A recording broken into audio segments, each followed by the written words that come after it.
even though he aspires to be a dictator, right? But it's a way of winning the people's support. That's a tool for him in his struggle with other aristocrats. The dictator of populist goals. Yes. So, but he gets, When convenient. Other times he played to the aristocracy. and when he gets assassinated, another civil war explodes. That's an interesting moment because all these things have been leading up to Caesar, and it really is a chain. So it starts with this guy, Marius, who was one of the first to start making armies loyal to him rather than to the state. That's a step in the wrong direction, right? The army should be loyal to the state, not to an individual general. They should look for him to report. Marius kind of breaks that, makes a precedent. One of his proteges is a guy named Sulla. Sulla comes along, and he ends up marching on Rome with his army and taking it over. And he says, well, I'm just doing it for the good of the state. But that's another precedent. Now you had someone attacking their own capital city, even if they say they're doing it for the right reasons. Then Pompey comes along, and Pompey brings all kinds of things. He starts holding offices when he's too young to do so. He raises personal armies from some wealth. He disobeys commands. He manipulates commands. There's all kinds of stuff. But at the end, he sides with the Senate. And finally, Caesar comes along, and Caesar just shamelessly, no, it's about me. I'm going to push it, and he is the one who wins a civil war against the state and Pompey. Takes over Rome and says, now I'm going to be dictator. And dictator is a traditional office of the Roman state. The dictators are limited to no more than 6 months of power. But Caesar says, well, I'll be dictator for life. Of course, he's king. He gets killed for it. So, he had taken over the state as one man, but he couldn't solve the problem. How do you rule Rome as one person and not get killed for looking like a king? That's the dilemma, the riddle that Caesar leaves behind. He did it. He seized power as one guy, and how do you stay alive? How do you come up with something that would accept? Caesar did some other things which were bad. He was arrogant. He didn't even pretend that the Senate were his equals. He just kind of, railroaded them around to respect them. He named a month after himself, July, Julius. He did egotistical things. So that pissed people off. They didn't like it. And when Caesar dies, it's this interesting moment. The Republic's sort of dead by then. You're going to have a hard time reviving it because you've broken too many things. But there's a power vacuum now. Caesar's gone. What's going to happen next? And you have a whole group of people who want to be the next Caesar. So the most obvious is Mark Antony, who is Caesar's right-hand man. He's lieutenant. He's a very good general. He's very charismatic. Everybody kind of expects Mark Antony to become the next Caesar. But there's also another of Caesar's lieutenants, a guy named Lepidus, or like Antony, but not quite as great as him. There's the Senate itself, which wants to reassert its power, kind of become the dominant force. And there's the assassins who killed Caesar, led by Brutus and the guy Cassius. They now want to seize control. And finally, there's a really weird dark horse candidate to fill this power vacuum, and that's Julius Caesar's grand nephew, who at the time was a 17-year-old kid named Octavian. Who cares? He's nobody. Absolutely nobody. But when Caesar's will is opened after his death, so posthumously dead, in his will, Caesar posthumously, this is a little weird, posthumously adopts Octavian as his son. Now again, who cares? Antony gets the trees, Antony gets the money, the other people get everything. What does Octavian get? He gets to now rename himself Gaius Julius Caesar Octavianus. Who cares? Well, around the Mediterranean, there's about 12 legions full of hardened soldiers who are just kind of used to following a guy named Gaius Julius Caesar.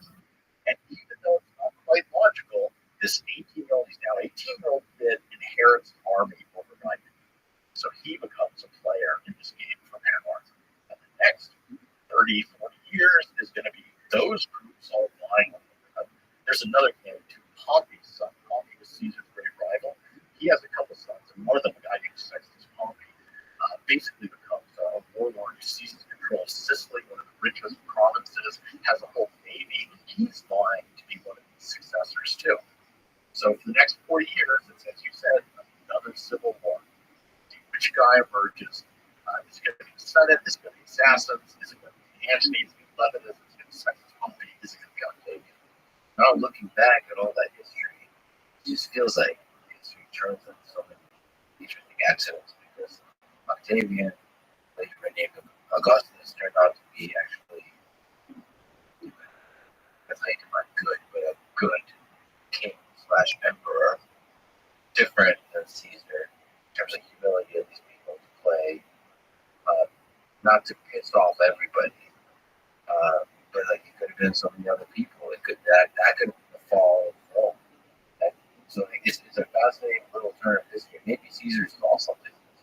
It's not an accident. Yeah, Caesar clearly did see something. And Octavian, to cut to the end, is the one who emerges from all that as the victor. Talk about how he does it. But he's the one who sort of ends up in the same position as Caesar. It takes him 30 years, but he defeats all the foes. He whole guy. He now faces Caesar. How do you rule this one guy and not get killed? And Octavian's, what makes him stand out, what makes him fascinating, is less than a general. Because Derek general, he lost, was just casually commanded. But what he is he's politically savvy, and he's very good at what today we would call manipulation of your public image and propaganda. So he basically defeats Mark Antony partially by waging a propaganda war against him. Antony starts out as a legitimate rival, and there are two Romans vying for power. At the end of this war, propaganda, Octavian has managed to portray him as a foreign aggressor allied with an enemy king or queen, in this case Cleopatra, and who is an official enemy of the Roman state, and that's all propaganda. So he takes what's a civil war and makes it look like a war against a foreign enemy. And when Octavian becomes the sole ruler, he looks at what Caesar did wrong, and he very carefully avoids the same mistakes. So the first thing is just how he looks his life. He's very modest. He lives in an ordinary house like other aristocrats. He wears just a plain toga, nothing fancy. He's respectful to the Senate. He treats them with respect. He eats simple foods. I mean, he's someone who cared about the reality of power, not the external trappings. Clearly, there's some rulers who go, I want to dress in fancy clothes. I want to be surrounded by gold, everything. This is what makes me feel good. Octavian's the opposite. He doesn't care about any of that. He wants real people. And then the other thing is, how is he going to rule Rome? His solution to this is brilliant. He basically pretends to resign from all his public offices. Not pretend, he does. He holds no official office. What he does is he manipulates so that the Roman Senate votes him the powers of the key Roman offices, but not the office itself. So the highest office in the Roman state is the consul. Consuls have the power to command armies, do all sorts of things, run meetings for the Senate. Octavian gets voted the powers of a consul, so he can command armies, control this, but he's not one of the two consuls elected for every year. So he's just kind of floating or drifting off to the side of the Roman government. He gets the power of a tribune, which has all sorts of powers.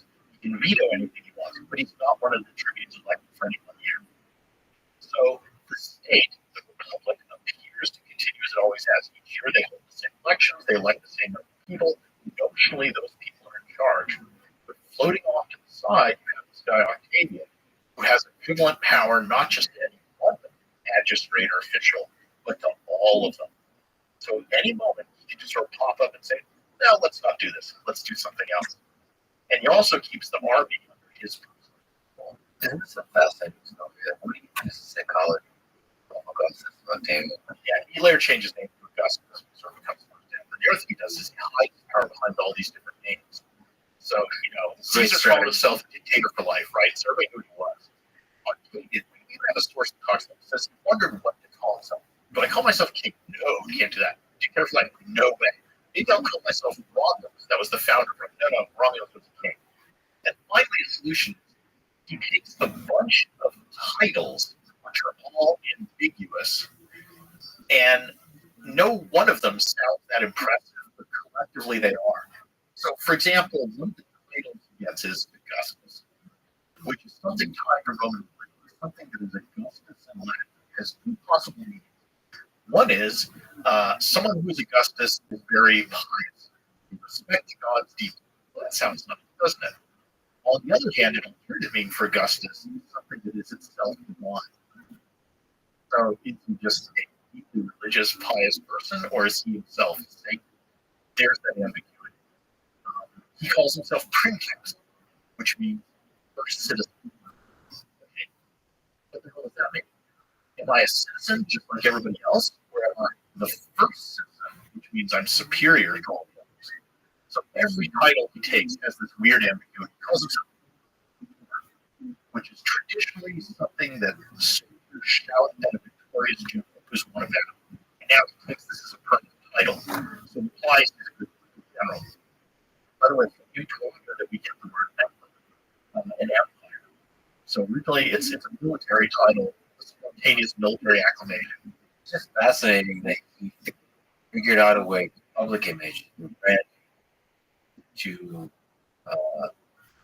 gain power, maintain power, and to pacify the boiling turmoil that led to the civil war. Well, two things I think work in his favor as well. One is he brings peace and stability. So by this point, the Romans have experienced 100 years almost of civil war and chaos. So at that point, your family, maybe you have family members die in these wars, and they're described, your properties are confiscated, who knows? And here's a guy who brings peace and stability and doesn't seem oppressive or cruel. So you're like, okay, fine. I don't care. Maybe he's killed the Republic, but at least we're not dying in the streets anymore. So that's a big thing. Secondly, even though Augustus always seemed kind of sickly, his constitution, he lives forever. He rules for like 50 years. And by the time he dies, there's no one literally almost left alive who can remember the Republic. So at that point, by the time he dies, he seems consistently out. Another just fascinating accident in history. As we talked about with Alexander the Great, who knows he lived for years. Is that if over time people that continue to think die off, and then their sons come into power, that could be a very different story. But that's a good debate. You mentioned Cleopatra. Go back to that. What role did she play? Another fascinating thing. Cleopatra, he was a direct descendant of one of Alexander the Great's generals, Ptolemy. When Alexander's empire was broken up, Ptolemy, this general, had seized control of Egypt, made it his kingdom. And she, 10 generations later, was a descendant of this Macedonian general.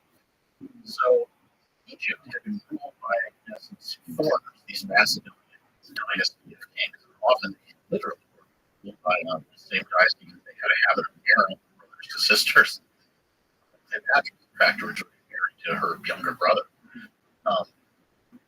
But despite that, she seems to have intensely identified with Egypt.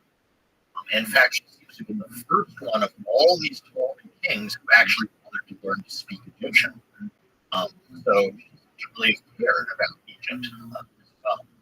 And she was really very smart, very clever.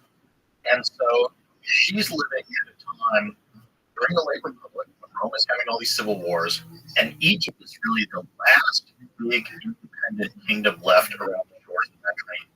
Everything else is conquered by Rome. She is in this very precarious position. She wants to maintain independence, but Rome is this juggernaut that's rolling over everything. And she ends up meeting Julius Caesar when Caesar comes to Egypt chasing Pompey, his great rival. After he defeats Pompey, Pompey runs to Egypt thinking he'll find sanctuary there, and the Egyptians kill him and chop off his head. And when Caesar lands, they hand it to him and say, "Here, present." And she, of course, famously has a kind of a love affair with Caesar. Was that a genuine love, or was she just sort of, using this as a way to try and keep Egypt independent status? We don't know. After she does have some kids with Caesar, assassinated, and Roman was having another civil war between Octavian and Mark Antony. Mark Antony has made himself an easy Cleopatra, and he has a big love affair. And this one seems pretty genuine. Antony and Cleopatra, there's a lot of stories about them kind of working together. They like to sort of cosplay and dress up as someone. So Cleopatra would dress up as the goddess Isis, and Antony would dress up as the god Dionysus, like her skin, and have these big parties and stuff. And they end up together fighting against Octavian. And in the end, they're defeated by Octavian. And Antony commits suicide.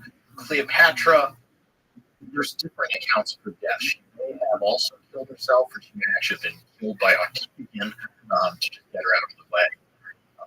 But she's an interesting figure because she's really a very smart woman who managed to keep Egypt alive as an independent state. She seemed to have actually cared about Egypt, identified with it, and succeeded at a time with all these famous people, in being able to move and shake her force in events. I mean, she's probably one of the most influential women in history.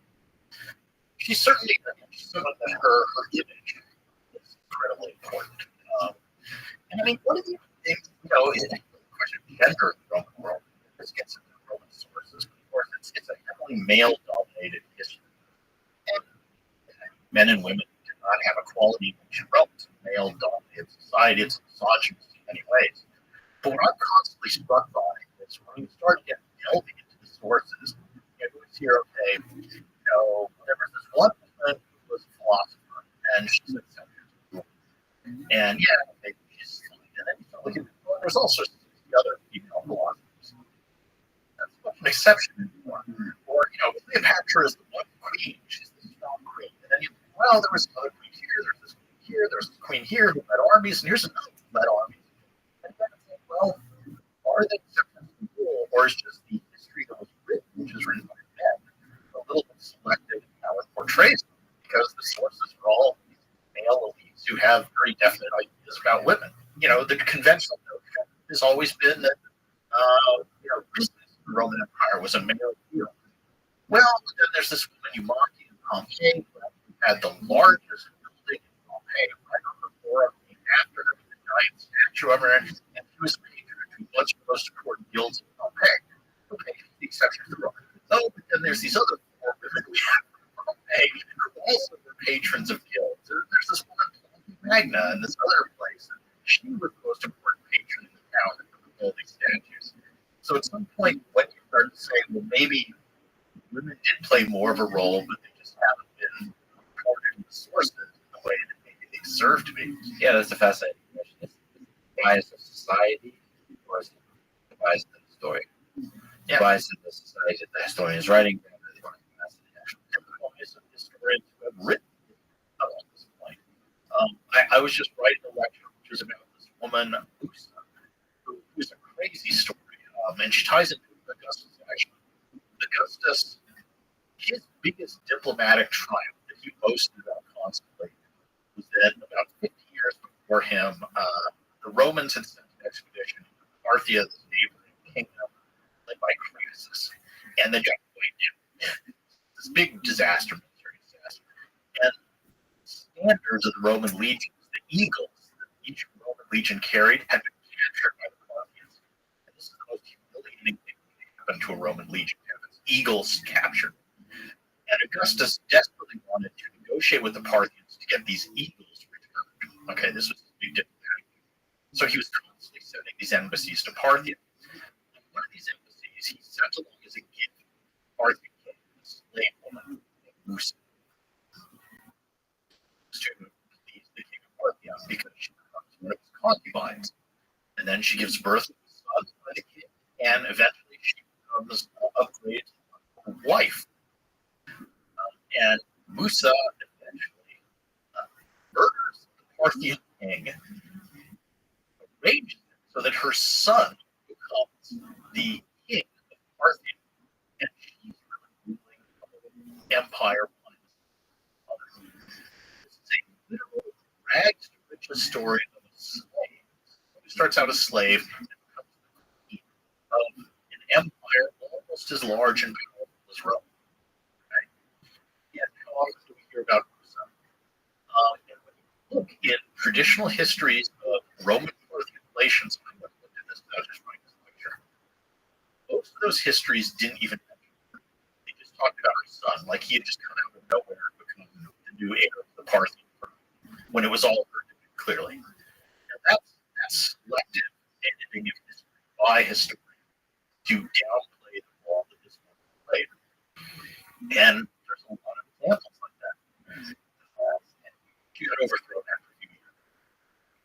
You know, then. But it's a really interesting figure. Oh, and by the way, Augustus did negotiate the return of the Parthians and got them back.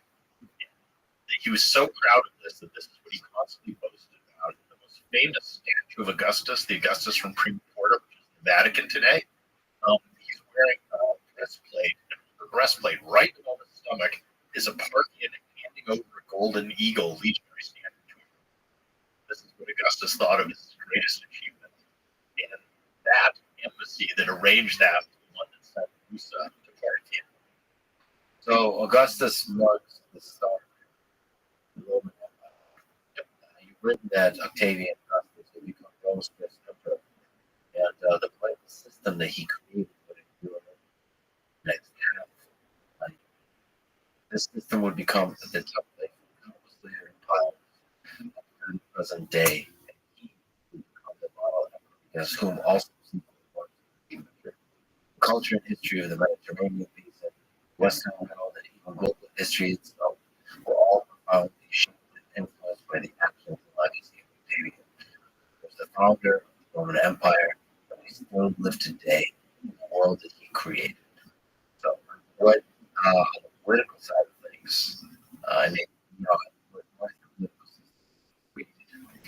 Well, I think Octavian/Augustus is the guy who's one of the most influential people in history because he did found the Roman Empire. He's the one who oversaw the transition from the Republic to Empire, and he sets the template with every future emperor.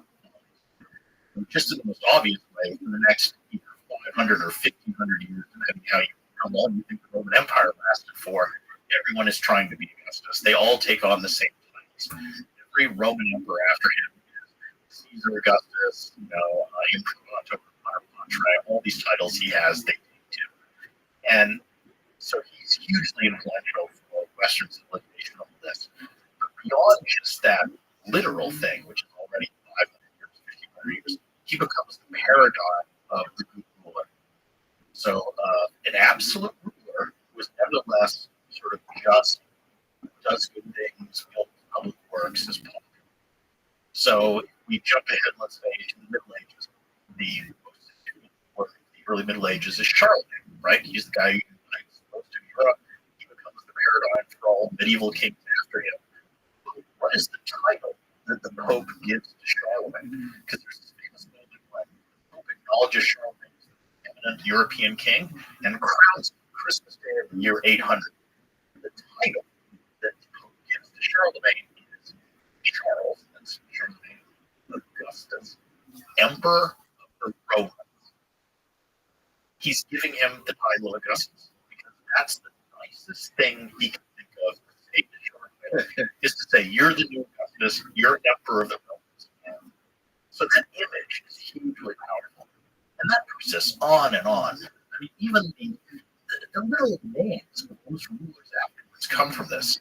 In Russia, the czars are Caesars. That's where czar comes from. Prince comes from princeps, first citizen, one of the titles. Emperor comes from imperator, one of the titles of Augustus. Napoleon becomes emperor. What does he call himself? First consul, which is like princeps. And then he calls himself emperor. Everybody wants to be this kind of ruler, so he's the paradigm of this for the rest of history. And you can see that as both a positive and a negative legacy. It's kind of like Alexander.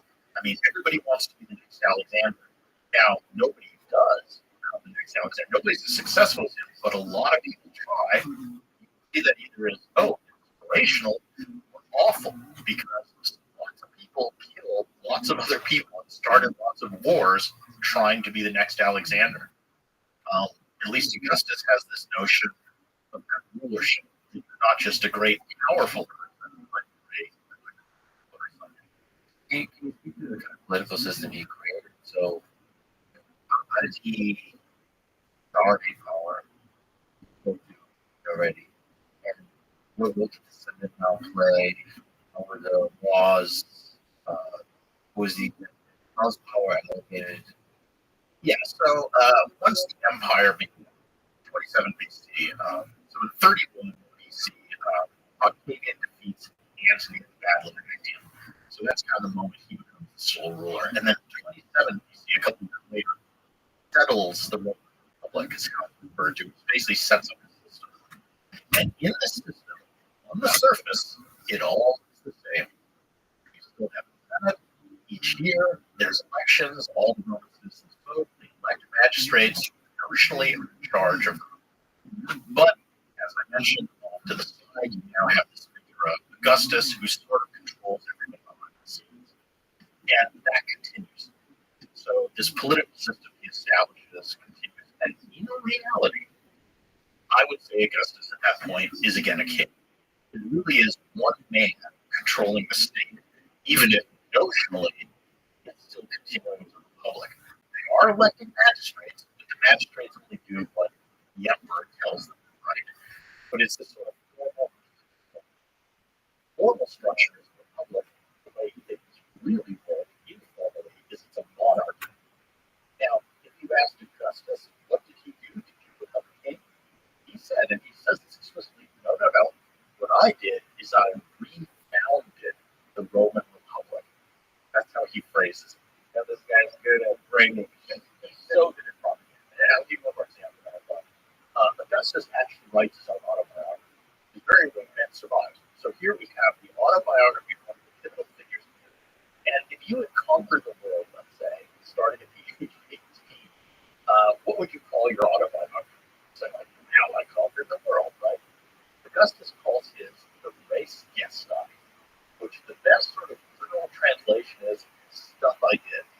I mean, it's the most modest title for someone who could have given the most grandiose title. And the first line of it is, at the age of 18, when the liberty of the republic was oppressed by a faction, I defended it. Now, the way I might phrase that sentence is, at the age of 18, I fought a civil war against another Roman and conquered the Roman state. Because he defended the liberty of the republic when it was oppressed by the tyranny of a faction. That's propaganda. And it works. It is propaganda, but is there a degree to which he also lived it? That kind of humility, establishing that humility as a standard of make up monopolies. So it's not like a literal direct balance of power, but it's sort of a cultural balance of power where the emperor is not supposed to be a bully and a dictator. I would really like to know what Romans of his time thought. Like, if you were alive at that moment, would you honestly believe, oh, okay, we've got this guy Augustus, he's brought peace, he's just kind of keeping in charge for a while till things settle down, we just had 100 years of civil war, I think we still have a republic. Or would you say, yeah, we have a king now? And I don't know what the answer to that is. We'll tell you that it takes 200 years before we have the first Roman source that bluntly calls Augustus a king. So 200 years. It takes the Romans 200 years to admit to themselves, and that's a guy who comes along 200 years later and says, "Hey, Augustus looks like a king. He acts like a king. Let's just call him king because he has every aspect of a king except the paltry title." Maybe I'm buying propaganda. Maybe I'm a cynical for humility, but I suspect that the grand was behind it. And I also suspect there is such a thing as good kings, right? There's kings that understand the downside, the dark side of absolute power, and can wield that power. And to give sort of both sides here, Augustus wasn't all nice. I mean, there were moments when he was extremely cool. So early in his career, when he's still fighting for power, where he goes all in on prescription, is where he and Antony and other people basically post lists of their enemies and say it's legal for anyone to kill these people. And so hundreds are massacred there. Cicero, the great orator, is prescribed and killed. There's moments when he's really cruel, but the slave, once gets him angry, he has him tortured in a particularly sort of cruel manner. So, I mean, on the one hand, he has this clemency. On the other hand, he can be really hard on this carnage. I think he's a very calculating person. Yeah. So the thing I would love to know is what he actually like. Yes, yes. I mean, that to me is one of those. You're writing for a person to earlier. I want to know what the real Augustus was, what he really thought he was doing, because he's an enigma. And he has this great moment when he dies, right? What's his dying line on his deathbed? He says, "If I played my part well, dismiss me from the stage." So he's seen himself as an actor. His whole life was acting this role, which is again all that manipulation and public image. He's brilliant at that. Who's the real guy? What was behind that image? By the way, talk about brutality. A few places that there's a lot of brutality going on at the time. Caesar killing very large numbers of people. I mean, these are his campaigns all are interesting because for a long time they were held up as genius general. And another way to view it is he provoked, and he truly provoked a war with people who were not that interested in fighting Rome, and just repeatedly attacked different tribes for the sole purpose of building up career, his prestige, his status, gaining territory, making himself wealthier. And he basically conquers all of modern France, Belgium, and Switzerland. So this is a big chunk of Europe gets conquered. Hundreds of thousands of people killed, hundreds of thousands of people enslaved to further one guy's career. But if we wanted, I'd call Caesar a war criminal. I don't think that would be unfair. On the other hand, some people see him as a great hero. I mean, to talk about history and its reception, it's quite interesting to see how Caesar has been viewed by different generations. So at different points in time, the sort of, received wisdom received very different.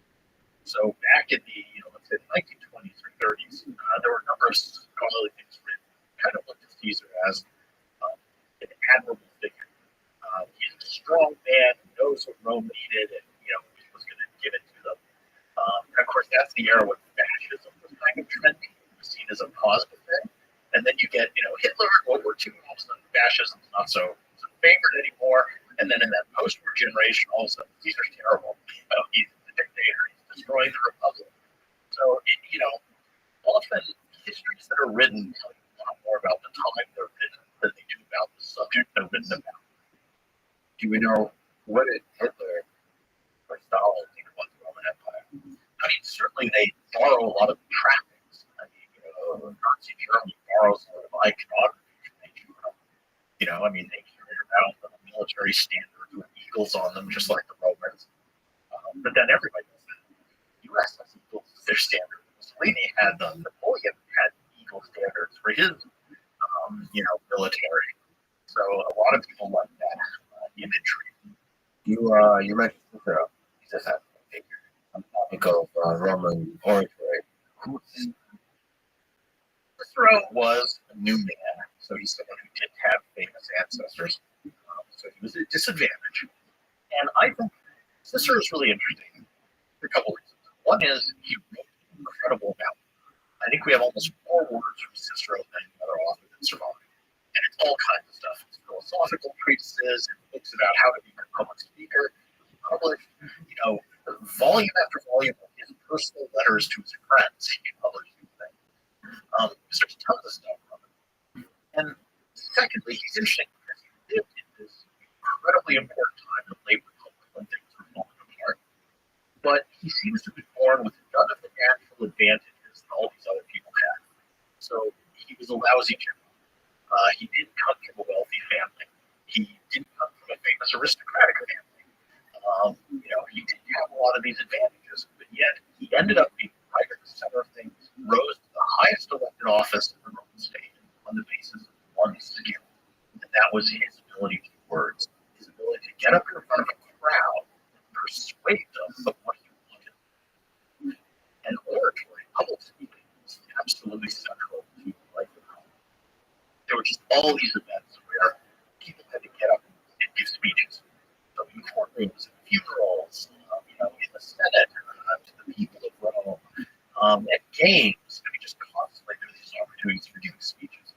So if you were good at this, that was a huge advantage in your political career. And Cicero was the best. He was arguably the best public speaker of all time. Like, he lived right in this era, and he relayed that skill with words into this very successful career. He was one of the guys involved with all this stuff with Caesar and Pompey and all the other things going on, Octavian, Morganton. And you're right. It's fascinating. It's fascinating when the echoes of people from the distant past are seen today. The same stuff you see today. Just like some of the beautiful stuff that you're talking about, but the tricks, let's say the shady stuff you see in politics. So many of the rhetorical tricks you wrote, such as much like an exaggeration by association and homonym attacks, name calling, fear-mongering, us stand by, so on and so forth. So I'm guessing it worked, given still have those events. Yeah, one of the things Cicero did is he wrote at least 3 of these sort of handbooks on how to be a good public speaker. So we know a lot about that. We have his own speeches that survive, and then we have later people after Cicero who wrote about Cicero. We know a lot about what he did. And the key to Cicero's whole enterprise about persuading an audience, let's say either the speech to the people or the courtroom, is Cicero believed that people are fundamentally ruled by emotion. So if you can touch their emotions, all sorts of other things become less important. If you can get the jury emotionally worked up and fear, anger are particularly powerful there, then the facts might not matter, the truth might not matter, evidence might not matter, reason might not matter. Emotion is the key to everything. So Cicero used what I would arguably call a lot of tricks to get his audiences emotionally riled up. And you can just go through these and all the stuff you were saying, name calling, mudslinging, us versus them arguments, attacks. Incredibly sophisticated. All the stuff that we think of today is very sophisticated techniques for propaganda and persuasion. It's not new. People aren't coming up with that much that's new outside the realm of technology. Human nature is the same. Cicero understood human psychology. He knew how to play on people, knew how to play on their emotions. And he would do just hilarious, but they're sort of depressingly hilarious things. Like, he thought it's important to use props. So he said, people are visual. They won't respond emotionally to visual things in a way that just words won't work. So he says, an orator is just like an actor. And like an actor, he has to prepare his stage and use props and things as visual cues to stir up the audience. So, for example, once he was defending a man in a court case who just had a new baby, and Cicero literally delivered the defense oration of this guy while cradling his newborn son in his arms. Little baby jury, how could you find him guilty and leave this cute baby without her father to take care of him?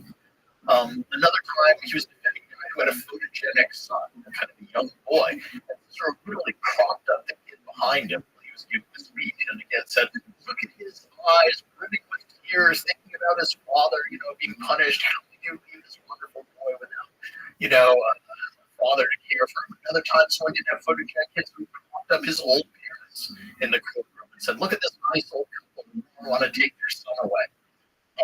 That kind of stuff. It's manipulative.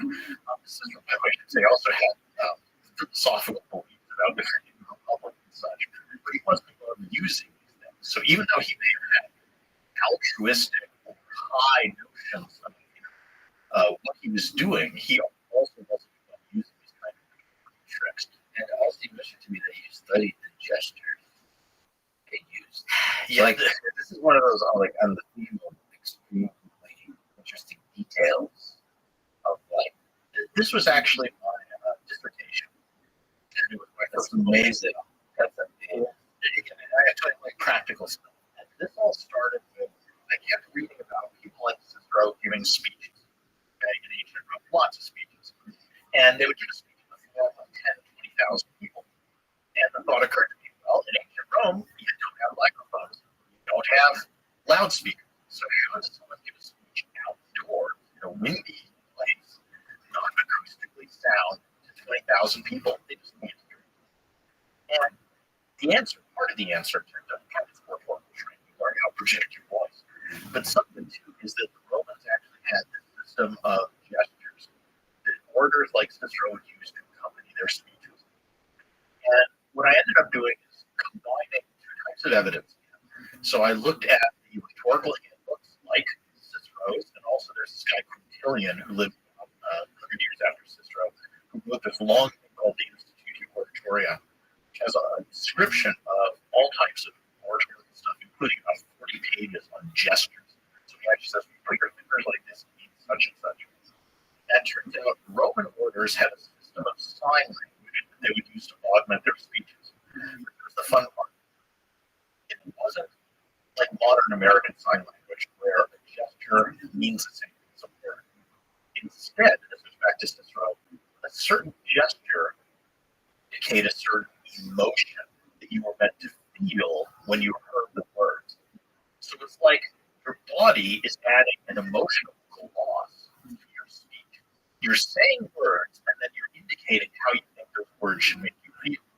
Even more fun, the Romans believed that if I make certain hand gestures, you will almost involuntarily feel certain emotions. So if you're skilled, you can manipulate your audience by playing on their emotions.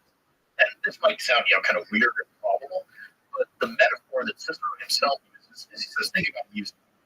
Everybody knows that certain musical tones make you feel a certain way. So, think of movies today, horror movie, they're going to play strident kids music in a romantic scene. You're going to have strings, and it'll make you feel a certain way. When you hear the Jaws theme, you feel tense, right? Cicero said the orator's body is like a lyre. A lyre is a musical instrument, and you have to learn to play on your own body as a musical instrument to affect the emotions of your audience. I think he might be onto something, especially given how central focus was in Roman culture. And a lot of the Roman oratorical gestures, like I could probably do some, and you could probably guess what emotion they're meant to be. So, for example, there's one where like you hold up your hands to the side and kind of push like this. So this is the gesture, and what that means is kind of mild aversion. I don't like something. Now, if I couple this with turning my face to the side, that. So pushing off to one side, turning my face away, it's a strong aversion. If I clench my fist and press it to my chest, that's anger or grief. If I slap my thigh, again, that's an indication of anger. So a lot of these make sense. They're kind of musical gestures. Now, some are really weird and artificial. I think one of my favorite of these is if you hold your hand open and then curl the fingers in one by one and flip it out. So that sort of thing.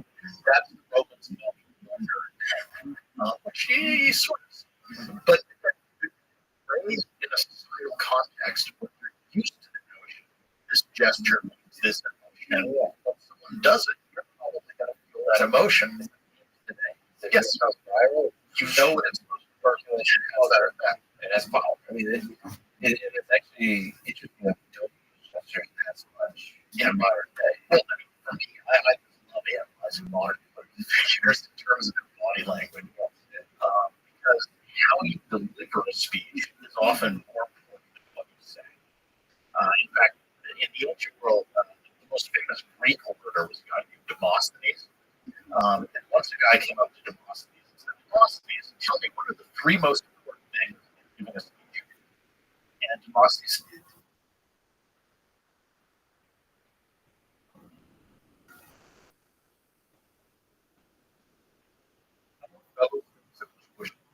I just want to one you're 75 when a great scholar named another remarkable scholar from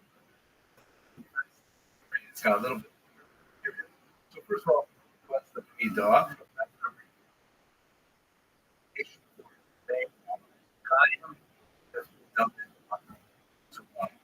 Was incredibly scholar. Year 724 to 1806.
iPhone 16 Pro actually better than the 16. First upgrade to the Pro models is slightly larger displays at 6.3, and this one is 6.9. Where the base models offer this 6.1 inch size and a larger 6.7%. The Pro models also come with much thicker bezels, 120 Hz displays, and if ever use your phone at night, it's all the way down to 1 day of brightness. And the second major change on the Pro models is everything to do with the camera. You have a much larger main sensor on the Pro models with 48 megapixel ultra-wide camera and this 5 times telephoto camera. Where the iPhone 16 Pro also gets this flashlight really doesn't. 16, you can adjust the brightness. There's also the LiDAR scanner to help out with portraits with all the key features like the capture button and animal portraits are coming to both models. The iPhone 16 Pro actually better than the 16. First upgrade for the Pro model is the slightly larger display than 6.3, and this one is 6.9. For the base models offer 6.1 inch size and a larger 6.9. The Pro models also come with much bigger bezels, 120 Hz displays, and if you ever use your phone at night, you can go all the way down to 1 day of brightness. The second major change in the Pro models is everything to do with the camera. There's a much larger main sensor for the Pro models with 48 megapixel ultra-wide camera and this 5 times telephoto camera. The iPhone 16 doesn't even have this telephoto. The Pro also gets this purple flashlight where you can adjust the beam size and the brightness. Where on the base 16, you can adjust the brightness. There's also the LiDAR scanner to come up with portraits, but all the key features like the capture button and animal intelligence are coming to both models. The iPhone 16 Pro actually better than the 16. First upgrade to the Pro model will be slightly larger display at 6.3, and this one which is 6.9 inch. Where the base models offer this 6.1 inch size and a larger 6.7 inch size. Also come with much larger bezels, 120 Hz displays, and if you ever use your phone at night, you can all the way down to 1 nit of brightness. The second major change on the Pro models is everything to do with the camera. You have a much larger main sensor on the Pro models, 48 megapixel ultra-wide camera, and this 5 times telephoto camera. For the iPhone 16 Pro, not a telephoto. The 16 Pro also gets this purple flashlight where you can adjust the beam size and the brightness. Where on the base 16, you can only adjust the brightness. There's also the LiDAR scanner to help out with portraits with all the key features like the capture button and animal intelligence are coming to both models. The iPhone 16 Pro actually better than the 16. First upgrade to the Pro models would be slightly larger display than 6.3, and this one which is 6.9 inch. Where the base models offer this 6 inch size and a larger 6.9 inch. The Pro models also come with much larger bezels, 120 Hz displays, and if you ever use your phone at night, this can go all the way down to 1 nit of brightness. And the second major change in the Pro models is everything to do with every much larger main sensor on the Pro models. And this 5 times telephoto camera, where the iPhone 16 doesn't even have a telephoto. The 16 Pro also gets this really cool flashlight where you can adjust the beam size and the brightness. Where the base 16 you can only adjust the brightness. There's also the LiDAR scanner to keep up with portraits with all the key features like the capture button and animal intelligence are coming to both models. Is the iPhone 16 Pro actually better than the 16? The first upgrade to the Pro models is these slightly larger displays at 6.3, and this one is 6.9 inch. And the base models offer this 6.1 inch size and a larger 6.7 inch size. The Pro models also come with much bigger bezels, 120 Hz displays, and if you ever use your phone at night, it's all the way down to 1 nit of brightness. And the second major change in the Pro models is everything to do with the camera. There's a much larger main sensor on the Pro models with 48 megapixel ultra-wide camera, and this 5 times telephoto camera, where the iPhone 16 doesn't even have a telephoto. The 16 Pro also gets this really cool flashlight where you can adjust the beam size and the brightness. On the base 16, you can only adjust the brightness. There's also the LiDAR scanner to help out with portraits, but all the key features like the capture button and animal intelligence are coming to both models. Pro models be slightly larger displays at 6, and this one is 6.9. The base models offer size and larger 6.9 inch. The Pro models also come with much larger bezels, 120 Hz displays, and if you use your phone at night, it's all the way down to 1 nit of brightness. Second major change is much larger main sensor models with 48 megapixel ultra-wide camera, and this one.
This is the first in a series of very short reviews that looks at the question, what is a synagogue? First topic is place, right? Where does this term synagogue come from? And it means basically to gather together. That's the translation of the Hebrew term, Knesset, literally, a house of enemies, meaning a place where many people come in to gather together. This is one of the great gifts of the Jewish people to the broader world, because this institution of the synagogue, which really began with the Jews, was later widely imitated, in particular by Christianity and Islam, so that if you go not only to your local neighborhood synagogue on Saturday morning, but if you go to a mosque on Friday or a church on Sunday, you are really going to an institution based on an early Jewish innovation. A synagogue is distinct from the temple, right? In ancient Jewish history, we have the central location of worship, the Beit HaMikdash, a permanent settlement of the temporary traveling tabernacle that's described in the Torah. That was called the Mishkan. And during the ancient period, all other kind of sacrificial altars that may have been set up by individual families throughout the land of Israel were out as this central worship was established. The synagogue is quite different. The synagogue is not trying to compete with the temple. The synagogue is kind of like, we're too far away from the temple and we still have a desire to express our need for closeness to God, and we need some kind of place to do that. When did this beautiful institution start? Well, according to the Midrash, the Yom before this institution is ascribed all the way back to Moses. We see this argument also mentioned in the first century history of Josephus, and even in Christian sources, there's an attribution of this institution to Moses. There's a lot of interesting literary suggestions that the institution of the synagogue was widespread by the 6th century before the Common Era, when the land of Israel was conquered by the Babylonians, and many of the Jewish population were exiled all the way back to Babylonia, and they set up some kind of houses of worship that they're there long before their far off home in the land of Israel. We see this referred to in the book of Ezekiel, chapter 11, verse 16, in which God says through the prophet, I will be for them as a little sanctuary in the countries where they are come. Right? A small sanctuary. And this certainly is absolutely the idea of what a synagogue should be. There are interesting passages in the Talmud that talk about ancient synagogues from this period, in particular called Shafayati, which was built in part by pulling together some of the wooden bricks from the first temple itself, brought to Babylonia and used in the construction of another temple. And so the idea is that synagogues today is some little part of the temple itself. It's not hard to imagine why synagogue would be especially associated with diaspora. The great distances that often separate the diaspora communities from the center of Jerusalem meant that Jews wanted an outlet to express their desire to be closer to God. And so creating a special location that is designated as a place of sanctity, that's making a lot of sense. So we see synagogues popping up all over the diaspora. And over the course of these series of videos, I hope to show you some of them. For gorgeous examples of synagogue architecture where Jews focus their thoughts and express them in a concrete manner to allow this function to take place. It's true that other functions were layered on top of the synagogue, but the central function was certainly one of training. So thank you very much for watching that. Here's a brief message from my rabbi, Rabbi Yenko Trump. To hear that incredible perspective from Dr. Abramson about what means the centrality of the synagogue Jewish life throughout the ages, and join us to celebrate our shul, Young Israel Lawrence Synagogue. We celebrate two very special couples, Dr. Abramson and Ivana, together with a young couple having a gift on February 12, 2022. As we celebrate this special people in a special event.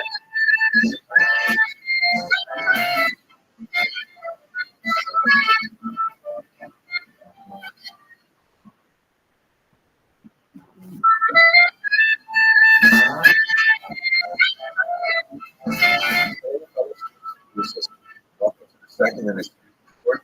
Those that I prepare to commemorate my synagogue, Lawrence and to promote our upcoming activity.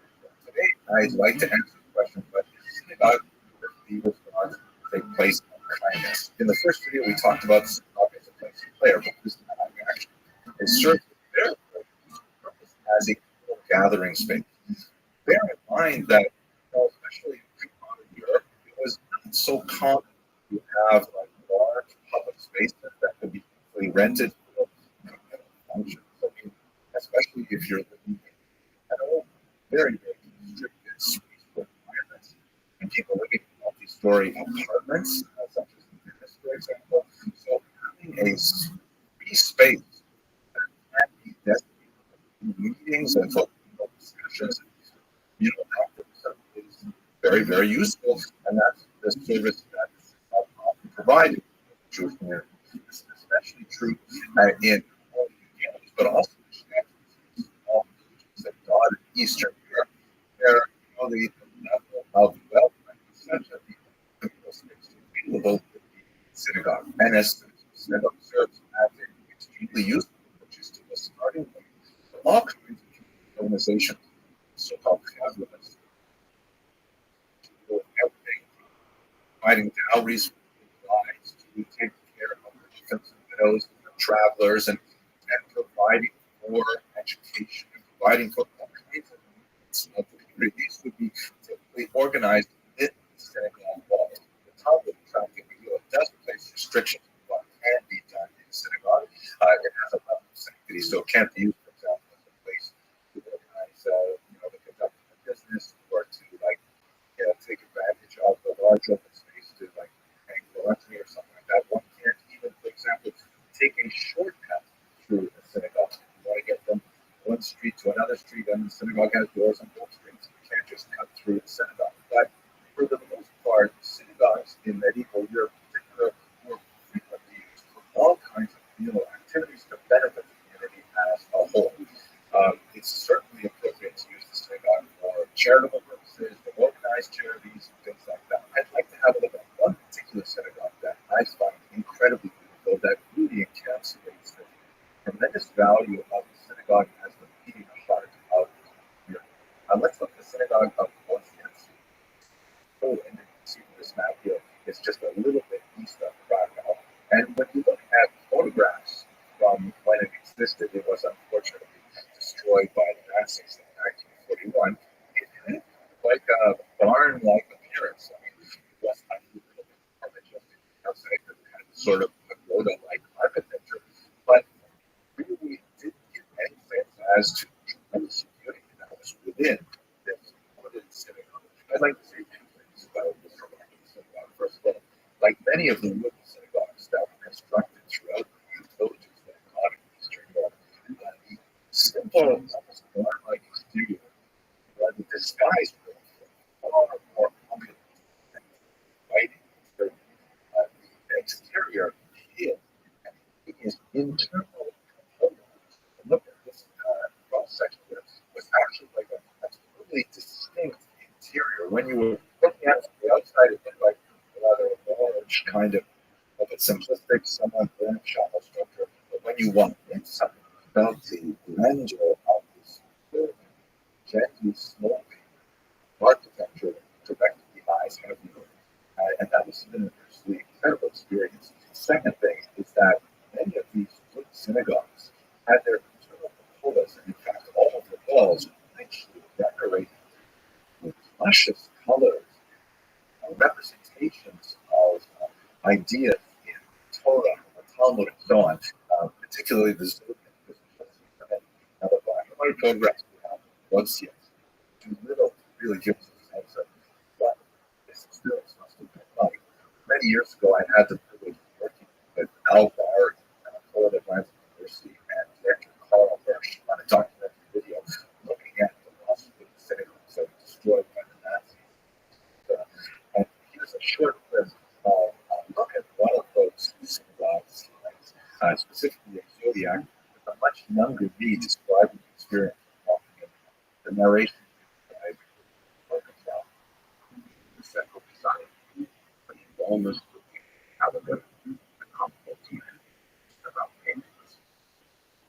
When I walk into the synagogue and behold all of the signs of Zodiac, you get a sense of really of the entire tradition of association with various festivals that we celebrate on each of these assemblies.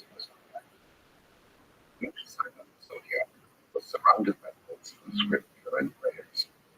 In this picture of the constellation of Shrub, well, or bucket, part of the text leaves from mercy and for news and Israel.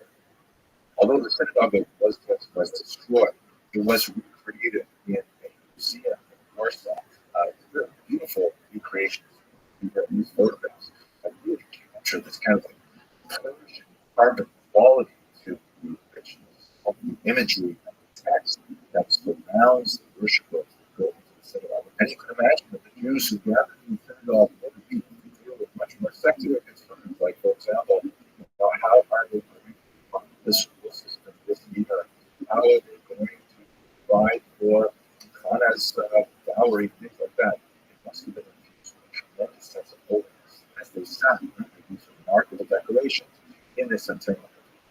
And this is one of the reasons why my wife Ivana and I are so proud to be enthusiastic supporters of the youngest Rothschild centers, because it, with many schools throughout the world, encapsulates the value of testing, of kindness. And although there are multiple dynamics that occur throughout the day, and it is first and foremost inclusive prayer, it really is a tremendous place of testing, where there's a phenomenal amount of community organization that goes on. Food bank that's especially important to my wife and myself, and blood drives, and support for needy members of our communities around us. And Israel is really a phenomenal place. I'm very, very excited. I hope that you will join us at the dinner in February. There's a message from our leadership of both. Alan and I are so honored that the school chose us to be the Young Leadership Awardees at this year's dinner. Please join us if you haven't already signed up. Wednesday, Shabbos, February 12th, 2022. It's going to be a great evening to celebrate our community and our school. The more people there, the better it is. If you haven't made your reservations, there's plenty of time. And if you have, good job.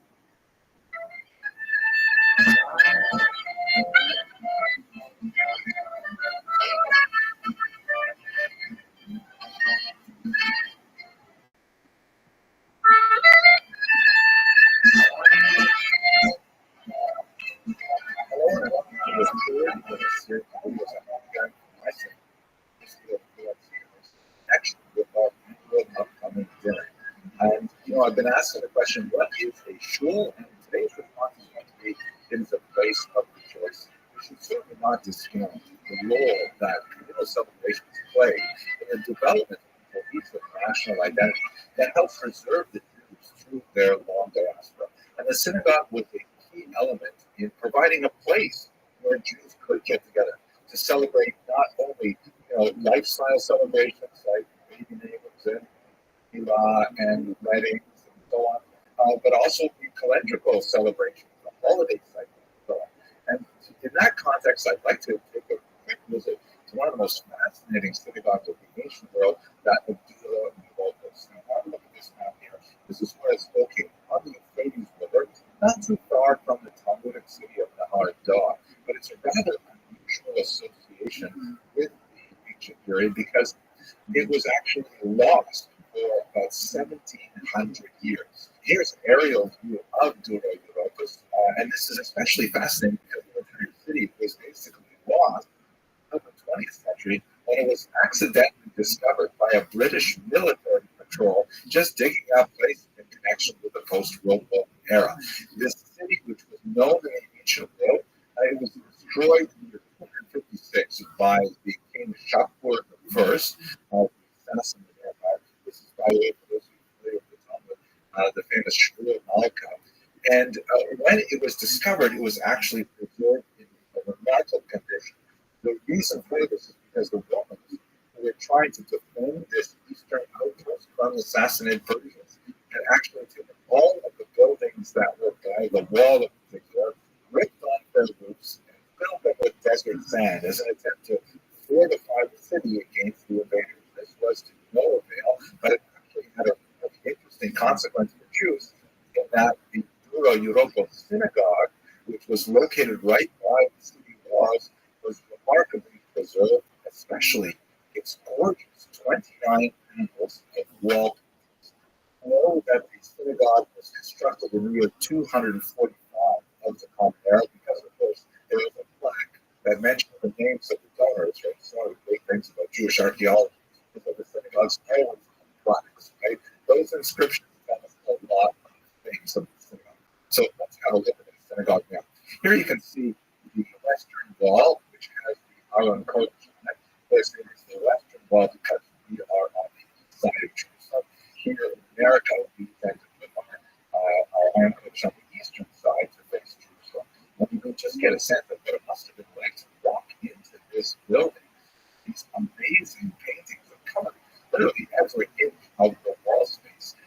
And because the sand was actually preserved for 1,700 years, the light entered in to fade the paintings. Although you can see levels of renovation that for some paintings were painted even some regions. So they're just incredible effervescence and energy in these paintings. Here's a beautiful scene of the temple, and you can see that the figure third from the top right is clearly written in Greek as Aaron, Aaron the priest, and this amazing mural that shows the life of Moses, which also indicates fascinatingly that the Jews of Dura Europos apparently had no compunction about portraying the images of women's faces. Here's a glorious multi-figure representation of the Jews crossing the Red Sea with Moses shown in several figures. You can notice here, by the way, that the artist clearly has, in some cases, there apparently are two distinct artists that are demonstrated here.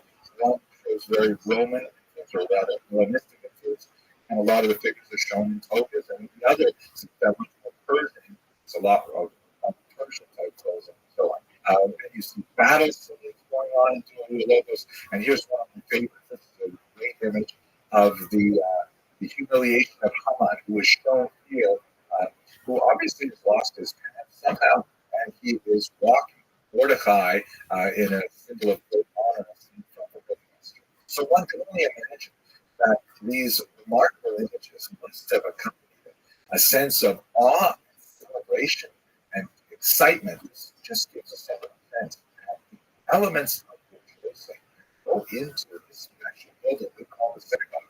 And it is one that I associate very closely with the synagogue in Israel, I really hope that you'll be able to participate in one form or another, hopefully by actually coming in person to our dinner celebration this year.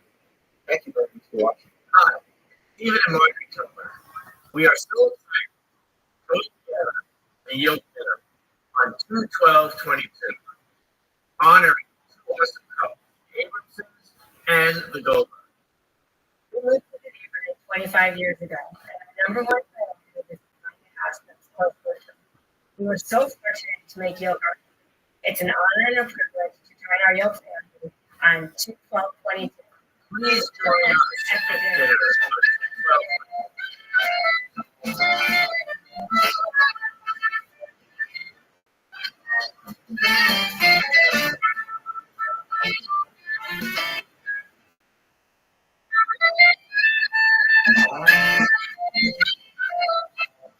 Hello, and welcome to the series of videos looking at the question of what is a synagogue. It is specifically associated with upcoming annual shul synagogue as a place. But I'd like to begin with a small joke. I'll try to make it really quick. But basically, there's this women's group in South Florida, and they put together a lot of money. They raised a lot of funds in order to buy a fighter jet for the Israeli Air Force. Tremendously expensive endeavor. They raised the funds to buy this fighter jet, this F-15 fighter. And they have a big ceremony at Fort Lauderdale Airport where they're all sitting on bleachers, and the pilot there from the IDF, he's about to get into the cockpit for the very first time on his maiden voyage. He salutes everyone on the bleachers, gets up into the cockpit, pulls down the cowling, fires up the engine, racing down the runway, and then he stops.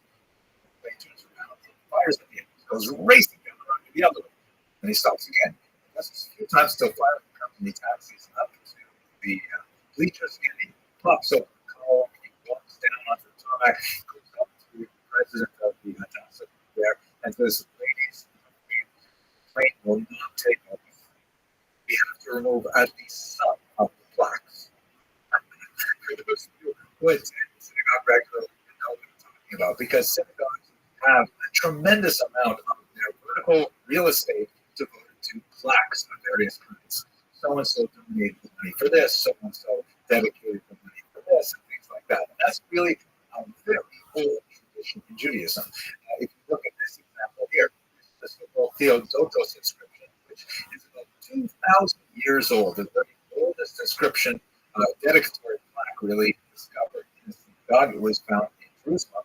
The text reads in Greek, which is significant: Theodotos, son of Venetus, priest and head of the synagogue.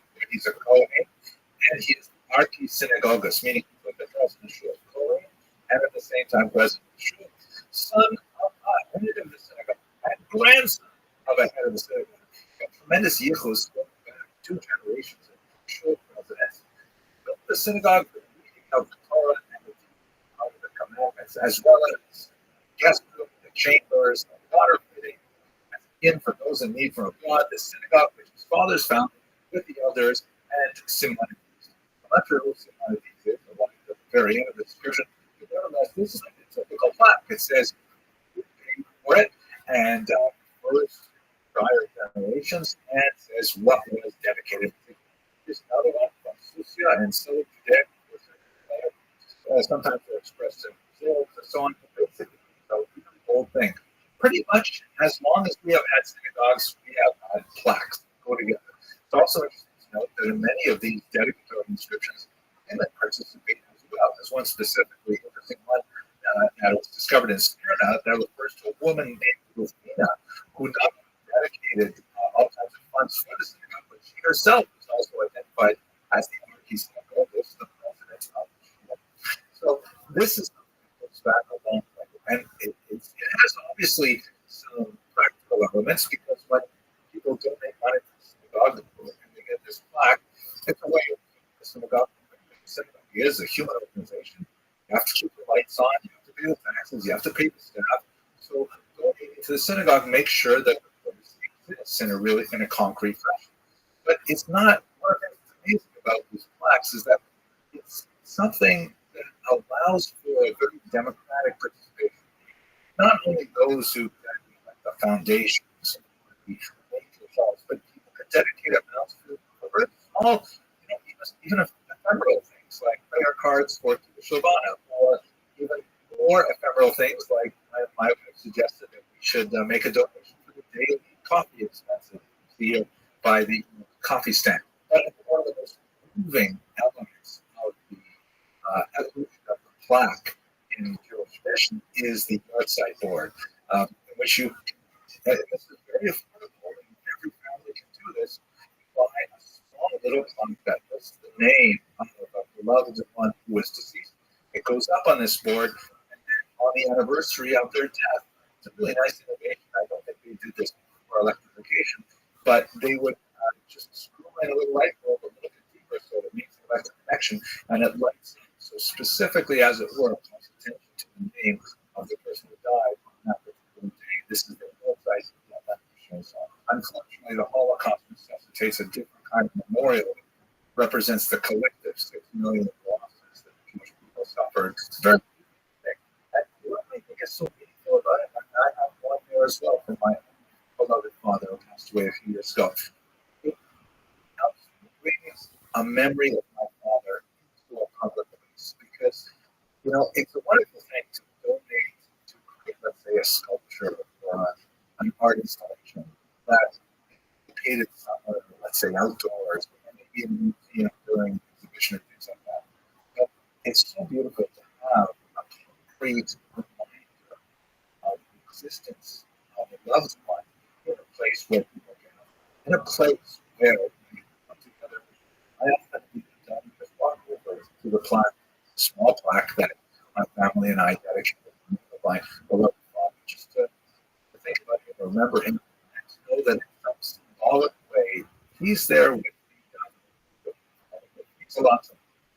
We found this useful, and I really love to see you to dinner. Hope you'll be able to participate.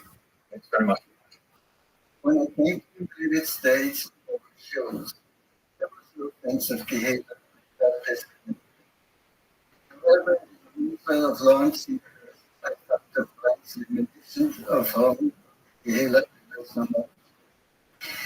And the right to create things with Iran and the Hindu and Alan have three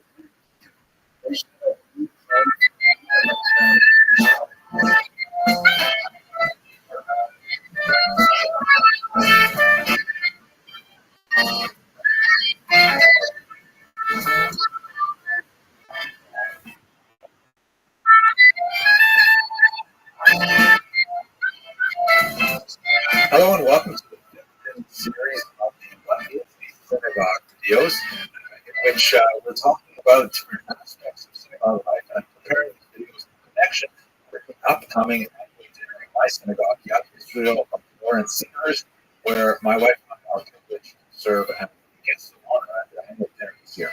So when I think about synagogues, I think so much about how they are places of rebirth, right? It's always a bad idea bet against the resilience of the Jewish people. We see that especially clearly in very unusual synagogue in Belmonte, Portugal. Now, I got to tell you, this is an amazing synagogue for all kinds of reasons. First of all, we should realize that the Jewish community in Belmonte, Portugal, here you can see where it's located. It's kind of inland Portugal. It's not near any major areas. It's quite a remote place, actually. The Jewish community there was basically destroyed in 1997. The mass conversion essentially by the Portuguese authorities is falling on the Spanish Inquisition and the Spanish expulsion, which actually swelled the population of Portugal significantly, and then finally the Portuguese Inquisition, which was even worse than the Spanish Inquisition.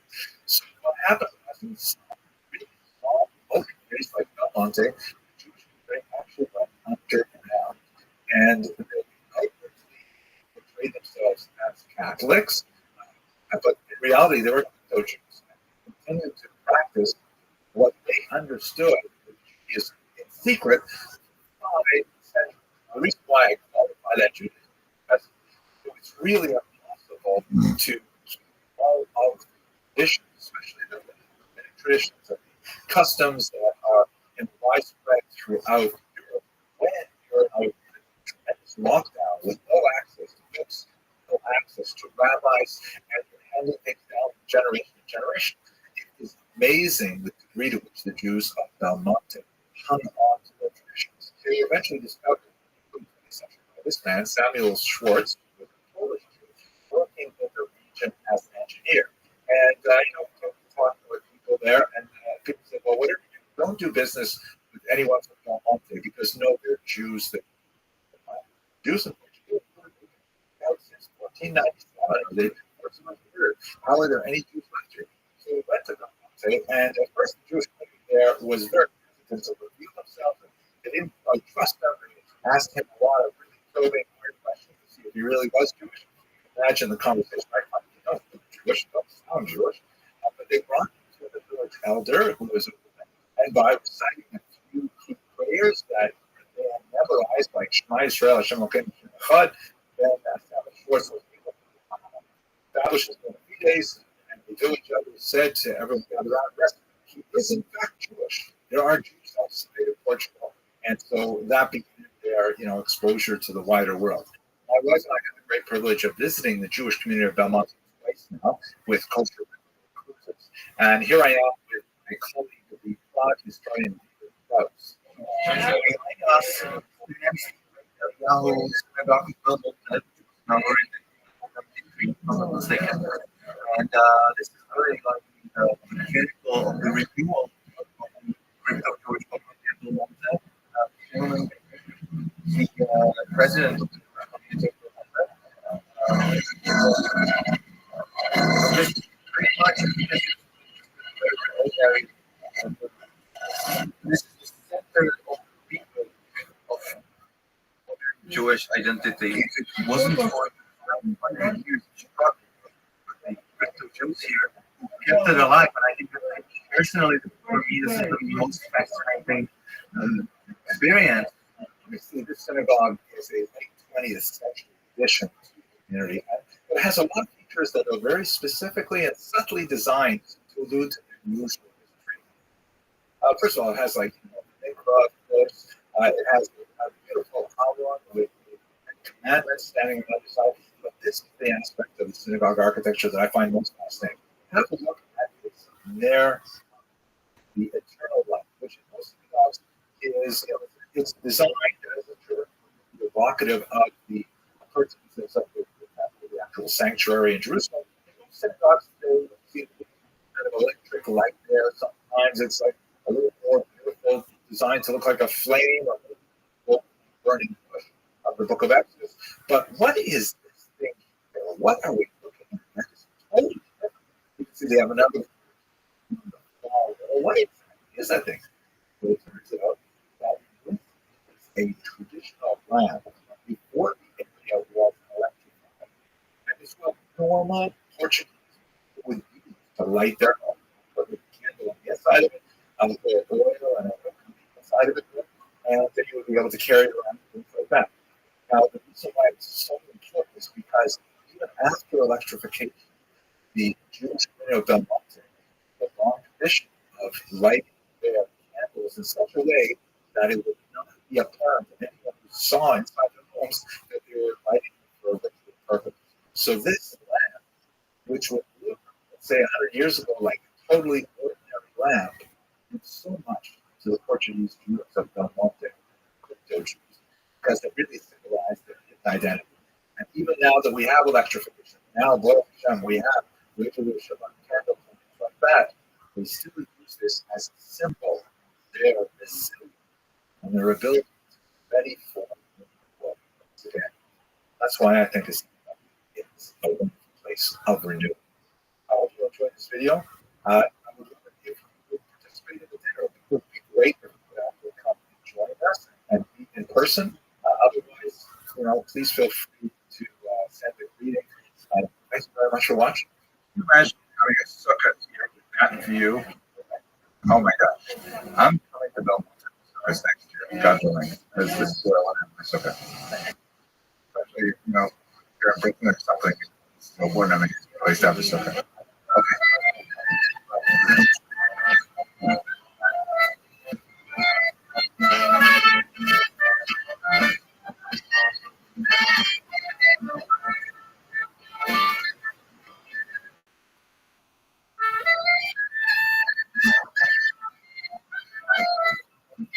Hello, and welcome to the sixth video series in which I ask the question, what is a synagogue? And these videos are prepared to promote the upcoming annual my synagogue, the Young Israel Lawrence University, where my wife and I are very privileged to serve as the guests of.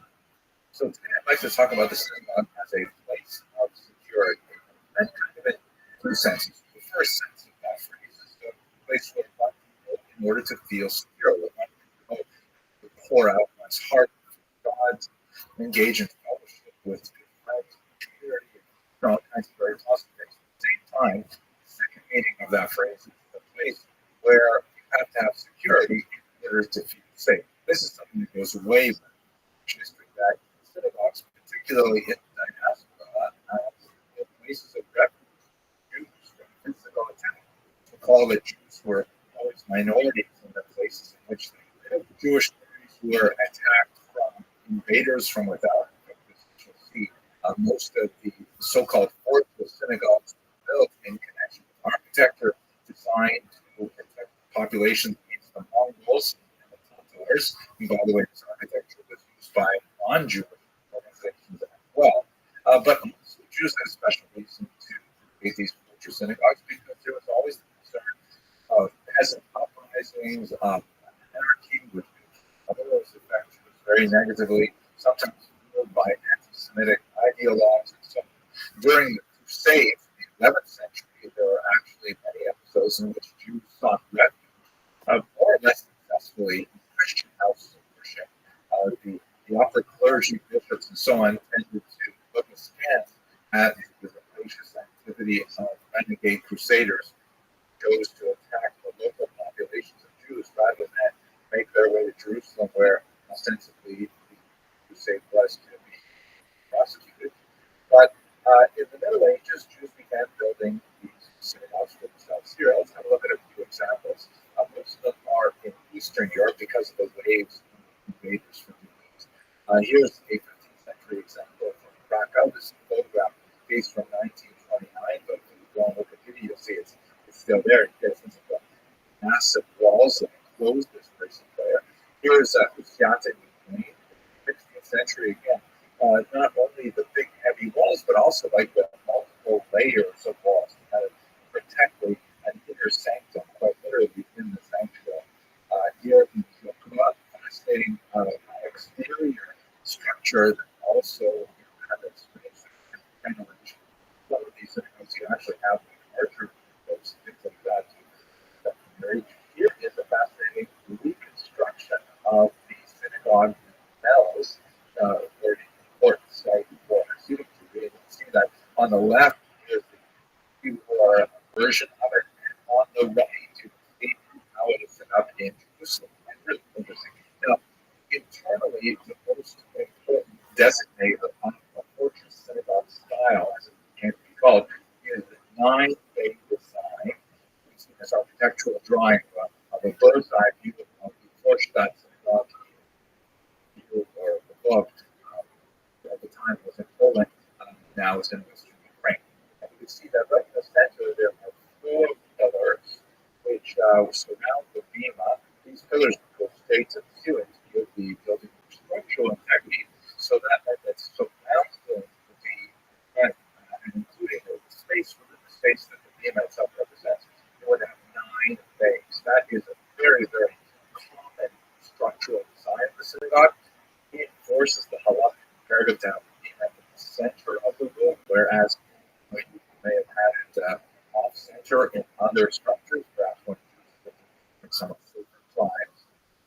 And it provides both structural integrity and also a sense of protection, because there is space within the space right within the very middle of the synagogue. Here's another example looking at it crossways. This is the fortress synagogue on 10th Square. You can see the bema laterally to the right center. Like that, you also see the kind of frenulations at the top that we observed. Now, these architectural designs tend to improve strength and stability, which is not clear to build.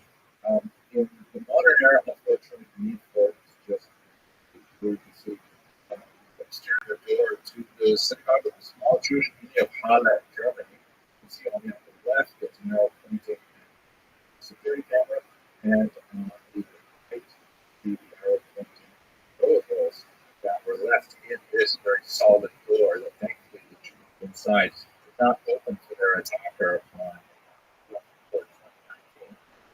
The attack was destroyed, at least inside the synagogue.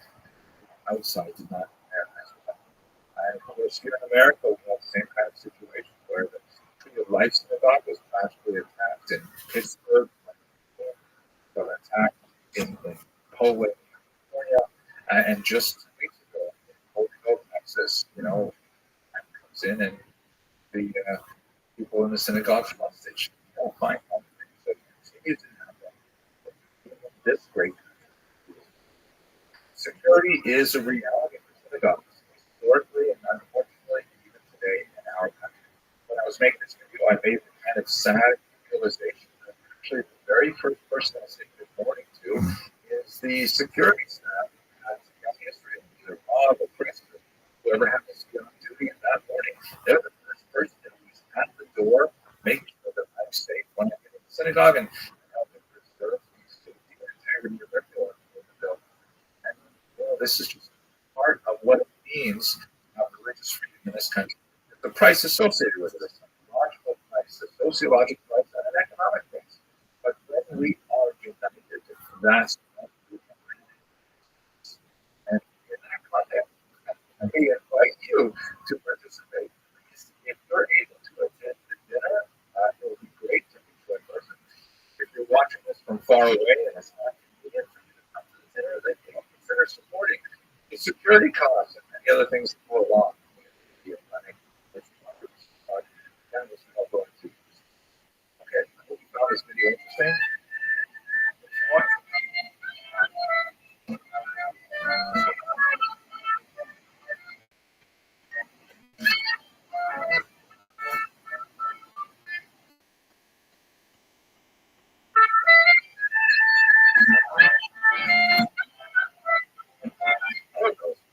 History. That was in final this year's the synagogue. The students prepared introduction to my synagogue, young Israel Lawrence University, and their home outcomes. Today, I'd like to look at the aspect of the synagogue that makes it a central place for community. And to do that, I'd like to take you to the Rhone River in France to look at the medieval synagogue of Calvin that I had visiting years ago. Let's have a look at the exterior, into the interior, and then the remarkable discoveries that were made in the basement. The synagogue is located in Jewish carrière, or Jewish street. I call it a ghetto, particularly for later times when it was actually sealed. As many as 1,000 people, something like 15% of the town's population lived in this tiny space. When applying for badly renovations in the 18th century, there was quite a tussle with the local bishop. The bishop insisted that there be two windows, horizontal windows, added to the left and the right of the vertical windows, such that when Jews actually entered the synagogue, they would be walking directly under the shape of the cross. This is resonated with much of the activity that was going on with forced sermons and conversionary activity at the time. So in the future, when you finish climbing the steps to go to the synagogue proper, there is one tile which is out of place on the floor, which in terms of the local tradition is a sign that the world is not yet perfect. Humans have a role in protecting the world, and it's just one indication of the job that is before them. This beautiful rope period. We contrast with local final on the outside. And the oldest thing is synagogue in France, and the second oldest. There are some remarkably charming intricacies, like a miniature chair of a lodger that sits in an alcove in one wall. There's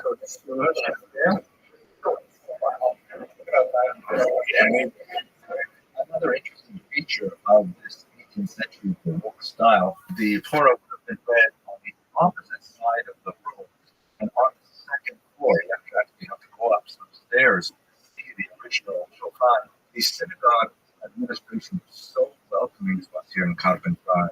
We were coming from a significant group with kosher river groups. A lot of important people are traveling with us, and so they not only showed us their prized possession, the secret Torah with a Sephardic style case, but they even opened up the area behind the Aron to show us all of their antique paper Torahs, which were to warn some of the letters that they no longer be for public reading, but they had behind the Aron a dark space which lovingly preserved some very, very old secret Torah, centuries old, and it allowed me to go in back.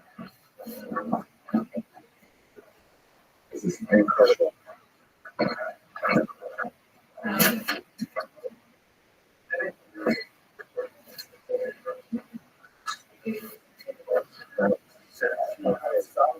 There's something going to come up.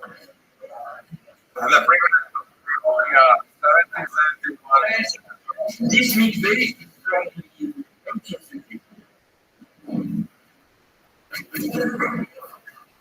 Okay, mikveh used in the 18th century and onward was more similar to modern day mikveh, which would be heated and filtered and using water in a separate container, which we'll see shortly, that was actually conformed to the requirements of Jewish law, whereas the place where people were immersed was primarily a more comfortable place with heated and clean water. Okay, so this was the 18th century developed from the buffet. So you put some wood under, and you make it heat, and then the water goes. In the basement of the 14th century Coptic synagogue is the converting mikvah, the shul bath. You can see that the water is still quite clear. It's red from an artesian well. The light dusting on the top of the water is from the flecks that come off the limestone walls. Originally, of course, you would have descended here in candlelight, which must have really heightened the mood of solemnity associated with the ritual immersion, since no natural light can descend into the space.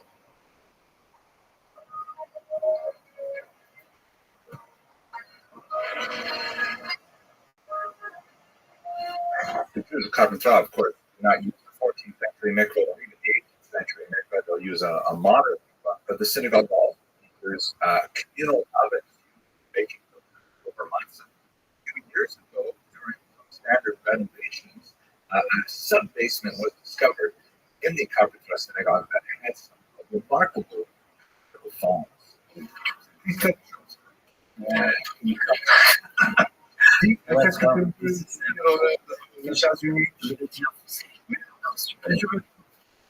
Cette synagogue est la plus vieille de France. Elle est exceptionnelle parce que sur la lieu, nous avons la synagogue et le lieu de vie. C'est unique dans le monde, quand même, de 1367. Et vraiment, si vous pouvez venir le voir, vous serez superbement accueillis parce qu'il mérite vraiment cette organisation. Yeah, I see. Yeah.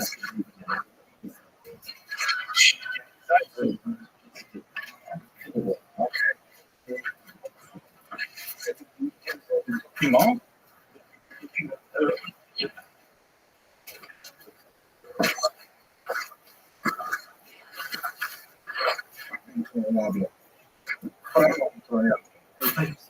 Non, c'est la première fois. Je suis ravi d'avoir ça. Qu'est-ce que c'est ça? Ça, c'est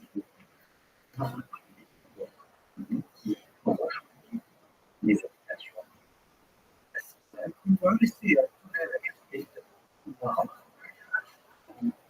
On rejoignait les habitations, les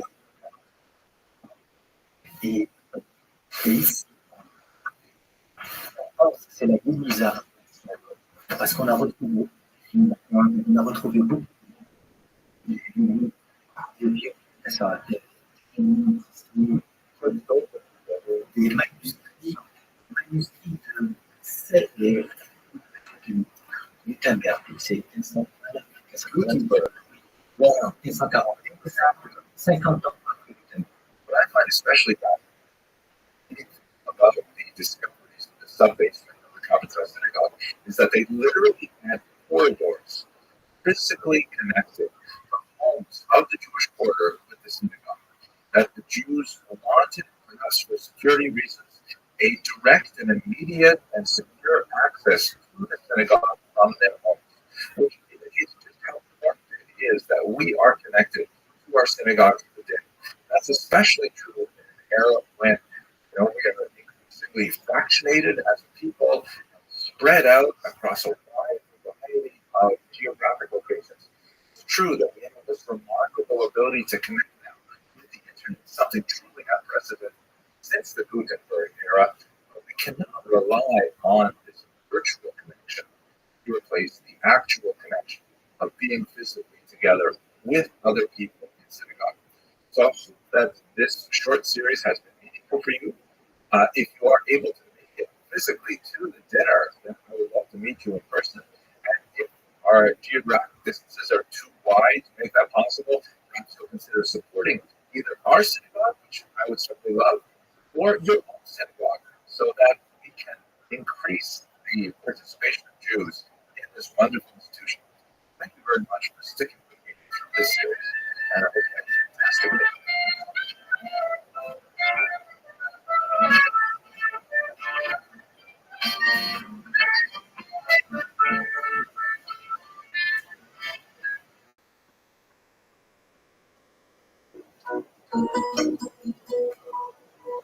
Really cool. I found this actual product, another manufacturer of this well, yeah, this is really great stuff. So here it is. Look what the texture is like. It's in the case.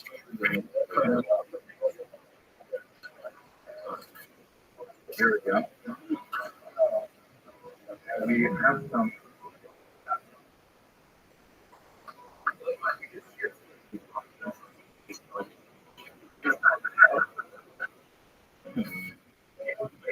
Now,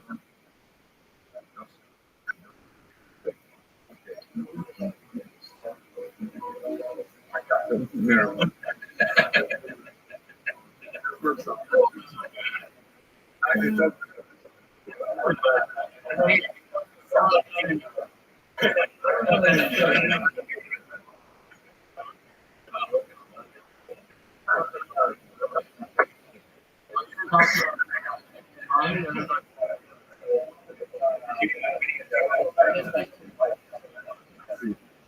What do we have? 5 documents.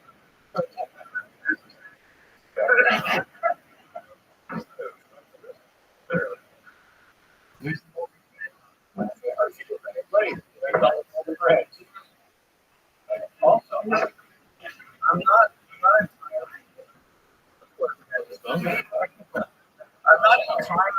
sure that the rest of Dr. Stern and Mars is all the rest of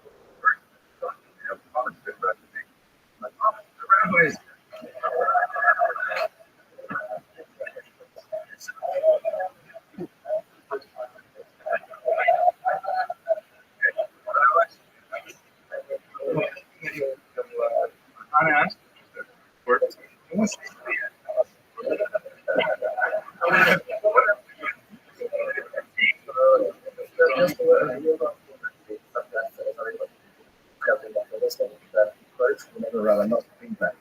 The Gemara says,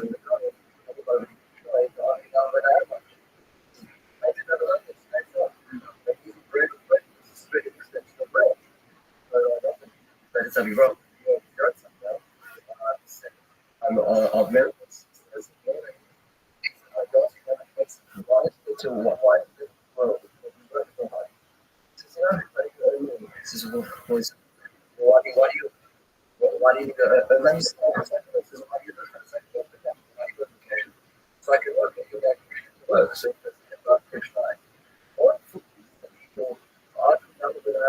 that they eat bread in order to eat bread.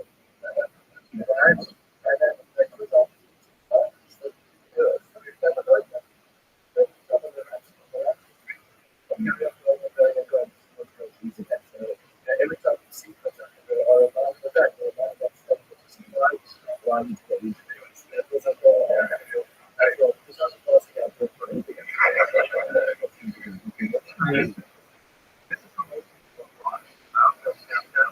Virtually, they don't wash on.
we got to make sure.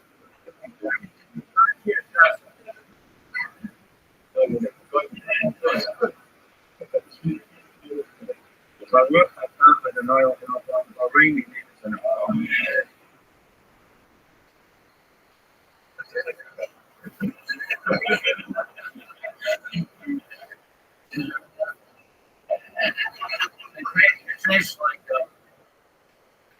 an inferior form of sour. Okay.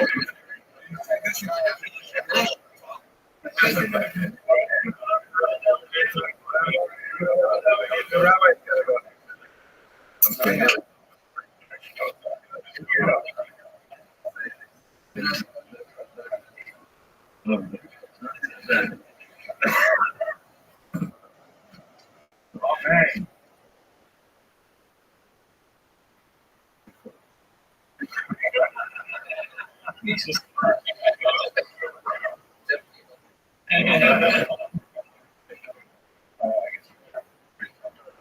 Okay, let's stop it. I'll see if I can get some kind of a product placement. I'm waiting to hear.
This right.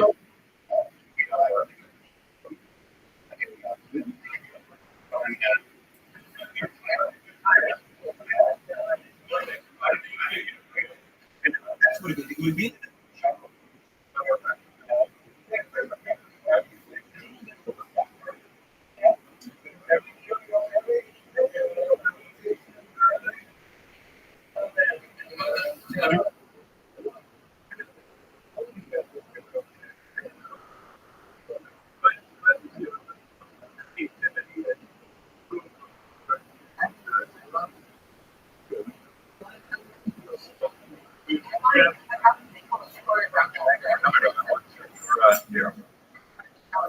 Davidson, question, have Rome, and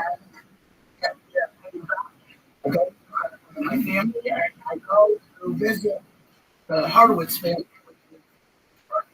who've been to Rome, who are very close with them. I spend every year on summer, and I look in, being, but rather than watching. I don't know, but it's great. All over the world.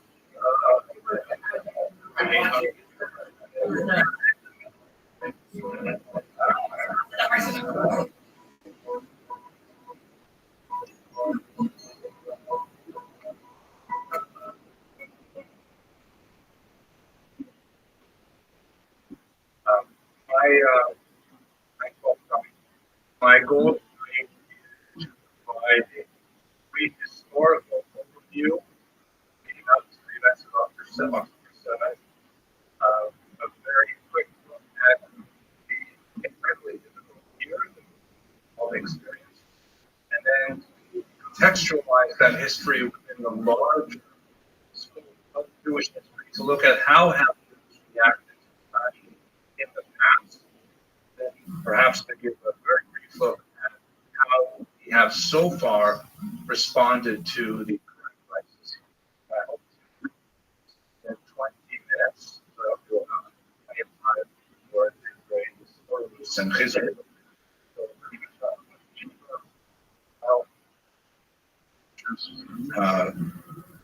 Rabbi, this is a moment that I find very emblematic of the situation that we experience right now. We're really looking at the larger historical experience of Gulf exile. One of the 24 Judea captive claims issued by the Roman Empire following the Judean First Roman Jewish War. Himself sometimes the coin show his son teachers later right to see how the Judea is taken captive. Palm tree in the center, which is one of Israel's greatest estimates towards the time, and there are the Romans looking down, responded to what represents the Jewish polity. The Romans made tremendous propaganda out of these points that circulated widely in the ancient East, and it was a constant reminder of the humiliation. This is not the only time, of course, currency has been used to humiliate or to be defeated. Example are from the 20th century. Some examples from Germany that after World War I, the local currency was instituted to replace the highly devalued. Frequently, this one actually shows who's being burned after the extensive trial. I think I reflect on what these images mean. I think it's two things. The first is that nobody can school us on what it is. There's no people on the face of this planet that has experienced more tragedy and has yet come back from that tragedy with strength and fear. There's no people that can be compared in that. At the same time, we will have to learn those lessons over and over again. Regeneration. We not automatically absorb the lessons of resilience. Our parents look to them for models. The challenges are always different, and the responses always have tailor-made and titrated situation. So let's begin first with an overview of what we had on October 7th in the first place. So the armistice lines after the War of Independence ended in 1949.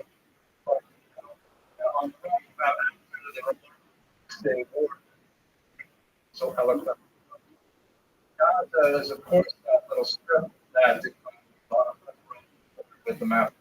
In terms of the ownership of Gaza, between 1948 and 1967, it was part of Egypt. And after Israel conquered those large territories, it was taken by Israel temporarily. And then the Camp David Accord, Saddam left the Egypt, and the President and Begin, Prime Minister of Israel, signed historic peace treaty with Egypt, which, although it is tenuous, it nevertheless is holding. Well, the Sinai is entirely given back. On his effort at creating peace with the Jewish state, Anwar Sadat was assassinated by a member of some bodyguard. Muslim brother, but he was actually an ideological forefather of the Hamas. But Egypt received the entire Sinai as well. The triangular portion at the bottom there was conquered by Israel. But Egypt refused to take back Gaza. Gaza was simply too much of a demographic, economic entity for Egypt, and they were also quite unenthusiastic about it. So many radicalized people, especially Muslim Brotherhood, found themselves. So then between 1967 and 2005, Israel controlled there were some very isolated settlements. The satellite photograph of was a tiny population, 5,000 Jews, by a population of 1 million. Very angry, unhappy Palestinians. It is demographically one of the proudest bases on the earth. And unemployment, inverted age pyramid, where almost half the population is under the age of 18.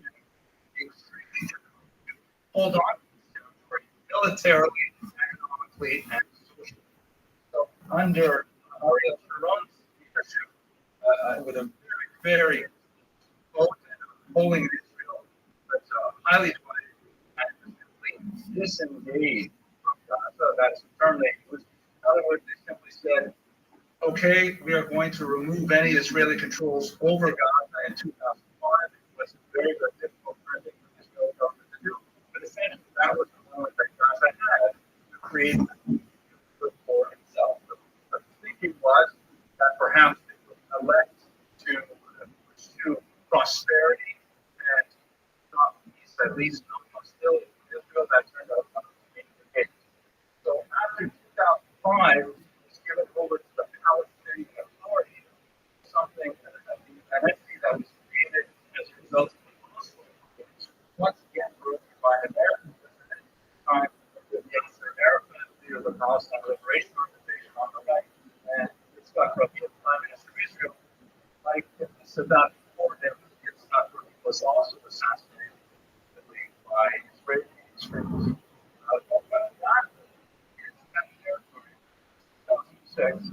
Basically, they had elections fairly quickly on. In those elections, there were two major parties, Fatah, which is the lowest party, so the mainstream party, Yasser Arafat party, tend to do better by sanctions.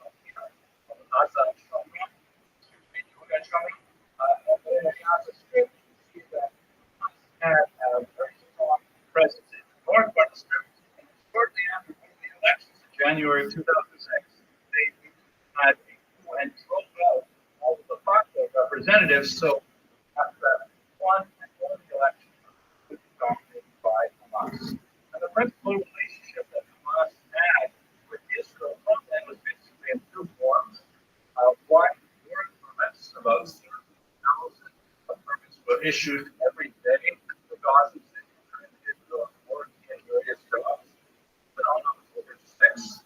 And the other way was with rockets, because the hostilities have never ceased from Gaza since 2006. Israel won several smaller wars with Gaza, but the state essentially developed the modus operandi with the Gazan part of it, placed reliance on technology, which was performed absolutely amazingly well. I don't know on the back, responding to rocket attacks from Gaza, but obviously the Gazans were able to get around that with those attacks on October 7th. And that was essentially a massive purge into the state. I'm not going to go through the details. We're all deeply familiar with what happened on a terrible day.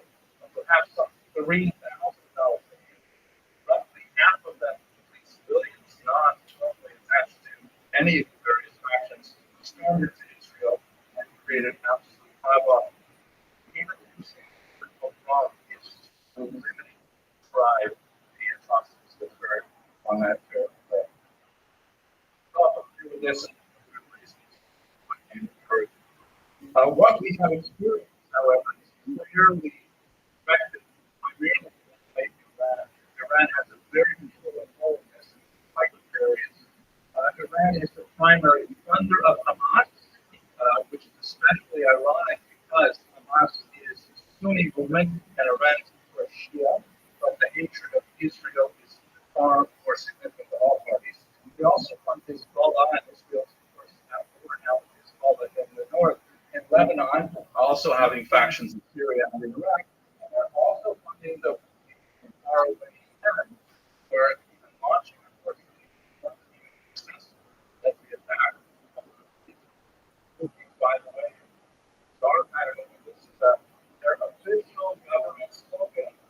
The Greek slogan is great, death to American ethnicism, on the Jews, victory to Islam. So I think that pretty much sums up their central philosophy.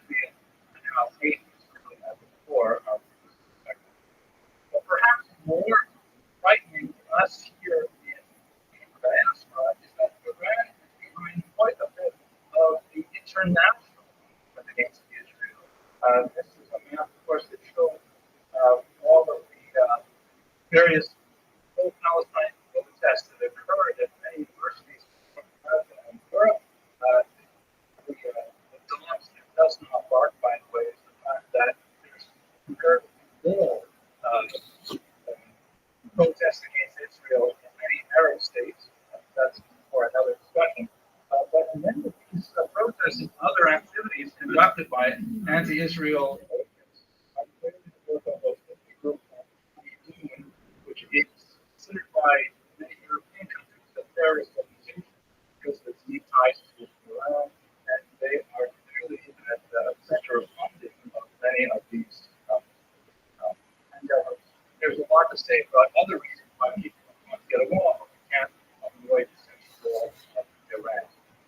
Also, significantly, and this is especially frightening for me, this is a slide from the September issue of the Harvard Harris poll, which is a very well-respected poll conducted every month. It's a political poll designed primarily to measure the attitude of Americans towards upcoming elections and so on. But since October, they have been monitoring what people think about the war in the Middle East as a way of gauging reflection on potential votes in 2024. What I find frightening, look on the circle on the left, the question was, in this conflict, do you see more Israel or more Hamas? And this number is 79% of Americans support Israel, which is comforting to some degree. But when you put it this way, that means 25 Americans support terrorist organization over a Democratic ally of this country. It's still a very frightening number. That number is pretty much held true for the past. But if you look at the chart below, which may be a little bit difficult to see, it's traced down by ages. And people over, let's say, 45 are overwhelmingly in favor of Israel. 9%, 93%. When you get under 35, the number drops precipitously. And this is a fight. Americans between 18 and 24, 40% support Hamas over Israel. You think about that in the context of young people in college campuses today, people on high schools, half of the people who talk to support Hamas over Israel. This is a very, very problem. The implications of this are, of course, remain to be seen, although I will note that this number comes out has been slowly dropping over the past year. It was about 49% in October 2023, 41%, but perhaps people are getting a little bit more educated about it, but it's still so great. So let's bring a minute to think about how to historic these things. This is a page from a government where there was very, very heavy Russian state censorship by the Tsar. And the censor was obviously unhappy with the classic phrase in the Haggadah said, every generation they rise up against this us, but the Holy One rescues us from their hands. Classic. So that it's not appropriate for Russia to read that even in our generation, like 9 years, that there will be people who would want to harm us, not here in the paradigm of Russian Tsars empire. So therefore, it's added in the little white circles, no longer. Who not much and we did it right. Then they used to, but obviously, this now is funny because it's 200 years later, obviously, still experiencing. And long had 3 basic strategies for not dealing with these things. Just to sketch them out very briefly and remain within myself. They are, and my Russian monks are from around the same period. Some to fasting, whole place and sit out there and share it. So take a minute and look at each of these. Think about great destruction after the first Roman Jewish war, right? In this presentation. How did Jews react to that? First of all, back to basement. Came back to center. Sat in that glorious room that we have downstairs, and they said, we've got to get back to Torah. We've got to get the Yavne B'Torah on that. That's what we have to do. This is always the root meaning for us of Tshuva is come back. Get back to our center. We've done that remarkably well over the past year. The statistics are just out the roof in terms of people at Europe, people joining online classes, all kinds of things. And it's not just, the learning that we are already learning at very, very high levels. Like here if you look at BSU, that serve Jewish kids in public schools, their numbers are also up. Last year they served 14,500 students. This year, 15,500 students. And something that actually burned me. They even set up a 7 a.m. start here, 7 a.m. public schools because they can't get enough learning. Now the 7 a.m. And this is coming from public school. It's an amazing thing that kids get up to bed early to learn Torah before they have to go to school. This is really a first strategy of Tshuva. And when we feel overwhelmed with the tremendous amount of absorption that feels socially, I think particularly Chuck Cardozo, who was a completely assimilated Jew in the 17th century, who had reached the heights of his career as a medical doctor and as a poet. And then once he was required to watch the public learning of some crypto Jews in my around. And I said, I can't do this. And he left his fame and his wealth, and he went in the ghetto movement, and he wrote a tremendous book there, Las Excellent, excellent qualities of the Jews. And there are many Jews who turn their lives around as a result of Chapter 7.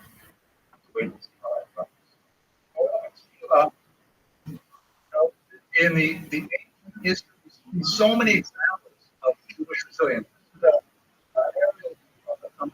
Area synagogue that was constructed in the 3rd century, and this is 200 years of construction.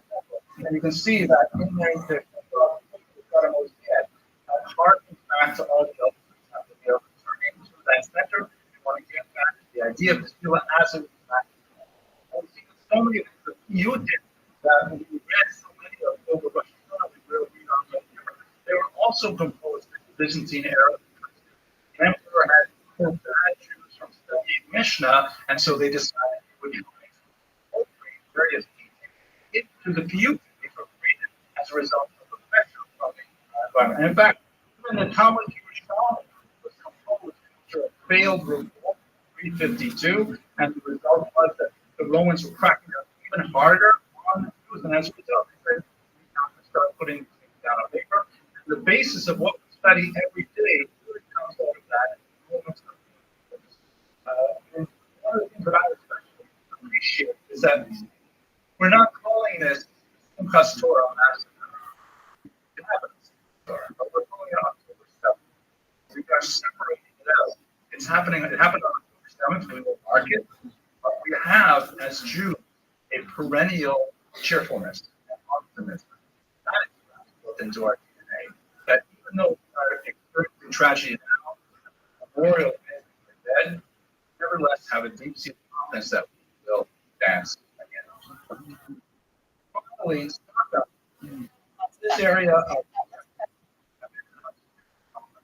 of projects when, all of a sudden America realized, you're actually in the tri-state area, realized that, the IDF doesn't even have all the soldiers that Russians want here. And between October and January, they raised like 1,000 pairs of rooms, $850,000 to ship them all off. Soldiers suggest they might like tzitzis, maybe for the first time in their lives. And so seminaries and yeshivas all dived in and all began tying on combat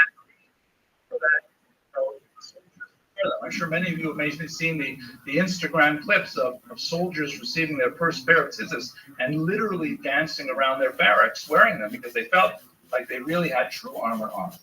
And organizations like Simcha Points that use innovation to say, we should be collecting people's unused airline points to provide opportunities for Jews to fly and experience simchas as well as the other, life-saving surgeries and things like that they need. These are all elements of tzedakah, more of tzedakah sheba guf than tzedakah sheba mammon in many cases, but nevertheless, this is a Jewish response of tzedakah. So I'd like to close now with just another thought about October 7th, but not October 7th, 2023, but an early October 7th. One of the curses of the profession of being a historian is that sometimes dates get seared in your memory. And when I read about October 7th, 2023, I remembered October 7th, 1944, which was the great uprising in Auschwitz, when a group of the most degraded, most lowly Jews rose up and actually destroyed two of the crematoria. One of those rebels was the man shown here, Zalman Brodowski. He was a member of the so-called Sonderkommando. These were people who were given the awful task of removing the bodies from the gas chambers and transferring the bodies to the crematoria for disposal. And he did this day in and day out, including to members of his own family and his own community.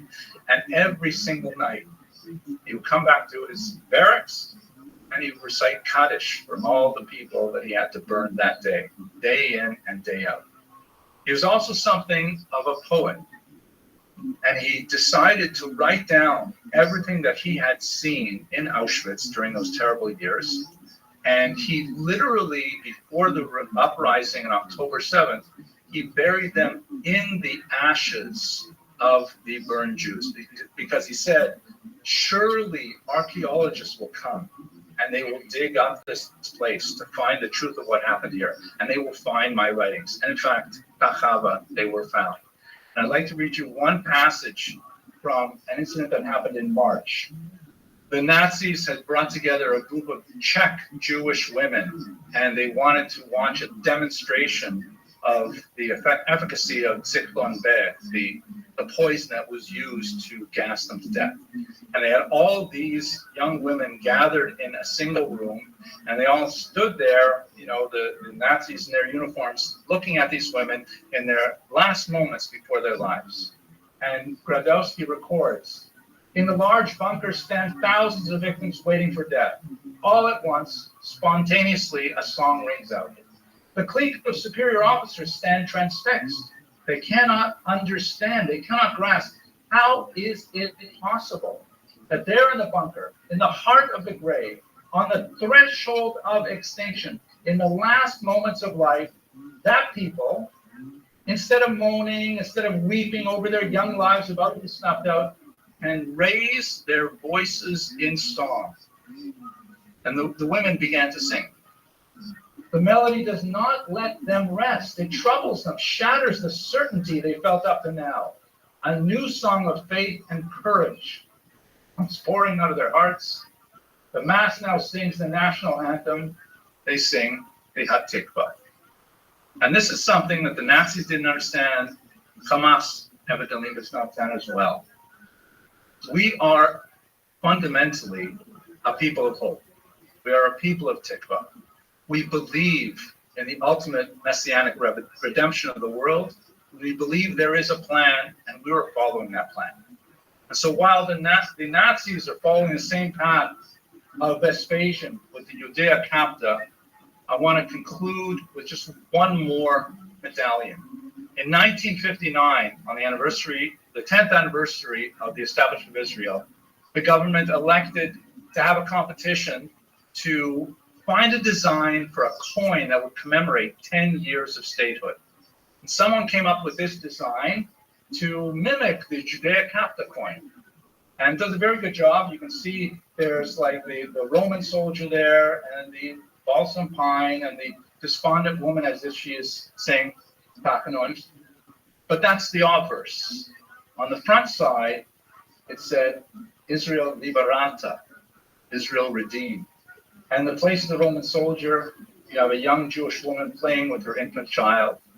And in the place of despondent woman, you have a kibbutznik planting a tree.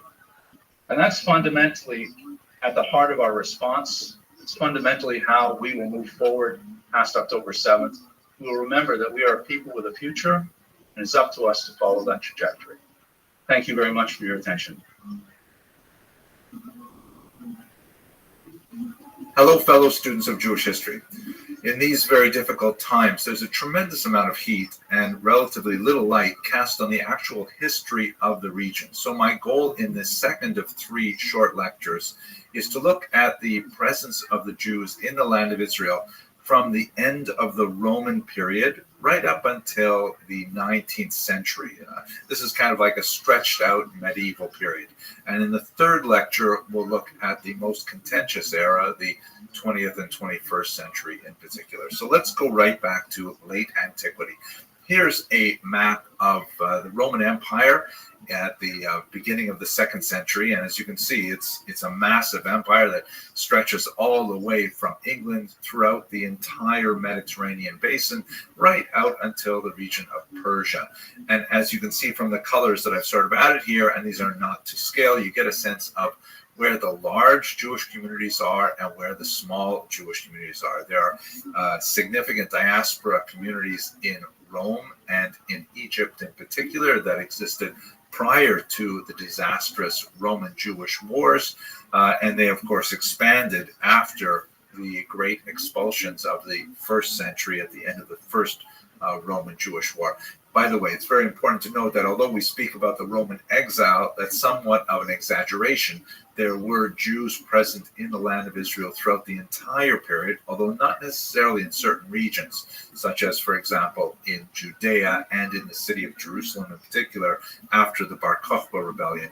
But after 3 failed wars, the Great Revolt of 66 through 74, the Kitos Rebellion of 115 to 117, and the Bar Kokhba Revolt of 132 to about 136, there was a tremendous amount of persecution applied, particularly to Judea, and many Jews moved simply to the north, and you have the rise of the great center around the city of Tiberias, or Tiberia in Hebrew. So we've got diaspora populations that existed prior to these wars, and of course they expanded significantly after the wars, but there was always a presence of Jews in the land of Israel throughout the entire medieval period. So what's going on in the land of Israel after the Bar Kokhba revolts of 132 to 136? Perhaps the most significant thing is under the persecution of Hadrian, there's this big movement to the north, and that's where at the turn of the 3rd century, Rabbi Yehuda Nasi in particular decided that it was time to make a dramatic break in Jewish history and to record in writing the large oral tradition which came to be known as the Mishnah. This is basically, for lack of a better word for this very short lecture, it's basically Jewish law, although it's really more something like a textbook that offers lots and lots of questions, more questions than answers in many ways. It's broken into sections known as Shishe Sidre, or 6 orders, which gives you a sense of the legal priorities of the Jewish nation at this difficult time. Seeds, which deals primarily with the laws of agriculture as described in the Bible, the laws of mixed species and the sabbatical year and things like that. Holidays, of course, the holiday cycle. Women, which deals with marriage, divorce, and so on. Damages, which is kind of like the classic section of the Talmud. The Talmud, as we shall see, is a commentary on the Mishnah. And this is basically, torts and things like that. 5 is holy things, which deals primarily with things like the temple and sacrifices and so on. And 6 is pure things, which deals with the very large body of laws dealing with personal ritual purity, way more than we can discuss in this section here. But by codifying this text, which had been handed down for centuries upon centuries as an oral text, this really made Judaism portable and made it much more possible for Jews to survive in the diaspora. And this is a map that gives you another sense of what the diaspora looked like. Again, these little squares here that show Jewish communities are not to scale. Some are much larger than others. But what I think is useful in particular about this map is the growth of Christianity. As you can see with these little starbursts, these are Christian communities which are now evolving. Again, you'll recall that in the first century, Christianity was essentially a Jewish movement, and it continued to have very strong Jewish connections throughout the second century and into the third century, but it rapidly begins changing into a Gentile movement, meaning a body of ideas that appeal to those who are not ethnically Jewish. And they established several major centers in Rome and Antioch and so on, where the gospel literally spreads. Typically, those are originally connected to Jewish communities. And this is an especially important point because this is when the Roman Empire, of course, begins to actively engage in getting closer to Christianity and eventually adopting it as an official religion. Already at the beginning of the 4th century, with the Edict of Milan, Judaism loses the quality of protected class that it had under the pre-Christian Romans. Even though they fought wars with the Romans, Judaism as a religion was specifically recognized by the Romans. And after the empire officially adopted Christianity as an official religion, then that meant that Judaism began a relatively steep period of decline. This is the period, for example, that the Jews decided in Israel that they had better move away from the traditional method of organizing the calendar, which was based on sighting of the moon. And the year 359, they said we have to go now to a mathematically calculated astronomical calendar, which once again will survive much better in diaspora than relying on the existence of a strong Jewish polity in the land of Israel. And in fact, this was prescient because within a few decades, the Patriarchate, which is the office of the political organization of Jews in the land of Israel, was officially ended in the year 425. And with the end of the Patriarchate, or in Hebrew that would be the Nesiut, Yehuda Hanasi, who authored or who compiled the Mishnah, was a member of this Patriarchy. That meant that there was no longer any official organized standing for the Jews in the land of Israel before the Roman Empire, and they were a minority without any kind of, authoritative body to lead them. Very, very difficult and precarious time for the Jews in the Eastern Roman Empire.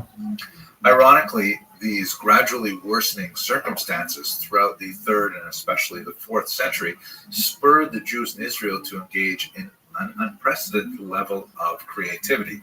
There were some rebellions, like one in 352, but primarily the energy of the Jewish population went into codifying a massive commentary on the Mishnah called the Talmud.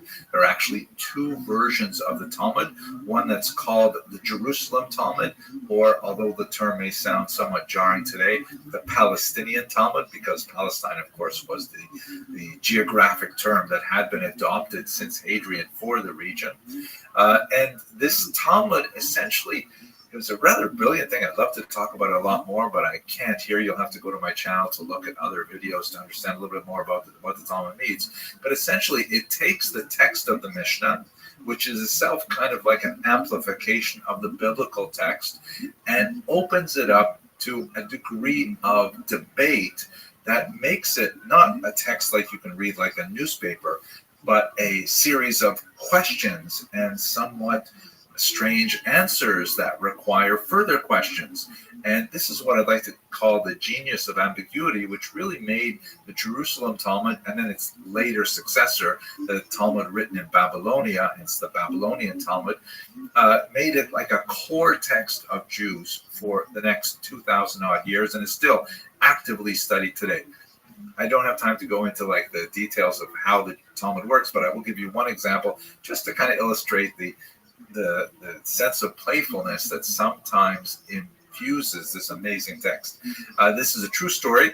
When I was studying in yeshiva in a rabbinical seminary in Jerusalem myself. And by the way, I am not a rabbi, just a regular guy, or historian, if you like. There was a problem with an excessive amount of food being wasted, primarily because this was the time of the collapse of the Soviet Union.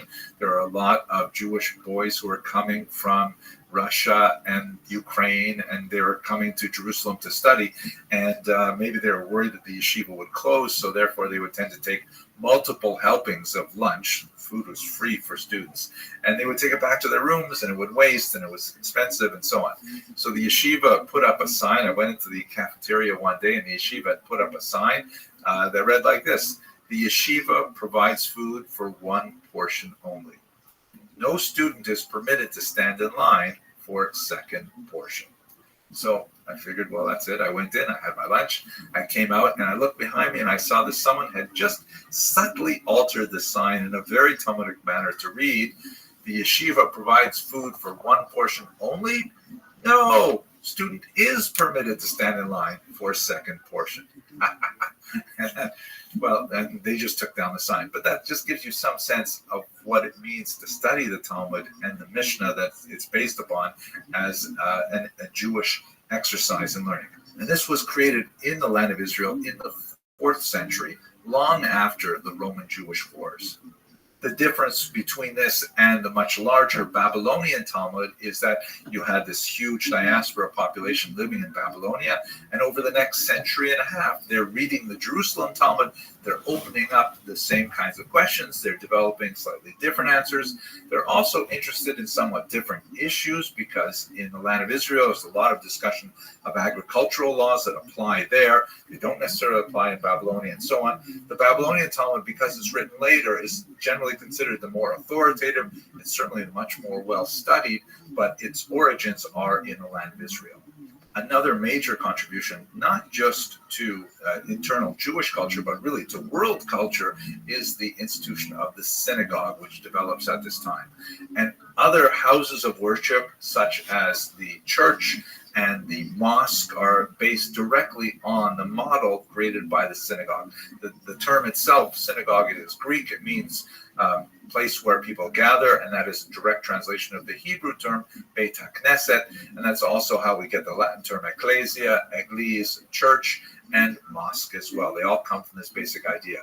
And this is something that actually began to develop already in the period before the Roman-Jewish wars. We have, for example, from the 1st century before the Common Era, this remarkable tablet, the Theodotus inscription it's called, and it's basically, the classic example of a plaque that is really well associated with synagogues. Anyone who walks into a synagogue, you will notice that there are tens, sometimes hundreds of plaques that all commemorate donors who gave money in order to build the synagogue. This one is attributed to a man named Theodotus, the son of Venetus, who was an archisynagogus, a head of the synagogue, and it basically talks about how, he, as a representative of a long line of people who were similar donors to the synagogue, built the synagogue, a guest room, chambers, the plumbing, all kinds of things like that. And synagogues, especially after the destruction of the temple in the year 70, which it represents a huge change to Jewish ritual. I mean, all of Judaism was so focused on the temple and its rituals in Jerusalem that when it is destroyed by the Romans, what do you do with Judaism as a whole?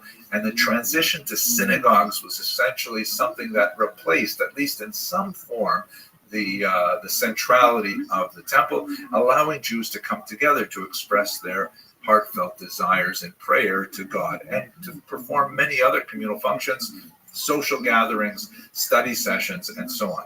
And we have synagogues that dot the entire landscape and are especially prevalent in the north, where many Jews had settled after Bar Kokhba. Here, for example, is a beautiful synagogue floor with a huge mosaic of the zodiac that was found in Chamat Tiberia, 4th century. And you can see from the mosaic that they're still commemorating and harking back to the temple with all kinds of elements like the incense shovel and the menorah and the Ark of the Covenant that all refer back to the temple, and as well as the shofar and the lulav and etrog, which are, of course, part of the holiday season.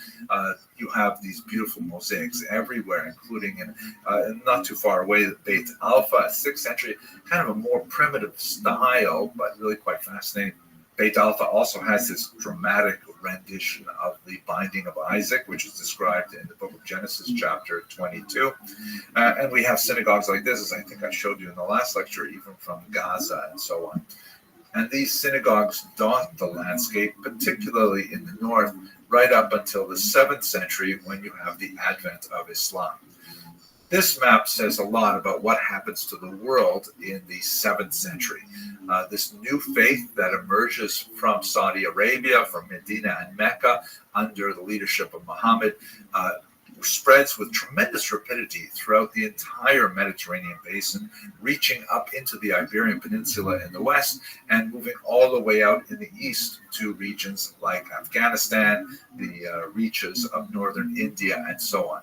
After some initial moments of harsh conflict between Muhammad and some Jewish tribes living in Saudi Arabia, Islam spreads to the land of Israel and actually turns out to be something over the long term which proves to be quite beneficial, at least up until the 20th century. It is one of the ironies of Jewish history is that overall, accepting again this very difficult last 100-odd years, Jews fared better in general under Islam than they did under Christianity.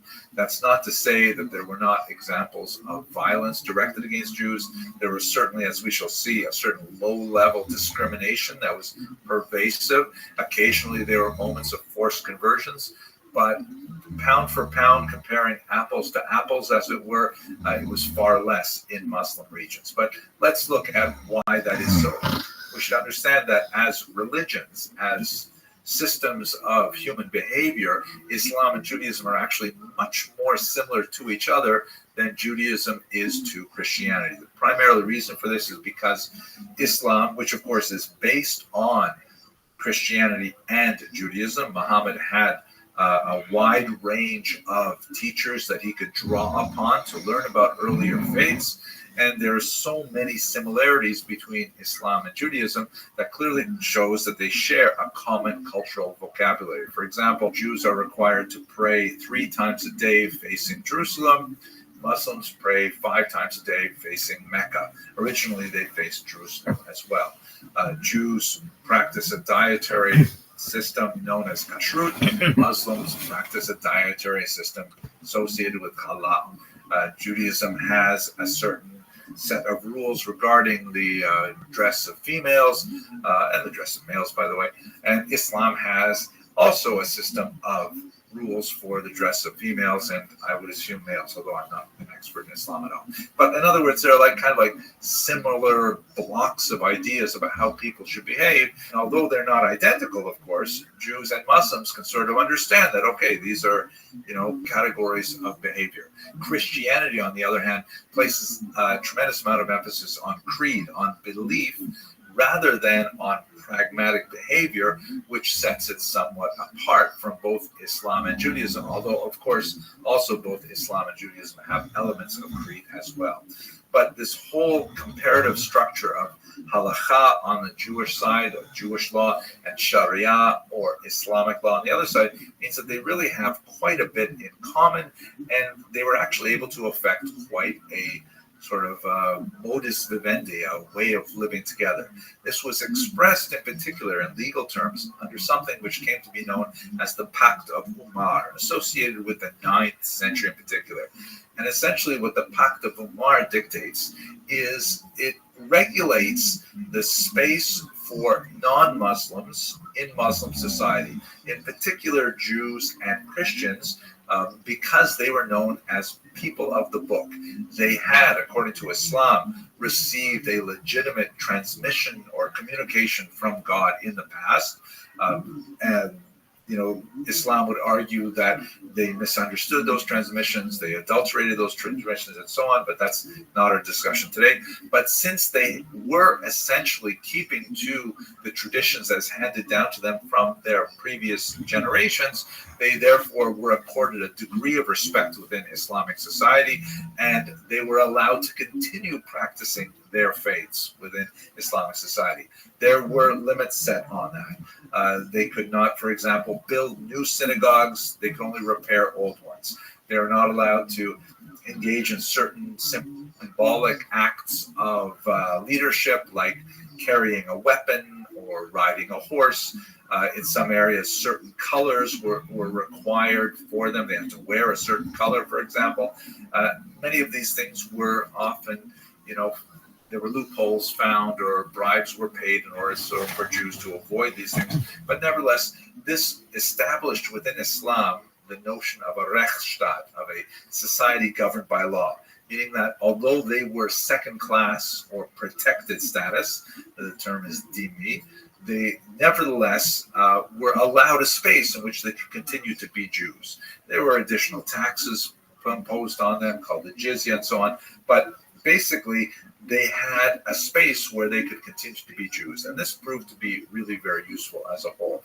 If we move outside of the land of Israel for a moment, perhaps the greatest expression of this was in the Spanish Golden Age, known sometimes as La Convivencia, the period of coexistence, where Jews and Muslims and Christians in this triangular society of Spain, which was not unusual, actually enjoyed a period of tremendous, cooperation and cultural cross-fertilization. It's somewhat exaggerated occasionally in the historical literature, but nevertheless, it had some really dramatic moments and individuals associated with it. Perhaps the most important figure who emerges from this period at its very end, and in fact, he himself had to be a refugee from extremist Muslims that entered the region of Spain from North Africa, is of course none other than Maimonides, one of the greatest, most towering figures of the Middle Ages, who actually made his way out of Spain to Cairo and its environs, where he established a very successful career as a court physician and as really the leader of his generation, particularly in the southern and eastern parts of the Mediterranean. Although the majority of his life was spent in Egypt, he was ultimately buried in the land of Israel. After the advent of Islam, there is a resurgence of the Jewish population, particularly in Jerusalem. You have the growth of a significant rabbinic leadership that engages in some rivalry with the rabbinic leadership, much larger community in Baghdad.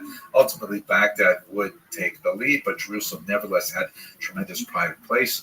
And Jews and Muslims fight alongside each other against the Crusaders who entered the land of Israel in the 11th century and then several times afterwards as well. But I think one of the most fascinating periods of Jewish history at this time is when the Ottoman Empire was in control of the region. Here you can see a map of the entire Ottoman Empire that lasted right up until the 20th century. And this is as a result of a great influx of Jews after the Spanish expulsion. This map here shows you the many places that Jews sought refuge after being sent out of Spain. And as you can see, a significant number of them went to the land of Israel. And not only that, in particular, they went to a city called Tzfat in the north. Tzfat is a beautiful city that is not especially famous until the 1500s, when it suddenly attracts this tremendous number of Spanish and Portuguese exilees who set up this incredible center of Jewish activity. It is there that the Lurianic Kabbalah is particularly described. We can see from these unique blue-tinted gravestones from Tzfat some of the great names of the Kabbalah, the Rav Alkabetz, Rav Cordovero, and of course the incredible Arizal, Rabbi Isaac Luria, who came to Tzfat from Egypt in order to study with the great masters there. So there's tremendous creativity happening in the land of Israel in the 1500s, in Tzfat in particular. The tremendous surge of Jewish creativity in Tzfat, however, is largely limited to the 1500s. And by the time you get past that period, Jewish communities in the land of Israel tend to go into a fairly steep decline. There are regular, migrations, particularly from 1700 on, from Poland, of Jews who are seeking to return to the ancestral homeland. But if you look at this estimated population chart of the land of Israel from 1850, which is based solely on people who had status as Ottoman subjects, you can see that Jews constituted roughly 4% of the overall population of the land, Christians another 8%, and everyone else are basically Muslims or Druze. So there's only a tiny, tiny minority of Jews living in the land of Israel by the time we get to the modern period. By the 1880s, however, you begin to see the organized migration of Jews, now from the region of Ukraine in particular, under an organization called BILU, which is an acronym for the phrase Beit Yaakov L'chu V'Nelcha, House of Jacob, let us arise and go. This is actually one of their founding documents here. This organization, BILU, aimed to recreate agricultural settlements of Jews in the land of Israel. They received significant backing from Western donors. They were not especially good farmers, however, and they struggled. Many of their communities failed, but some of them actually managed to take root in places like Petach Tikva, and they constituted the nucleus of the new migration of Jews from Eastern and Western Europe. And as you can see from some of these 20th century posters, which are designed to garner support for donations to help these Jews reestablish themselves in their ancestral homeland, here you see that there's no contradiction with using the term Palestine to refer to the land of Israel. And they have in Yiddish, the translation, what it says in English, help him build the land of Israel is the phrase there. That's translated as Palestine. Here's a more muscular version that really captures the imagination of Jews at the time, a nation reborn on its ancestral soil. So that basically takes us to the 19th century and the period of the great conflict between the people living in the land, because one of the great, sort of myths of this period is that the Jews constituted a people without a land for a land without a people. The land of Israel, of course, was well populated with many people, and we'll have to turn to that very difficult chapter in the next lecture. But for now, I hope you found this useful, and I hope you'll watch the next video as well. Thank you very much for watching.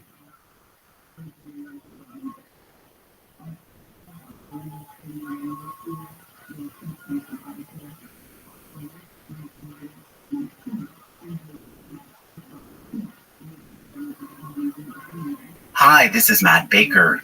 Recently, I finished an 8-part series on the family tree of Christian denominations.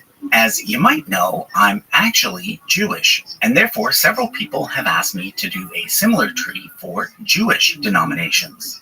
Now, the concept of denominations doesn't really carry over perfectly from Christianity to Judaism. But despite this, I think I can make it work, so long as you understand that I'm using the term a bit loosely. So in this video, I'm going to show you the family tree of Jewish denominations. It's going to be a single episode, so also take note that I'll be mostly focusing on the present and on the United States. But first, I want to shout out Dr. Henry Abramson, who has a wonderful YouTube channel that goes much deeper into Jewish history and thought.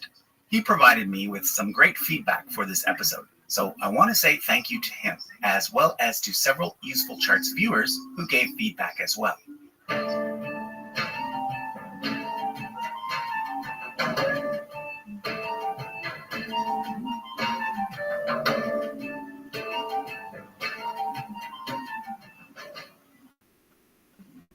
Okay, let me now explain some important differences between Judaism and Christianity. One of the things that drives Jews crazy is that Christians tend to assume that they already know lots about Judaism because they've read the Old Testament. I've even had many Christians tell me that I'm not a real Jew because I don't match their expectations of what a real Jew is. You see, most Christians, as well as most former Christians, have only ever viewed the Old Testament through a Christian lens. And therefore, they assume that Judaism basically uses the same framework that Christianity does, but that it simply does so without Jesus, which is not actually how Judaism works. So I'm going to start by explaining some basic differences between these two religions that you might not be aware of. The first thing you need to know is that Christianity is much more concerned with the question, what should a person believe? When choosing whether or not to join a church, most Christians, especially Protestants, will first of all ask, what does that church believe? Which is why almost every church website always includes a section called Statement of Faith. It's also why the ancient church developed creeds, such as the Nicene Creed, in order to make a list of what a Christian needs to believe in order to be considered a Christian. And of course, the most important thing that a Christian needs to believe is that Jesus was God and that he died for our sins. For example, the famous scripture, John 3:16, says, "For God so loved the world that he gave his only begotten Son, that whosoever believes in him should not perish, but have everlasting life." So obviously, belief is a key part of what it means to be a Christian. But this is not exactly true for Judaism, nor is it exactly true for most other religions. Most religions are more concerned with what should a person do. So for example, for many modern day Jews, it's far less important that you believe that Moses was a historical person than it is that you follow the Jewish traditions that are said to go back to him.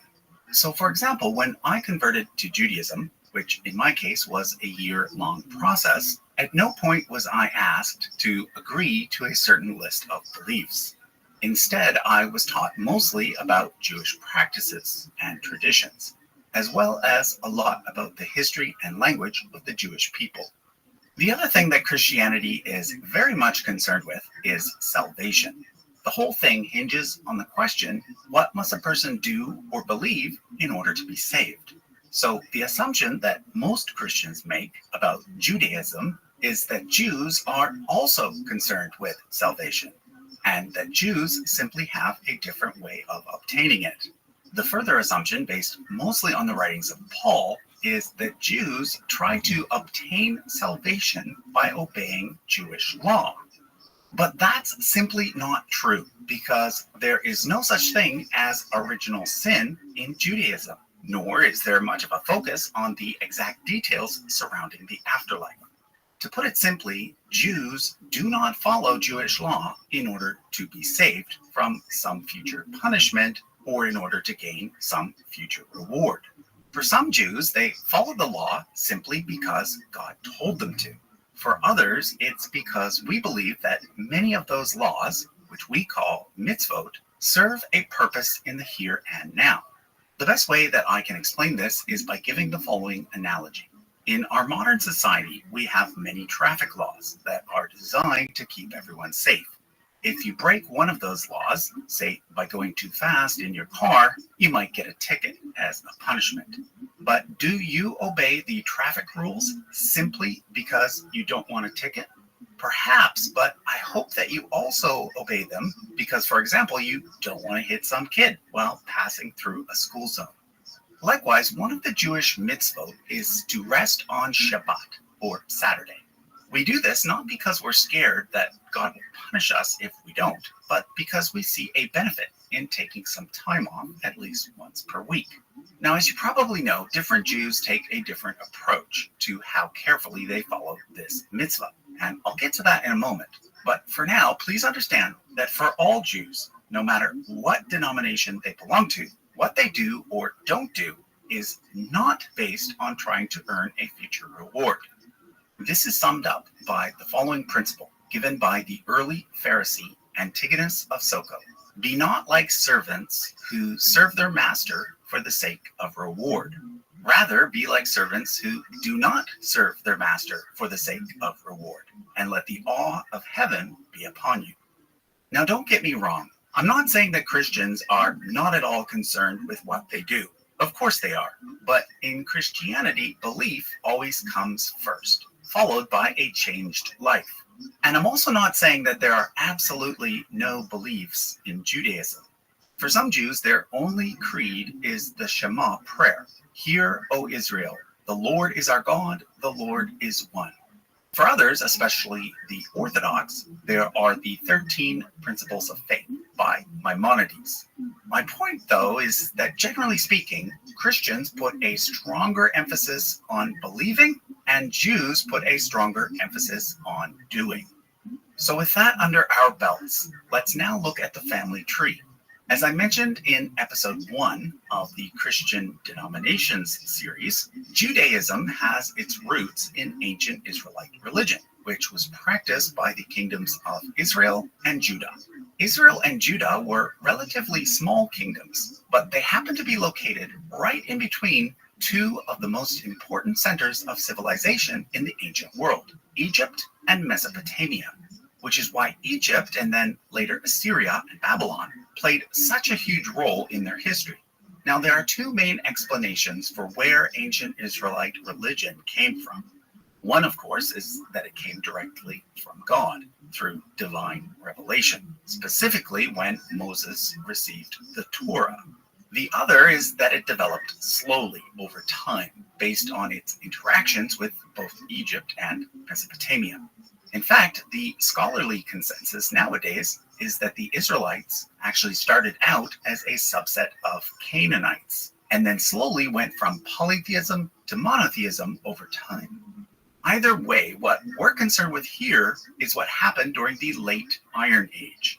Basically, Israel fell to the Assyrians and Judah fell to the Babylonians. But then following a brief exile in Babylon, the former inhabitants of Judah, now called Jews, were able to return to their land and rebuild their temple, which is why Judaism between 537 BCE and 70 CE is known as Second Temple Judaism.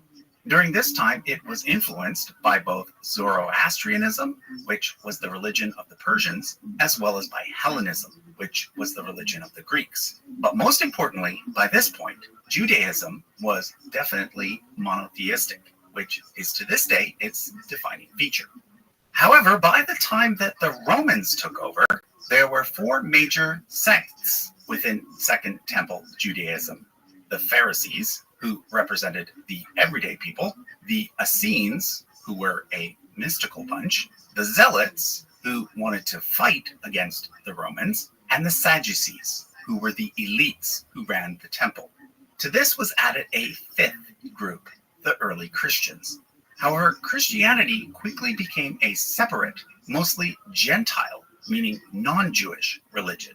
The early Christians who continued to maintain Jewish traditions, such as the Ebionites and Nazarenes, eventually went extinct, although there is evidence that they had an influence on the development of Islam before doing so. Anyway, the Essenes, Zealots, and Sadducees also all went extinct back when the Romans destroyed the Jewish temple in 70 CE. Thus, the only sect of Second Temple Judaism that survived was that of the Pharisees. Now, the New Testament does not have a lot of nice things to say about the Pharisees.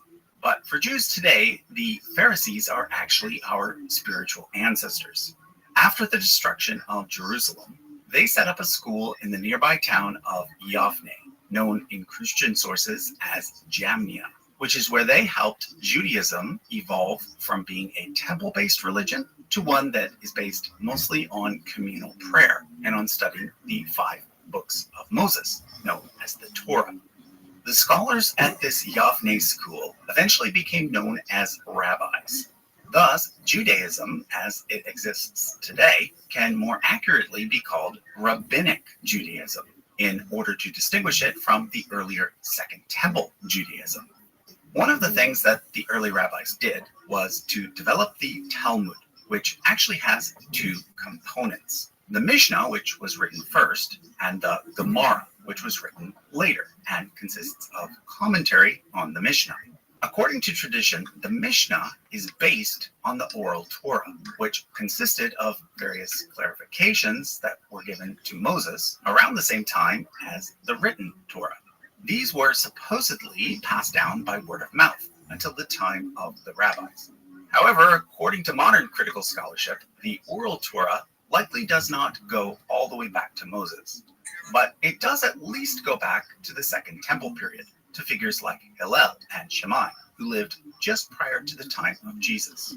If you want to learn more about the various rabbis mentioned in the Mishnah, we actually have a video on that, which I'll link to in the description. Now, in case you've heard some of the nasty things that sometimes get said about the Talmud, let me make it clear that in those cases, the Talmud is usually being taken out of context for anti-Semitic reasons. Rather than being a list of clear-cut rules, the Talmud and the various notes that now come with it are more like a collection of case law, in which various opinions are given in addition to opinions about those opinions, and then opinions about the opinions about the opinions, which is why a typical Talmud page looks something like this. Now, it's at this point that I should bring up the Karaite Jews. Karaite Jews reject the Talmud, and therefore some people claim that the modern Karaites can trace their lineage all the way back to the Sadducees. But what's more likely is that they were simply a group that broke away from mainstream rabbinic Judaism around the year 800. An even earlier group to break away from, or at least lose contact with, rabbinic Judaism is Beta Israel, based in Ethiopia.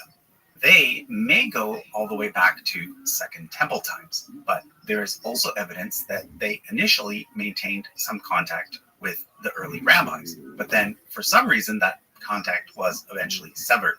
It wasn't actually until modern times that Beta Israel was quote-unquote rediscovered and integrated back into mainstream Judaism.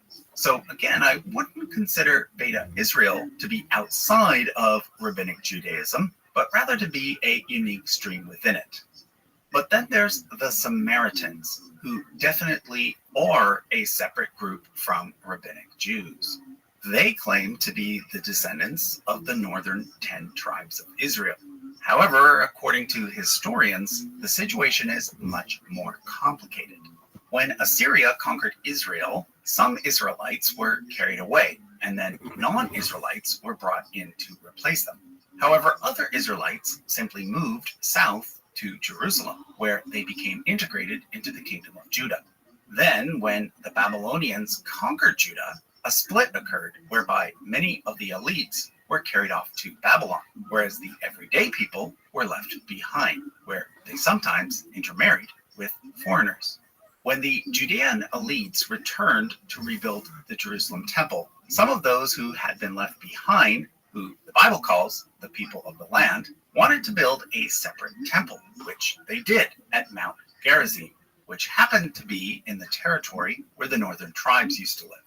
So to me, it's unclear whether the Samaritan Jewish division was more about an ethnic division or a class division. Either way, what we do know is that the Samaritans eventually dwindled in size, and today consist of just around 850 people. Okay, so let's now look at how the main branch of rabbinic Judaism evolved. Generally speaking, from 70 CE to around 1740 CE, there was nothing within Judaism that was anything like what the word denomination refers to. There was simply Judaism. This is partly because Jews were very much the minority wherever they were found. So when you're already a small persecuted group, you tend to stick together. However, it also boils down to the fact that Judaism, to this day, has no central leadership. If you're looking for an analogy from within the Christian framework, it would be best to say that Jews follow a congregational style of governance, sort of like the Baptists. Rabbis get trained at rabbinical colleges, where some rabbis end up being more influential than others. But then each congregation gets to choose who they want to be their rabbi and how they want to run things. Although note that nowadays, some countries do have what's called a chief rabbi, which I'll get to later. Now, don't get me wrong. When I say that there was just one Judaism until 1740, I'm not saying that there were absolutely no differences to be found. There were, which brings me to the terms Sephardi, Ashkenazi, and Mizrahi. But please note, these are not different denominations. They are more like regional subcultures. To explain, let's bring up a map. Basically, following the fall of Jerusalem, Jews ended up all over the Roman Empire. One particular area where a lot of them ended up is in what we today call Spain and Portugal. Jews from this area became known as Sephardic Jews, Sepharad simply being the Hebrew word for Spain. For many centuries, they were ruled by Muslims, who generally treated them very well. However, following the Reconquista and the shift back to Christian control, Jews were expelled from the Iberian Peninsula, and thus many of them ended up back in the Middle East, where they were welcomed by the Ottoman Empire. Others ended up in North Africa, or in the Low Countries, or in the so-called New World, where they settled long before the arrival of the now more dominant Ashkenazi Jews. The word Ashkenazi comes from the name Ashkenaz, which was a very old Jewish name for Germany. Based on recent DNA studies, we now know a lot about the origins of the Ashkenazi Jews. It's now thought that they originated in southern Italy, before next settling in Germany around the year 800. At some point, though, their numbers dwindled to around just 350 people, which led to what's called a genetic bottleneck. Before this point, there was a good deal of intermarriage with non-Jews, particularly Southern Italians. But then after this point, the group mostly intermarried amongst themselves, resulting in the creation of a distinct ethnic group called Ashkenazi Jewish, which has clear DNA markers that can show up on a DNA test. But take note, even though Ashkenazi Jews are at least partially European, a good amount of their DNA can still be traced all the way back to the Middle East, particularly along the male-only line. So the old theory that the Ashkenazi are somehow fake Jews descended from the Khazars, who merely converted to Judaism, is now known to be false. I should also note that while the Ashkenazi Jews originally settled in Germany, most of them ended up being pushed into Eastern Europe, which is where most of them lived until the 20th century. Okay, so in addition to Sephardic Jews and Ashkenazi Jews, there are also Mizrahi Jews, which is sort of a catch-all term for Jews that never left the Middle East. Mizrahi Jews ended up assimilating a lot of Sephardic customs, though, because remember, many Sephardic Jews ended up back in the Middle East. So take note that nowadays, the Mizrahis are often lumped together with the Sephardi Jews. But again, before I move on, I want to emphasize that the Sephardi versus Ashkenazi division has nothing to do with denominations, nor with any theological differences. In Judaism, we have a concept called minhag, which can be roughly translated as customs. Sephardi Jews and Ashkenazi Jews may have different minhag, but they share the same religion. The best analogy from within the Christian framework would be to compare Catholics who use the Latin rite with those who use the Syriac rite. Their clothing and liturgy might be different, but their theology is not. To this day, Ashkenazi Jews rely heavily on philosophical works developed by Sephardi Jews, and vice versa. One good example is Maimonides, who I mentioned earlier as being the one who developed the 13 Principles of Faith. He was Sephardi, but he's just as important to Ashkenazis. In contrast, there's Rashi, whose commentaries are included in all modern editions of the Talmud. He was Ashkenazi, but he is also considered authoritative by Sephardi. Now, before I move on to the modern denominations of Judaism, I want to point out a book called the Shulchan Aruch. Written in 1565 by the Sephardic rabbi Joseph Caro, it also contains notes by the Ashkenazi rabbi Moses Isserles. To this day, it's kind of the authoritative text for all things related to Jewish law. But it's important to note that it is used by both Ashkenazi Jews and Sephardi Jews, although when it comes to minhag or customs, Ashkenazis follow the rulings of Rabbi Isserles, whereas Sephardis follow the rulings of Rabbi Caro. Okay, so like I said, from 70 CE to around 1740 CE, there was pretty much just one Judaism, albeit with different customs depending on where you lived. But from 1740 onwards, this changed. Nowadays, it's said that Judaism, particularly in Western countries, has three main branches: Reform, Conservative, and Orthodox. So before we continue down the tree, I want to explain the main differences between these three branches, or as I'm calling them here, denominations. At the end of the day, the difference boils down to just one thing, and one thing only: their approach to Jewish law, which is called halacha. Orthodox Jews see halacha as being binding and, for the most part, unchanging. Binding means you have to follow it, not in order to obtain salvation, but simply because God says so. So Orthodox Jews follow the law very carefully, in the same way that it's been followed for over 2,000 years. In contrast, conservative Jews, known as Masorti Jews outside of North America, see halacha as being binding, but not unchanging. In other words, the law should evolve over time in order to keep up with how human society has evolved. So, for example, Orthodox Jews won't drive a car on Shabbat because both combustion engines and electric engines involve lighting a fire. And in the Torah, lighting a fire is considered work, and you're not supposed to work on Shabbat. However, conservative Jews have come to the conclusion that in our modern world, being able to attend synagogues, which are often no longer within walking distance, is more important than following the original rule.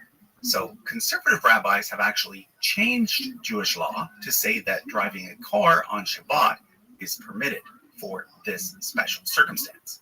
They have done similar things in terms of allowing women to become rabbis and supporting LGBT rights. Now, before I move on, let me mention the principle of pikuach nefesh, which is followed by every branch of Judaism. This law states that any other law can be broken in order to protect the life or health of a person. So, for example, if a person has a medical emergency on Shabbat, even the most Orthodox Jew will drive a car in order to get that person to the hospital as fast as possible. However, there are three exceptions. You can't murder, you can't worship idols, and you can't commit a sexual sin. Okay, so finally, there are Reform Jews. Reform Jews see halacha as being neither binding nor unchanging. This means that each individual Jew can make up their own mind about how to follow Jewish law. So, for example, the Torah says that Jews must not eat certain shellfish, such as prawns, but it says that beef is okay. However, in today's world, due to climate change, it can be argued that eating beef is more problematic than eating prawns. So some Reform Jews might decide to adopt a full pescatarian diet for ethical reasons instead of following traditional kosher rules. A lot of Reform Jews like to focus on the phrase tikkun olam, which means repairing the world, and therefore they tend to prioritize ethical mitzvot over ritual mitzvot. Now, these may seem like some pretty big differences, but surprisingly, on the surface, these three groups can often look almost the same. The one exception to this is a subset of Orthodox Jews known as Haredi, or ultra-Orthodox, although note that the term ultra-Orthodox is usually considered offensive. Haredi Jews can be broken down further into Hasidic and non-Hasidic. I'll explain Hasidic Judaism in more detail in a moment, but for now, note that these are the Jews that tend to be Jewish in very visible ways. They are the ones with big black hats and long side curls. Many Christians, when forming a mental picture of what a Jew looks like, will tend to think of a Hasidic Jew. Well, I just want to caution you against that stereotype, because that would be like a Jew assuming that all Christians look like this. Even among Orthodox Jews, there are many who don't really stand out as being Jewish in a highly visible way and are more integrated into the greater society. These non-Haredi Orthodox Jews are usually called modern Orthodox. Okay, so how did all these various denominations of modern Judaism come about? Well, let's actually start with Hasidism. It was founded by the Baal Shem Tov, who lived in what is today Ukraine during the 1700s, which is why I've shown the Hasidic movement as stemming from the Ashkenazis. However, take note that nowadays some Sephardis have also adopted Hasidism. What a lot of non-Jews don't realize about Hasidism is that it is actually a very mystical version of Judaism, in addition to being outwardly quite conservative. It relies heavily on Kabbalah, which is a mystical school of thought within Judaism that goes back to Isaac Luria in the 1500s and Moses de Leon in the 1200s, and perhaps even further. The other thing you need to know about Hasidism is that each Hasidic group is centered around a single rabbinic dynasty that can be traced back to a specific Eastern European village. So take, for example, Chabad, which is one of the largest and most well-known Hasidic groups. It was originally based in a Russian village called Lubavitch, which is why followers of Chabad are also known as Lubavitchers. The famous 20th century leader of this group, Mendel Schneerson, was a descendant of Schneer Zalman, the founder of Chabad. However, not all Ashkenazi Jews embraced Hasidism. Those who did not became known as mitnagdim, meaning opponents, although they would later become known as Litvaks, because a lot of them were based in Lithuania. Around the year 1770, another major event occurred, mostly among the mitnagdim, known as the Haskalah, or Jewish Enlightenment. It stemmed from and was very similar to the general age of enlightenment that had occurred in Europe about a century earlier. Basically, it led to Judaism being re-examined using the lens of modern critical scholarship. But it was not all simply about new ideas. It was also about new freedoms. Around the same time as the Haskalah, Jewish emancipation was achieved throughout most of Europe, meaning that for the first time, Jews were given the same legal rights as Christians. At this point, some Jews simply became secular, whereas other Jews, particularly in Germany, sought to reform Judaism in order to bring it up to speed with what had been learned through science and textual criticism. Now, for the next little while, I'm going to be talking exclusively about the United States. That's because, other than Israel, this is where most of the world's Jews currently live. But don't worry, once I'm done, I will be talking about Israel and other countries as well. Note that it's mostly in the US and in some similar countries like Canada and the UK that Judaism can be divided into various denominations. So let's start with the migration of German Jews to the US between 1840 and 1860. Prior to this point, most Jews in America had actually been Sephardic. But pretty soon, most Jewish congregations were not only Ashkenazi, but they were also leaning towards reform. So in 1873, the Union of American Hebrew Congregations was established in order to serve as the main organization for American Jews. This was followed by the founding of Hebrew Union College in 1875 as the main rabbinical school. However, while most American Jews were Reform at this point, some were not. Therefore, in 1886, some more conservative-leaning rabbis broke away from Hebrew Union College and established instead the Jewish Theological Seminary. Although, please note that these so-called conservative Jews were only conservative in comparison to Reform Jews. In the eyes of many Eastern European Jews, these so-called conservatives were actually quite liberal. What happened next was that many of those Eastern European Jews ended up migrating to the US between 1880 to 1925 due to persecution in Russia. They were even more conservative than the conservatives and thus became known as Orthodox. Therefore, we ended up with three main denominations or branches within American Judaism.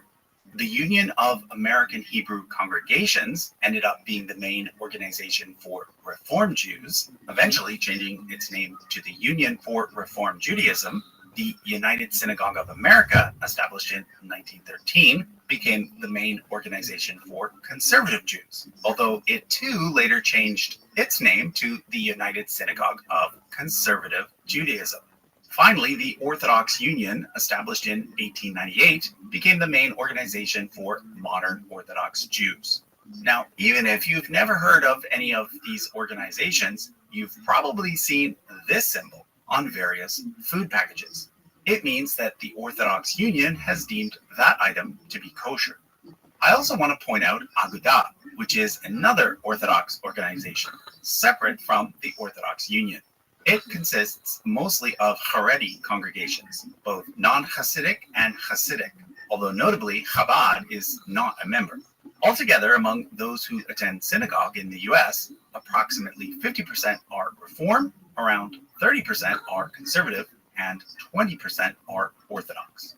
I should also point out Reconstructionist, or Reconstructing Judaism, which can be considered a fourth branch of modern Judaism. Founded by Mordecai Kaplan in the 1950s, it can be seen as a breakaway from conservative Judaism. However, like Reform Judaism, it does not see Jewish law as being binding. But in contrast to Reform Judaism, it tends to place more value on preserving old traditions and on maintaining a very distinct Jewish identity. So you can kind of think of Reconstructionist Judaism as being somewhat conservative on the outside, but very liberal on the inside. There's also Renewal Judaism, which is even more recent, having its roots in the countercultural movement of the 1960s and 70s. It too is a very liberal branch of Judaism, but tends to incorporate more mystical elements from Hasidic Judaism, which is why its followers are sometimes nicknamed hippie Jews. Now, one other thing I should make clear is that in Judaism, denominational lines can be quite blurry, especially in areas where there aren't many Jews. So, for example, I live in Canada, and when I converted to Judaism, I did so through a Reform synagogue, although one of the teachers was a Reconstructionist. However, after 1 year of study and the approval of a Beit Din, I had a Hatafat Dam Brit performed by an Orthodox rabbi and was immersed in a mikveh at the Orthodox synagogue. On top of this, the synagogue that my wife and I are most likely to attend, simply because it's the closest one to our home, is actually Renewal. So when people ask me which branch of Judaism I belong to, it's a difficult question to answer. I usually just say that I'm a progressive Jew, which basically encompasses everything other than Orthodox, and in North America at least, is the dominant type of Judaism. But even between progressive Jews and Orthodox Jews, there is often a lot of mixing. While each set of rabbis might hold very different views, the actual members might not. So it's not unusual for a Jew with Reform leanings to attend an Orthodox synagogue, or a fully observant Orthodox Jew to attend a Reform synagogue. And then, of course, there are sometimes separate Sephardi congregations. They usually see themselves as being outside of the whole Reform, Conservative, Orthodox trichotomy. But then there's also individual Sephardic Jews who do see themselves as belonging to one of the three streams. So it's complicated. There are even humanist Jews who do not even believe in God, but still gather to celebrate certain holidays or rites of passage. Now, what about Messianic Jews? Well, Messianic Jews are really Christians. So I actually talked about them already on my series about Christian denominations. If you're interested to hear my take on them, you can find it in episode 8. Okay, so that was just how Judaism works in the US and maybe a few other countries like Canada and the UK. In the UK, there are actually two major Reform denominations, Liberal Judaism and the Movement for Reform Judaism. However, quite recently, in April of 2023, they announced their intention to merge into a single organization. They also have a chief rabbi for their Orthodox Jews, who you might have seen in the news recently as he participated in the coronation of King Charles III. Let's now look at how Judaism works in Israel, which now has a Jewish population that has surpassed that of the United States. Although Reform and Conservative synagogues do exist in Israel in small numbers, the Reform, Conservative, Orthodox trichotomy is far less important there. Instead, in Israel, Jews are usually classified into four main categories. First, there are the Haloni. These are secular Jews, and they actually make up a full half of all the Jews in Israel. Next are the Mizorti, who are traditional, meaning that they are only partially observant. They make up another quarter of the Israeli population. The final quarter consists of the Dati and Haredi. These are the fully observant Jews, with the Haredi, like I discussed earlier, being the most strictly observant. Now, I'm not going to address Zionism in this video because Zionism is more of a political thing than a religious thing. Individual Jews across the world and across all denominations have differing views on Zionism and the politics within Israel. So it's important to remember that just because someone is Jewish, that doesn't mean that they support every single thing that the state of Israel does. But returning to the four categories of Israeli Jews, I want to make it clear that these are not four different denominations. For the most part, Israeli Jews are not really divided into denominations at all. Instead, anything to do with Jewish religious matters in Israel falls under the jurisdiction of the two chief rabbis, one of whom represents Ashkenazi Jews and the other who represents Sephardi Jews. This system is actually the one that is used in most countries in the world. Some countries, such as France, have just one chief rabbi, whereas others, like Argentina, have two. Okay, so that was a look at the family tree of Jewish denominations. Now, as you might know, Jews are famous for having differing opinions on just about everything.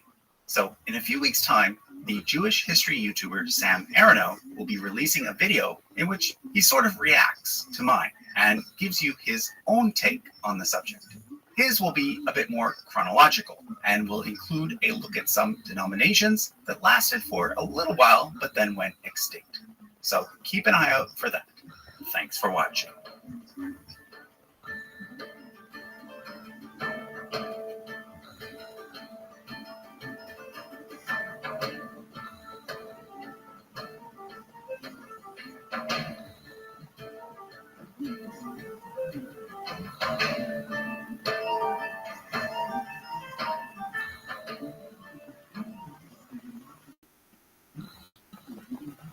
Hi, this is Matt Baker.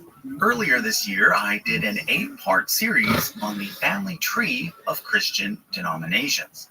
Well, today I'm releasing the entire series again, but this time as a single video. I've titled it History of Christianity because although I go through things in a family tree format, it does end up being a rather systematic study of church history. You'll note that the chart changes and grows as I go through it. This is because I originally worked on the chart between each episode. However, the whole thing is now done. So let me point out that if you want to buy a copy of it as a poster, you can do so by heading to usefulcharts.com or by using the link in the description or pinned comment. Okay, let's get started.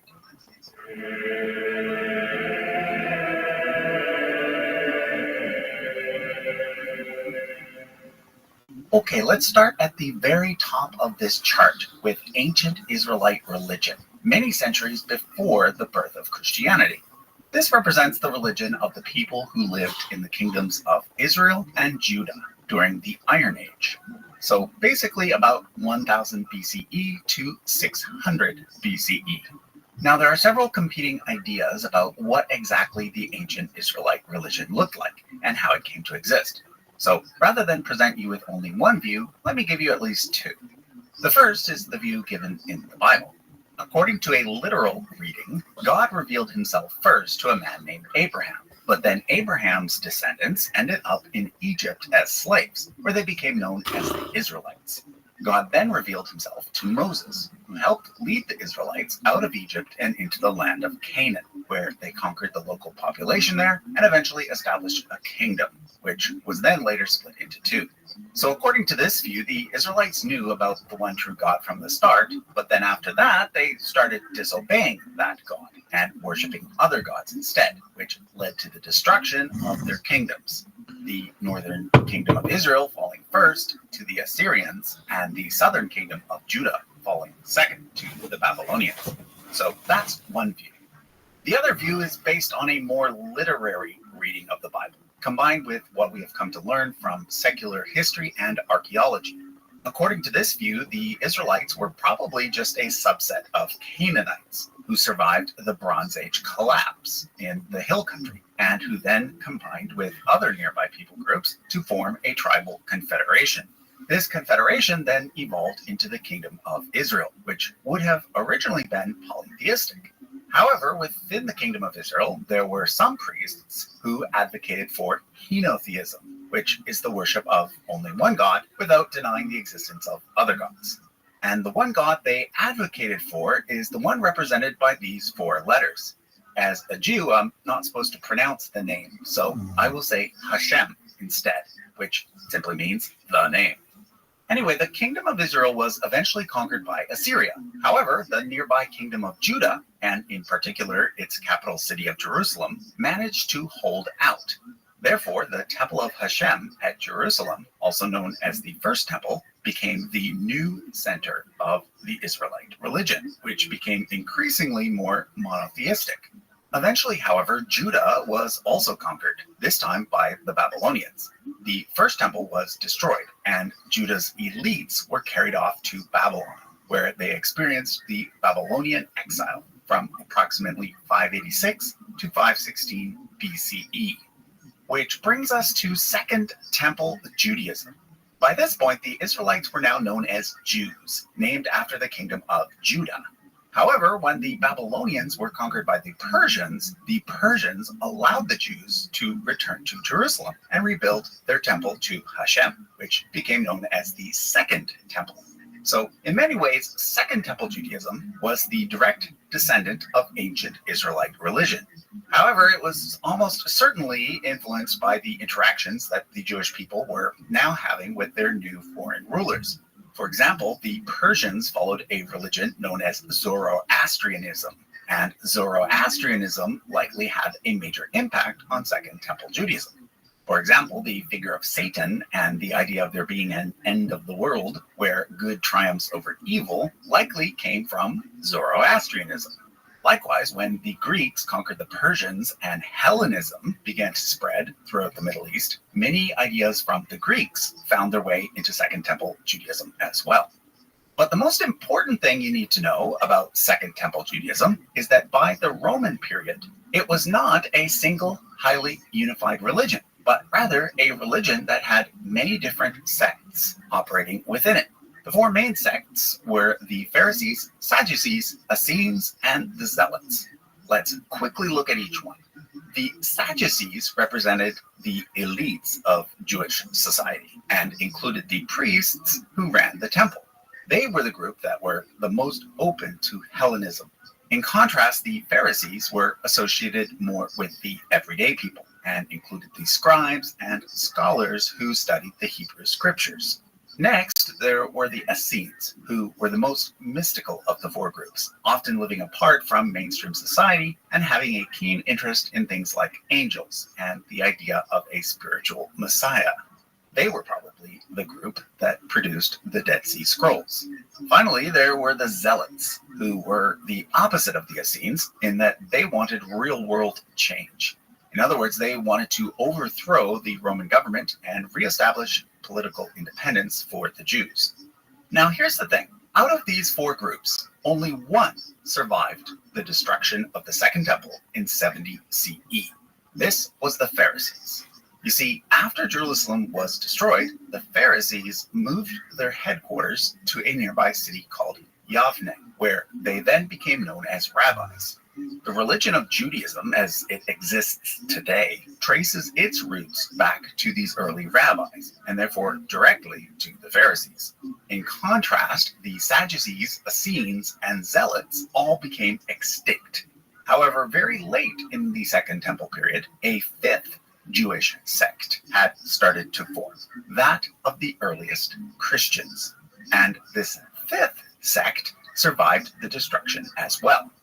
Now, it doesn't actually matter whether you believe that Jesus was God, or that he was just a man, or that he never existed at all. What is absolutely certain is that Christians existed by the end of the 1st century, and that these earliest Christians were Jews. In fact, many of the earliest Christians were likely former Pharisees, such as Paul, but it's also likely that there were some zealots as well. After all, one of the 12 disciples was named Simon the Zealot. There also seems to have been a heavy Essene influence on early Christianity, considering that both groups were apocalyptic, meaning that they believed in a hidden spirit world that was about to be revealed. The only Jewish group that Christianity didn't seem to draw heavily from was the Sadducees. However, in addition to Jews, early Christianity also attracted people from a group known as the God-fearers. God-fearers were basically Gentiles, in other words, non-Jews, who were nonetheless very sympathetic towards Judaism and often liked to participate in Jewish customs without actually converting. Now, I cannot stress enough how important the destruction of the temple in 70 CE was to both the development of Christianity as well as the development of Rabbinic Judaism. Prior to 70 CE, Judaism was very much a temple-based religion. But once the temple was gone, both early Christianity and Rabbinic Judaism were forced to adapt and change. Christianity adapted by focusing more and more on Jesus as the new spiritual high priest and on his sacrifice as a replacement for the earlier temple sacrifices. In contrast, Rabbinic Judaism adapted by emphasizing the study of the Torah and meeting together in synagogues for prayer as the new ways to commune with God. However, this series is about the various branches of Christianity, not Judaism. So from this point forward, I'm going to shift towards focusing exclusively on how Christianity continued to develop. Although at some point in the future, I might return to Rabbinic Judaism and talk about its modern branches as well. Okay, so following the destruction of the Second Temple in 70 CE, Christianity went in three very different directions. First, there were the Jewish Christians, who kept following all the various Jewish practices in the same manner that the earliest Christians had done. So they continued to practice things like circumcision and not eating pork, in addition to revering Jesus as an important spiritual leader. Two groups that are representative of this branch are the Nazarenes and the Ebionites. Over time, though, Jewish Christian groups like this went extinct. However, it is thought that they may have had some influence on the development of Islam. Like the Nazarenes, Muslims see Jesus as being an important human prophet and even the Messiah, born of a virgin, but they do not see Jesus as being divine. So if you want to know what Jewish Christians in the first few centuries CE were like, well, they were a lot like Muslims are today, just without the Quran and Muhammad. In contrast to the Jewish Christians were the Pauline Christians, who primarily consisted of Gentiles. Again, Gentiles are simply non-Jews. The word Pauline refers to the Apostle Paul, who died shortly before the destruction of the temple. Paul wrote much of the New Testament and is credited with introducing Christianity to the Gentiles.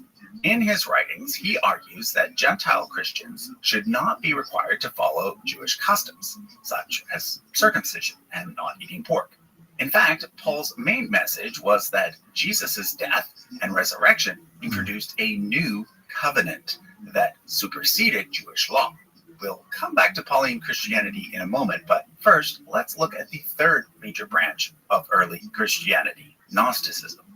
Now, the first thing I want to make clear is that Gnosticism wasn't a single unified sect. And in fact, the word Gnosticism is actually a modern term used to lump a bunch of different early Christians together, such as the Valentinians and the Sethians.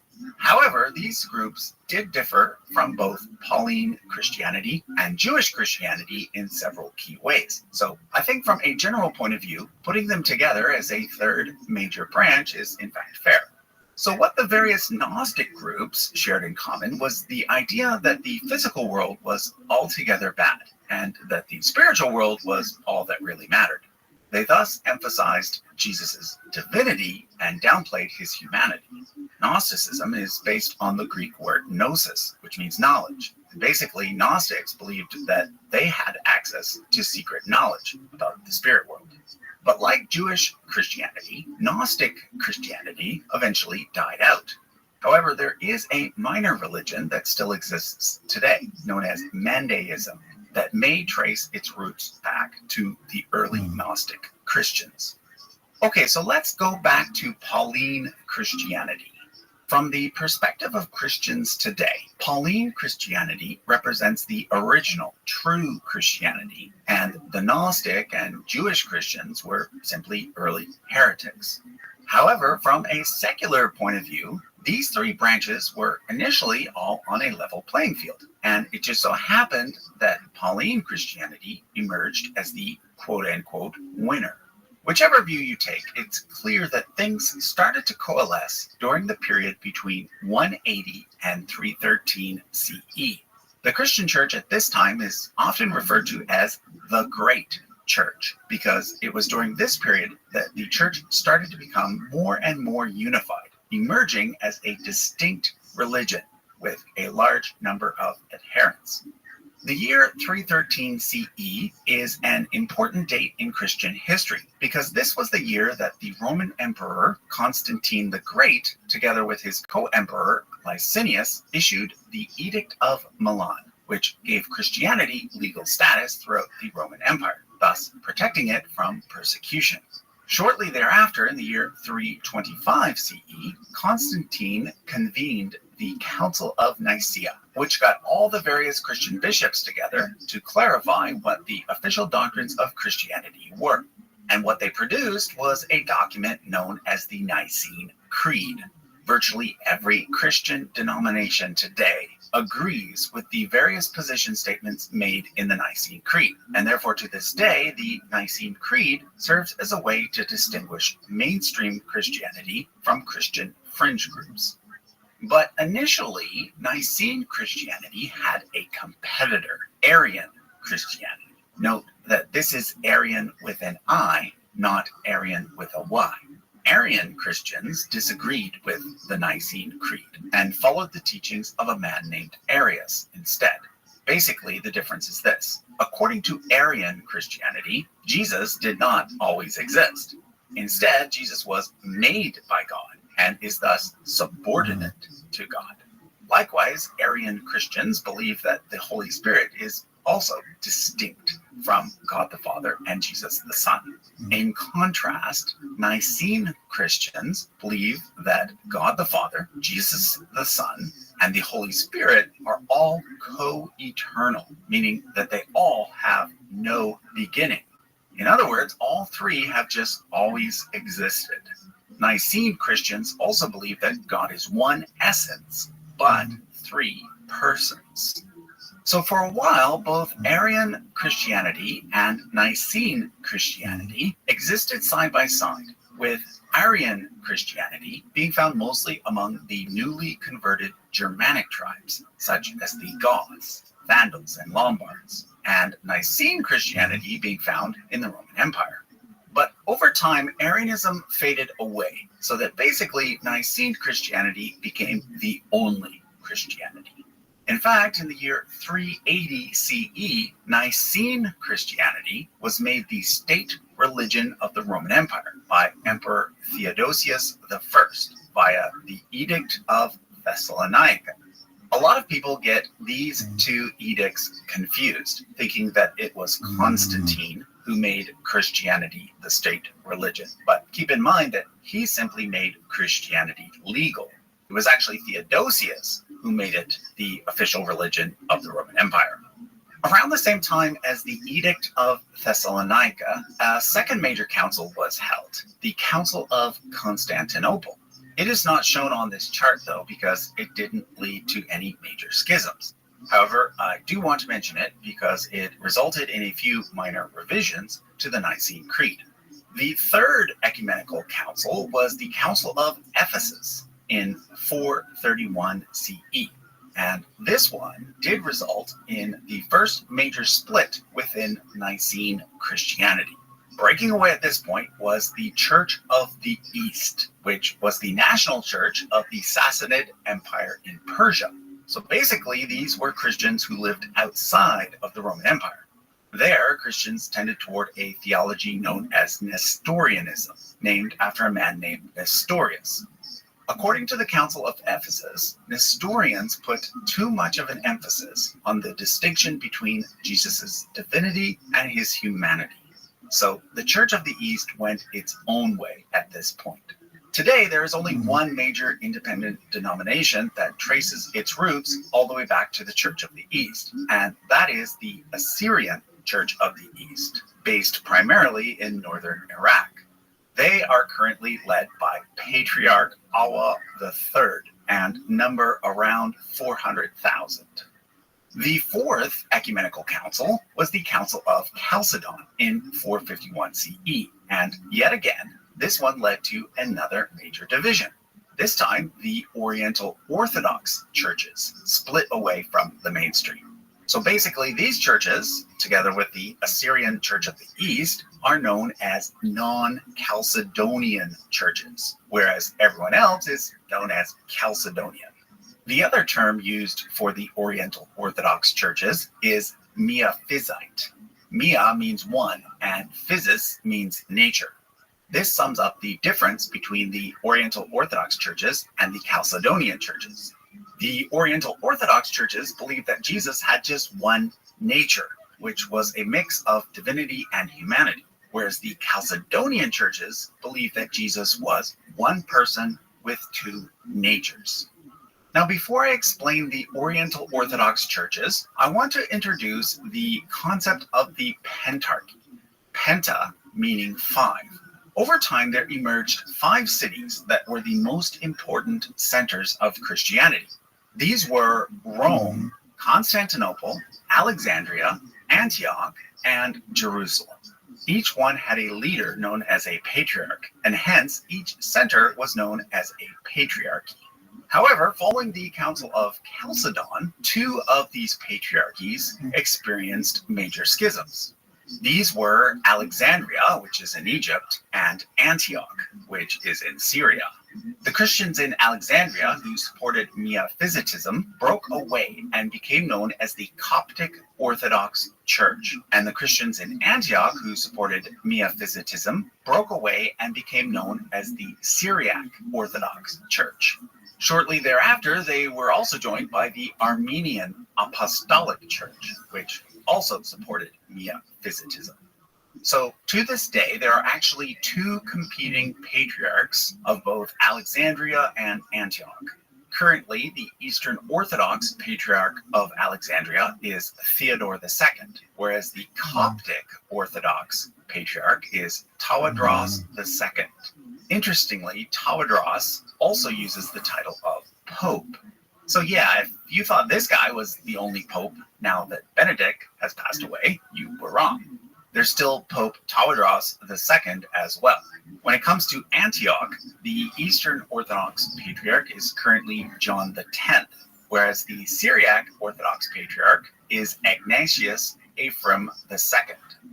Up until the 20th century, the Oriental Orthodox branch of Christianity consisted of only 3 autonomous churches. However, in 1959, the Ethiopian Church became independent from the Coptic Church, and then the Eritrean Church became independent from Ethiopia in 1991. Note that both the Ethiopian and Eritrean churches use the word Tewahedo in their names, which is a Ge'ez word meaning unified. I also want to point out that the Ethiopian Church is currently the largest of the Oriental Orthodox churches and has about 40 million members. They are currently led by a patriarch named Matthias. Finally, there's the Malankara Orthodox Syrian Church located in India. It was originally under the jurisdiction of the Syriac Orthodox Church, but in 1912 became independent.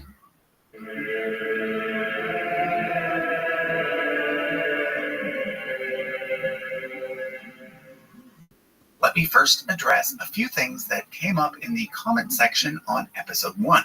First of all, the word extinct.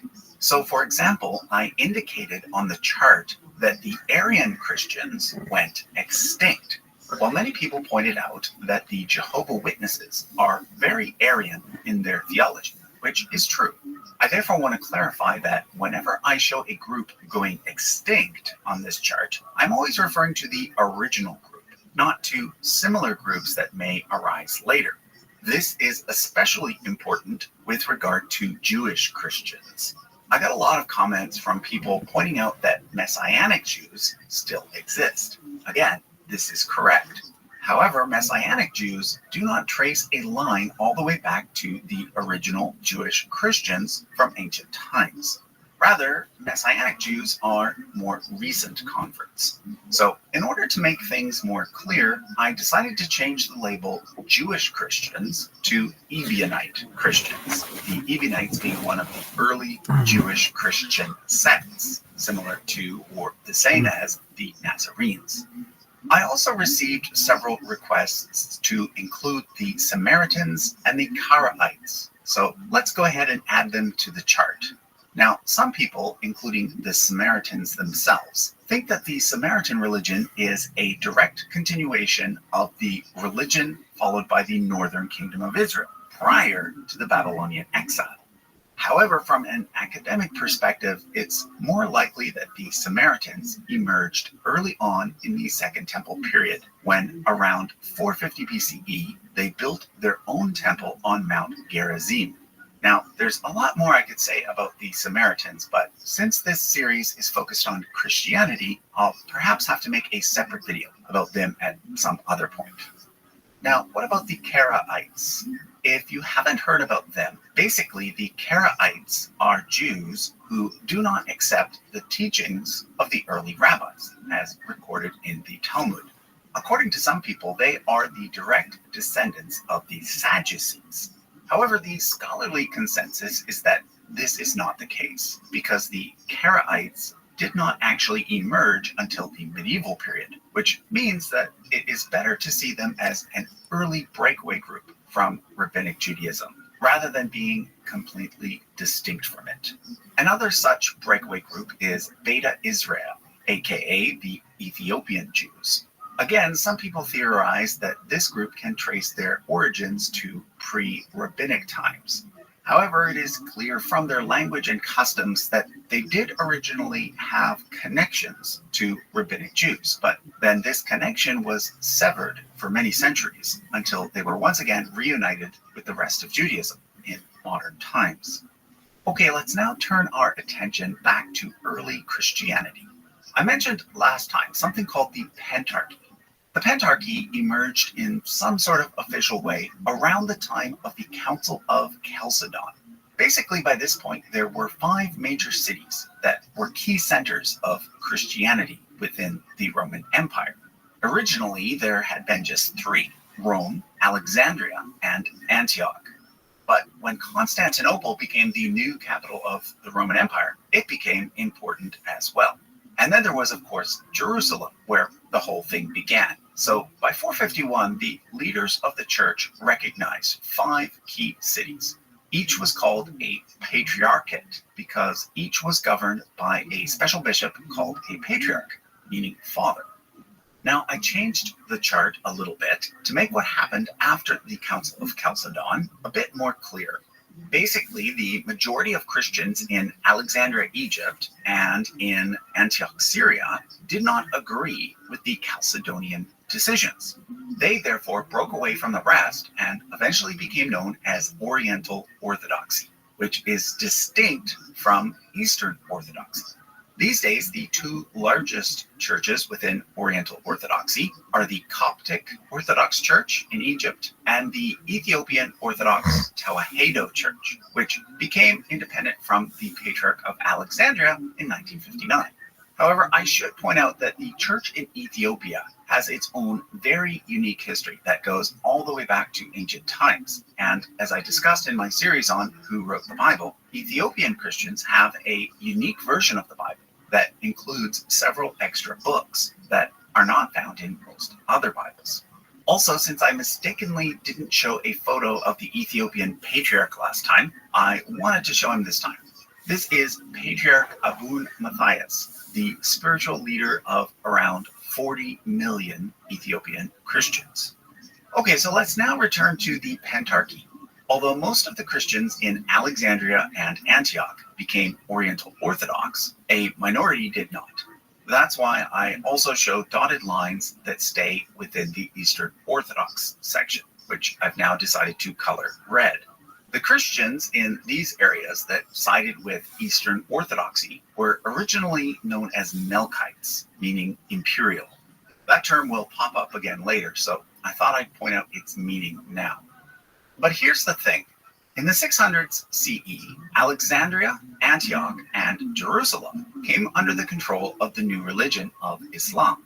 Therefore, these cities became less important in terms of Christian leadership, leaving only Rome and Constantinople as the two main patriarchates. Therefore, a bit of a power struggle eventually developed between Rome and Constantinople.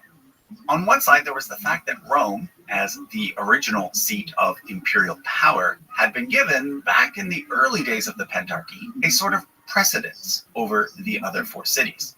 However, on the other side, there was the fact that Constantinople was now the seat of imperial power, and it was the Greek emperor in Constantinople that now appointed the Latin pope over in Rome. As the centuries went by, Rome and Constantinople drifted further and further apart as Europe became divided between the Holy Roman Empire in the west and the Byzantine Empire in the east. This came to a head in 1054 with what's called the Great Schism. The Great Schism can be blamed on many different things, but I'd like to point out just two. One was a disagreement over whether or not Rome and its bishop, the Pope, was the head over the entire Christian church. According to Constantinople, the Pope was just a first among equals. In other words, he held a special place of honor, but in practical terms, he held no more power than the Patriarch of Constantinople. However, according to Rome, the Pope did have actual authority over the entire church. The other major difference related to the Nicene Creed, which I discussed in episode 1. In fact, I created a bit of a stir because, as an example, I showed the version of the creed used these days by Catholics and Protestants, rather than the one used by Eastern Orthodox Christians. The difference is this line here, known as the filioque, meaning "and from the Son." So, as you can see, Catholics and Protestants say that the Holy Spirit proceeds from the Father and the Son, whereas the Eastern Orthodox Christians say that he proceeds from the Father only. Because of these differences and many others, East and West parted ways in 1054. Now, I should make it clear that it would be incorrect to say that the Roman Catholic Church and the Eastern Orthodox Church started only in 1054. Instead, it would be more accurate to say that they both started in the 1st century and that they were simply united up until 1054. So what about the popes then? I mean, the ones from Peter up until Pope Leo IX in 1054. Well, the difference is that Catholics claim that those popes were the leaders of the entire Christian church, whereas in the view of the Eastern Orthodox Church, these popes were simply the bishops of Rome, who, as I mentioned earlier, were, in their minds, simply the first among equals. Okay, so let's now look at how each of these churches are organized today, starting with the Eastern Orthodox Church, which sees itself as a single church, but can actually be divided into 15 equal churches called autocephalous churches. Basically, being autocephalous means that the leader of that church does not have to answer to anyone higher up other than God, of course. However, the Patriarch of Constantinople is given special precedence and is considered first among equals. This is why the Patriarch of Constantinople is called the Ecumenical Patriarch. Ecumenical meaning representing more than one group. Currently, that position is held by Bartholomew I. Initially, the Eastern Orthodox Church consisted of only 5 autocephalous churches. These were the 4 out of the 5 patriarchates from the Pentarchy, as well as the Church of Cyprus, which had always been seen as being independent all the way back to ancient times. However, over time, more autocephalous churches were added by Constantinople, such as the Bulgarian Orthodox Church in 927, the Serbian Orthodox Church in 1219, and most importantly, the Russian Orthodox Church in 1589. I say most importantly because nowadays the Russian Orthodox Church is by far the largest of the various Eastern Orthodox churches. It is currently led by Kirill, who holds the title Patriarch of Moscow. The Church of Greece and the Romanian Orthodox Church were the next two Eastern Orthodox churches to become autocephalous in 1850 and 1885, which is after each became independent from the Ottoman Empire. The remaining five churches all became autocephalous in the 20th century, or in the case of the Macedonian Church, just last year in 2022, which leaves two gray areas to discuss. The first being the Orthodox Church in America, which originated as a branch of the Russian Orthodox Church. The Patriarch of Moscow currently recognizes the American Church as being autocephalous, but the Patriarch of Constantinople does not. When it comes to Ukraine, we get the opposite situation. There, the Patriarch of Constantinople recognizes the Orthodox Church of Ukraine, but the Patriarch of Moscow does not. And it's even more complicated than that. And that's because the history of Russia and Ukraine is, well, a bit complicated. You see, both countries trace their origins back to a medieval state called Kievan Rus, which was centered on the city of Kiev. When Christianity first reached that area, the church there was known as the Ruthenian Orthodox Church. However, over time, Kievan Rus disintegrated, and instead the city of Moscow became the dominant city in the region. It was at this point that the Russian Orthodox Church was established, replacing the Ruthenian Orthodox Church. Eventually, all Eastern Orthodox Christians in Ukraine ended up under the jurisdiction of Moscow. However, after the fall of the Russian Empire, some churches in Ukraine declared independence and started calling themselves the Ukrainian Autocephalous Orthodox Church, or UAOC. This church operated separately from the UOC, which still came under the jurisdiction of Moscow. This is why later the letters MP were added to the name to make it clear that it is part of the Moscow Patriarchate.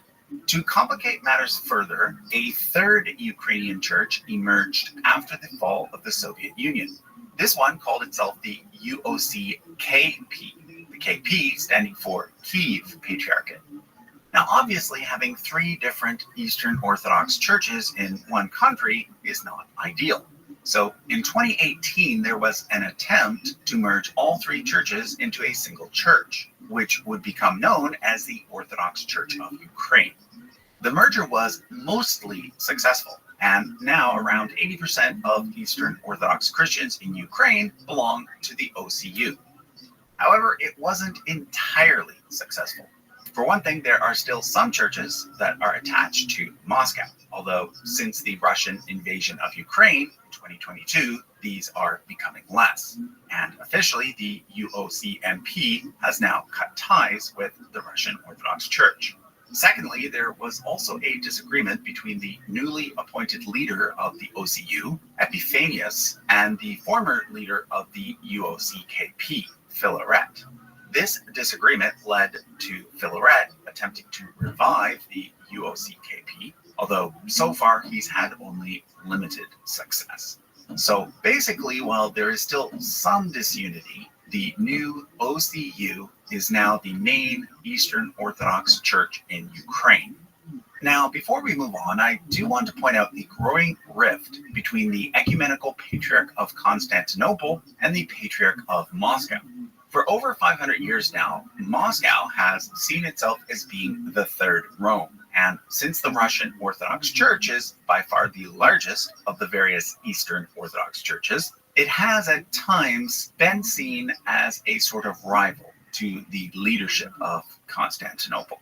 In fact, when the Ecumenical Patriarch recognized the new Orthodox Church of Ukraine, Moscow decided to break communion with Constantinople, which basically means that they're no longer on good speaking terms.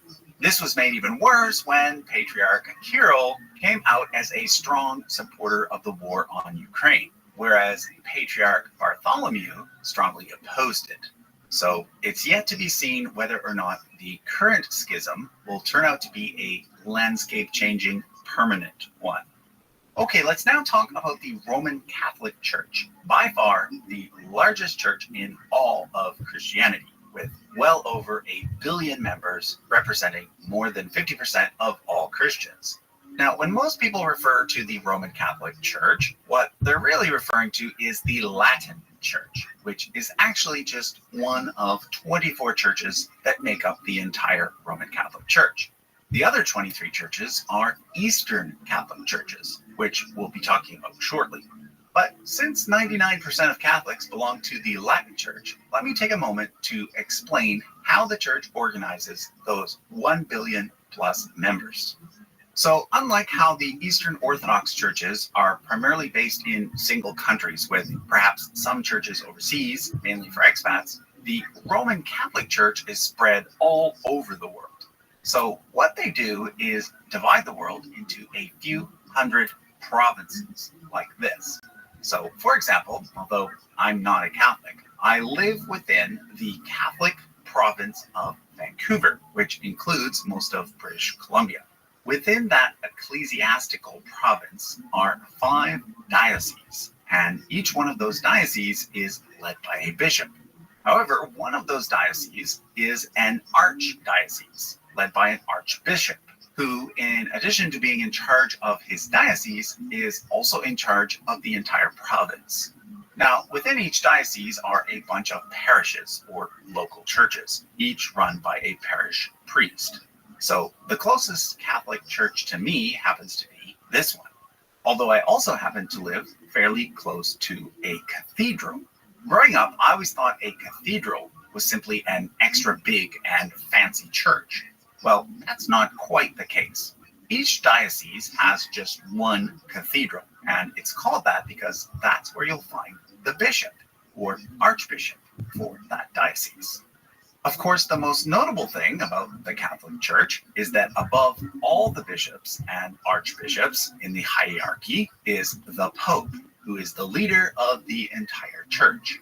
That person is currently Pope Francis, who is also the bishop in charge of the Diocese of Rome. So basically, whoever is in charge of Rome is in charge of the entire church. Now, like I mentioned earlier, in addition to the main Latin Church, there are also 23 other smaller churches, which are the Eastern Catholic churches. These operate independently from the main church, but are still under the jurisdiction of the Pope. Of the 23 Eastern Catholic churches, I am going to point out just the 10 largest. Let's start here at the bottom. These 3 churches all trace their origins to the Church of the East, which I mentioned earlier. Basically, what happened is that in 1552, there was a schism in the Church of the East that resulted in some congregations remaining in the Church of the East. These are the ones that became the Assyrian Church of the East and the breakaway Ancient Church of the East. But at the same time, there were other congregations that decided to join the Catholic Church instead. These became known as the Chaldean Catholic Church. Then there are the St. Thomas Christians from India. These Christians trace their origins back to the Apostle Thomas, who supposedly traveled all the way to India in the 1st century. At some point, though, the Christians in India became associated with the Church of the East. But then later, some joined the Oriental Orthodox churches, becoming known as the Indian Orthodox Church, while others joined the Catholic Church, becoming known as the Syro-Malabar Catholic Church. The Syro-Malankara Catholic Church is also based in India and consists of congregations that broke away from the Indian Orthodox Church. So note that there are 2 different Eastern Catholic churches based in India. The Syro-Malabar one follows Eastern Syrian traditions, whereas the Syro-Malankara one follows Western Syrian traditions. The largest Eastern Catholic Church is actually the Ukrainian Greek Catholic Church, with over 5 million members. This church traces its roots back to the Ruthenian Orthodox Church that I mentioned earlier. So basically, back in the 1500s, there were some Christians in Ukraine that didn't want to join the Russian Orthodox Church, so they joined the Catholic Church instead. Now, there's also a Ruthenian Greek Catholic Church, but it actually has nothing to do with the Ruthenian Orthodox Church. It actually formed when certain congregations broke away from the Serbian Orthodox Church. Then there's the Armenian Catholic Church, which, as you might have guessed, is based on those who broke away from the main Armenian Church, which is associated with Oriental Orthodoxy. That leaves us with the Coptic Catholic Church, which broke away from the Greek Orthodox Patriarchate in Alexandria, and these three, which all broke away from the Greek Orthodox Patriarchate of Antioch. Which means that when it comes to the original Pentarchy, we now have way more than 5 patriarchs for 5 cities. So as I mentioned last time, there's an Oriental Orthodox Patriarch of Alexandria. He uses the title of Pope, but there's also a Greek Orthodox one. Well, now you know that there's a third Patriarch of Alexandria too, a Catholic one, who is the leader of the Coptic Catholic Church. In Antioch, it's even more complicated. There's the Oriental Orthodox Patriarch and the Greek Orthodox Patriarch. But there's also 3 different Catholic Patriarchs representing the 3 different Catholic churches based in Syria. Now, I should mention, which I failed to do last time, that the city of Antioch is now actually located in Turkey. But for most of history, it was associated with the region called Syria. In Rome, of course, it's simple. There's just one patriarch, Pope Francis. And in Constantinople, it's mostly simple. There's mainly just Bartholomew I, the spiritual leader of the Eastern Orthodox Church. Although technically the Armenian Church has a patriarch there too. Finally, in Jerusalem, there are 3 patriarchs. There's the main patriarch, who is Eastern Orthodox, but there's also a Catholic patriarch who represents the Latin Church, as well as an Armenian patriarch. So that takes care of the official branches of the Roman Catholic and Eastern Orthodox churches. But before I go, I want to point out a few unofficial or independent branches. In 1870, the Roman Catholic Church held a council that is now known as Vatican I. One of the things that the council decided was that the Pope is infallible. Now, this doesn't actually mean that the Pope never makes mistakes or that he has the power to radically change church doctrine. It actually only applies to special statements that are clearly made ex cathedra, meaning from the chair. Well, there were some Catholics that disagreed with the idea of papal infallibility, among other things. And there happened to be an archbishop in the Dutch city of Utrecht who had already gone independent. So basically, after Vatican I, a bunch of other priests joined with that archbishop to form the Old Catholic Church, also known as the Church of Utrecht. Today, they are led by this man here. Something similar happened in the 1960s, following the council known as Vatican II. One of the main things to come out of that council was the decision to hold Mass in local languages instead of Latin. Again, there were some Catholics who disagreed with the various decisions made at the council. This time, those who separated and formed independent Catholic churches became known as sedevacantists, which is a word based on the Latin for empty chair. Basically, these Catholics believe that the office of Pope has been vacant ever since Vatican II. One of the main sedevacantist churches is the Congregation of Mary Immaculate Queen in Nebraska. The Eastern Orthodox Church also has independent branches. There, the separatists are known as Old Calendarists or True Orthodox. The main issue for them was the switch that the Eastern Orthodox Church made in the 1920s from using the old Julian calendar to the new Julian calendar. Today, most old calendarists are found in Romania and Greece.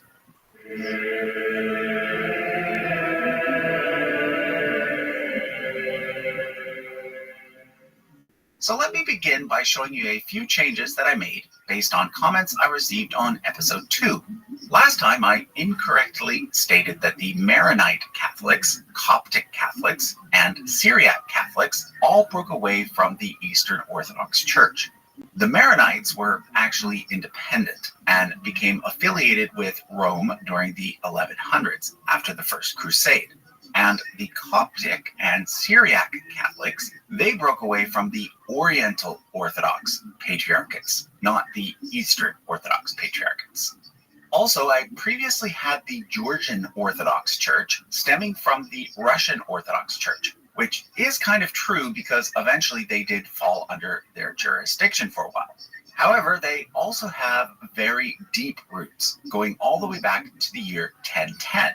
So I've changed their position to indicate that origin instead. Also note that I've added dates throughout the chart in order to make the timeline of each church's independence more clear. Finally, I added the Old Believers, who broke away from the Russian Orthodox Church in 1666 because they did not like certain reforms that were made at that time. Okay, let's now talk about the Protestant Reformation, which is usually said to have started in the year 1517. This was the year that the German priest Martin Luther published his 95 Theses, in which he challenged the Catholic Church on several issues. However, it can be argued that there were actually Protestants before this date, or at least proto-Protestants. A good example are the Waldensians, named after Peter Waldo, who lived in the 12th century. The Waldensians lived a life of poverty and believed that anyone could preach from the Bible, not just priests. There are actually still Waldensian churches today, mostly in Italy, although nowadays they can be seen as being part of the Reformed branch of Protestantism. Another group of proto-Protestants were the Hussites, named after Jan Hus, who lived about 100 years before Luther. He sparked the Bohemian Reformation in what is today the Czech Republic. Out of this movement grew the Moravian Church, which operated underground for many decades in Moravia before moving to Germany and then spreading to the US. It too still exists to this day and has since adopted certain features of Lutheran pietism. But originally, neither the Waldensians nor the Moravians were large enough to change the religious landscape of Europe. That didn't happen until the 1500s, when people like Luther and Calvin arrived on the scene. Now, the first thing you need to know about the Protestant Reformation was that it was not a single united movement. Instead, it was a bunch of movements occurring in different places and in different ways. However, overall, we can say that the Reformation created 3 initial branches of Protestantism: Lutheran, Anglican, and Reformed. All 3 resulted in the creation of new state-level churches, which shared authority with secular rulers.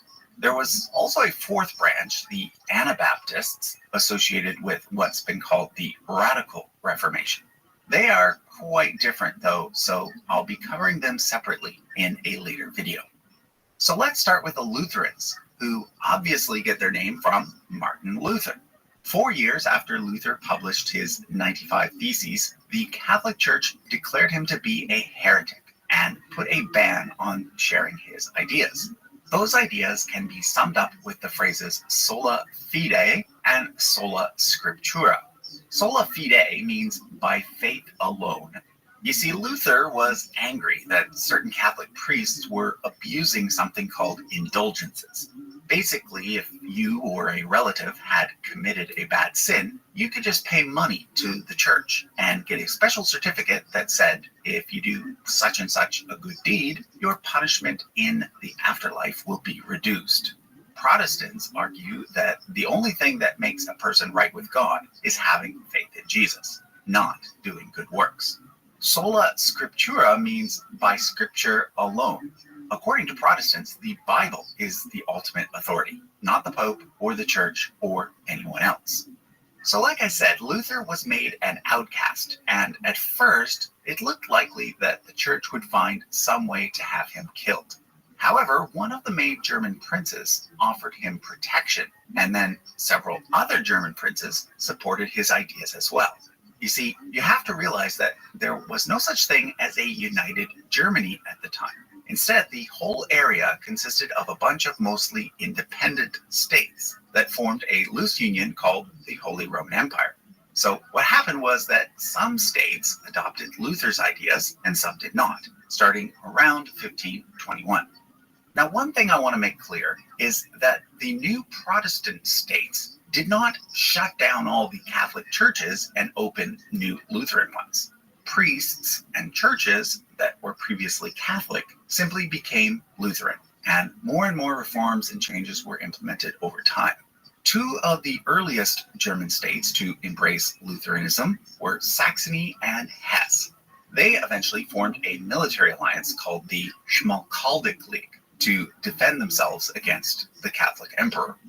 During the 1530s, the three main Scandinavian countries, Denmark, Sweden, and Norway, aligned themselves with Lutheranism as well, cutting ties with the papacy and creating state churches instead. To this day, these three churches are still the largest churches in their respective countries, although the only one that is still an official state church is the Church of Denmark. Now, if we zoom forward about 300 years to the time just after Napoleon's defeat, we get the formation of the Prussian Union of Churches in 1817. At this point, Prussia, which was Lutheran, was now the dominant German state, and it ended up annexing a bunch of smaller German states, some of which had been Calvinist, which we'll be discussing in a bit. So basically, the Lutheran churches and the Calvinist churches were merged together to form a single denomination. Now, not everyone was happy about this, especially on the Lutheran side, because some felt that their beliefs were going to have to be watered down in order to accommodate the Calvinists. So during the remainder of the 1800s, there was a quite large migration of German Lutherans to the American Midwest. Initially, there were dozens of different Lutheran councils and synods in the US, some Danish, some Swedish, some Norwegian, and some German. But over time, the various church groups merged so that by the 1960s, there were just three major Lutheran denominations: the American Lutheran Church, the Lutheran Church in America, and the Lutheran Church Missouri Synod. However, during the 1970s, a controversy arose within the Missouri Synod that involved their seminary, a seminary being a place that trains clergy. Basically, the church felt that the school was becoming too liberal. So the president of the church had the president of the school fired. This led to the creation of Seminix, meaning seminary in exile, as well as a new denomination called the AELC, standing for the Association of Evangelical Lutheran Churches. But then during the 1980s, the AELC merged with the ALC and LCA to form the Evangelical Lutheran Church in America. So nowadays, there are two main Lutheran denominations in the US. There's the more conservative Lutheran Church Missouri Synod and the more liberal Evangelical Lutheran Church in America, which to many people is a bit confusing because in the US, the word evangelical is generally associated with conservatives. However, in a Lutheran context, it simply means Protestant. So just keep that in mind. Now, there is a third Lutheran denomination in the US known as the Wisconsin Evangelical Lutheran Synod, but it's quite a bit smaller than the other two. Generally speaking, it's even more conservative than the Missouri Synod. Now, back to the Lutherans in Germany. During World War II, the majority of the Prussian churches supported the Nazis, due in large part to a movement known simply as German Christians. Martin Luther himself had been very anti-Semitic, so it wasn't hard for the German Christians to use his writings to support their cause. However, not all Lutherans in Germany were pro-Nazi. The Lutherans who opposed Hitler, led by Dietrich Bonhoeffer and others, eventually broke away and formed the Confessing Church. although Bonhoeffer himself was eventually captured and sent to a concentration camp, where he was later executed shortly before the end of the war. After the war, the Prussian church was reunited and purged of Nazi supporters. In 1948, several other German state churches joined together to form the Evangelical Church in Germany, or EKD.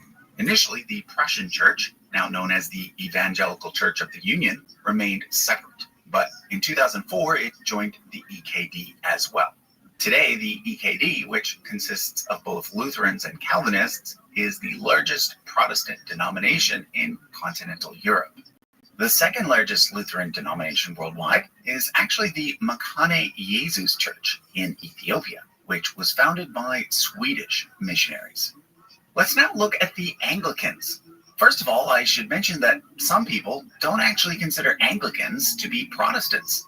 They actually see them as being a sort of middle position instead, between Catholicism and Protestantism.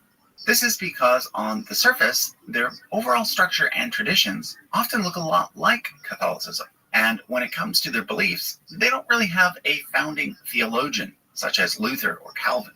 But considering that the Anglicans split from Rome around the same time as the Lutheran and Reformed branches, I think it is fair to say that they are indeed a type of Protestantism. Now, the main church in this branch was, and still is, the Church of England. You're probably familiar with the story of King Henry VIII and his 6 wives, and how he argued with the Pope over whether or not he could get out of his first marriage, because it had not resulted in a son. Because the Pope would not help him, Henry decided to break ties with the Catholic Church and have himself declared the head of the church in his country instead. This occurred in 1534, and hence that's the date that's usually given for the birth of the Church of England. Now again, I want to point out that it's not as if all the Catholic churches in England were simply shut down in 1534, or that new Anglican ones were established. Not at all. The same churches and the same priests actually just continued on as usual. The only difference was that they no longer reported to the Pope.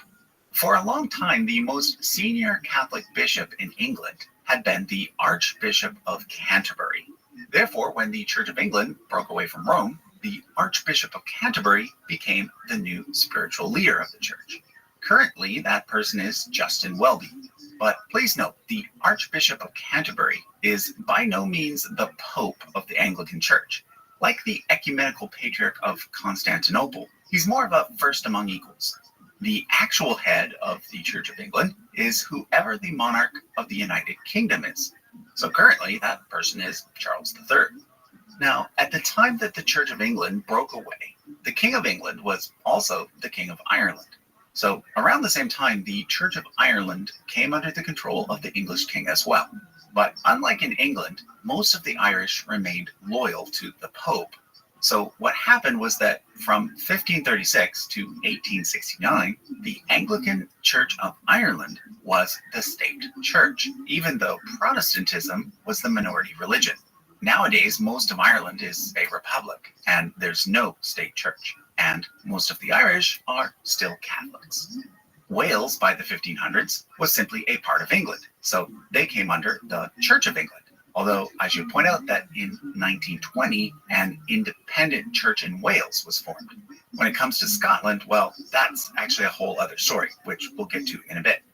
Now, as the English started to develop colonies all over the world, they took Anglicanism with them. Initially, churches in colonies were simply part of the Church of England, but over time they gained independence. Of special note is the Episcopal Church in the USA. Basically, when the American colonies split away from Great Britain, the Anglican Church there split away as well, becoming known as the Episcopal Church. Episcopal meaning led by bishops. Over time, the Anglican churches in South Africa, Canada, Australia, etc. became independent as well. So that today, rather than just the Church of England, there are now 42 autonomous churches that together form the Anglican Communion. After the Church of England, the two largest are actually the Church of Nigeria and the Church of Uganda. And I should note that altogether, the Anglican Communion is currently the third largest division within Christianity, the largest being Catholicism and the second largest being Eastern Orthodoxy. However, that might be about to change because it looks as though the Anglican Communion is on the verge of splitting in two. The reason is that most of the leadership in the Western churches, in places like the UK, US, Canada, and Australia, support blessings for same-sex couples, whereas most of the leadership in the rest of the world do not. So, for example, the Church of Uganda and the Church of Nigeria are part of an organization called the Global South Fellowship of Anglican Churches. Just a few weeks ago, in February of 2023, they voted to no longer recognize the Archbishop of Canterbury as their spiritual leader. So it's yet to be seen whether the Global South Fellowship will leave the Anglican Communion altogether or whether some other resolution will occur. And I should point out that there are even some conservative Anglicans in the West who are also not happy with the current communion either. So, for example, some churches belonging to the Episcopal Church and the Anglican Church of Canada have split away to form the Anglican Church in North America, which is in communion with the Global South Fellowship, but not with Canterbury. Okay, let's now look at the Reformed branch, which is strongly associated with the French theologian John Calvin. In fact, the word Reformed is often used interchangeably with Calvinist. Now, most people associate Calvinism with its purest form, also called five-point Calvinism, and often summarized by using the acronym TULIP. However, I want to point out that there are actually several different versions of Calvinism, and that not all Calvinists hold strictly to the 5 points. Generally speaking, the main difference between Calvinism and other forms of Christian theology is that Calvinists believe in some sort of predestination, meaning that some people are destined for salvation and some people are not. But in this video, we're mostly concerned with denominations, not theology. So let's now look at the Reformed tree. Although the Reformed movement started in Switzerland, one of the main places where it really took hold was in the Netherlands. In 1571, the Dutch Reformed Church was established, and for over 400 years, it was the main Protestant church in the lowlands, also spreading to other countries wherever Dutch settlers traveled, such as South Africa. In 1892, there was a major schism in the Dutch Reformed Church, resulting in the creation of the Reformed churches in the Netherlands. However, in 2004, they merged back together with the main church, along with a few Dutch Lutherans, to form the Protestant Church in the Netherlands. In France, those who embraced Calvinism became known as Huguenots. However, in France, Protestants remained the minority and were often persecuted. They do still exist, though, and most of them now belong to a denomination called the United Protestant Church of France. Which brings us to the Church of Scotland, which ended up following a very different path than that of the Church of England. There, a theologian named John Knox led Scotland to embrace Calvinism, as well as a type of church government in which groups of presbyters or elders make decisions. Thus, this branch of Reformed Christianity became known as Presbyterianism. It spread to Ireland and then also to the American colonies, where eventually the Presbyterian Church of the USA was formed. Because of the nature of Presbyterian church governance, there were a lot of splits and mergers within American Presbyterianism. I won't show most of them. However, I do want to point out that because of the US Civil War, the church was pretty much split in two in 1861, resulting in a new Southern-based denomination called the PCUS. That division stayed in place until 1983, when the two parts were merged back together to form the Presbyterian Church USA. However, a decade before the merger, a group of conservatives split away from the PCUS to form the Presbyterian Church in America. Another type of Christianity that is associated with Calvinism is Congregationalism. In the next episode, we'll be looking at the English Puritans and Separatists, who were among the first Europeans to settle in America. They had a theology similar to the Presbyterians, but had an even more democratic form of church governance. Basically, in Congregationalism, every local church is independent and can make its own decisions. Several of the early American colonies had Congregationalism as their official state religion, including Massachusetts, Connecticut, and New Hampshire. In fact, 3 famous Ivy League schools, Harvard, Yale, and Dartmouth, were all founded by Congregationalists.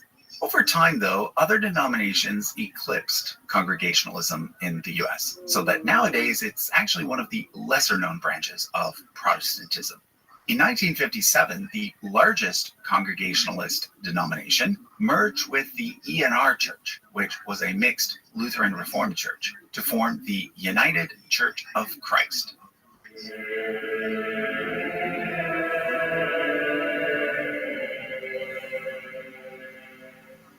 So speaking of changes, let me show you a few things I've done since last time.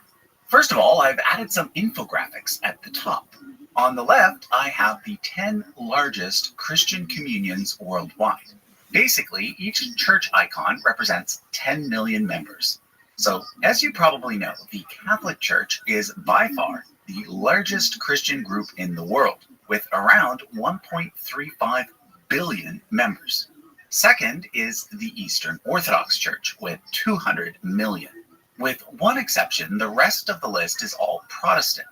So coming in at number 3 is the Anglican Communion, followed by the Reformed churches, the Methodists, and the Lutheran World Federation. All of these groups have around 80 million members. We then have the Assemblies of God, which is a Pentecostal denomination that I've not yet talked about. We probably won't get to them until episode 7. Then we have the Oriental Orthodox churches. Remember, these are different from the Eastern Orthodox churches. We talked about them in episode 1, and they include the Coptic Church and the Ethiopian Church. Finally, we have the Baptist World Alliance with around 48 million members, and the Seventh-day Adventists with 22 million. I'll be talking about the Baptists in episode 5 and the Adventists in episode 6. On the right-hand side of the chart, I've added this map showing the dominant type of Christianity by country. So first of all, note that on this map, green represents any type of Protestant, whereas yellow is Catholic, red is Eastern Orthodox, and purple is Oriental Orthodox. The gray areas are those countries where Christianity is very much in the minority, representing less than 10% of the total population. Okay, on the main chart, I've made some changes as well. For example, once again, I've had to fix the Georgian Orthodox Church. I initially had it stemming from Russia and then from Constantinople. However, it was actually granted independence from Antioch, so I've added a line to make that clear. I've also added 2 extra groups stemming from the Catholic Church, but separate from the Protestants. The first is the Philippine Independent Church, which broke away in 1902 and is now in communion, among others, with the Anglicans. That's why they are colored purple. Note that I've also changed the Union of Utrecht Catholics to be purple as well, because they too are in communion with the Anglicans. The second edition is SSPX, which stands for the Society of St. Pius X. Their status is kind of up in the air. They are different from the Sedevacantists because they do not claim that the current pope is illegitimate. However, in 1988, their leader, Archbishop Marcel Lefebvre, consecrated several new priests without the Pope's permission, creating a controversy that is yet to be resolved. Over here, beneath the Armenian Church, I've added a few medieval groups that have come up in the comments quite a bit, namely the Paulicians, Bogomils, and Cathars. I'll explain who they are and why I decided to add them to the chart, not in today's episode, but in episode 5. When I talk about the Baptists. So I'm going to keep you in a bit of suspense for now. However, another medieval group, the Lollards, I've added over here. They were a proto-Protestant group inspired by the early English Bible translator John Wycliffe. So I felt that they deserved to be included alongside the Waldensians and the Hussites, who also fit under the category of Protestants before Protestants. Let's now move over to the Anglican section. Note that I've added the Scottish Episcopal Church alongside the Church of Scotland. For a while during the 1500s and 1600s, it was unclear which one of these would end up being the state Church of Scotland.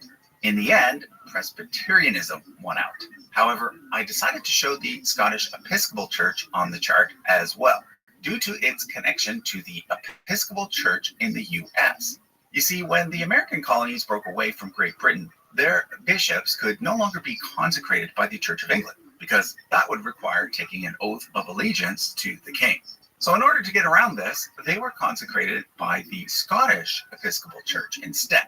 By this point, the Scottish Episcopal Church was independent from the Church of England and was not the state church in Scotland.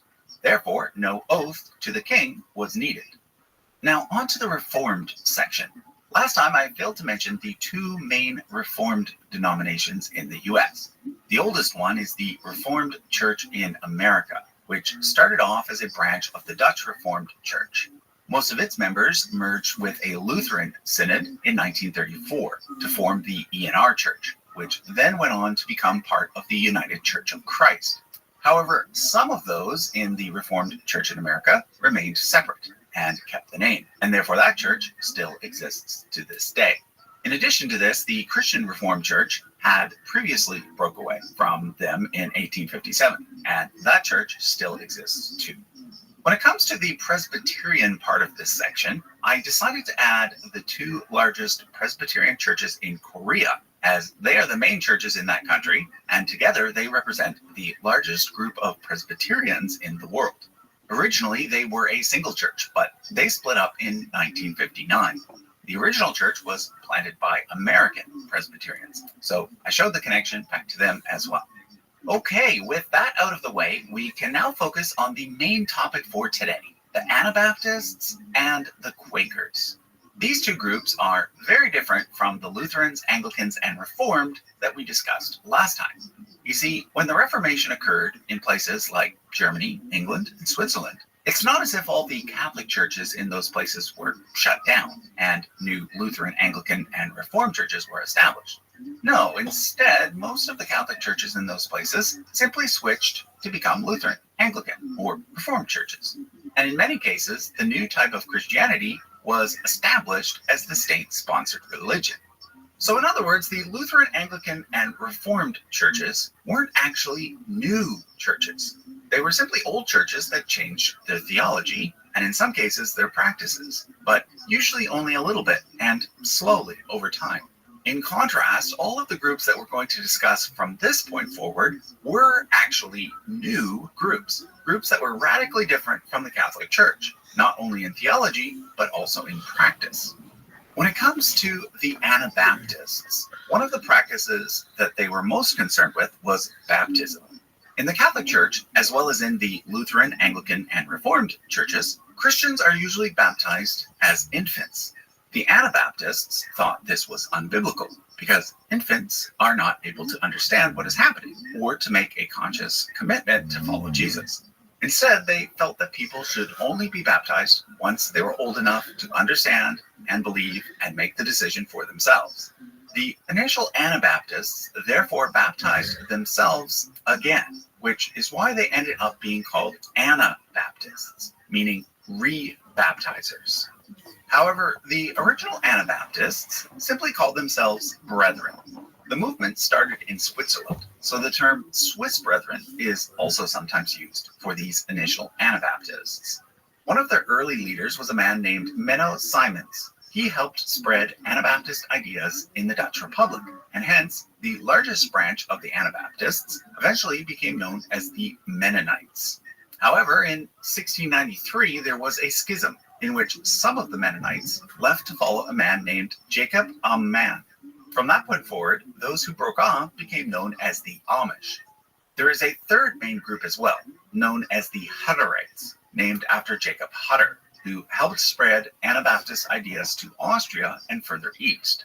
Now these days, all three of the original Anabaptist groups are mostly associated with simple living, old-fashioned clothes, and a rejection of modern technology. However, it is important to note that when it comes to the rejection of technology, there's actually a wide range of practices among Anabaptists today. Generally speaking, it's really only the Amish who reject almost all modern technology. For example, they are well known for still using the horse and buggy instead of cars. But even among the Amish, there is at least one group, the Beachy Amish, who, for example, will use the internet, albeit in a restricted way. The Hutterites are the next most traditional group, but they tend to allow more colorful clothing, and in some cases even use cell phones. And the Mennonites? Well, aside from the Old Order Mennonites, who are very much in the minority, most Mennonites no longer have any extreme restrictions on the use of technology. Conservative Mennonites still wear traditional clothing, but most Mennonites are actually indistinguishable from the average American. If you want to learn more about the Mennonites, I suggest you check out today's Ready to Harvest video, which I'll link to in the description. Ready to Harvest, hosted by Joshua, is all about the differences between Christian denominations, and he's almost at 100K subscribers. So if you haven't yet subscribed, I highly recommend that you do so. Now, I should point out that although the Anabaptists first emerged in Europe, many of them ended up migrating to North America. This is because initially, North America offered more freedom when it came to what religion a person could follow. However, some moved east towards Poland and then settled in Russia in the late 1700s. While there, they were influenced by the radical Pietists, whom we'll be discussing next, and therefore they took the name Mennonite Brethren. Many of them ended up immigrating to North America as well, and kept that name, which distinguishes them from the other American Mennonites, who were originally split into two main conferences, but who merged in 2002 to form the Mennonite Church USA. Now, before I get to the Pietists, I want to point out two Anabaptist groups that emerged much later than the original three. These are the Apostolic Christian Church, established in 1832 by a man named Samuel Froelich, and the Bruderhof, established in 1920 by Eberhard Arnold. In both these cases, the founders were inspired by the earlier Anabaptist groups, but rather than join them, they founded new groups. The Bruderhof, like most of the Amish and Hutterites, live communally, whereas the Apostolic Christian Church, like most Mennonites, do not. Okay, I now want to talk about Pietism, which is based on the word pious, meaning a strong devotion to one's religion. Unlike the Anabaptists, who emerged early on in the Reformation, the radical Pietists emerged more than a century later, in the late 1600s and early 1700s. By this point, Lutheranism was firmly established in many areas of Europe. But some Germans and Scandinavians felt that the Reformation hadn't gone far enough. They wanted to go beyond mere discussions about theology and focus more on a religion of the heart. Some Pietists wanted to change things from within the established churches, but others were more radical and ended up establishing new groups instead. One of these more radical Pietists was a man named Alexander Mack from Schwarzenau, Germany. He founded the Schwarzenau Brethren, also known as the German Baptists or Dunkers. The main denomination to come out of that movement was the Church of the Brethren. Note that although the Church of the Brethren emerged out of the Pietist movement and is often classified under the term Brethren, it was also heavily influenced by Anabaptism, and therefore is usually considered to fit under that umbrella as well.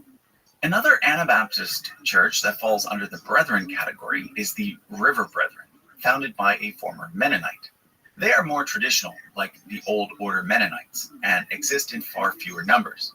Now, I want to point out that the term brethren can be quite confusing because there are several other totally unrelated churches that also use this same term, the most notable being the Plymouth Brethren. I'll discuss them in a future episode, but for now, just note that they are unrelated to the Anabaptist Brethren. I also want to point out a few churches that developed out of Pietism but are not associated with the Anabaptists and are thus not peace churches. These include the Evangelical Church of America and the Evangelical Covenant Church. Both of these denominations emerged out of the Scandinavian free churches. Free churches being those that were not part of the state-sponsored churches, such as the Church of Sweden, Church of Norway, etc. Okay, let's now talk about the Quakers. They are similar to Anabaptists in that they are pacifists, but they trace their origins to England instead of to continental Europe, and never did live in communal settings. As we learned last time, the Church of England was established in 1534 as the new state church. However, like in other areas, there were some in England that felt that the Reformation hadn't gone far enough. In England, these people became known as the Puritans. Most of the Puritans wanted to change the church from within, such as Oliver Cromwell. But there were some who wanted to separate and form new denominations. These more extreme reformers became known as English separatists. Initially, there were many different types of English separatists. The Quakers were just one of them, as were the Baptists, which we'll be discussing next time. Some of the other groups were the Diggers, the Enthusiasts, the Ranters, the Seekers, and my personal favorite, the Muggletonians.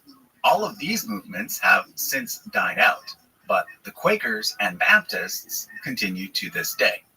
The main founder of Quakerism was a man named George Fox. When he was brought before the courts on charges of blasphemy, he told those gathered that they should tremble or quake at God's word, probably a reference to Isaiah 66 verse 2, which says, "But this is the one to whom I will look, to the humble and contrite in spirit, who trembles at my word."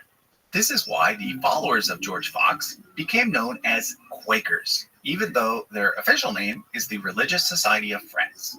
One of the distinct aspects of Quakerism is their emphasis on the inner light, or the ability of every person to experience God from within. This is why traditional Quaker meetings are usually unplanned and involve a lot of silence, so that each person can listen carefully to God's voice within themselves. Lucky for the Quakers and other English separatists, the origins of their movements coincided with the settling of the Americas. This allowed many of these controversial groups to avoid persecution by simply moving far, far away, although that didn't always work either, and the Quakers ended up being persecuted in America as well. As I mentioned last time, among the first English separatists who came to America in the 1600s were the Congregationalists, who fit under the Reformed branch of Christianity. They were the dominant group in New England, and thus Congregationalism became the state religion in most of the New England states, including Massachusetts and Connecticut. One early exception to this was Rhode Island, which was established by Roger Williams, who founded the first Baptist church in America there. We'll talk more about him next time, but for now, I want to focus instead on the middle colonies, just south of New England. This area was originally controlled by the Dutch. In 1657, a group of settlers living in what is today Flushing, Queens, wrote a letter to the governor asking that Quakers be allowed to worship there. In fact, they also wanted religious freedom to extend to all Christian groups, as well as to Jews and Muslims. Their request was denied, but the letter, known as the Flushing Remonstrance, ended up setting the stage for what would become the First Amendment of the U.S. Constitution, the one that separates church and state and allows for the freedom of religion. Interestingly, one of the individuals who signed the Flushing document was William Thorne, who happens to be one of my wife's direct ancestors. My wife is Jewish on her father's side and Quaker on her mother's side. Another step on the path towards religious freedom in America was the founding of Pennsylvania in 1681. It was founded by a Quaker named William Penn, who allowed people from all religious groups to come and settle in his colony. So not only did Quakers settle there, but also Anabaptist groups like the Mennonites and the Amish. However, in 1827, the Quakers experienced a major schism, with those following a man named Elias Hicks, becoming known as the Hicksites. Hicks was an early abolitionist and was involved in the Underground Railroad, which helped black slaves to escape to the north. Today, the descendants of the Hicksites are those who belong to the Friends General Conference, the most liberal of the three main Quaker groups. The non-Hicksites eventually split into the Wilburites and the Gurneyites, with the Wilburites basically being slightly more conservative versions of the Hicksites, and the Gurneyites going in a totally new direction. Basically, the Gurneyites ended up becoming like other churches in America, with planned services, pastors, and more mainstream Christian beliefs. Most of the Gurneyite descendants today belong to the Friends United meeting, although some belong to the smaller, more conservative Evangelical Friends Church. Now, before I go, I can't really bring up Quakers without addressing this. I think most people assume that Quaker Oats was a company started by Quakers. Well, this isn't actually true. The founder of the company simply named his product Quaker Oats because by then Quakers were associated with integrity and honesty, and he wanted to be associated with those traits as well. If you want to associate actual Quakers with a product, that product should be chocolate, not oats. All three of the big British chocolate companies that started in the 1800s, Cadbury's, Rowntree's, and Fry's, were all founded by Quakers.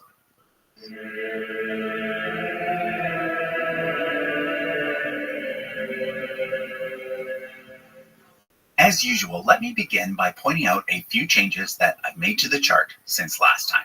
If you've watched the previous episodes, you'll know that I've been building this chart as I go, and that sometimes I incorporate suggestions from comments. Well, one thing that several people wanted was an Others section, so I went ahead and added one at the bottom. However, I also added a few other sections as well. For example, not all Lutherans belong to the Lutheran World Federation. But rather than include those Lutherans at the bottom, I included them here as other Lutherans. Likewise, I added other Pentecostals next to the Assemblies of God in order to make it clear just how many Pentecostals there are in the world, even though most of them do not belong to a single denomination or ecumenical organization. In fact, if all the Pentecostals were to create a worldwide communion, they would rank above the Eastern Orthodox Church as the second largest Christian communion in the world. Finally, I also added other Baptists, as only about half of the Baptists worldwide belong to the Baptist World Alliance. Again, if all the Baptists in the world did unite, they'd be much higher on the list, coming in just above the Anglicans. Now, the reason why there is no Other Methodists section and no Other Reformed section is because in these two cases, virtually all Methodists belong to the Methodist World Council, and virtually all Reformed churches belong to the World Council of Reformed Churches. So there's not really any other Methodists or other Reformed to mention. There are other Anglicans, but at least for now, they number less than 1 million. So I opted not to show them, since on this infographic, each church symbol is supposed to represent around 10 million members. Okay, there were some comments about the world map as well. For example, several people pointed out that Lebanon should be yellow, since that country is more than 10% Christian and Catholicism is the dominant type there. So although it's hard to see, Lebanon is now yellow. Germany and Australia were mentioned as well, since both of those countries are split around 50-50 between Catholics and Protestants, with Catholics starting to take the edge in both places. But I'm going to do a bit more research into the most recent stats before making a final decision. In the family tree section, there's just one thing to point out. Many people requested that the Shakers be added, so I've gone ahead and done that. Their founder was an early Quaker, so I've shown them as splitting off before the other major Quaker groups were formed. Okay, let's now look at the Baptists. The Baptists, along with the Quakers and the Congregationalists, were among the many English separatist groups that left the Church of England in the 1600s. However, as I mentioned last time, most of the other groups, such as the Diggers, Enthusiasts, Ranters, Seekers, and Muggletonians, have since gone extinct. The Quakers have always been a relatively small group, and the Congregationalists, although once a large group, are today relatively small, meaning that it's mostly the Baptists who are the modern-day descendants of the English separatists. The two men usually credited with having started the Baptist movement are John Smith and Thomas Helwys, both former Anglicans. They ended up moving to Holland, where they crossed paths with the Anabaptists and became convinced that Christians should be baptized as adults, not infants. This is why the Baptists are sometimes shown on charts as being an offshoot of the Anabaptists. However, while early interaction did take place, and while they did share one big thing in common, the idea that baptism should be for adults only, or at least older children. The two groups quickly ended up going in very different directions, and thus I think it's better to see the Baptists as being an offshoot of the Anglicans rather than the Anabaptists. Now, in some Baptist circles, there's actually another hypothesis about Baptist origins. But before I dive into it, I want to point out that many Christian traditions have alternative views on their origins, views that often differ from the more academic narrative that I've been sharing in this series. For example, the Roman Catholic Church sees themselves as being the one true church, going all the way back to the Apostle Peter, who they see as being the first pope. In the Catholic view, everyone else split off from them, including the Eastern Orthodox churches. However, the Eastern Orthodox Church holds the opposite view. They see themselves as being the one true church, and they see the Roman Catholics and Protestants as being misguided offshoots. Even some Anglicans like to see their church as having an origin that predates the Roman Catholic Church. These Anglicans would say that the Church of England can claim an unbroken descent from much earlier Celtic churches that were planted in the 1st century. So my point is that the Baptists are by no means unique when it comes to having an origin story that treats their particular tradition as being special. Anyhow, according to some Baptists, known as landmark Baptists, the Baptist tradition did not start in the 1600s, but rather can be traced all the way back to the 1st century through a series of fringe movements. This chart from the 1931 book, The Trail of Blood, illustrates the idea. At the top, you can see the mainstream churches, including the original state-sponsored church that eventually split into the Greek and Roman branches, with the Roman branch eventually including the various Protestant groups as well. The red dots, which make up a trail of blood, represent congregations of quote-unquote true churches that, according to landmarkism, would have been similar to Baptist churches today. And at the bottom, there's a steady line of red dots, meaning that in certain areas there existed a direct continuity between the 1st century churches and the Baptists that eventually settled in America. Note that there's a large gray area marked the Dark Ages, where the trail of blood is associated with certain fringe groups such as the Paulicians and the Waldensians. Which brings me to this part of the chart, because the Paulicians were in fact a real historical branch of early Christianity. Not much is known about them for certain, but they originally popped up in Armenia in the 600s. Most scholars think that they probably ended up influencing the Bogomils, who emerged in Bulgaria in the 900s, and that the Bogomils, in turn, influenced the Cathars, who emerged in southern France in the 1100s. Also emerging in southern France in the 1100s were the Waldensians, a group of proto-Protestants that I mentioned in episode 3. So, according to the landmark hypothesis, the quote-unquote true church can be traced from the Paulicians in the Middle East all the way to the Waldensians in France, and then from there, through the Anabaptists to the Baptists in America today. Now, it probably won't surprise you to learn that I don't agree with this hypothesis at all, nor do most religious scholars, nor do even most Baptists. The general consensus is that the Paulicians, Bogomils, and Cathars probably practiced some sort of Gnosticism, and that therefore they do not relate to the Baptists at all. So let's now return to what we know about Baptists from verifiable history. Early on, there emerged two main types of Baptists: particular Baptists and general Baptists. Basically, particular Baptists are Calvinists, whereas general Baptists are not. And the reason why both types are able to coexist is because Baptists follow a congregationalist form of church government, meaning that each congregation is basically independent and can decide their own theology. However, that doesn't mean that they are the same as the Congregationalists, shown over here as part of the Reformed tradition. The Congregationalists practice infant baptism, whereas Baptists do not. The First Baptist congregation in what is today the U.S. was founded by Roger Williams in 1638. As I mentioned last time, most of the New England colonies had Congregationalism as their state religion, and therefore Baptists were not allowed.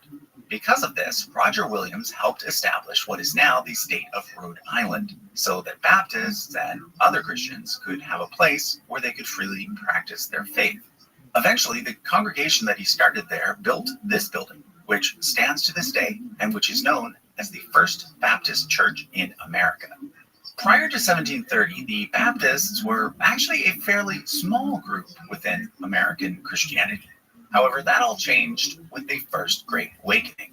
By this point, some Christian leaders felt that Protestantism had become too intellectual. While they still felt that it was important to get one's theology right, which was the whole point of the Protestant Reformation in the first place, they also felt that Christianity at its core should be a religion of the heart. This idea had shown up in continental Europe a bit earlier as pietism, but hadn't really taken off yet in the English-speaking world. But then came the First Great Awakening. Basically, the First Great Awakening can be seen as the start of what we today call evangelical Christianity. Unlike the more liturgical forms of Christianity, which focus more on communal rituals, evangelical Christianity is more focused on the individual conversion experience. In more recent times, this experience is often described as being born again. What happened during the First Great Awakening is that many preachers, such as Jonathan Edwards, started to preach more about the need for each person to repent of their sins and to receive the gift of salvation through belief in Jesus. This led many churches to become more interested in missionary work, which refers to trying to convince other people to become born again as well. Thus, among Baptists, the initial division that existed between particular Baptists and general Baptists became less important, with most Baptists unifying to become missionary Baptists, and those who did not support mission boards becoming known as primitive Baptists. Primitive Baptists are very much in the minority today, and the only primitive Baptist church that you're likely to have heard of is the infamous Westboro Baptist Church, the group known for picketing funerals and for promoting hatred towards gay people. However, let me be clear in saying that they are by no means representative of all primitive Baptists. I simply mention them because they show up in the media quite a bit. Now, one of the results of the First Great Awakening is that Christianity really started to grow among Black Americans for the first time, both among those who were enslaved in the South as well as among free Blacks in the North. Most Black Americans thus ended up joining either the Baptist movement or the Methodist movement, which we'll get to in a bit. In the South, Black Baptists were originally required to have white ministers. However, after emancipation, the first Black-led churches started to form. Now, I should point out that because all Baptist congregations are technically independent, there's really no such thing as denominations in the Baptist tradition. Instead, Baptists have conventions, which are state-level or national-level organizations that individual congregations can affiliate with if they so choose. However, at the end of the day, they are actually quite similar to denominations, so I'm just going to use that word going forward. So the earliest still existing Black Baptist convention to be formed in the U.S. was the National Baptist Convention USA, established in 1895. Today, it is the largest historically Black church in America. However, in 1915, some churches split off to form the similarly named National Baptist Convention of America, or NBCA. And then in 1961, a different set of churches split off to form the Progressive National Baptist Convention, which Dr. Martin Luther King Jr. was a member of. Finally, in 1988, a group of churches split off from the NBCA to form the National Baptist Missionary Convention of America. So note that all four of these denominations have very similar sounding names, but don't get them confused because they are actually all different. As you might have guessed, the Progressive National Baptists are more progressive, whereas the other three tend to be more conservative. In terms of white American Baptists, most of the missionary Baptists eventually formed the Triennial Convention in 1814. However, because of disputes over slavery, this eventually split into the Northern Baptist Convention and the Southern Baptist Convention. Although, note that the Northern Convention continued to use the triennial name until 1907.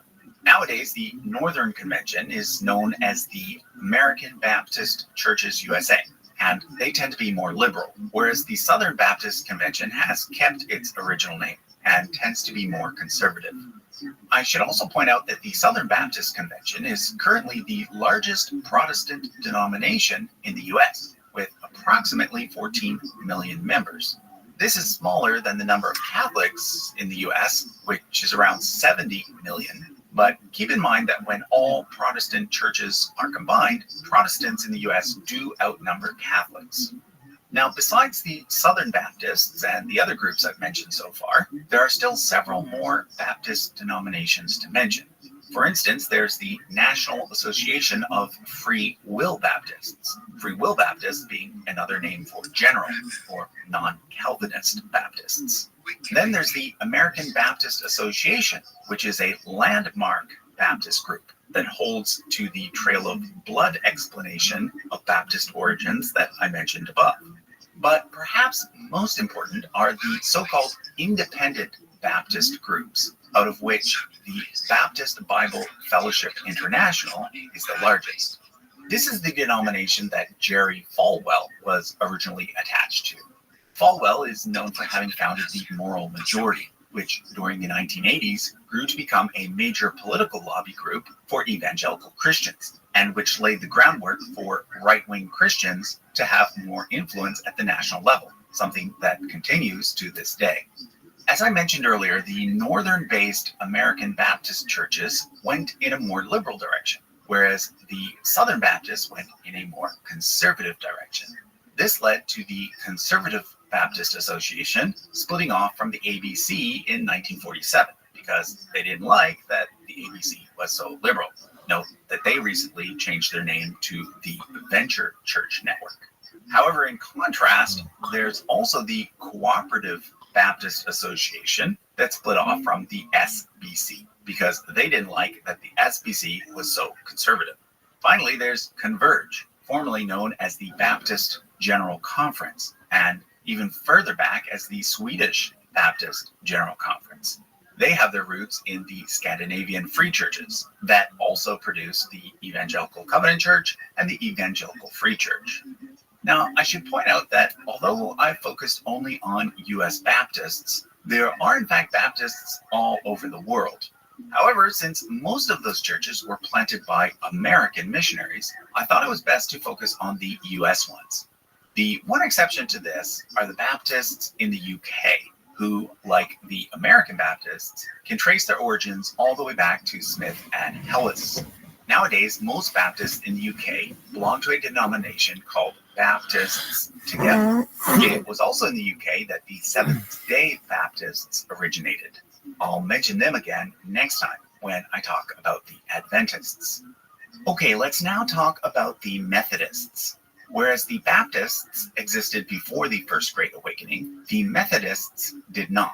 And in fact, it was because of the First Great Awakening that the Methodists were formed. The three big names associated with the founding of Methodism are John Wesley, his brother Charles Wesley, and their friend George Whitefield, all former Anglicans. Like many denominational founders, they didn't initially set out to make a new denomination. It just sort of happened. During their youth, they started a group at Oxford called the Holy Club, in which members methodically strove to incorporate Christianity into every part of their life. Other students made fun of them and called them Methodists, a term that stuck and which later became the official name for the movement. In 1739, after having done missionary work in the Americas and having come into contact with the Moravians, whom I mentioned in episode 3, the trio started to preach throughout England in unconventional ways, including outside in the open air. This attracted many working class people who had not previously been regular churchgoers. While Whitfield's theology was Calvinist, John Wesley's was not. He emphasized that salvation was available to everyone, and in particular focused on something called the second work of grace.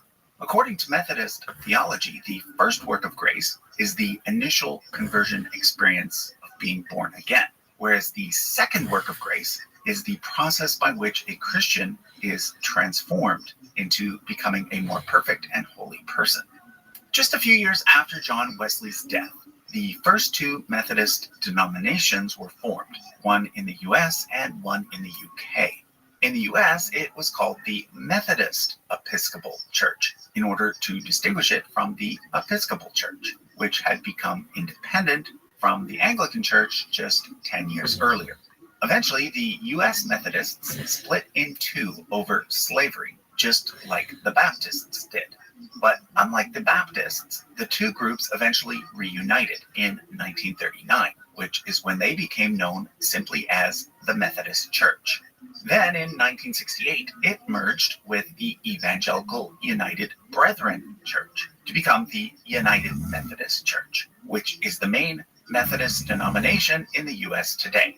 In fact, it is the second largest Protestant denomination in the US after the Southern Baptists. However, recently it has experienced another schism, this time over the ordination of gay and lesbian clergy. In 2022, the more conservative Global Methodist Church was formed, and to date, at least 1,000 congregations have left the United Methodist Church to join it. The split is still very fresh, so it's yet to be seen where all the chips will fall. Like the Baptists, Black American Methodists formed their own denominations early on. So in the early 1800s in the North, the African Methodist Episcopal Church, or AME, was formed in Philadelphia, and the AME Zion Church was formed in New York. To this day, they have remained separate, but as far as I can tell, there's not a lot of theological differences between the two. Then, after the Civil War, a third Black Methodist denomination was formed, this time in the South. It was originally called the Colored Methodist Episcopal Church, but nowadays is called the Christian Methodist Episcopal Church. Okay, also separating from the original Methodist denomination in the US was the Wesleyan Church in 1843 and the Free Methodist Church in 1860. They are both aligned with the Holiness movement, which grew out of the Second and Third Great Awakenings, which I'll talk more about in future episodes. For now, I'll simply point out that these two Methodist denominations are, generally speaking, more conservative than the much larger United Methodist Church. In the UK, the main Methodist denomination was originally known as the Wesleyan Methodist Church. However, there were many smaller denominations that broke off from it to form independent denominations. However, in 1932, most of these merged back with the main denomination to form what is now simply called the Methodist Church of Great Britain. The well-known Salvation Army denomination has its roots in British Methodism as well, but is aligned more with the Holiness movement. So again, I'll talk more about them in a future episode. However, I do want to mention two other churches that have strong connections to Methodism. First, there's the United Church of Canada, which is the largest Protestant denomination in Canada, which is where I'm from. It formed in 1925 from a merger between three Christian groups in Canada: the Methodists, Presbyterians, and Congregationalists. The Methodists were the largest of the three groups, which is why I've decided to include the United Church of Canada here with the Methodists, rather than with the Reformed churches. Being a Canadian, their logo is something that is immediately recognizable to me, since I see it a lot on church signs. What I didn't know until I started doing research for this video is that 3 of the 4 symbols represent the 3 traditions that merged back in 1925.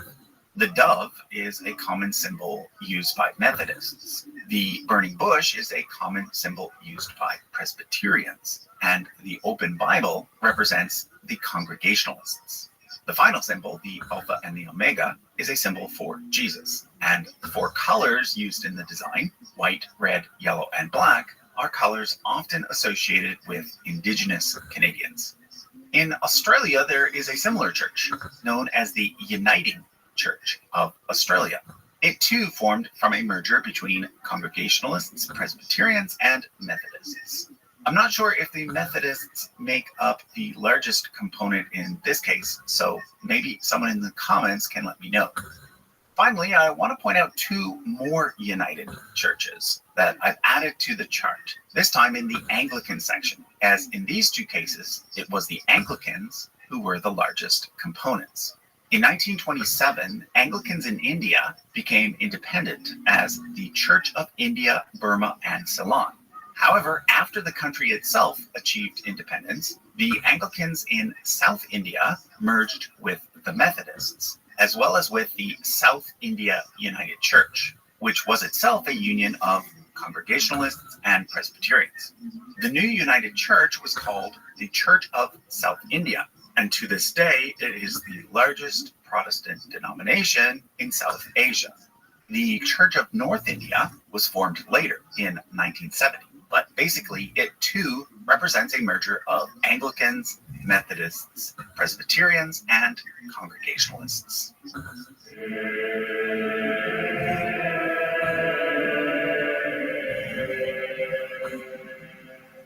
So as I mentioned last time, the First Great Awakening marked the beginning of what's known as evangelical Christianity, a type of Christianity that is more focused on the individual conversion experience.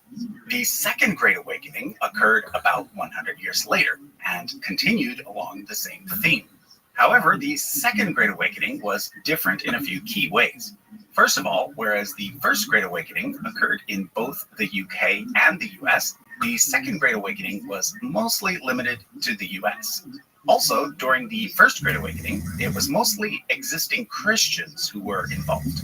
People may have had a new conversion experience or even decided to switch denominations, but in most cases, they were Christians to begin with. In contrast, the Second Great Awakening saw many more non-Christians convert to Christianity for the very first time. This is because by then, the world had changed.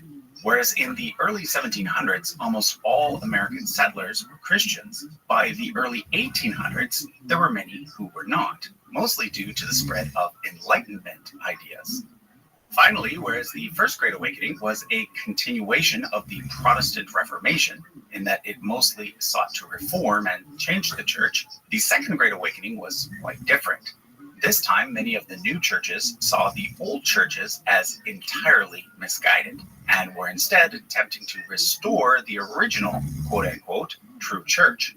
For this reason, many of the groups that we are going to talk about today do not consider themselves to be Protestants, but rather restorationists. Note that sometimes the term restorationism is used exclusively to refer to the churches that grew out of the Stone Campbell movement, whereas sometimes it is instead used for groups such as the Latter-day Saints and the Jehovah's Witnesses.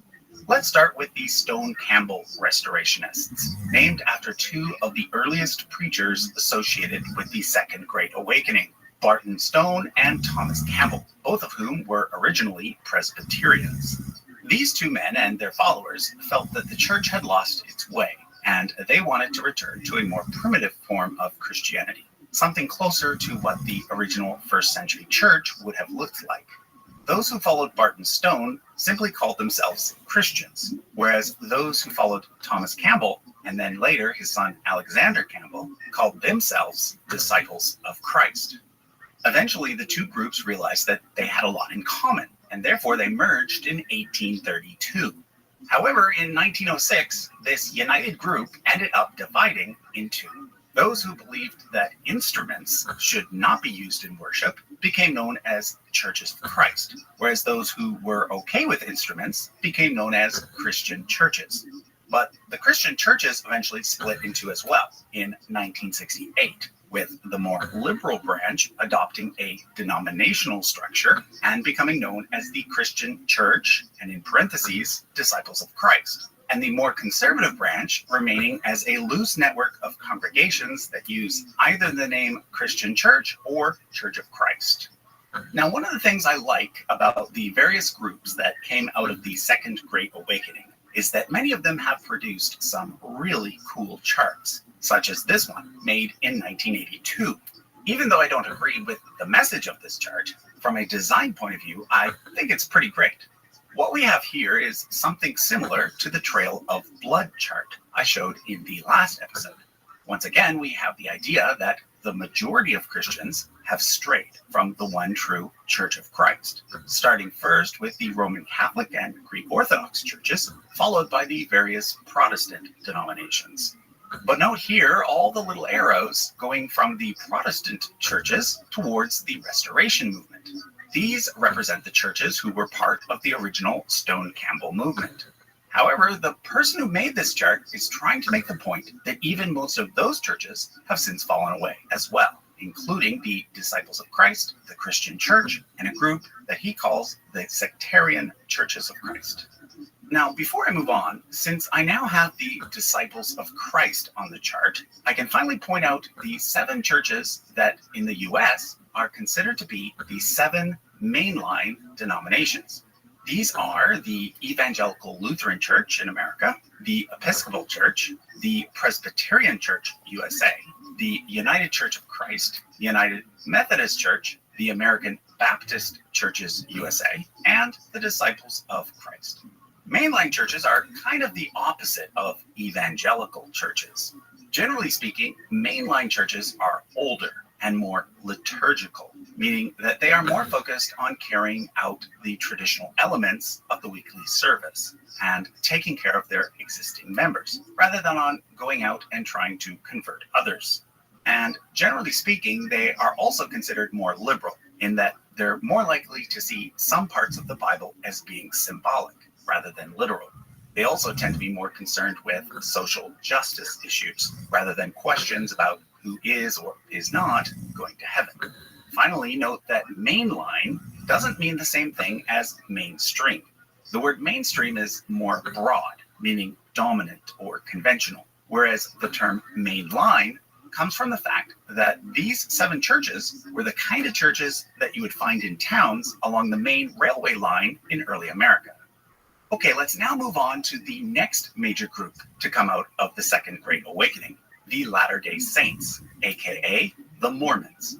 Now, it used to be that the main LDS denomination embraced the term Mormon and encouraged their own people to use it. However, in more recent years, they have actually reversed course, and they are now trying to distance themselves from that term, instead promoting the use of Latter-day Saints, or LDS. Note that going forward, I'll be using both terms. Out of respect for their preference, I'll be using LDS whenever I talk about the main denomination, but Mormon for the movement as a whole, including its earliest followers. But before I jump into it, let me address the elephant in the room. Are Mormons Christians? Well, for my purposes here, that's the wrong question to ask. Since I am approaching this whole project from an academic perspective rather than a faith-based perspective, the only question that I'm interested in is, do they belong on this chart? And to me, the answer to that is yes. Because if we want to go down the road of are, fill in the blank, Christians, we are going to run into a lot of problems because there are a lot of groups on this chart already who don't see other groups on this chart as being Christians. For example, some Protestants don't see Catholics as being Christians, and some Catholics don't see Protestants as being Christians. There are even Baptists who don't see other Baptists as being Christians, and so on. However, I do want to say this. If I were to come up with a criteria for distinguishing mainstream Christianity from groups that are more on the fringe, I would use the definition of Nicene Christianity as my measuring stick. In episode 1, I pointed out that originally there were many different types of Christianity, but that eventually one particular type came to dominate, the type known as Nicene Christianity, based on what was decided at the Council of Nicaea in 325 CE. Up to now, pretty much every group that we have discussed, whether they be Catholic, Orthodox, or Protestant, have fit under the category of Nicene Christianity, at least traditionally. The only exception I can think of would be perhaps the Quakers, especially the more liberal streams. But now that we have reached the Mormons, this is no longer the case. The main LDS church is quite clearly non-Nicene when it comes to their theology. What this means is that they reject the traditional concept of the Trinity. Instead of seeing God the Father, Jesus the Son, and the Holy Spirit as being one, the LDS church sees them as being three distinct beings. So in order to highlight the various non-Nicene churches as they come up on this chart, I've decided to indicate them by placing them in this special area here. Okay, so I've already done a fairly lengthy video about the Book of Mormon, both from an internal perspective as well as from an external perspective. So I won't go into all the details again. Instead, I'll just review the basics. If you want to learn more, I'll leave a link to that previous video in the description. Basically, it all starts with a man named Joseph Smith, who claimed to have found and miraculously translated an ancient document called the Book of Mormon. LDS see this book as a third testament, equal in authority to the Old and New Testaments. It contains an account of how a group of Israelites traveled to the Americas over 2,000 years before Columbus, and then how Jesus visited the descendants of those people after he was crucified over in Judea. Remember, the United States was a very young country in the days of Joseph Smith, and the U.S. was on the other side of the world to the places where the events in the Bible took place. So you can see why a new set of scriptures that expanded the biblical story to include the Americas was very appealing. Originally, Joseph Smith simply called his church the Church of Christ, although this was later changed to the Church of Latter-day Saints, and then later still to the Church of Jesus Christ of Latter-day Saints.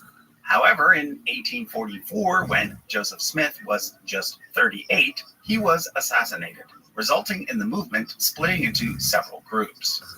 The largest group, and the one that kept the original name, was led by a man named Brigham Young.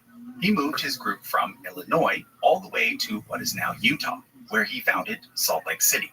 You can see from this map that today, most LDS are concentrated in this same area.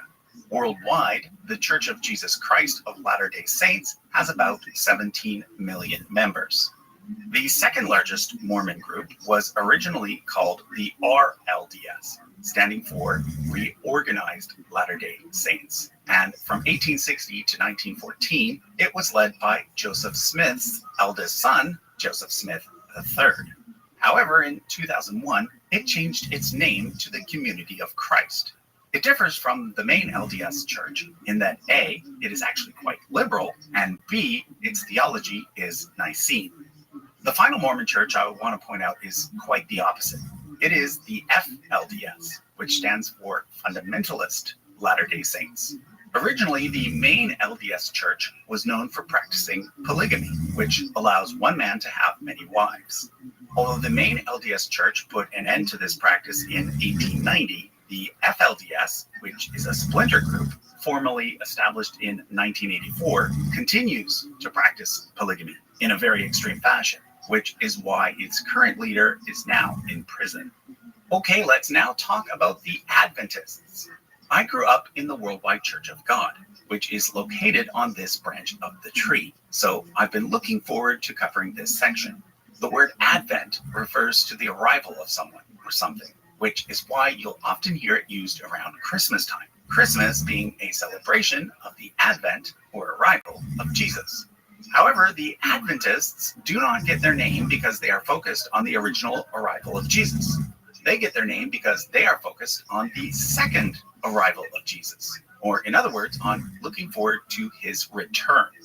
The movement began with a man named William Miller, who taught that Jesus was going to return in the year 1843, although this was later revised to 1844. He came up with this date based on several sets of numbers from the Bible, most of which were taken from the book of Daniel. Let me share with you just a few of them. In Daniel chapter 9, it mentions a period of 49 years, followed by a period of 434 years, followed by a period of 7 years, in the middle of which something important would happen. Miller interpreted the start of each period as the date when a decree was made for the Jewish temple to be rebuilt, which he calculated to be 457 BCE, the date when it was finished, 408 BCE, and the date when Jesus began his ministry, 27 CE. Halfway through that final period, Jesus was crucified, so it all seemed to fit. Then there's a verse in Daniel chapter 8 that mentions a period of 2,300 years. Miller once again started with 457 BCE and used it to argue that 1844 was therefore the year when Jesus would return. Now, there were some other calculations involved as well, but this gives you the basic idea. The important thing is that during the late 1830s and early 1840s, a bunch of people in America started to get really excited, thinking that the world was actually about to end. But obviously, in 1844, the world did not end. This led to what's been called the Great Disappointment.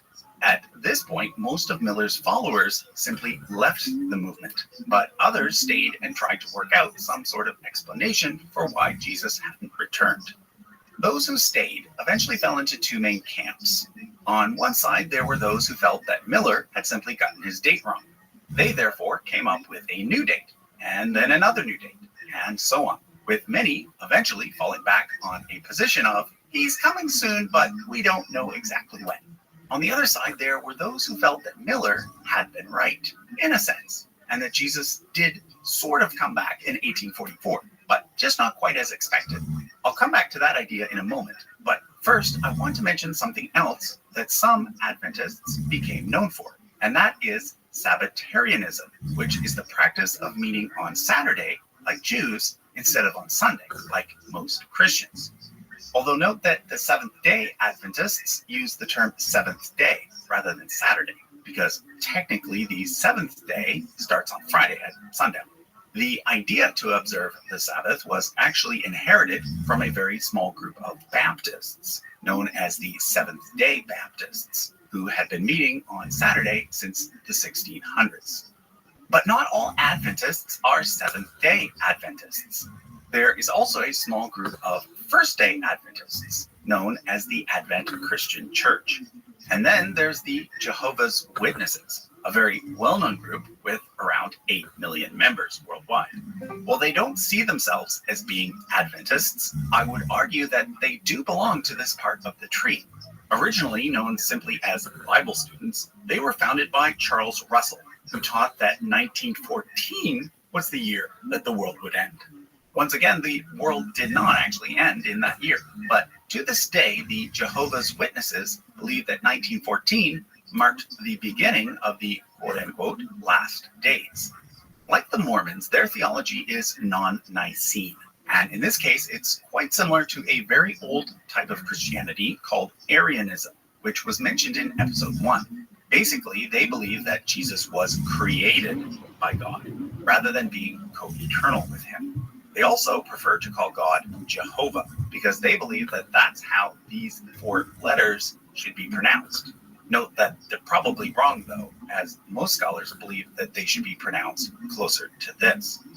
For now, let's move on to the largest Adventist group, the Seventh-day Adventists, who currently have about 22 million members worldwide. It was founded by these 4 individuals. But out of these 4, the most important was arguably Ellen G. White, because she was considered to have been a prophet, or more accurately, a prophetess.